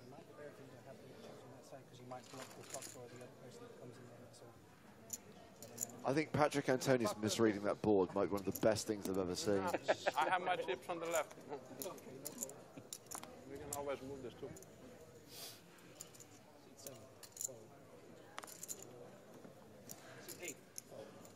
Yep, there he is, chewing. Here we go, Rory. Get back on the horse. Coming in for a raise. Woof, the min raise from the small blind. What do you think, Sam Grafton? He's got his own way. Yeah. Just a little boost it up a little bit. Just a Yeah. little pot sweetener. Yeah. Oh, he's got the man Give him absolutely dominated. give him a Who's good laughing price. Get now? him in with a worse king. Look at this. Take him to the cleaners. Look at him. All my chips. Eating. It's actually sweet because Rory's mum taught him to play poker, and so he's wearing one of those shirts in her honour. It's like very beautiful, touching nod to his mother. That's great. Yeah. And this, hopefully Rory will realise the king getting just a bit stronger on that ace turn. The kicker plays. Still pretty small though. 1/3 pot. Yeah, sort of betting the strength of his hands. Wow, the mid-hand banana. That is bold. Feeding time at the zoo here at PokerStars Live. Oh my days! It's just not. You're on television, yeah, man. Rory, come on, bro. You're supposed to be in show business. You can't wait till after you don't the see him hand. doing this on his podcast. Just breaking And up. by the way, a banana you don't see is... Rio Ferdinand munching on a pear. And, obviously a good card here for Bolaire, because now chops with a number of kings, with king 10, king 9. And Rory, I wonder if he can go for a little bit of value here. He may just elect to check. Well, maybe you also want to go for value to set the price. I mean, like if you you bet 35, 40,000 here, you don't have to think about calling 70,000 from an ace. Yeah, and for 50. Someone who looks reasonably experienced, this is a bit of a sigh moment. You're just sort of going to be hoping for, I think it's going to be a chop often enough. Sorry, I was reading this comment from Dr. Colossal, who's saying that Rory's staring at this guy thinking, must have a banana. Because he's dressed in yellow. He looks like a banana. Oh, that's good. Okay. I wonder, he hasn't sort of broken into just a thinking pose. I wonder if he would ever raise. That would be very, very, very out of line to bluff a king. No. No, you think he's thinking of folding? Can't do it. Yeah. I mean, it would be a remarkable fold. I think the sizing just speaks of. Yeah, he's not raising. It doesn't like. I don't know. Tell me if this is a bit too, But it's just like the flow of things after he lost that big pot. Like I just don't see him lasting off here, blind on blind, trying to get a king to fold. Like sometimes you're up against an ace. Yeah, very, very frustrating hand. By the end of it, with that little pot sweetener, it's a sizable pot in the end. 200,000 out there in the middle. Hey, well played. You got 3 streets there. That's 3 streets. 3 streets Jennings, they're calling him. Yeah. There he is, in his mother's blouse. So she bought it in the late 70s. Wore it on her honeymoon, and now bequeathed it to her son, brought it to Barcelona. Yeah. Now running deep in the main event. Big history, big heritage. Rory, 4th in chips at the table, playing 64 bigs, an above average stack, the average right now being 460k. 138 players remaining. So deluxe. Of course, we speak about it often, but the structure allows for so much play. Only really Nicholas, who's in. Did you call the structure deluxe? Deluxe, yeah. I like that. EPT Deluxe. Deluxurious. Lena, gonna have to find some shoves, and this looks like it. End of the end asks, did Maria get eliminated? The sad news is yes, but the good news is that means she will be here later on the stream. She's never eliminated, in fact. She's either in the tournament or she's in the booth. She's part of the EPT till the trophy look at is the little awarded. min raise from Astad on the 9 bigs. No, but he's putting the majority of he's putting half his stack, right? Oh, yeah, okay. Yeah, which is, I don't know whether it's completely necessary. Maybe a call and a re-raise or something he'll change course. 10 seconds. C4 announces all in. Labatt all in, and Lena calls. Fair fight. It is a classic race. I wonder if you ever want to just call that. Det här känner jag också. Varför är det så dålig känsla för? I wonder whether Rubinho's rooting for his friend or. And what board do you not put the other 44,000 in? Let's say it comes. What are you doing on ace 10 Ace king 10 all spades. Yeah, of course you have some decisions, but you also get to like. Ace king 10 all spades, yeah.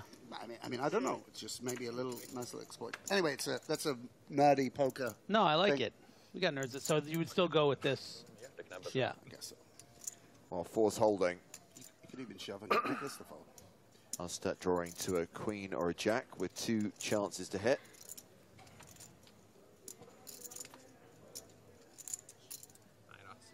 Same outs required. 5 cards you can hit on the river. I feel a jack. Nah.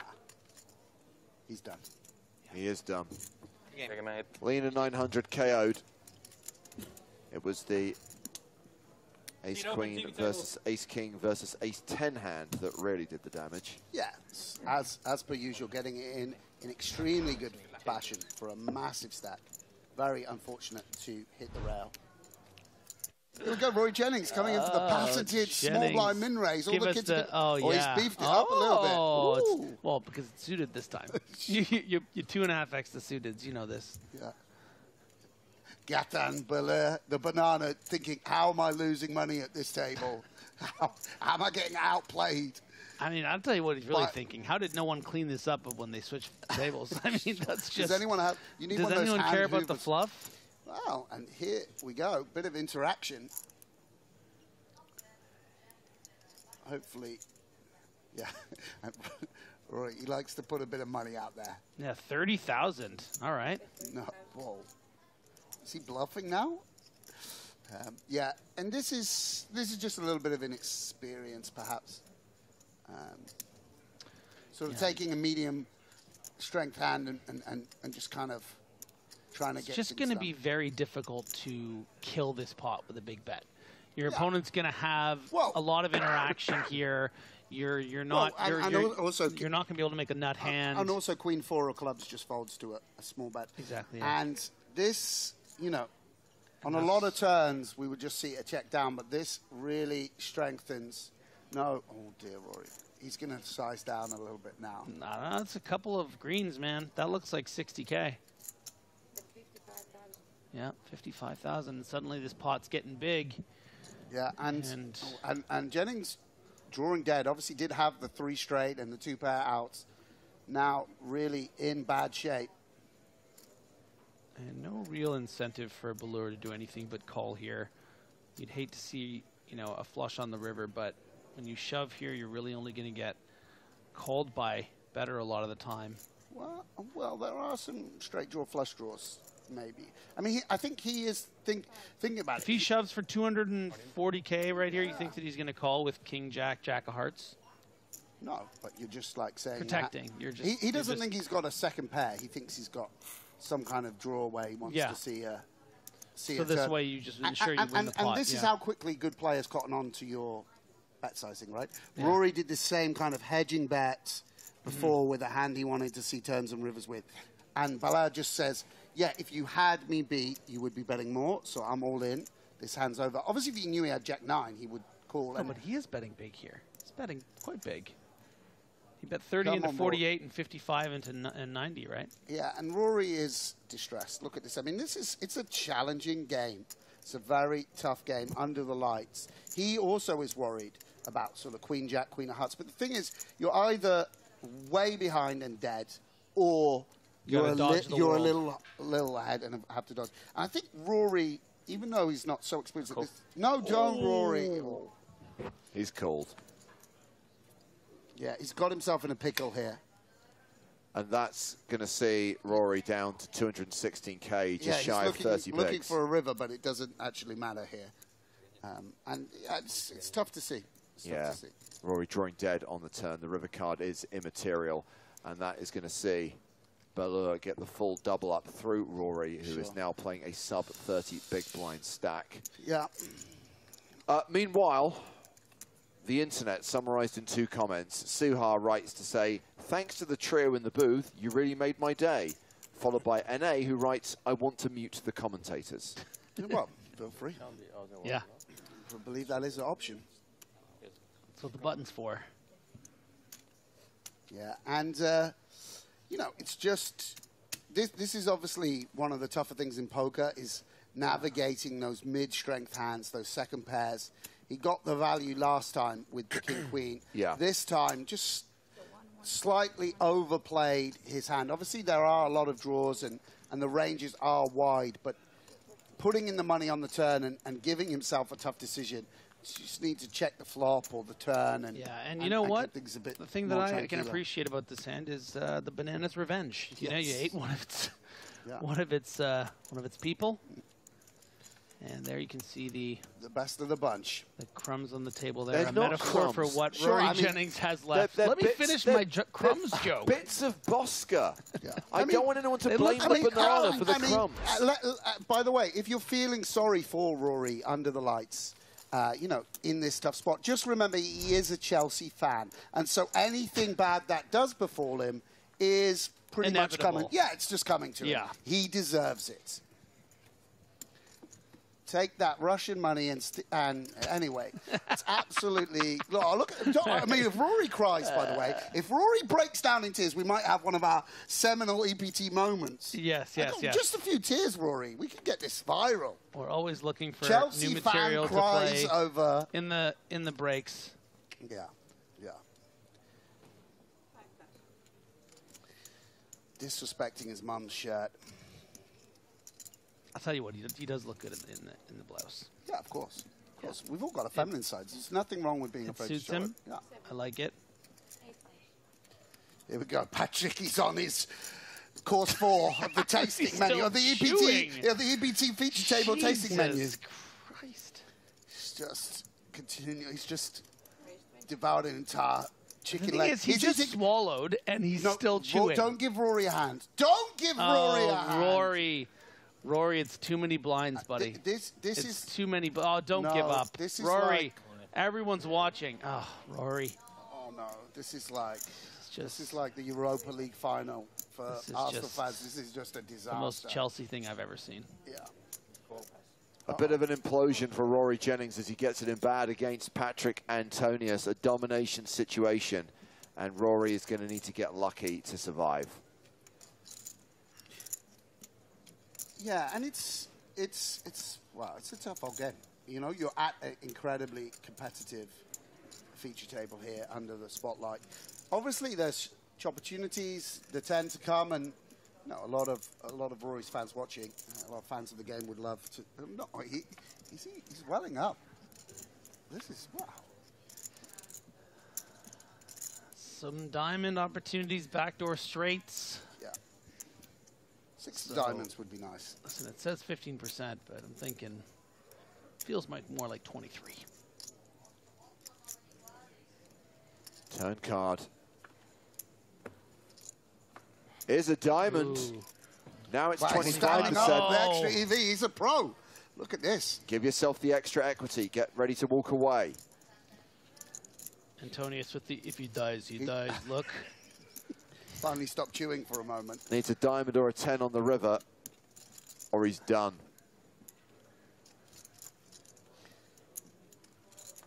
It's a jack pairing the board, and Rory Jennings Shall is see you later. dispatched.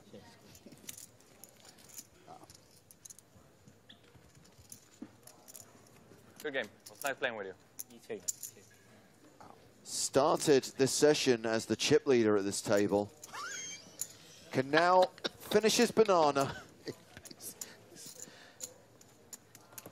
as he wanders off to collect his prize money. 15,550 euros. Meanwhile, Patrick Antonius, who was the shortest stack at the table, is now playing more than 100 big blinds. Wow, wow, wow. I got the food just in time.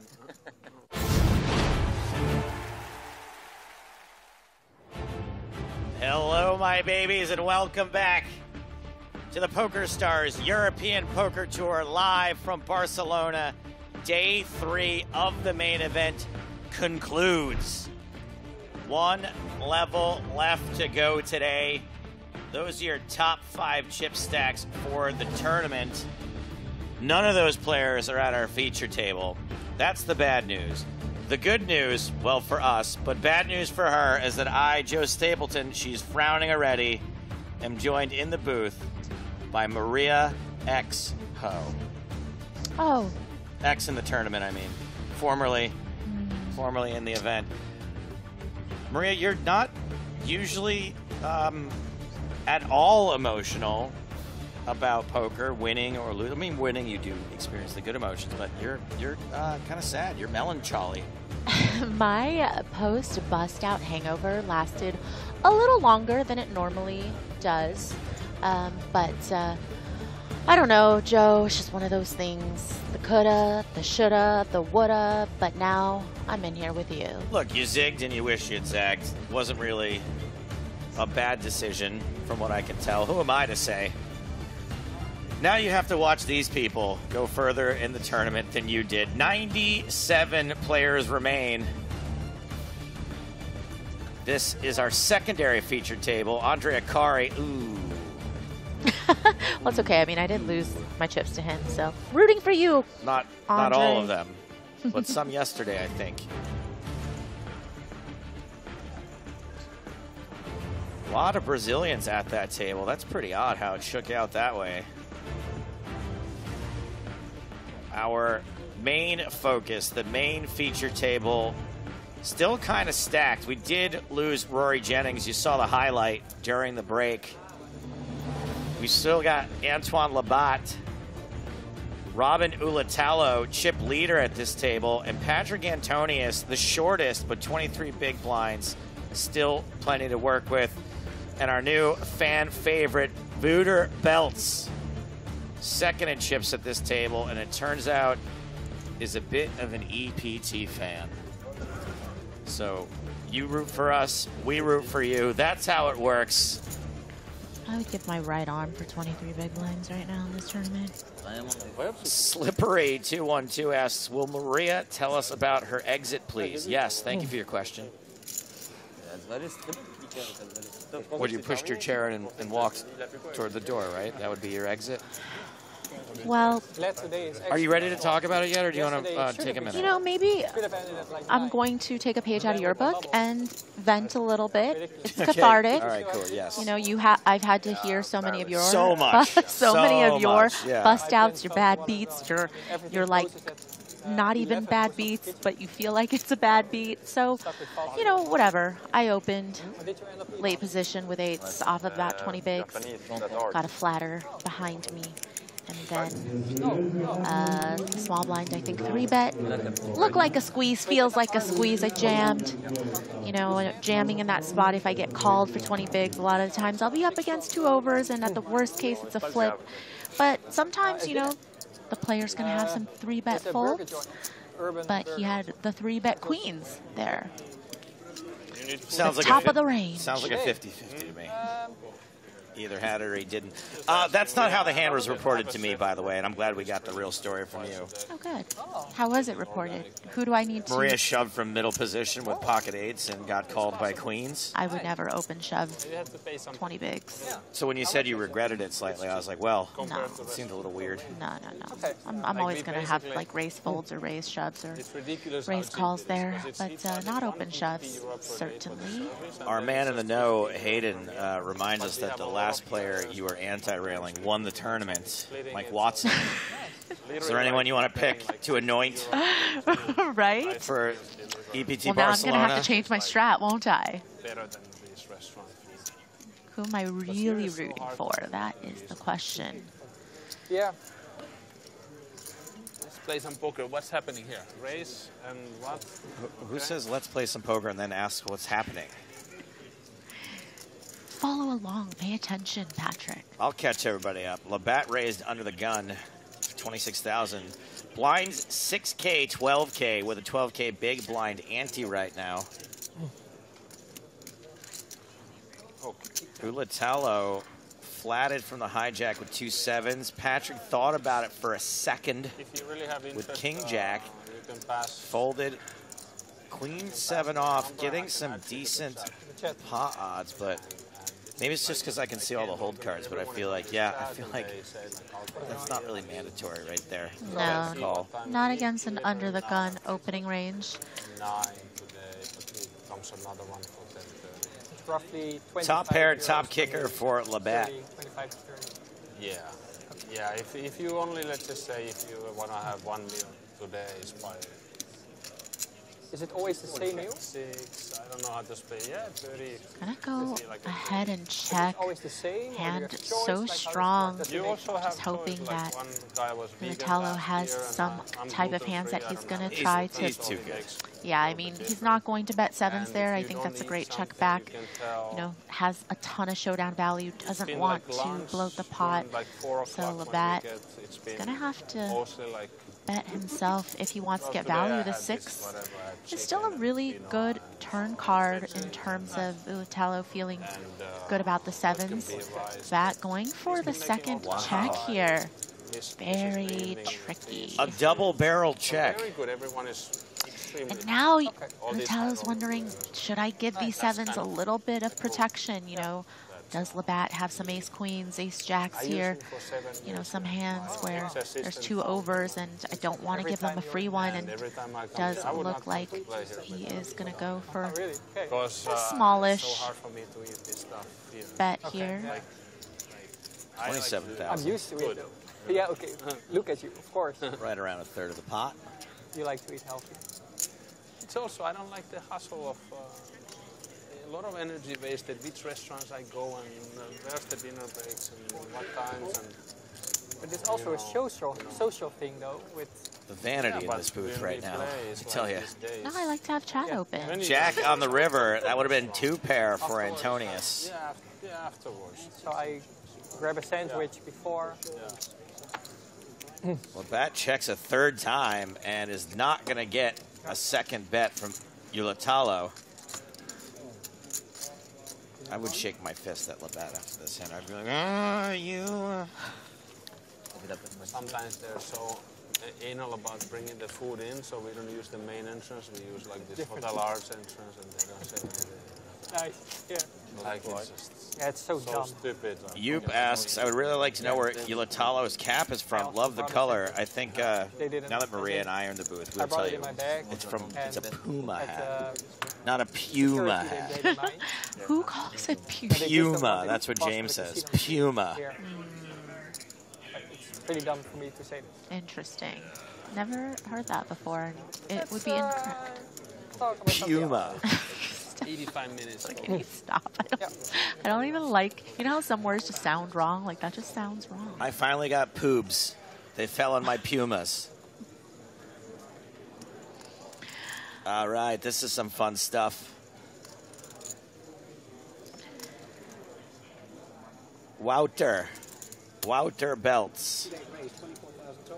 Look at this idiot who writes Puma is correct.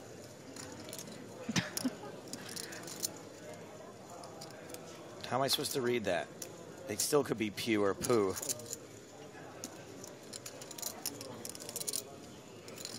Okay. Medi, you got to stop yawning. He was yawning. He was at my first table today, and he was yawning. Medi Chui? Yeah, he was yawning at 12:30 p.m. So you need to stop that. And we've got another king high flop. Labatt pairs his jack.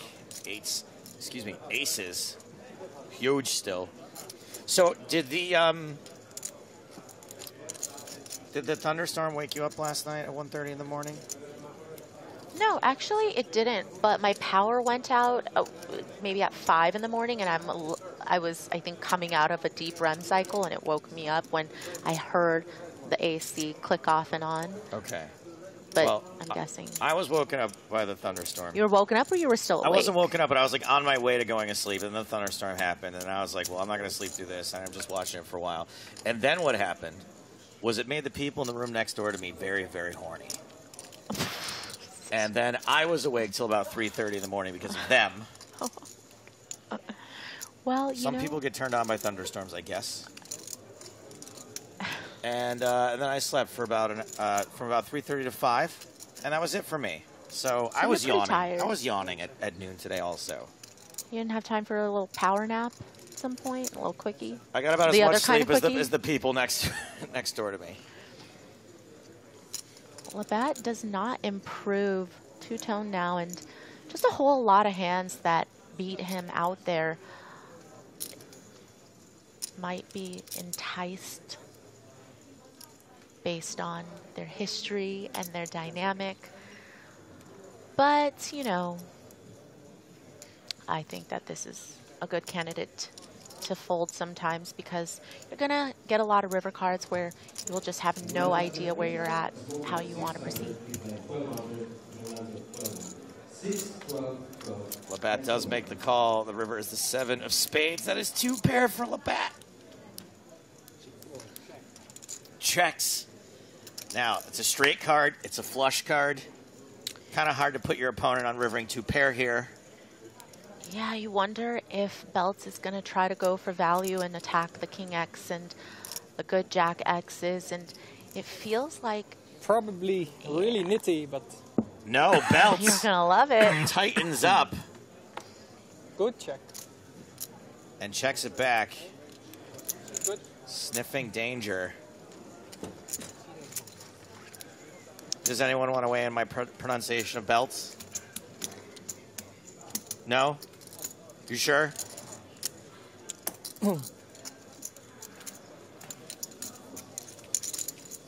Nitty ace king. Yeah, right? Pretty nitty.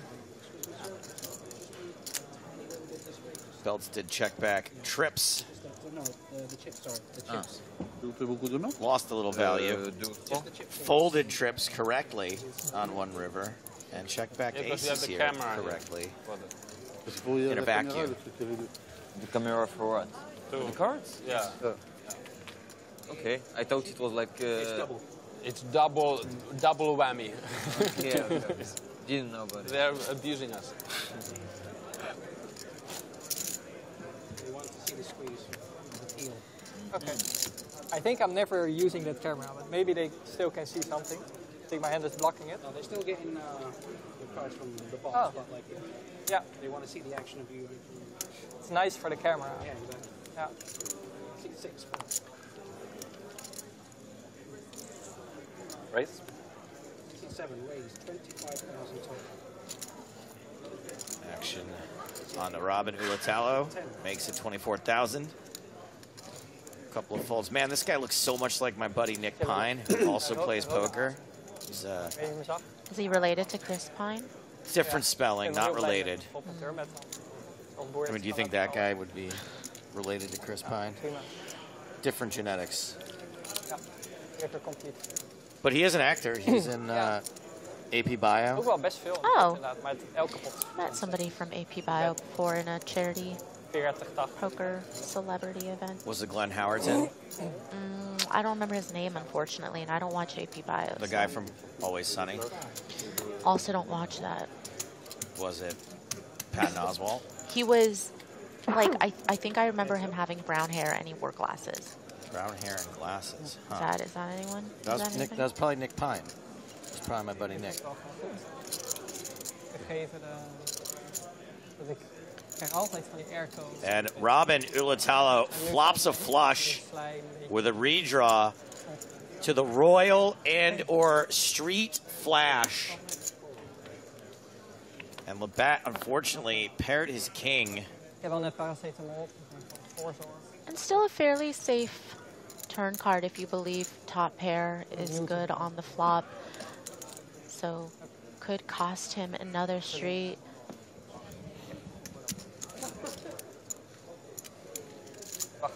Ulatalo loading up a second time.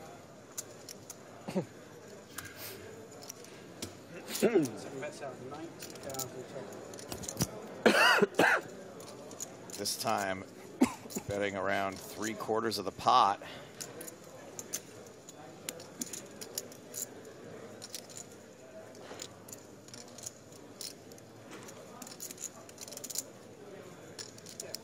Ik ook.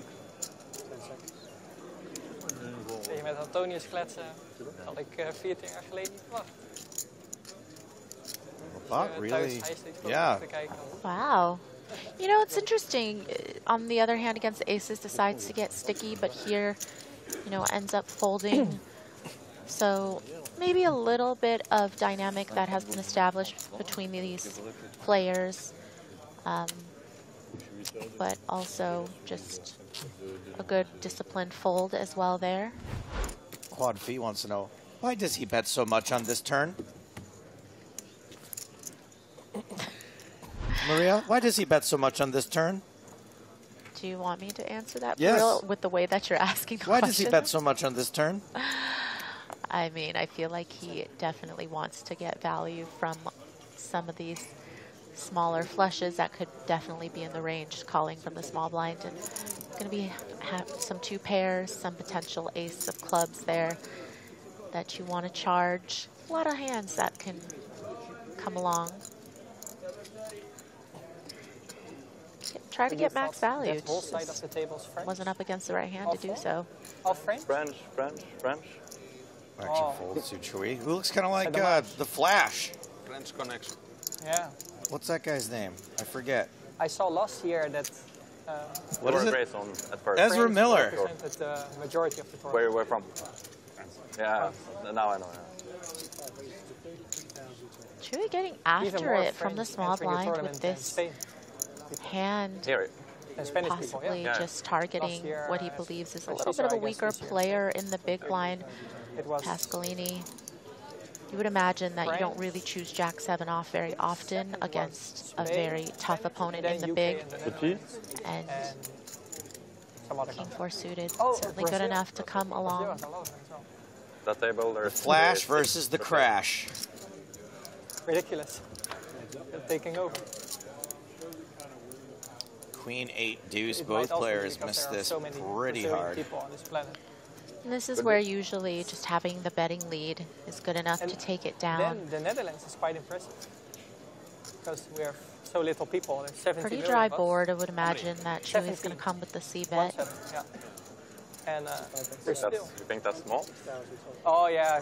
Oh, I forgot.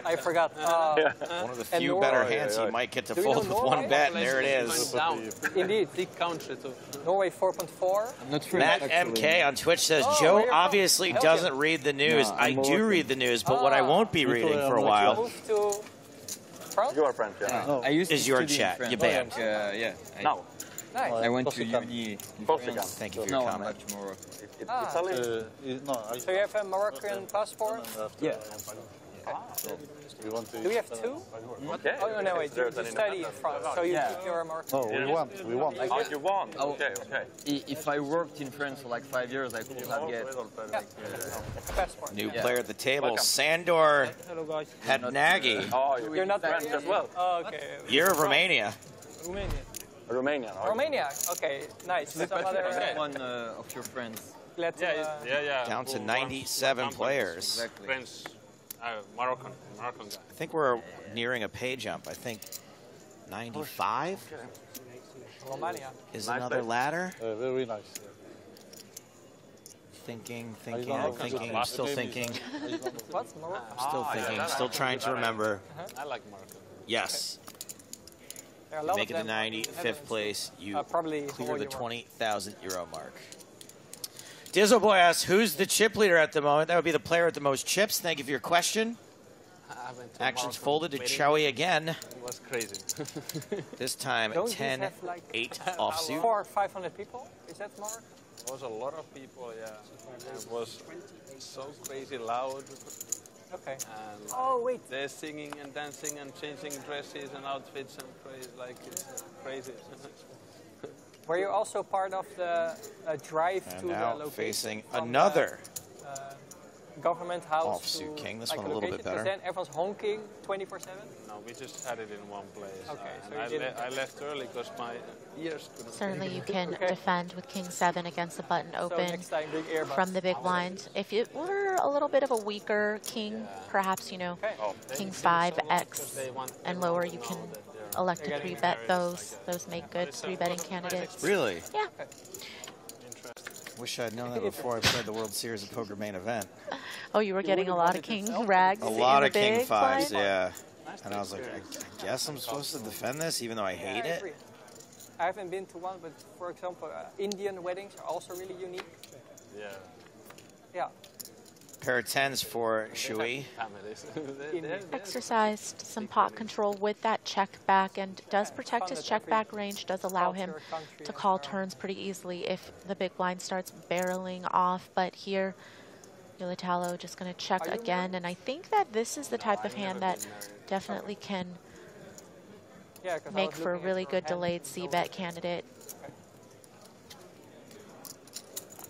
And Ulatalo gives it up. The Commander-in-Chief on YouTube asks, good afternoon, I am Brazilian, and I have a question. Why so many Brazilians on the side table and none on the main table?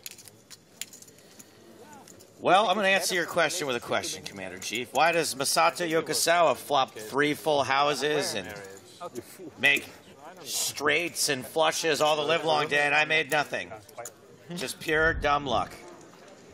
And some pure dumb luck has affected this Brazilian, Kim D'Souza Busto. Looks a lot like Murthy. Alexandra Alman also eliminated.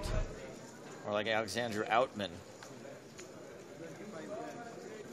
And everyone's favorite man in the yellow hat lookalike, even though the hat is white, Govert Metal, out in 95th place. Did make the pay jump. First player to crack the 20,000 euro mark.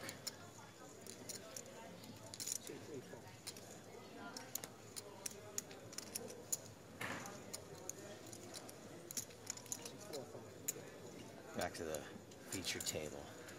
Last level of the night. Oh. This has become the Chui show.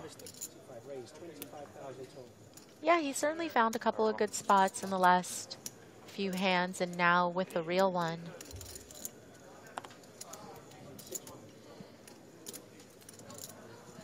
Is that a caffeinated beverage? It was. You want one? No. I mean, it just seems like you need it with your lack of sleep, so I was just checking. I mean, I got to make sure I'm awake for the show next door again tonight. I mean, you seem like a guy who definitely has earplugs in his backpack, no? No, but you know what? They're in the room this time because I think they know my room. My room sounds like there's a subway driving by like every couple of minutes or so. And I think they know about that, and that's why they left the earplugs in there. Pocket Queen's not going to be loving this flop, although they do have a gut shot to the nuts. Belts also has a gut shot. Sometimes you're going to feel like Yulatalo has some suited aces and some of the ace-10 type hands calling from the small blind that he doesn't necessarily want to 3-bet, but still going to go for the C-bet, and it's going to get some quick folds. Easy game. You're pretty happy to win this pot, I think. For the French student on the flop. That's no longer a student, probably. No longer a student, right? No more. No more. No. Finished last year. Oh, nice. Congratulations. What did you study? Economics and statistics. Oh, nice. He studied running really fast. Yep. Have you heard of econometrics? Yeah. Is it? I did some. Is it similar? Yeah. Or it's actually econometrics? Yeah, I did some econometrics. Oh. Like it was like a few courses. Yeah. I had a course of econometrics. Oh, nice. Yeah, I studied econometrics. Great. Lucky and Charm says Joe just needs to go knock on the door and tell them to quit giving him a hard time. If I knocked on the door, it would not be to ask them to stop. I'll tell you that much. We've got an all-in at the secondary feature table. Ace-King. Di Giacomo contemplating being all-in for his tournament life. We know it would be a flip.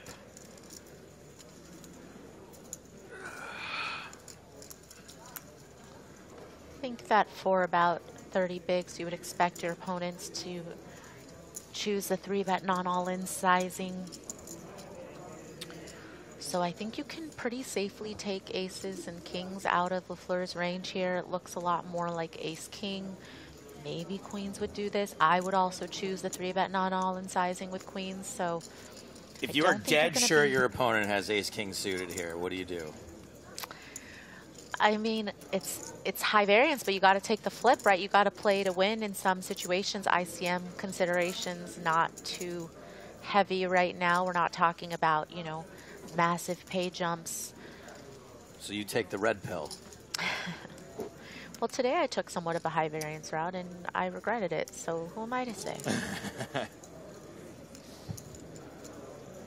I think you fall away for a better spot.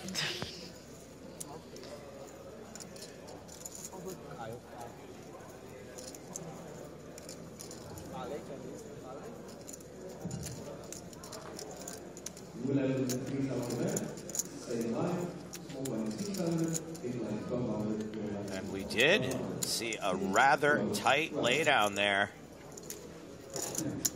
LaFleur is going to pick up this pot. Do you know that LaFleur is French for the fleur?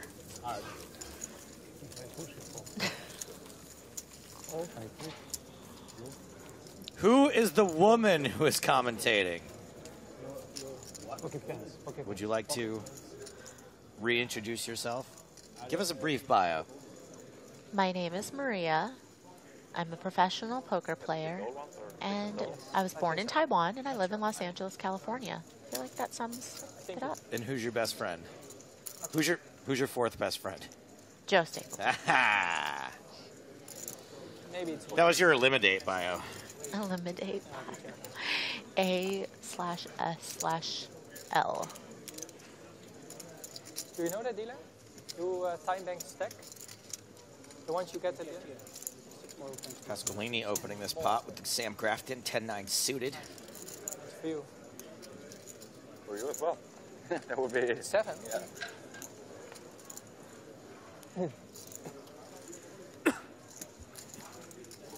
Do you like the shot clock? Yes, we do like the shot clocks. We love the shot clock. I'm actually going to give one to my neighbors tonight. I like it. Wrap it up. Return a lot. You do the You get, swirly you finger. get 6 time bank cards, and that's Tried it. one big situation, 80 or 100 big blinds deep, and I used 5 of them. And now I'm like, yeah, it kind of sucks that you don't get one back each level, or yeah, that's what I would say. Boy, Wooter is a talker. One each level sounds pretty good. 2 are kept, so that the people that had one big slowly. Yeah, would make sense. Good. You know, we looked up your Hendon mob yesterday on the air. Oh, yeah? I do like it. What'd you find? A much bigger number than I was expecting. What? Stop. I had no idea. I'm like uncomfortable around you now. 30 seconds. I didn't know that you had won that much money. No. That's crazy. You're I haven't being- let you pay for enough dinners. You're being silly, right? No. You didn't know any of my tournament results. We've been friends for so long. You've come to a few of my final tables. I've been there for some of them. I didn't add it all up. I kind of think that we should get one longer time back. Like one card that's 2 minutes, 3 minutes. Mad Bean says I should talk to management and get an upgraded room. You think there's a room better than the one I already have? I threw them all. I knew I was Yes, there is. Thank you for your question. Thank me for my question.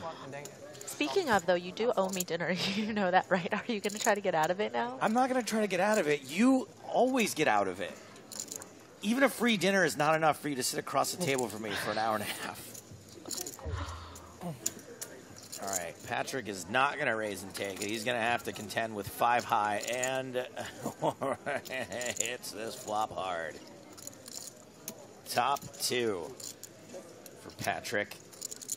Bottom pair for Balua.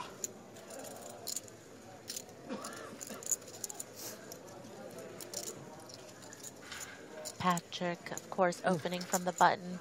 Can be pretty wide here, so certainly doesn't have to connect this well with the flop, and probably a good spot just to go somewhat small and hope your opponent has enough to continue. You know, there's going to be A lot of these middling cards sometimes in Ballur's range, some straight possibilities, things like that. We see the 5x here. I think it's worthy of calling one and trying to improve.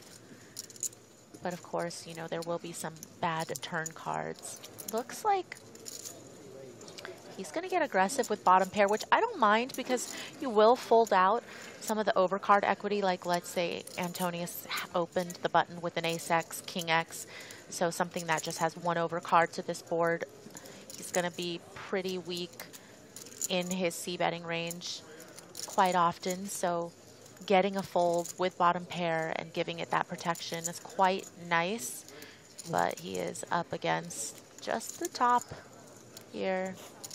A sneaky call from Antonius, and just about pot back, just a little less in Antonius's stack going into the turn. And I think Ballur once called, regardless of obviously that being a terrible turn as well, I think his plan was just to slow down on most turn cards unless he improved. Slow down. If by slow down you mean run away screaming, then yes, I agree.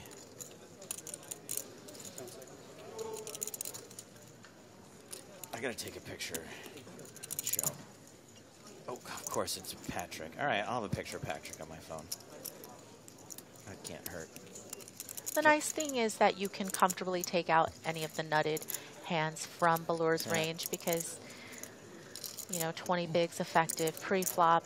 Ace-king's gonna already be all in pre, you know, queens, jacks, tens, all of those hands already gonna be in. So the only hand that you're not gonna like that you could be up against is a 9-8, but otherwise, you know, still a lot of other hands your opponent can have. But how often are you going to get value, you know, from a Jack X or a 10X here when the turn card rolls off the queen?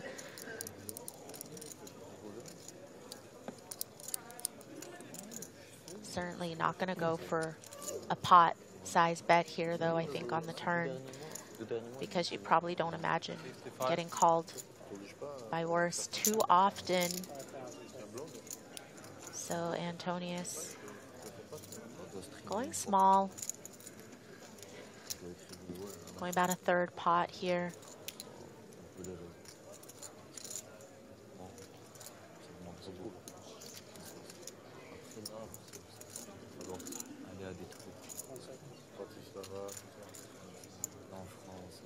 Ballur now also has less than pot behind. There we go. Let's it go. Maria, last night, remember when you stepped away from the table to eat a power bar? Yes. You were completely on camera still the entire time.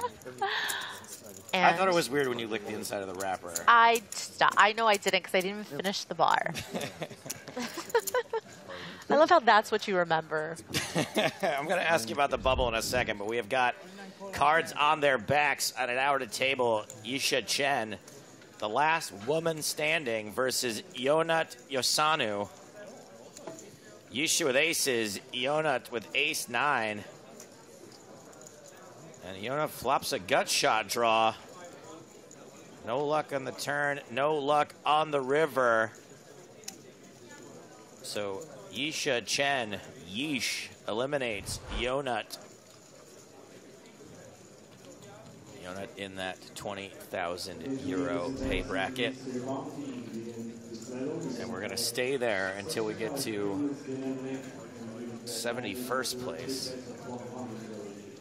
So, Maria, how was the bubble last night? It was oh my goodness, a little tedious in here. There were 9 double-ups. I don't know if you were counting. I mean, I just felt like it went on for a very long time. I knew a lot of other Dutchies were coming as well, but I booked it later than them. I just booked the hotel alone. And, sorry, I thought maybe that Belt was saying something important, but he wasn't. Well. I mean, it definitely was a situation where I had the biggest stack at the table to my direct left, and I had about 30 bigs, so I was incredibly handcuffed, which is never fun at that stage.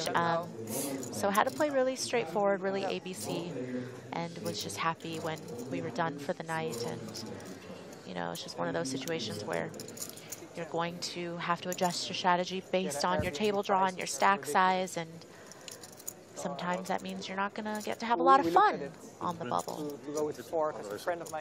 I couldn't help but notice you weren't in your seat for a lot of the bubble, which is it that you just think that the rules don't apply to you, or? First of all, like, is this like a roast of everything I did wrong in this tournament? Like, first of all, you just want everybody to know that you could see me eating my snack when I was on the feature table. No, Joe, I had to get my 10K steps in before midnight, and that's why I was walking around. But I tried to do it right outside of the tournament area and tried not to obstruct the view or the path of the cameras and the floor people. Also depends on your wallet, of course. Yeah. You want to give me a penalty? Is that what you want to do? No, I feel like being here with me is penalty You enough. want a retroactive penalty? You want to go talk to Toby about it? You're being punished enough. Time served. Antonius dominated and flopping best.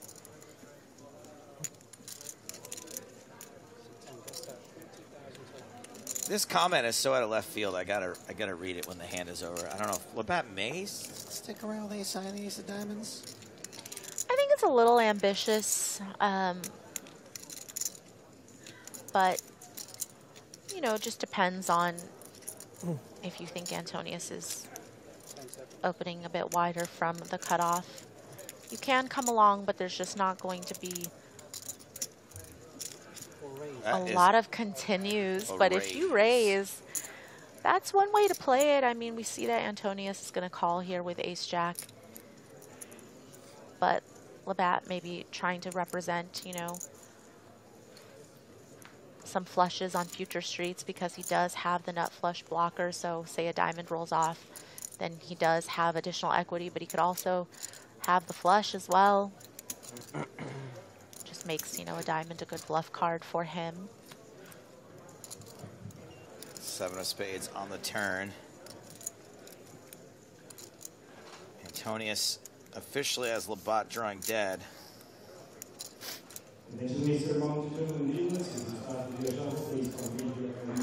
Otherwise, send the place on 75 minutes dinner. Once again, 75 minutes dinner when evening is wrong. Labatt pumps the brakes.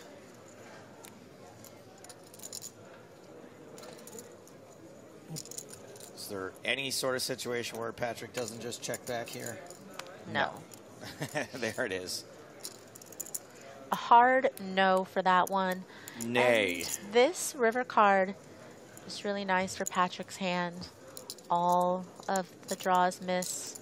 You know, the queen tens, the diamonds, 10-9s perhaps, some of the gutter balls. So for Antonius, he's going to be pretty happy to show it down. I think sometimes he might feel like Labatt does have some king X's that he will check raise, which is why Antonius will just be happy to check back and, you know, get some info here. Check raise on any flops lately? I never have anything, so they like to test. Well, you had something there, pal. And you have something in our just hearts. One Johnson and Johnson and Johns weighs in to say, and high boards, king high boards. Jumped on stream to call Joey, the commentator, a loser. French guys, French arm. His mild sexism / obsession with appearance belongs in the early 2000s. Tell another zinger for us, JoJo. Better yet, tell us a time someone actually laughed with you. First glance, size up. Turn it around on yourself, you hack. Maybe some allies. Heck? That's exactly what I said. What the heck? So random. Do you think that person is confusing me with like a Joe Ingram stream from like 7 years ago? I don't know, but that is random. Pretty weird, huh?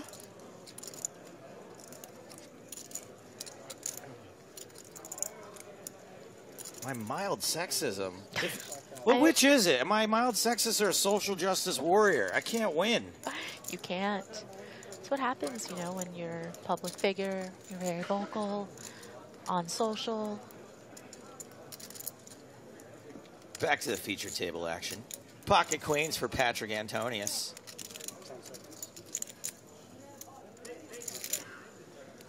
If anything, my sexism is far worse than mild. Dagny getting a little out of line here, attacking this open from Patrick with pocket fives. Why are people going after Patrick? They think he's the spot or what? What's going on here? Patrick is a pushover. Picking fives? I don't know if I like it so much. I feel like fives is a nice hand to sometimes call with, sometimes fold with. But Antonius getting a lot of heat from his opponents in every direction so far, but does have the medicine. 35 bigs, queens. Super happy to get it in against the 3-bet. Are we gonna get a little Hollywooding here from Pat Nagy? You're just gonna... I would love it if he just went, whoops, and pushed his cards in. I mean, this is Hollywood because you can just tell by the stack size that he has too much. You're not committed here with this 3-bet to call off. But you know what? Maybe you shouldn't have 3-bet with the fives, bud. 340.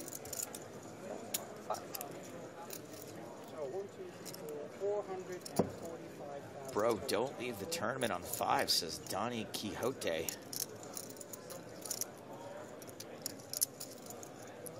I don't. This would be... I also don't want you to leave the tournament on 5s. I wish I didn't leave the tournament on 8. I mean, what were you doing shoving for middle position for 20 big blinds? Who told you Man, this if your backer read that, they would be so mad. If I had a backer, I had if you read 100% of myself.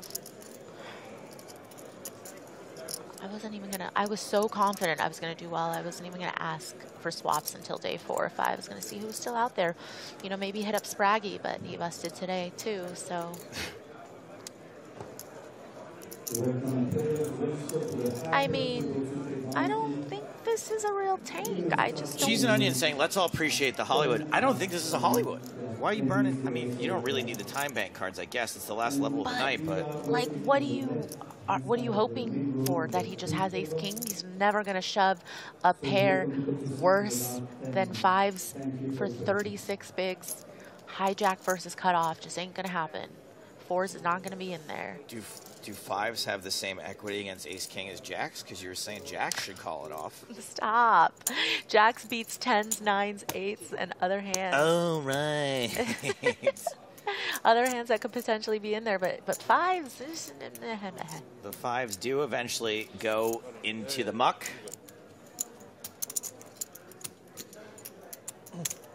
Edward Pack says, can you ask Maria what she thought about the Kings versus Queens tank?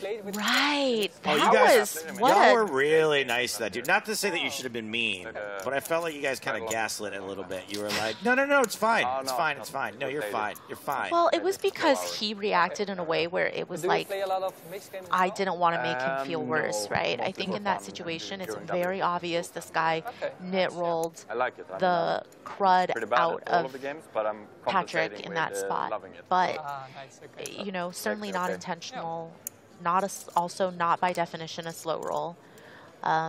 Just a pure nit roll to the max, though. Yeah. Not poorly intentioned at all. I definitely agreed with that. He was clearly terrified. And the reason why Patrick reacted the way he did was because when your opponent tanks for that long, you think you're good there with queens. Just there's not a world in which you don't think you have the best hand. So I think he was already mentally prepared that if the guy called, he would be up against ace-king some of the times, and maybe jacks, maybe. Or worse, so just feeling really good, right? And then to get such bad news is probably why he didn't handle it that well. I thought he handled it great, honestly. Jarosh did. And Jarosh also had to deal with some interesting sort of celebrations and some big personalities last year that he could have taken badly as he made it to the final table, and he handled those really well too. So I'm a big fan of Patrick Jarosz. It's sad that it had to go down that way. You know, he kind of understandably was miffed, but I think that was perfectly reasonable and handled it incredibly well. People in chat asking what a knit roll is. I mean, it's basically a spot where the money's always going in and you're going to call, but you take your time. Fun little flop here. 1 diamond, backdoor diamonds for 2 players. Everyone flops a pair. Ulatalo with the best pair and the best diamond draw. And Labatt's going to proceed with caution up against an under-the-gun range, and just a hand that you can also turn additional equity with the backdoor straight and flush possibilities. So no reason to do anything other than call here in position. Really nice to be able to see a turn.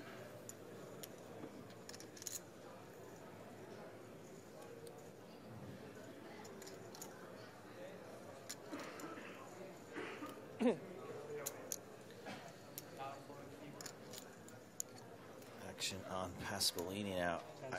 I feel like this is a situation. I mean, look, I can see the cards, never mind. But yeah, you can just fold bottom pair, right? Okay, very good. Sorry, I'm like, am I just reading? No. Oh, no! God, my instincts are so on point. I'm just, there's no one with a better feel for the game than me, really, when it comes down to it. But yes, bottom pair is a fold there, even if the 2 outer rolls off on the turn.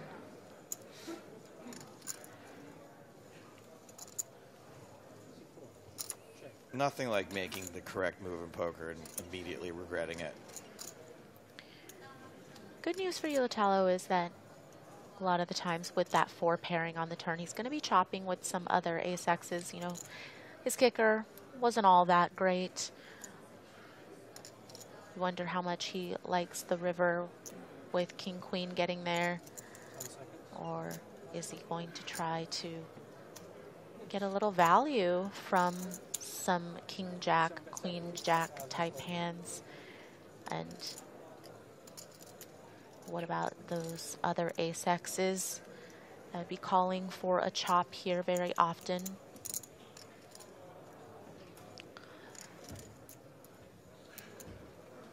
Doesn't really feel like a bluff size here in terms of the bet. 45K looks so value-y, and gonna get a fold out of Labatt. Robin Ulatalo continues. You win? I don't know. Stacking chips. Back up over 100 big blinds. Good enough. And we are back to 3 commentators in the booth. James Hardigan, welcome. Thank you, Joseph. I was just thinking about the hand you were discussing, the knit roll? The knit roll, and the fact that, Maria, are you aware that you basically are now a meme? You got a little bit stressed by the time there. Your face when the cards were revealed. Really? I didn't see it. Do I need to go back and watch it? What? You basically do this. Ooga! No, really? Yeah. You definitely do not have a poker face at that moment in time, and you are definitely thinking, okay then. I need to go see what that. I didn't. I knew what I was thinking in my head. I just didn't know it was written on my face as well. In black and white. He was offering me the, you want to chop on this Copenhagen EPT when he won it? And I'm like, no way. Chop. The hullabaloo. Hullabaloo. Split takes percentages from each other. Oh, like a swap. I'm like, no. He's king suited. Oh, boy. And did you Oh, boy. Yeah, well. Maria, I'm going to let you pick the race. Next question, how did you meet? I don't know. Now remember, before you choose, Maria, please be aware that Ace King versus Queens is the sickest and classicest of races, so please make this a good one. At that EPT. Yeah, I mean, we knew each other, but I mean, we met through. Oh, wait, no, hold on. Wait, this is not a race. Hold the phone. Live EPT series. Live, yeah. He was with Marcellus. All I have to say is that blockers are very real. Okay, well, the good news for Joey is that he has both players covered. Like, hey, man. Of course. Is this likely to be a three-way all-in, or do you think Ace-King folds once the 4-bet comes in? That he won anyway. 6-6. How do you fold Ace-King suited when you're the shortest stack here? Yeah, I mean, off of 15 big blinds, you're not going to get a lot better of a spot, but also... Oh, the Ace is just called. Oh, no 4-bet. Okay, yeah. Well, then, certainly... Ace-King is 4-betting. The Ace-King fist-pumping, I feel like just happy to get all the chips in the middle, thinking they're going to triple up here. But back in these days, the payouts were ridiculous, right? Pasqualini 3 to 2 to 1, where double. is a meanie. Winner would take a very high percentage of. Rope-a-dope. Our friend the banana is all in. About to get peeled. So here we go, three-way all in. Pasqualini officially one of the two at-risk players, but has the other two players crushed. I see some action. We call this broedermoord. I mean, if some nastiness happens, if Chowie does a Mateos and spikes a queen, we're going to see a double KO. Good luck. You're going to need it.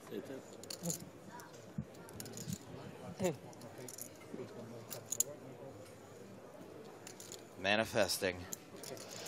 Good luck to everyone. Yeah, indeed. Important. Good luck to the whole world. One time. Good moment to use it.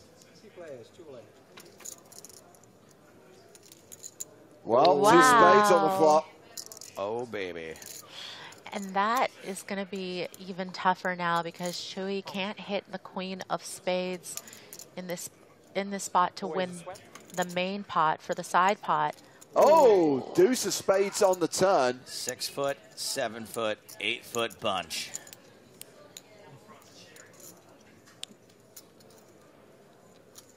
And Pasqualini looks sick to his stomach. Chowie isn't exactly happy about the situation, but at least he's going to have around $250,000 chips. So Balur is going to get a triple up. Pasqualini is going to be left with 100K. Chowie left with 241K. He's 20 bigs. Pasqualini 9 bigs. Average stack right now is around 750,000. So still really deep at the 6-12 blind level. I feel like the ghost of Chiquitita was yelling Chiquita for Banana Man. Just remember, that's 9 chairs and potency 3. That's 9 chairs, potency 3.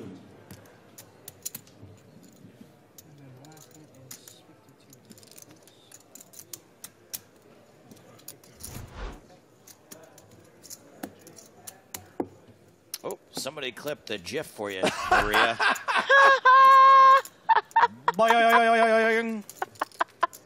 Thank you.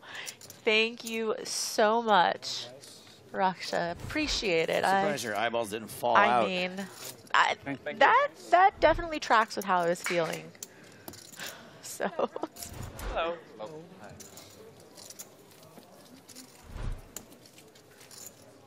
Hilarious. I'm gonna save it. Saving it, using it. Next. Absolutely. Are you here for the final stretch? Last 40 minutes? Yes, the last 40 minutes of the day. The last 40 minutes of level 20, which will take us to the conclusion of day 3. 86 players remaining right now. And the survivors from today will get to bag and tag and come back for day 4. English. Shandor. No problem.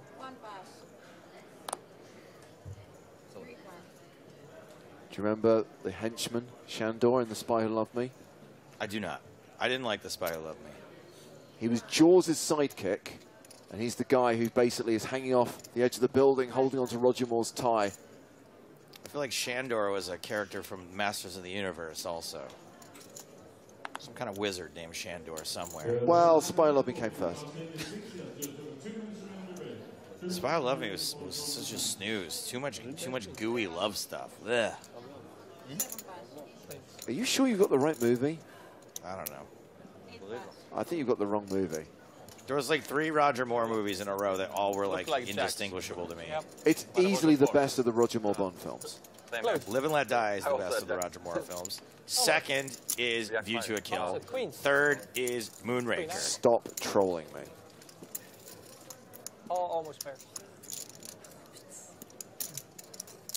I really do like Live and Let Die, though. Oh, I'm not no. saying it's the best, But but can also you have a stick Goldfinger's my time? favorite. It's gonna be a... That's Sean Connery. I know, I'm saying Goldfinger's my overall Oh. favorite Bond movie. Sorry, Man with the Golden Gun is my overall favorite Bond movie. That's such a bad choice, Joe. Second is Goldfinger. Such a terrible choice. Third is Live and Let Die.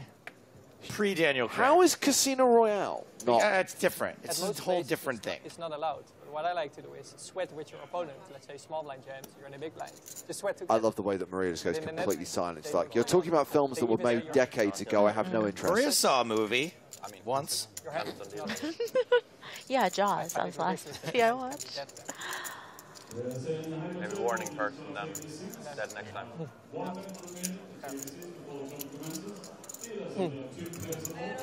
Pasqualini all in with the Spraggy. You never want to go all in with the Spraggy. Just got the ace-9 shoved through, and let's see if this one's going to get through. Antonius.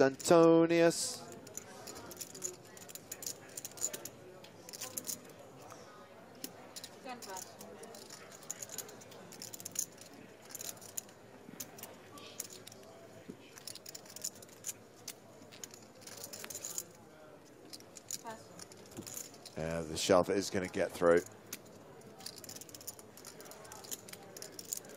Oh.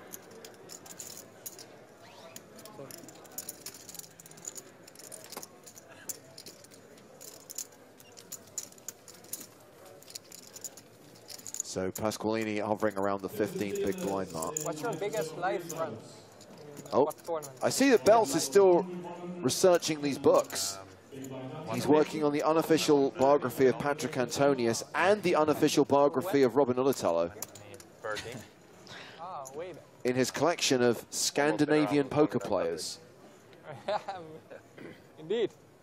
That's rough. But do you know which season it was back then? Has anyone seen Kent for years? Probably no.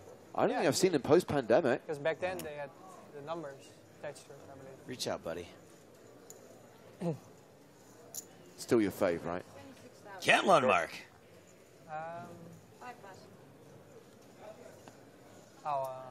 Wait.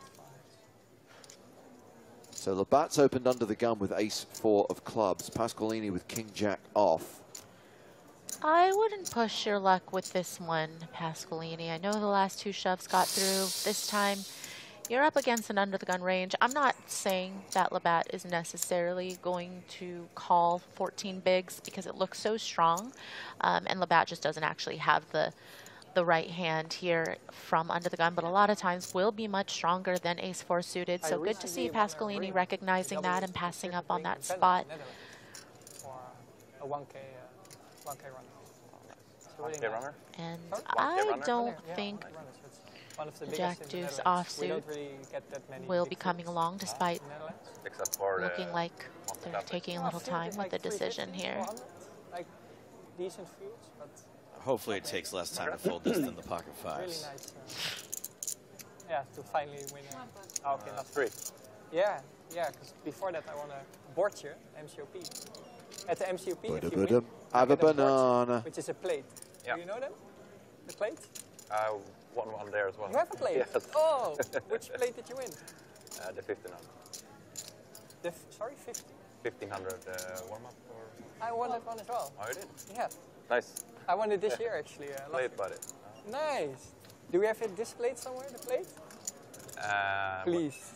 If I have it here? No, if you have it displayed somewhere. Like, do we have a place where you put your trophies and the board chip? No. This conversation. I mean, hurts. He's researching books on poker players, Maria.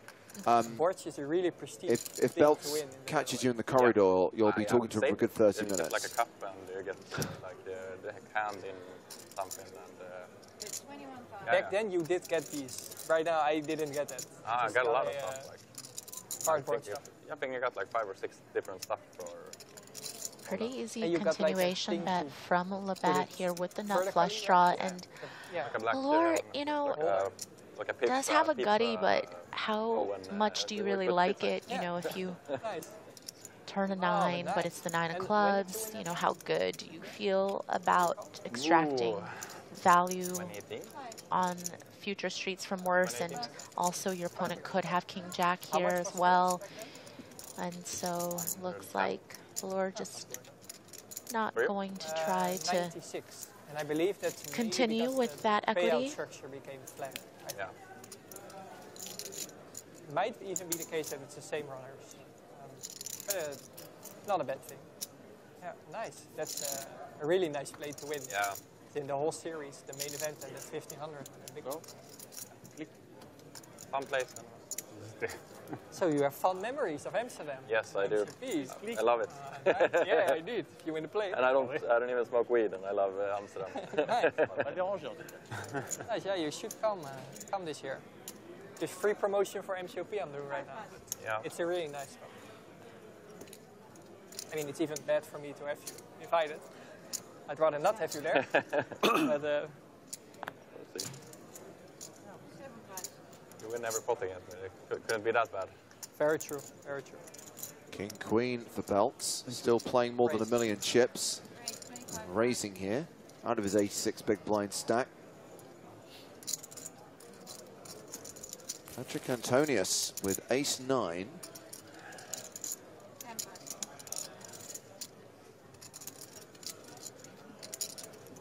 Eight-4 off. Fold. Fold. Fold. Now hold on. One at a time, fold.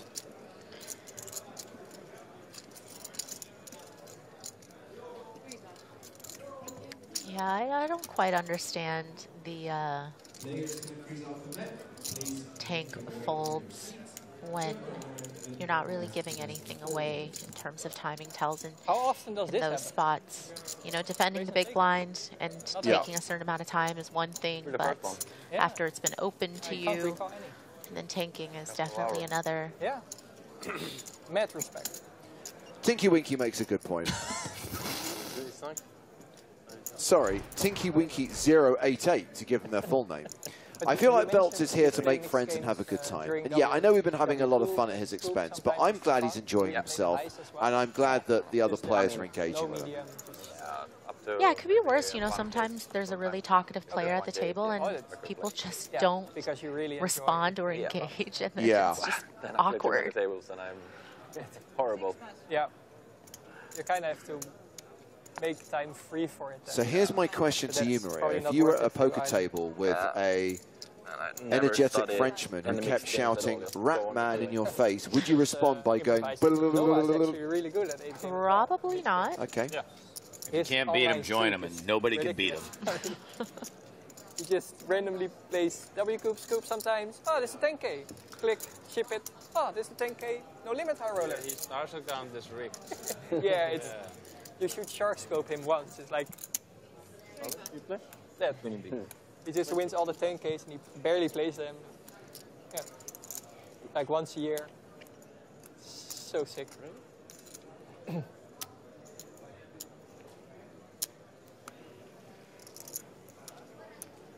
Quad says, "Do I hear James Hartigan? What are you I haven't playing? heard him for a while.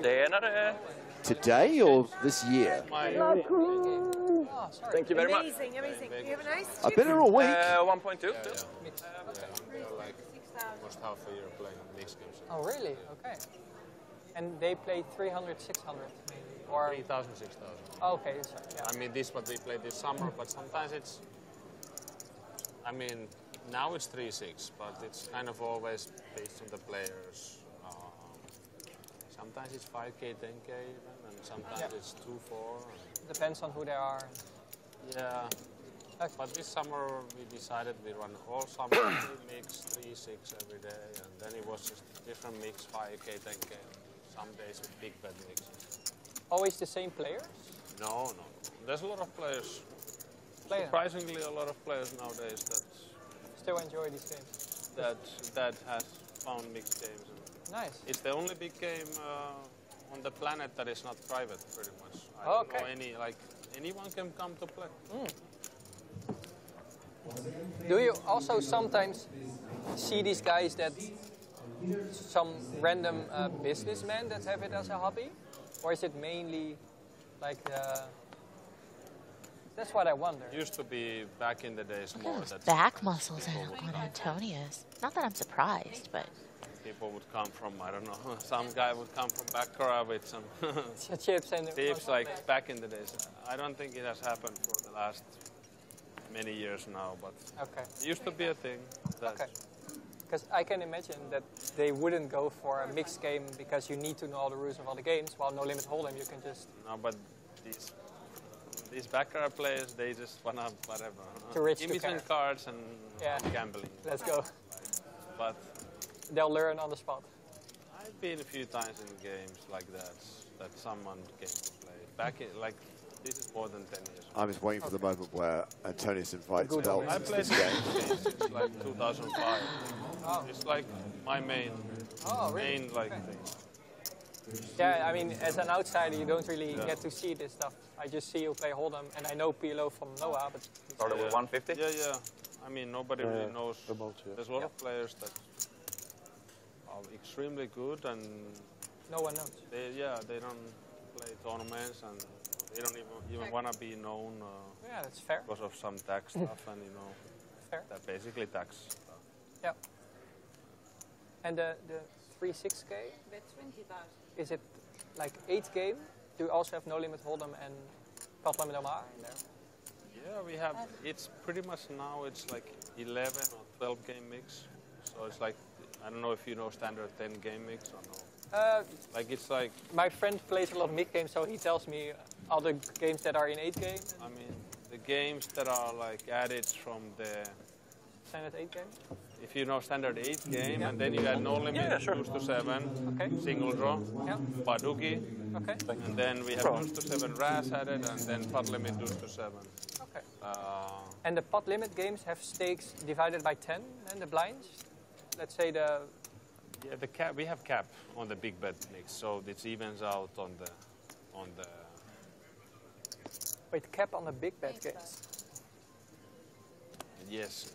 You have to have, because the game would not run. I mean, it would become so ridiculously big, the game, that's because you can of lose $1 million in one hand. Like because of the no limit games that are in the... Yeah, so we cap.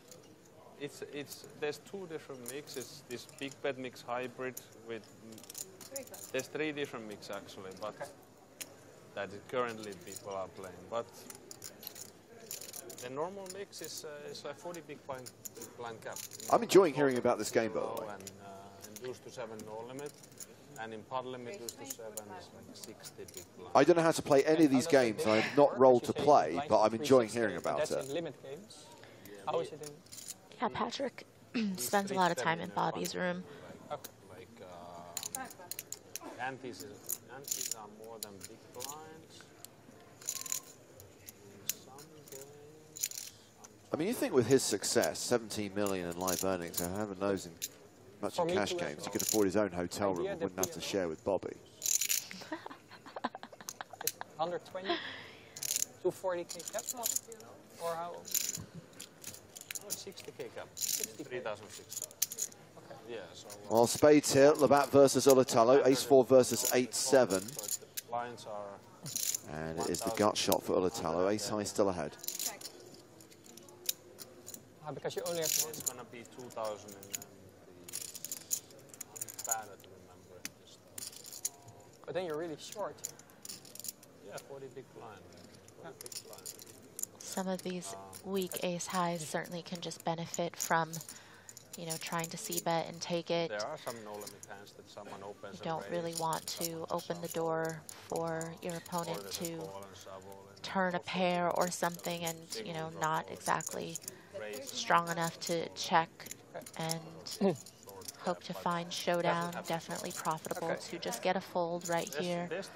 And does get some equity to fold as well with, you know, 8-7 there, having a gut shot to the straight. Like sometimes the cap makes the game bigger than it depends on the money goes easier. Yeah. And, Sorry. It's what we experience at really low stakes home games as well. If you put a cap on there, people are like, oh, there's a cap, put it in, and flip it. But if you're 500, 2,000 big blinds deep, you're not doing that. True, yeah, I agree. Thank you. Actually plays bigger with a cap. You kind of saw it on in the $1 million game as well. They had 1,000 big blinds and there was some action, but good luck getting 1,000 BBs in. Patrick playing a hand, opening under the gun with King Queen. Yeah, and it's good that, you know, Belts respects the etiquette of, you know, when you're in a conversation with someone, once they're in a hand, you should just stop the conversation and allow them to play. So good to see that, you know, he's obviously understanding that even if he's having a good conversation, it's time to put a pause here on that. He'll just turn in the other direction and start on Robin again. As I said, good on him.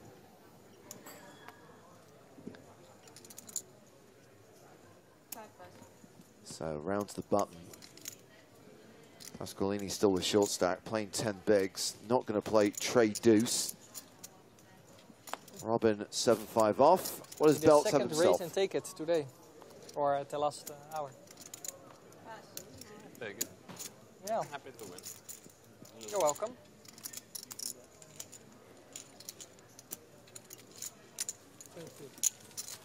But then there's this big bet mix that is also more now play with cap, but it's like between 100 and Thank you. Between 100 and 150 big blind cap. Okay. And it's 5K. It's a very big game. By any Well, we're going to step away from the feature table for just a moment because we're heading to the outer tables where we find Aristides Theoridis versus Simon Viciak. And that is a shove and a call. Theodoridis all in with ace-10, called by Viciak with jacks.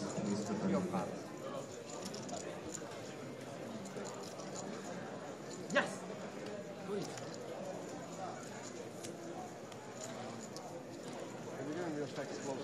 And that is going to be a double up for Viciak with a set of jacks up to 1 million. Theodoridis down to 200K.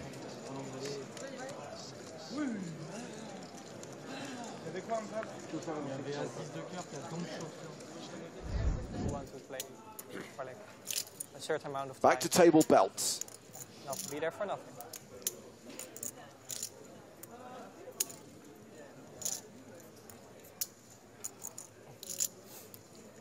Draxian asking, is the event planned to run for 5 or 6 days? Neither. It's a 7-day event. Must be a really this is nice day 3, so that means you've got 4 days to go after everyone knows this. each other, played so many hands. It can be any kind of atmosphere. It can be sometimes very relaxing and nice, and it can be sometimes toxic. Oh, really? Okay. Depending on the players. It's not a private game. Yeah, true. You don't ever say. Yeah. But it's 90% of the time very nice. Nice. Good to hear.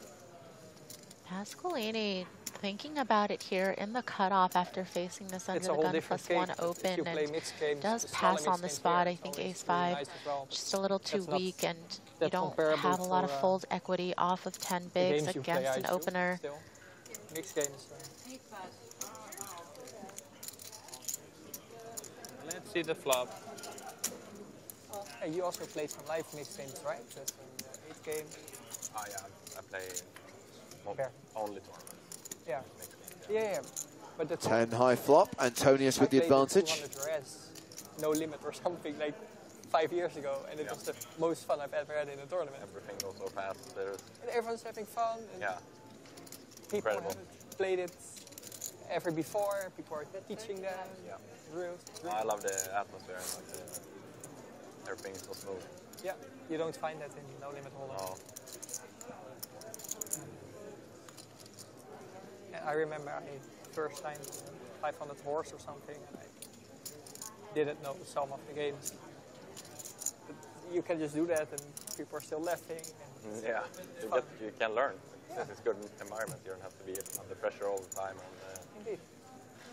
People are nice. Antonius going for the 3-bet here with 10-7 suited. You know, some players might just defend against none of the gun +1 open, but Antonius being really aggressive here with this suited connected combo, and Lure, I think just too weak with King-6 of diamonds to call here, but you are in position, which maybe is a part of the reason why he comes along, and also 3-bet.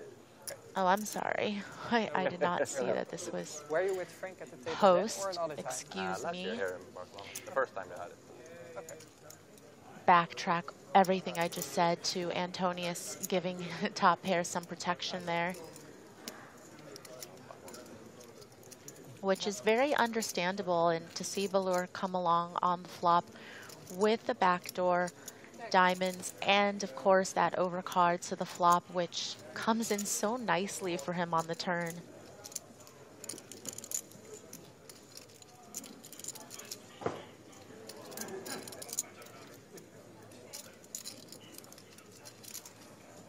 And this does feel like a spot where once Antonius slows down, there's going to be some value to be had, but Antonius makes 2 pair on the river. Nice.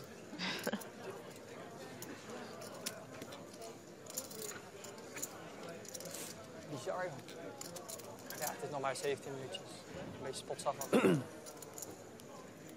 Het voelt ook niet als de beste tafel. Ik heb wel positie op de buurman.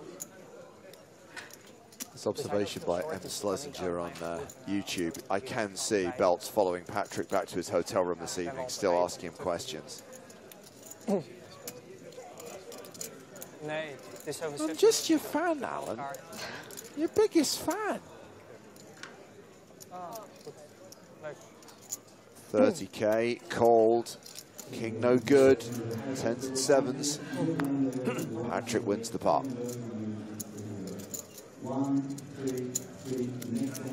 60 minutes left on the clock, 80 players remaining. Fewer than I would have expected, Maria, and the average stack is close to 800k at the 6-12 blind level. What did the widget say? The widget is tracking around a 50 big blind average, so it has more players in right now. Yeah, I mean, the post-bubble bust-out bonanza today did not disappoint. We lost almost 100 players in the first level today. Correct. Inevitably, and we know this because guess what, guys, we've been here before, it will slow down at some point. Maybe tomorrow. Maybe tomorrow we'll play an entire level without losing a player, or maybe the rate of eliminations will slow completely. But, well, things will catch up as time goes on.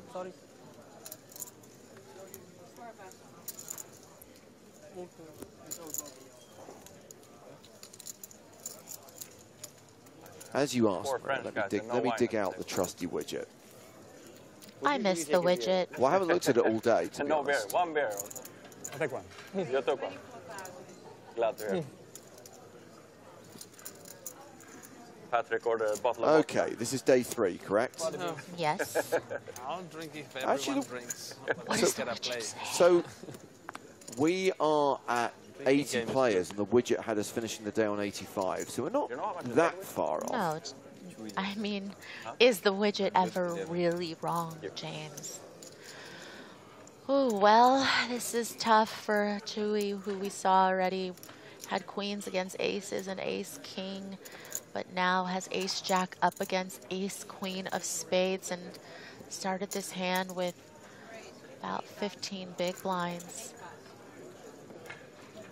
Just in case you're interested, tomorrow the widget has us finishing around 32 players. Then we should get down to 16 on day 5, down to 6 on day 6, and then we'll have our winner on day 7. Ooh, had Nagy actually has a hand that's worth tanking.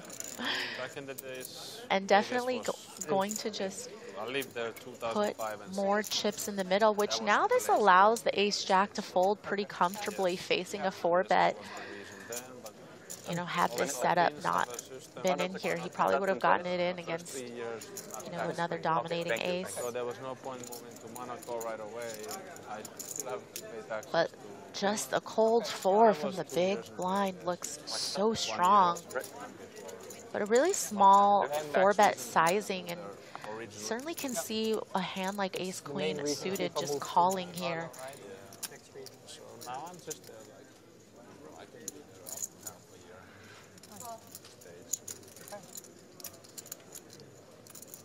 But do you bring your Robin Ulatalo calling in position. Not for the last And a domination situation as we go to the flop. Must be rough being away from family. And no rotation. Balance okay. I mean, I've had my years. And if you're going to take this 4-bet line, you know, versus just 4-bet shoving with ace-king, then, you know, you still have to represent the top of the range, all of the other value hands that you could have, the aces, the kings, the queens, and in goes a continue. Again, just the range looks so incredibly strong. I don't know what they do. They do their Okay, thing. never mind. I thought your children were, that you were in a, I just assumed Yeah, okay. I mean, relationship, skip the question. yeah. Could be a good guess. Yeah, Let's not talk about it. You're gonna go all in? No, but I have a very... So Tom on Twitch has a really good theory. We're getting to that point in the evening where roundabout now, Belts is going to reveal to Patrick that he's got leads on this really good real estate in Spain. And the great thing is, Patrick, you can have it for 2 weeks of the year. Ooh. And you can even sublet it if you want. It's an amazing, amazing opportunity. Because you have to fit the table. Thank you. How much is your beer? 7 euros, 8 euros maybe? So euros for 4 hours? Did you order it before, beer? Yeah. Okay. I think 8 euros, 6 to 8. I thought 14. No. Okay. Range 24,000. Okay, that's my bad.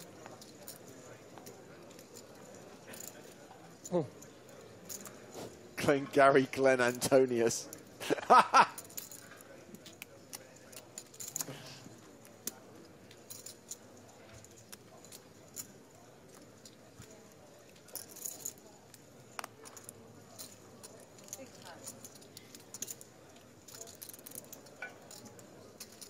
The raise is to 24,000. And we've got round to the blinds. In fact, we've got round to had Nagy with Queen 10 of diamonds.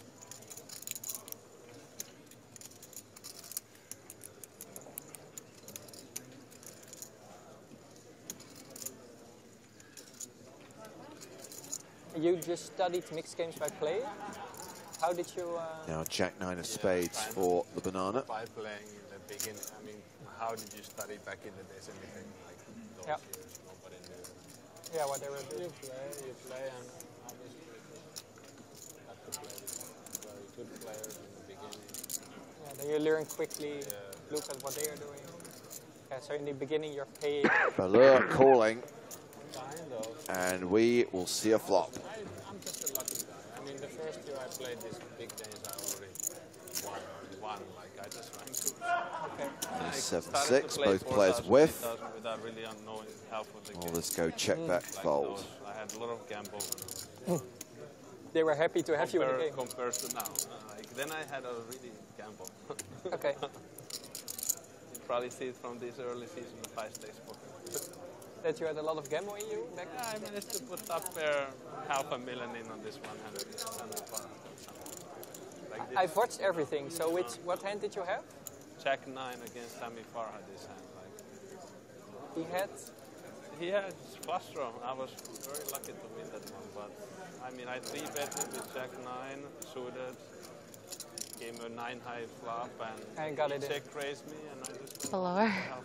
He Doesn't seem like a believer. It feels like this is such an easy spot here. Oh, I don't think I would put $500,000 anymore. Thinks about it, yeah, but so much but change. decides not to. Yeah, but it's so entertaining. Well, the clock has been paused at 9:19, and I believe we're going to draw for the last few hands to play this evening. Even then, like now people play loser. Now people play loser than then back in the days. Being aggressive was back in the days. Like there were a lot of 3 more hands to play, Marianne. 3 is the number that's been selected. 3 hands? 3 more hands, and that will bring day 3 to a close. Then it's bag and tag time. Yeah, to sometimes win. These players will find a bag. I take it. Yeah. You have to be better at the stall game. Notice the time. What we got I last don't know how to do like Look here. I never stole, like never. No. Even if it's the bubble and I'm sure like. No stalling, just make your decisions. Get it done. Let's all get out of here and come back tomorrow. 5-4 suited, Belts has opened to 25,000.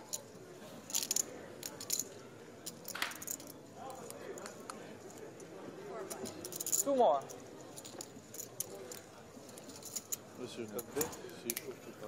And that was raise and take it. 2 more hands. Whoa. Guys, before the end of the day, we're going to have a chip race. So after the last 3 hands, please sell to Steve. Can I sell to you? No, can I sell 5 to you? For a blue? Who's gonna You don't have to double me sell up them. for the end? Oh, it's just 5. My pick. Huh? What's your name? Robin. What's yours? Nice to meet you. Wouter. Walter. Walter's fine. The English Walter. Ah. In Dutch it's Wouter, but it's hard to pronounce. Yeah. So Walter's fine. Walter, yeah. Yeah. Like Robin. the guy in Breaking Bad? Yeah, like Walter, indeed. Walter White. Of course, that's why your nickname online. Ooh. Big, yeah. Emergency aces for Pascalini. Under the gun. Emergency 10 big aces. blinds. They're tough to get. Just in the nick of time, and gonna go for a really big raise. I don't know if I like this. I would have rather seen a mid-raise if you want to take the raise line versus the open shove, which I totally understand, but why are you going 3.5x? I don't know. Nope. And you exactly 9.19 and then waited. No more beat. Also nice to see you. Yeah. Show the table, come on. Oh. Nice social game today somehow. Yeah. Yeah, the last time he had aces, they did get cracked, so maybe he's quite happy just to raise and take it this time. I'd like to transform a table that's not talkative to a talkative one. Some people dislike it. All depends. What do you prefer? Or don't you really mind either way? Social, but some A little too much sometimes. Today, for example, I'm a bit tired, and I have to say that it really a little bit took my focus off from the game. That's good for me. Nice. Yeah, you did a good job like that. Patrick commending him on so far. keeping things social. But also commending him for taking Patrick's focus off the game. Well done, Belts.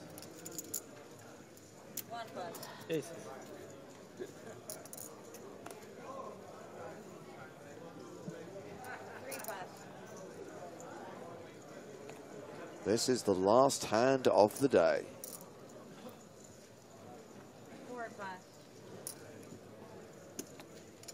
My name is Jeff on YouTube. Yeah, just to be clear, we've had a lot of fun with Belts, but there's nothing meant to be in any way malicious about it. And I agree, I don't get the Belts hate. He's talkative, he's not obnoxious. I would agree 100%.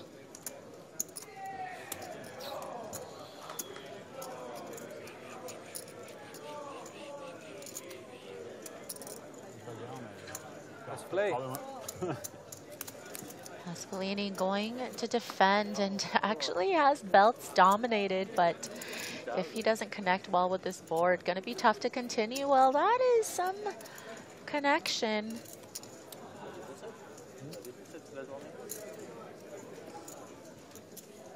Yep.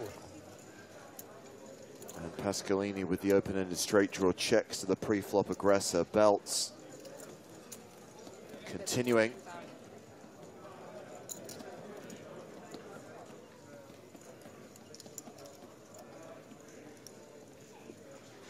Nobody wants to bust, you know, the last hand of the night. Oh, no. But, you know, you do have an open-ender. Do you want to try to see one more card? You know, sometimes players might get a little more aggressive with it if they're shorter, but here just going to call and... Oh, it's the gut shot. Brutes. Belts drills it on the turn, and Pasqualini picks up a pair to go with his straight draw.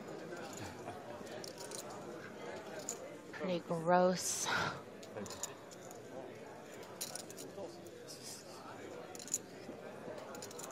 Saving grace, I think, maybe for Pasqualini is that Queen Jack gets there.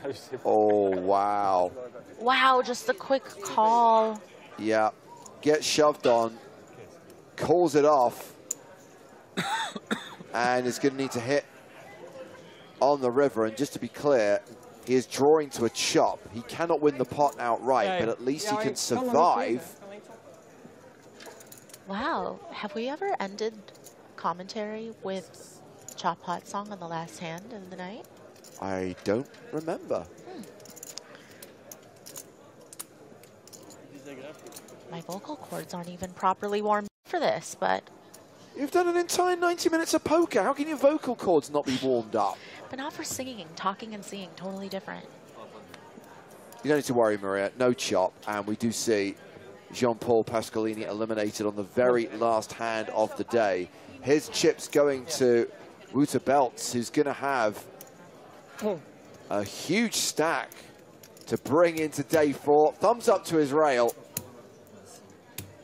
And what is Pasqualini doing? Put it away, buddy. Cash is for 20,550 euros.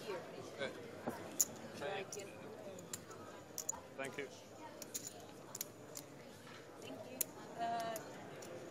And yeah, Belts is going to be bagging 1.2 million at tomorrow's blind level. That will equate to 80 big blinds. Nice playing with everyone and good luck. Yeah, nice playing with you guys. Good night. Good night and good luck. Best table. Best table. So much. Oh, please tell me we get to see the chip race. I love a chip race. Me too. My theory is the less chips you have, it's kind of like the too many outs thing. The less odd chips you have, the better your chances are of winning the extra chip. Get the table, so I don't get you on the table. So I never want 4. I want 1. But that's why I like live poker so much, because it's a social game. You're not at the computer screen. Yeah, exactly. Social element is nice. And for me, it's nice to see someone who I saw growing up, you know, 50 years ago watching high-stakes poker and have a chat with him. Don't make me feel old. You are. You are.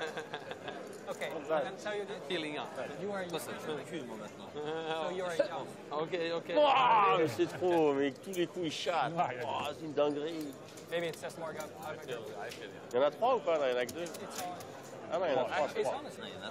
I think you can have So the 1K chips being coloured up at the end of the night. Blinds when we come back tomorrow will be 10,000, 15,000 with a 15K big blind ante. Level 21 will be the first level of day 4. So this is how things ended for the players we've been watching at our feature table. A great session for Wouter Belts. Robin Ulatalo also a big stack coming into day 4. Patrick Antonius below average right now, but still has 45 big blinds.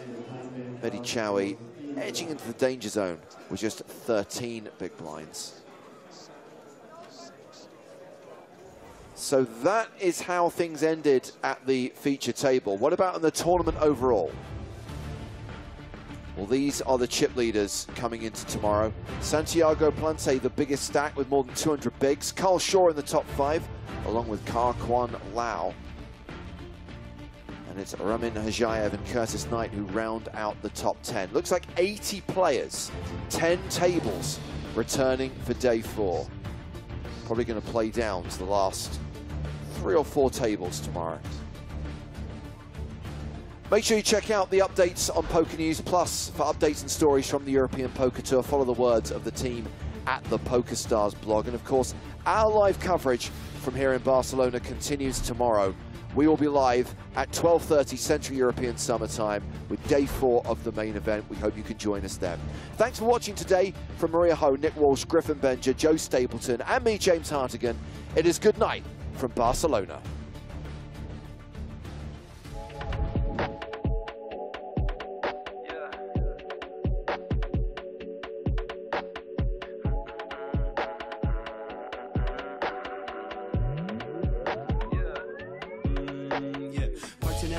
Thinking about life, the palm tree swaying in perfect time. On this side street in North Hollywood, I'm back from tour house, it's my life. I see my shots and I take them. Young legend in the making. Right when I thought that I blew it, I caught my blessing like somebody threw it, yeah.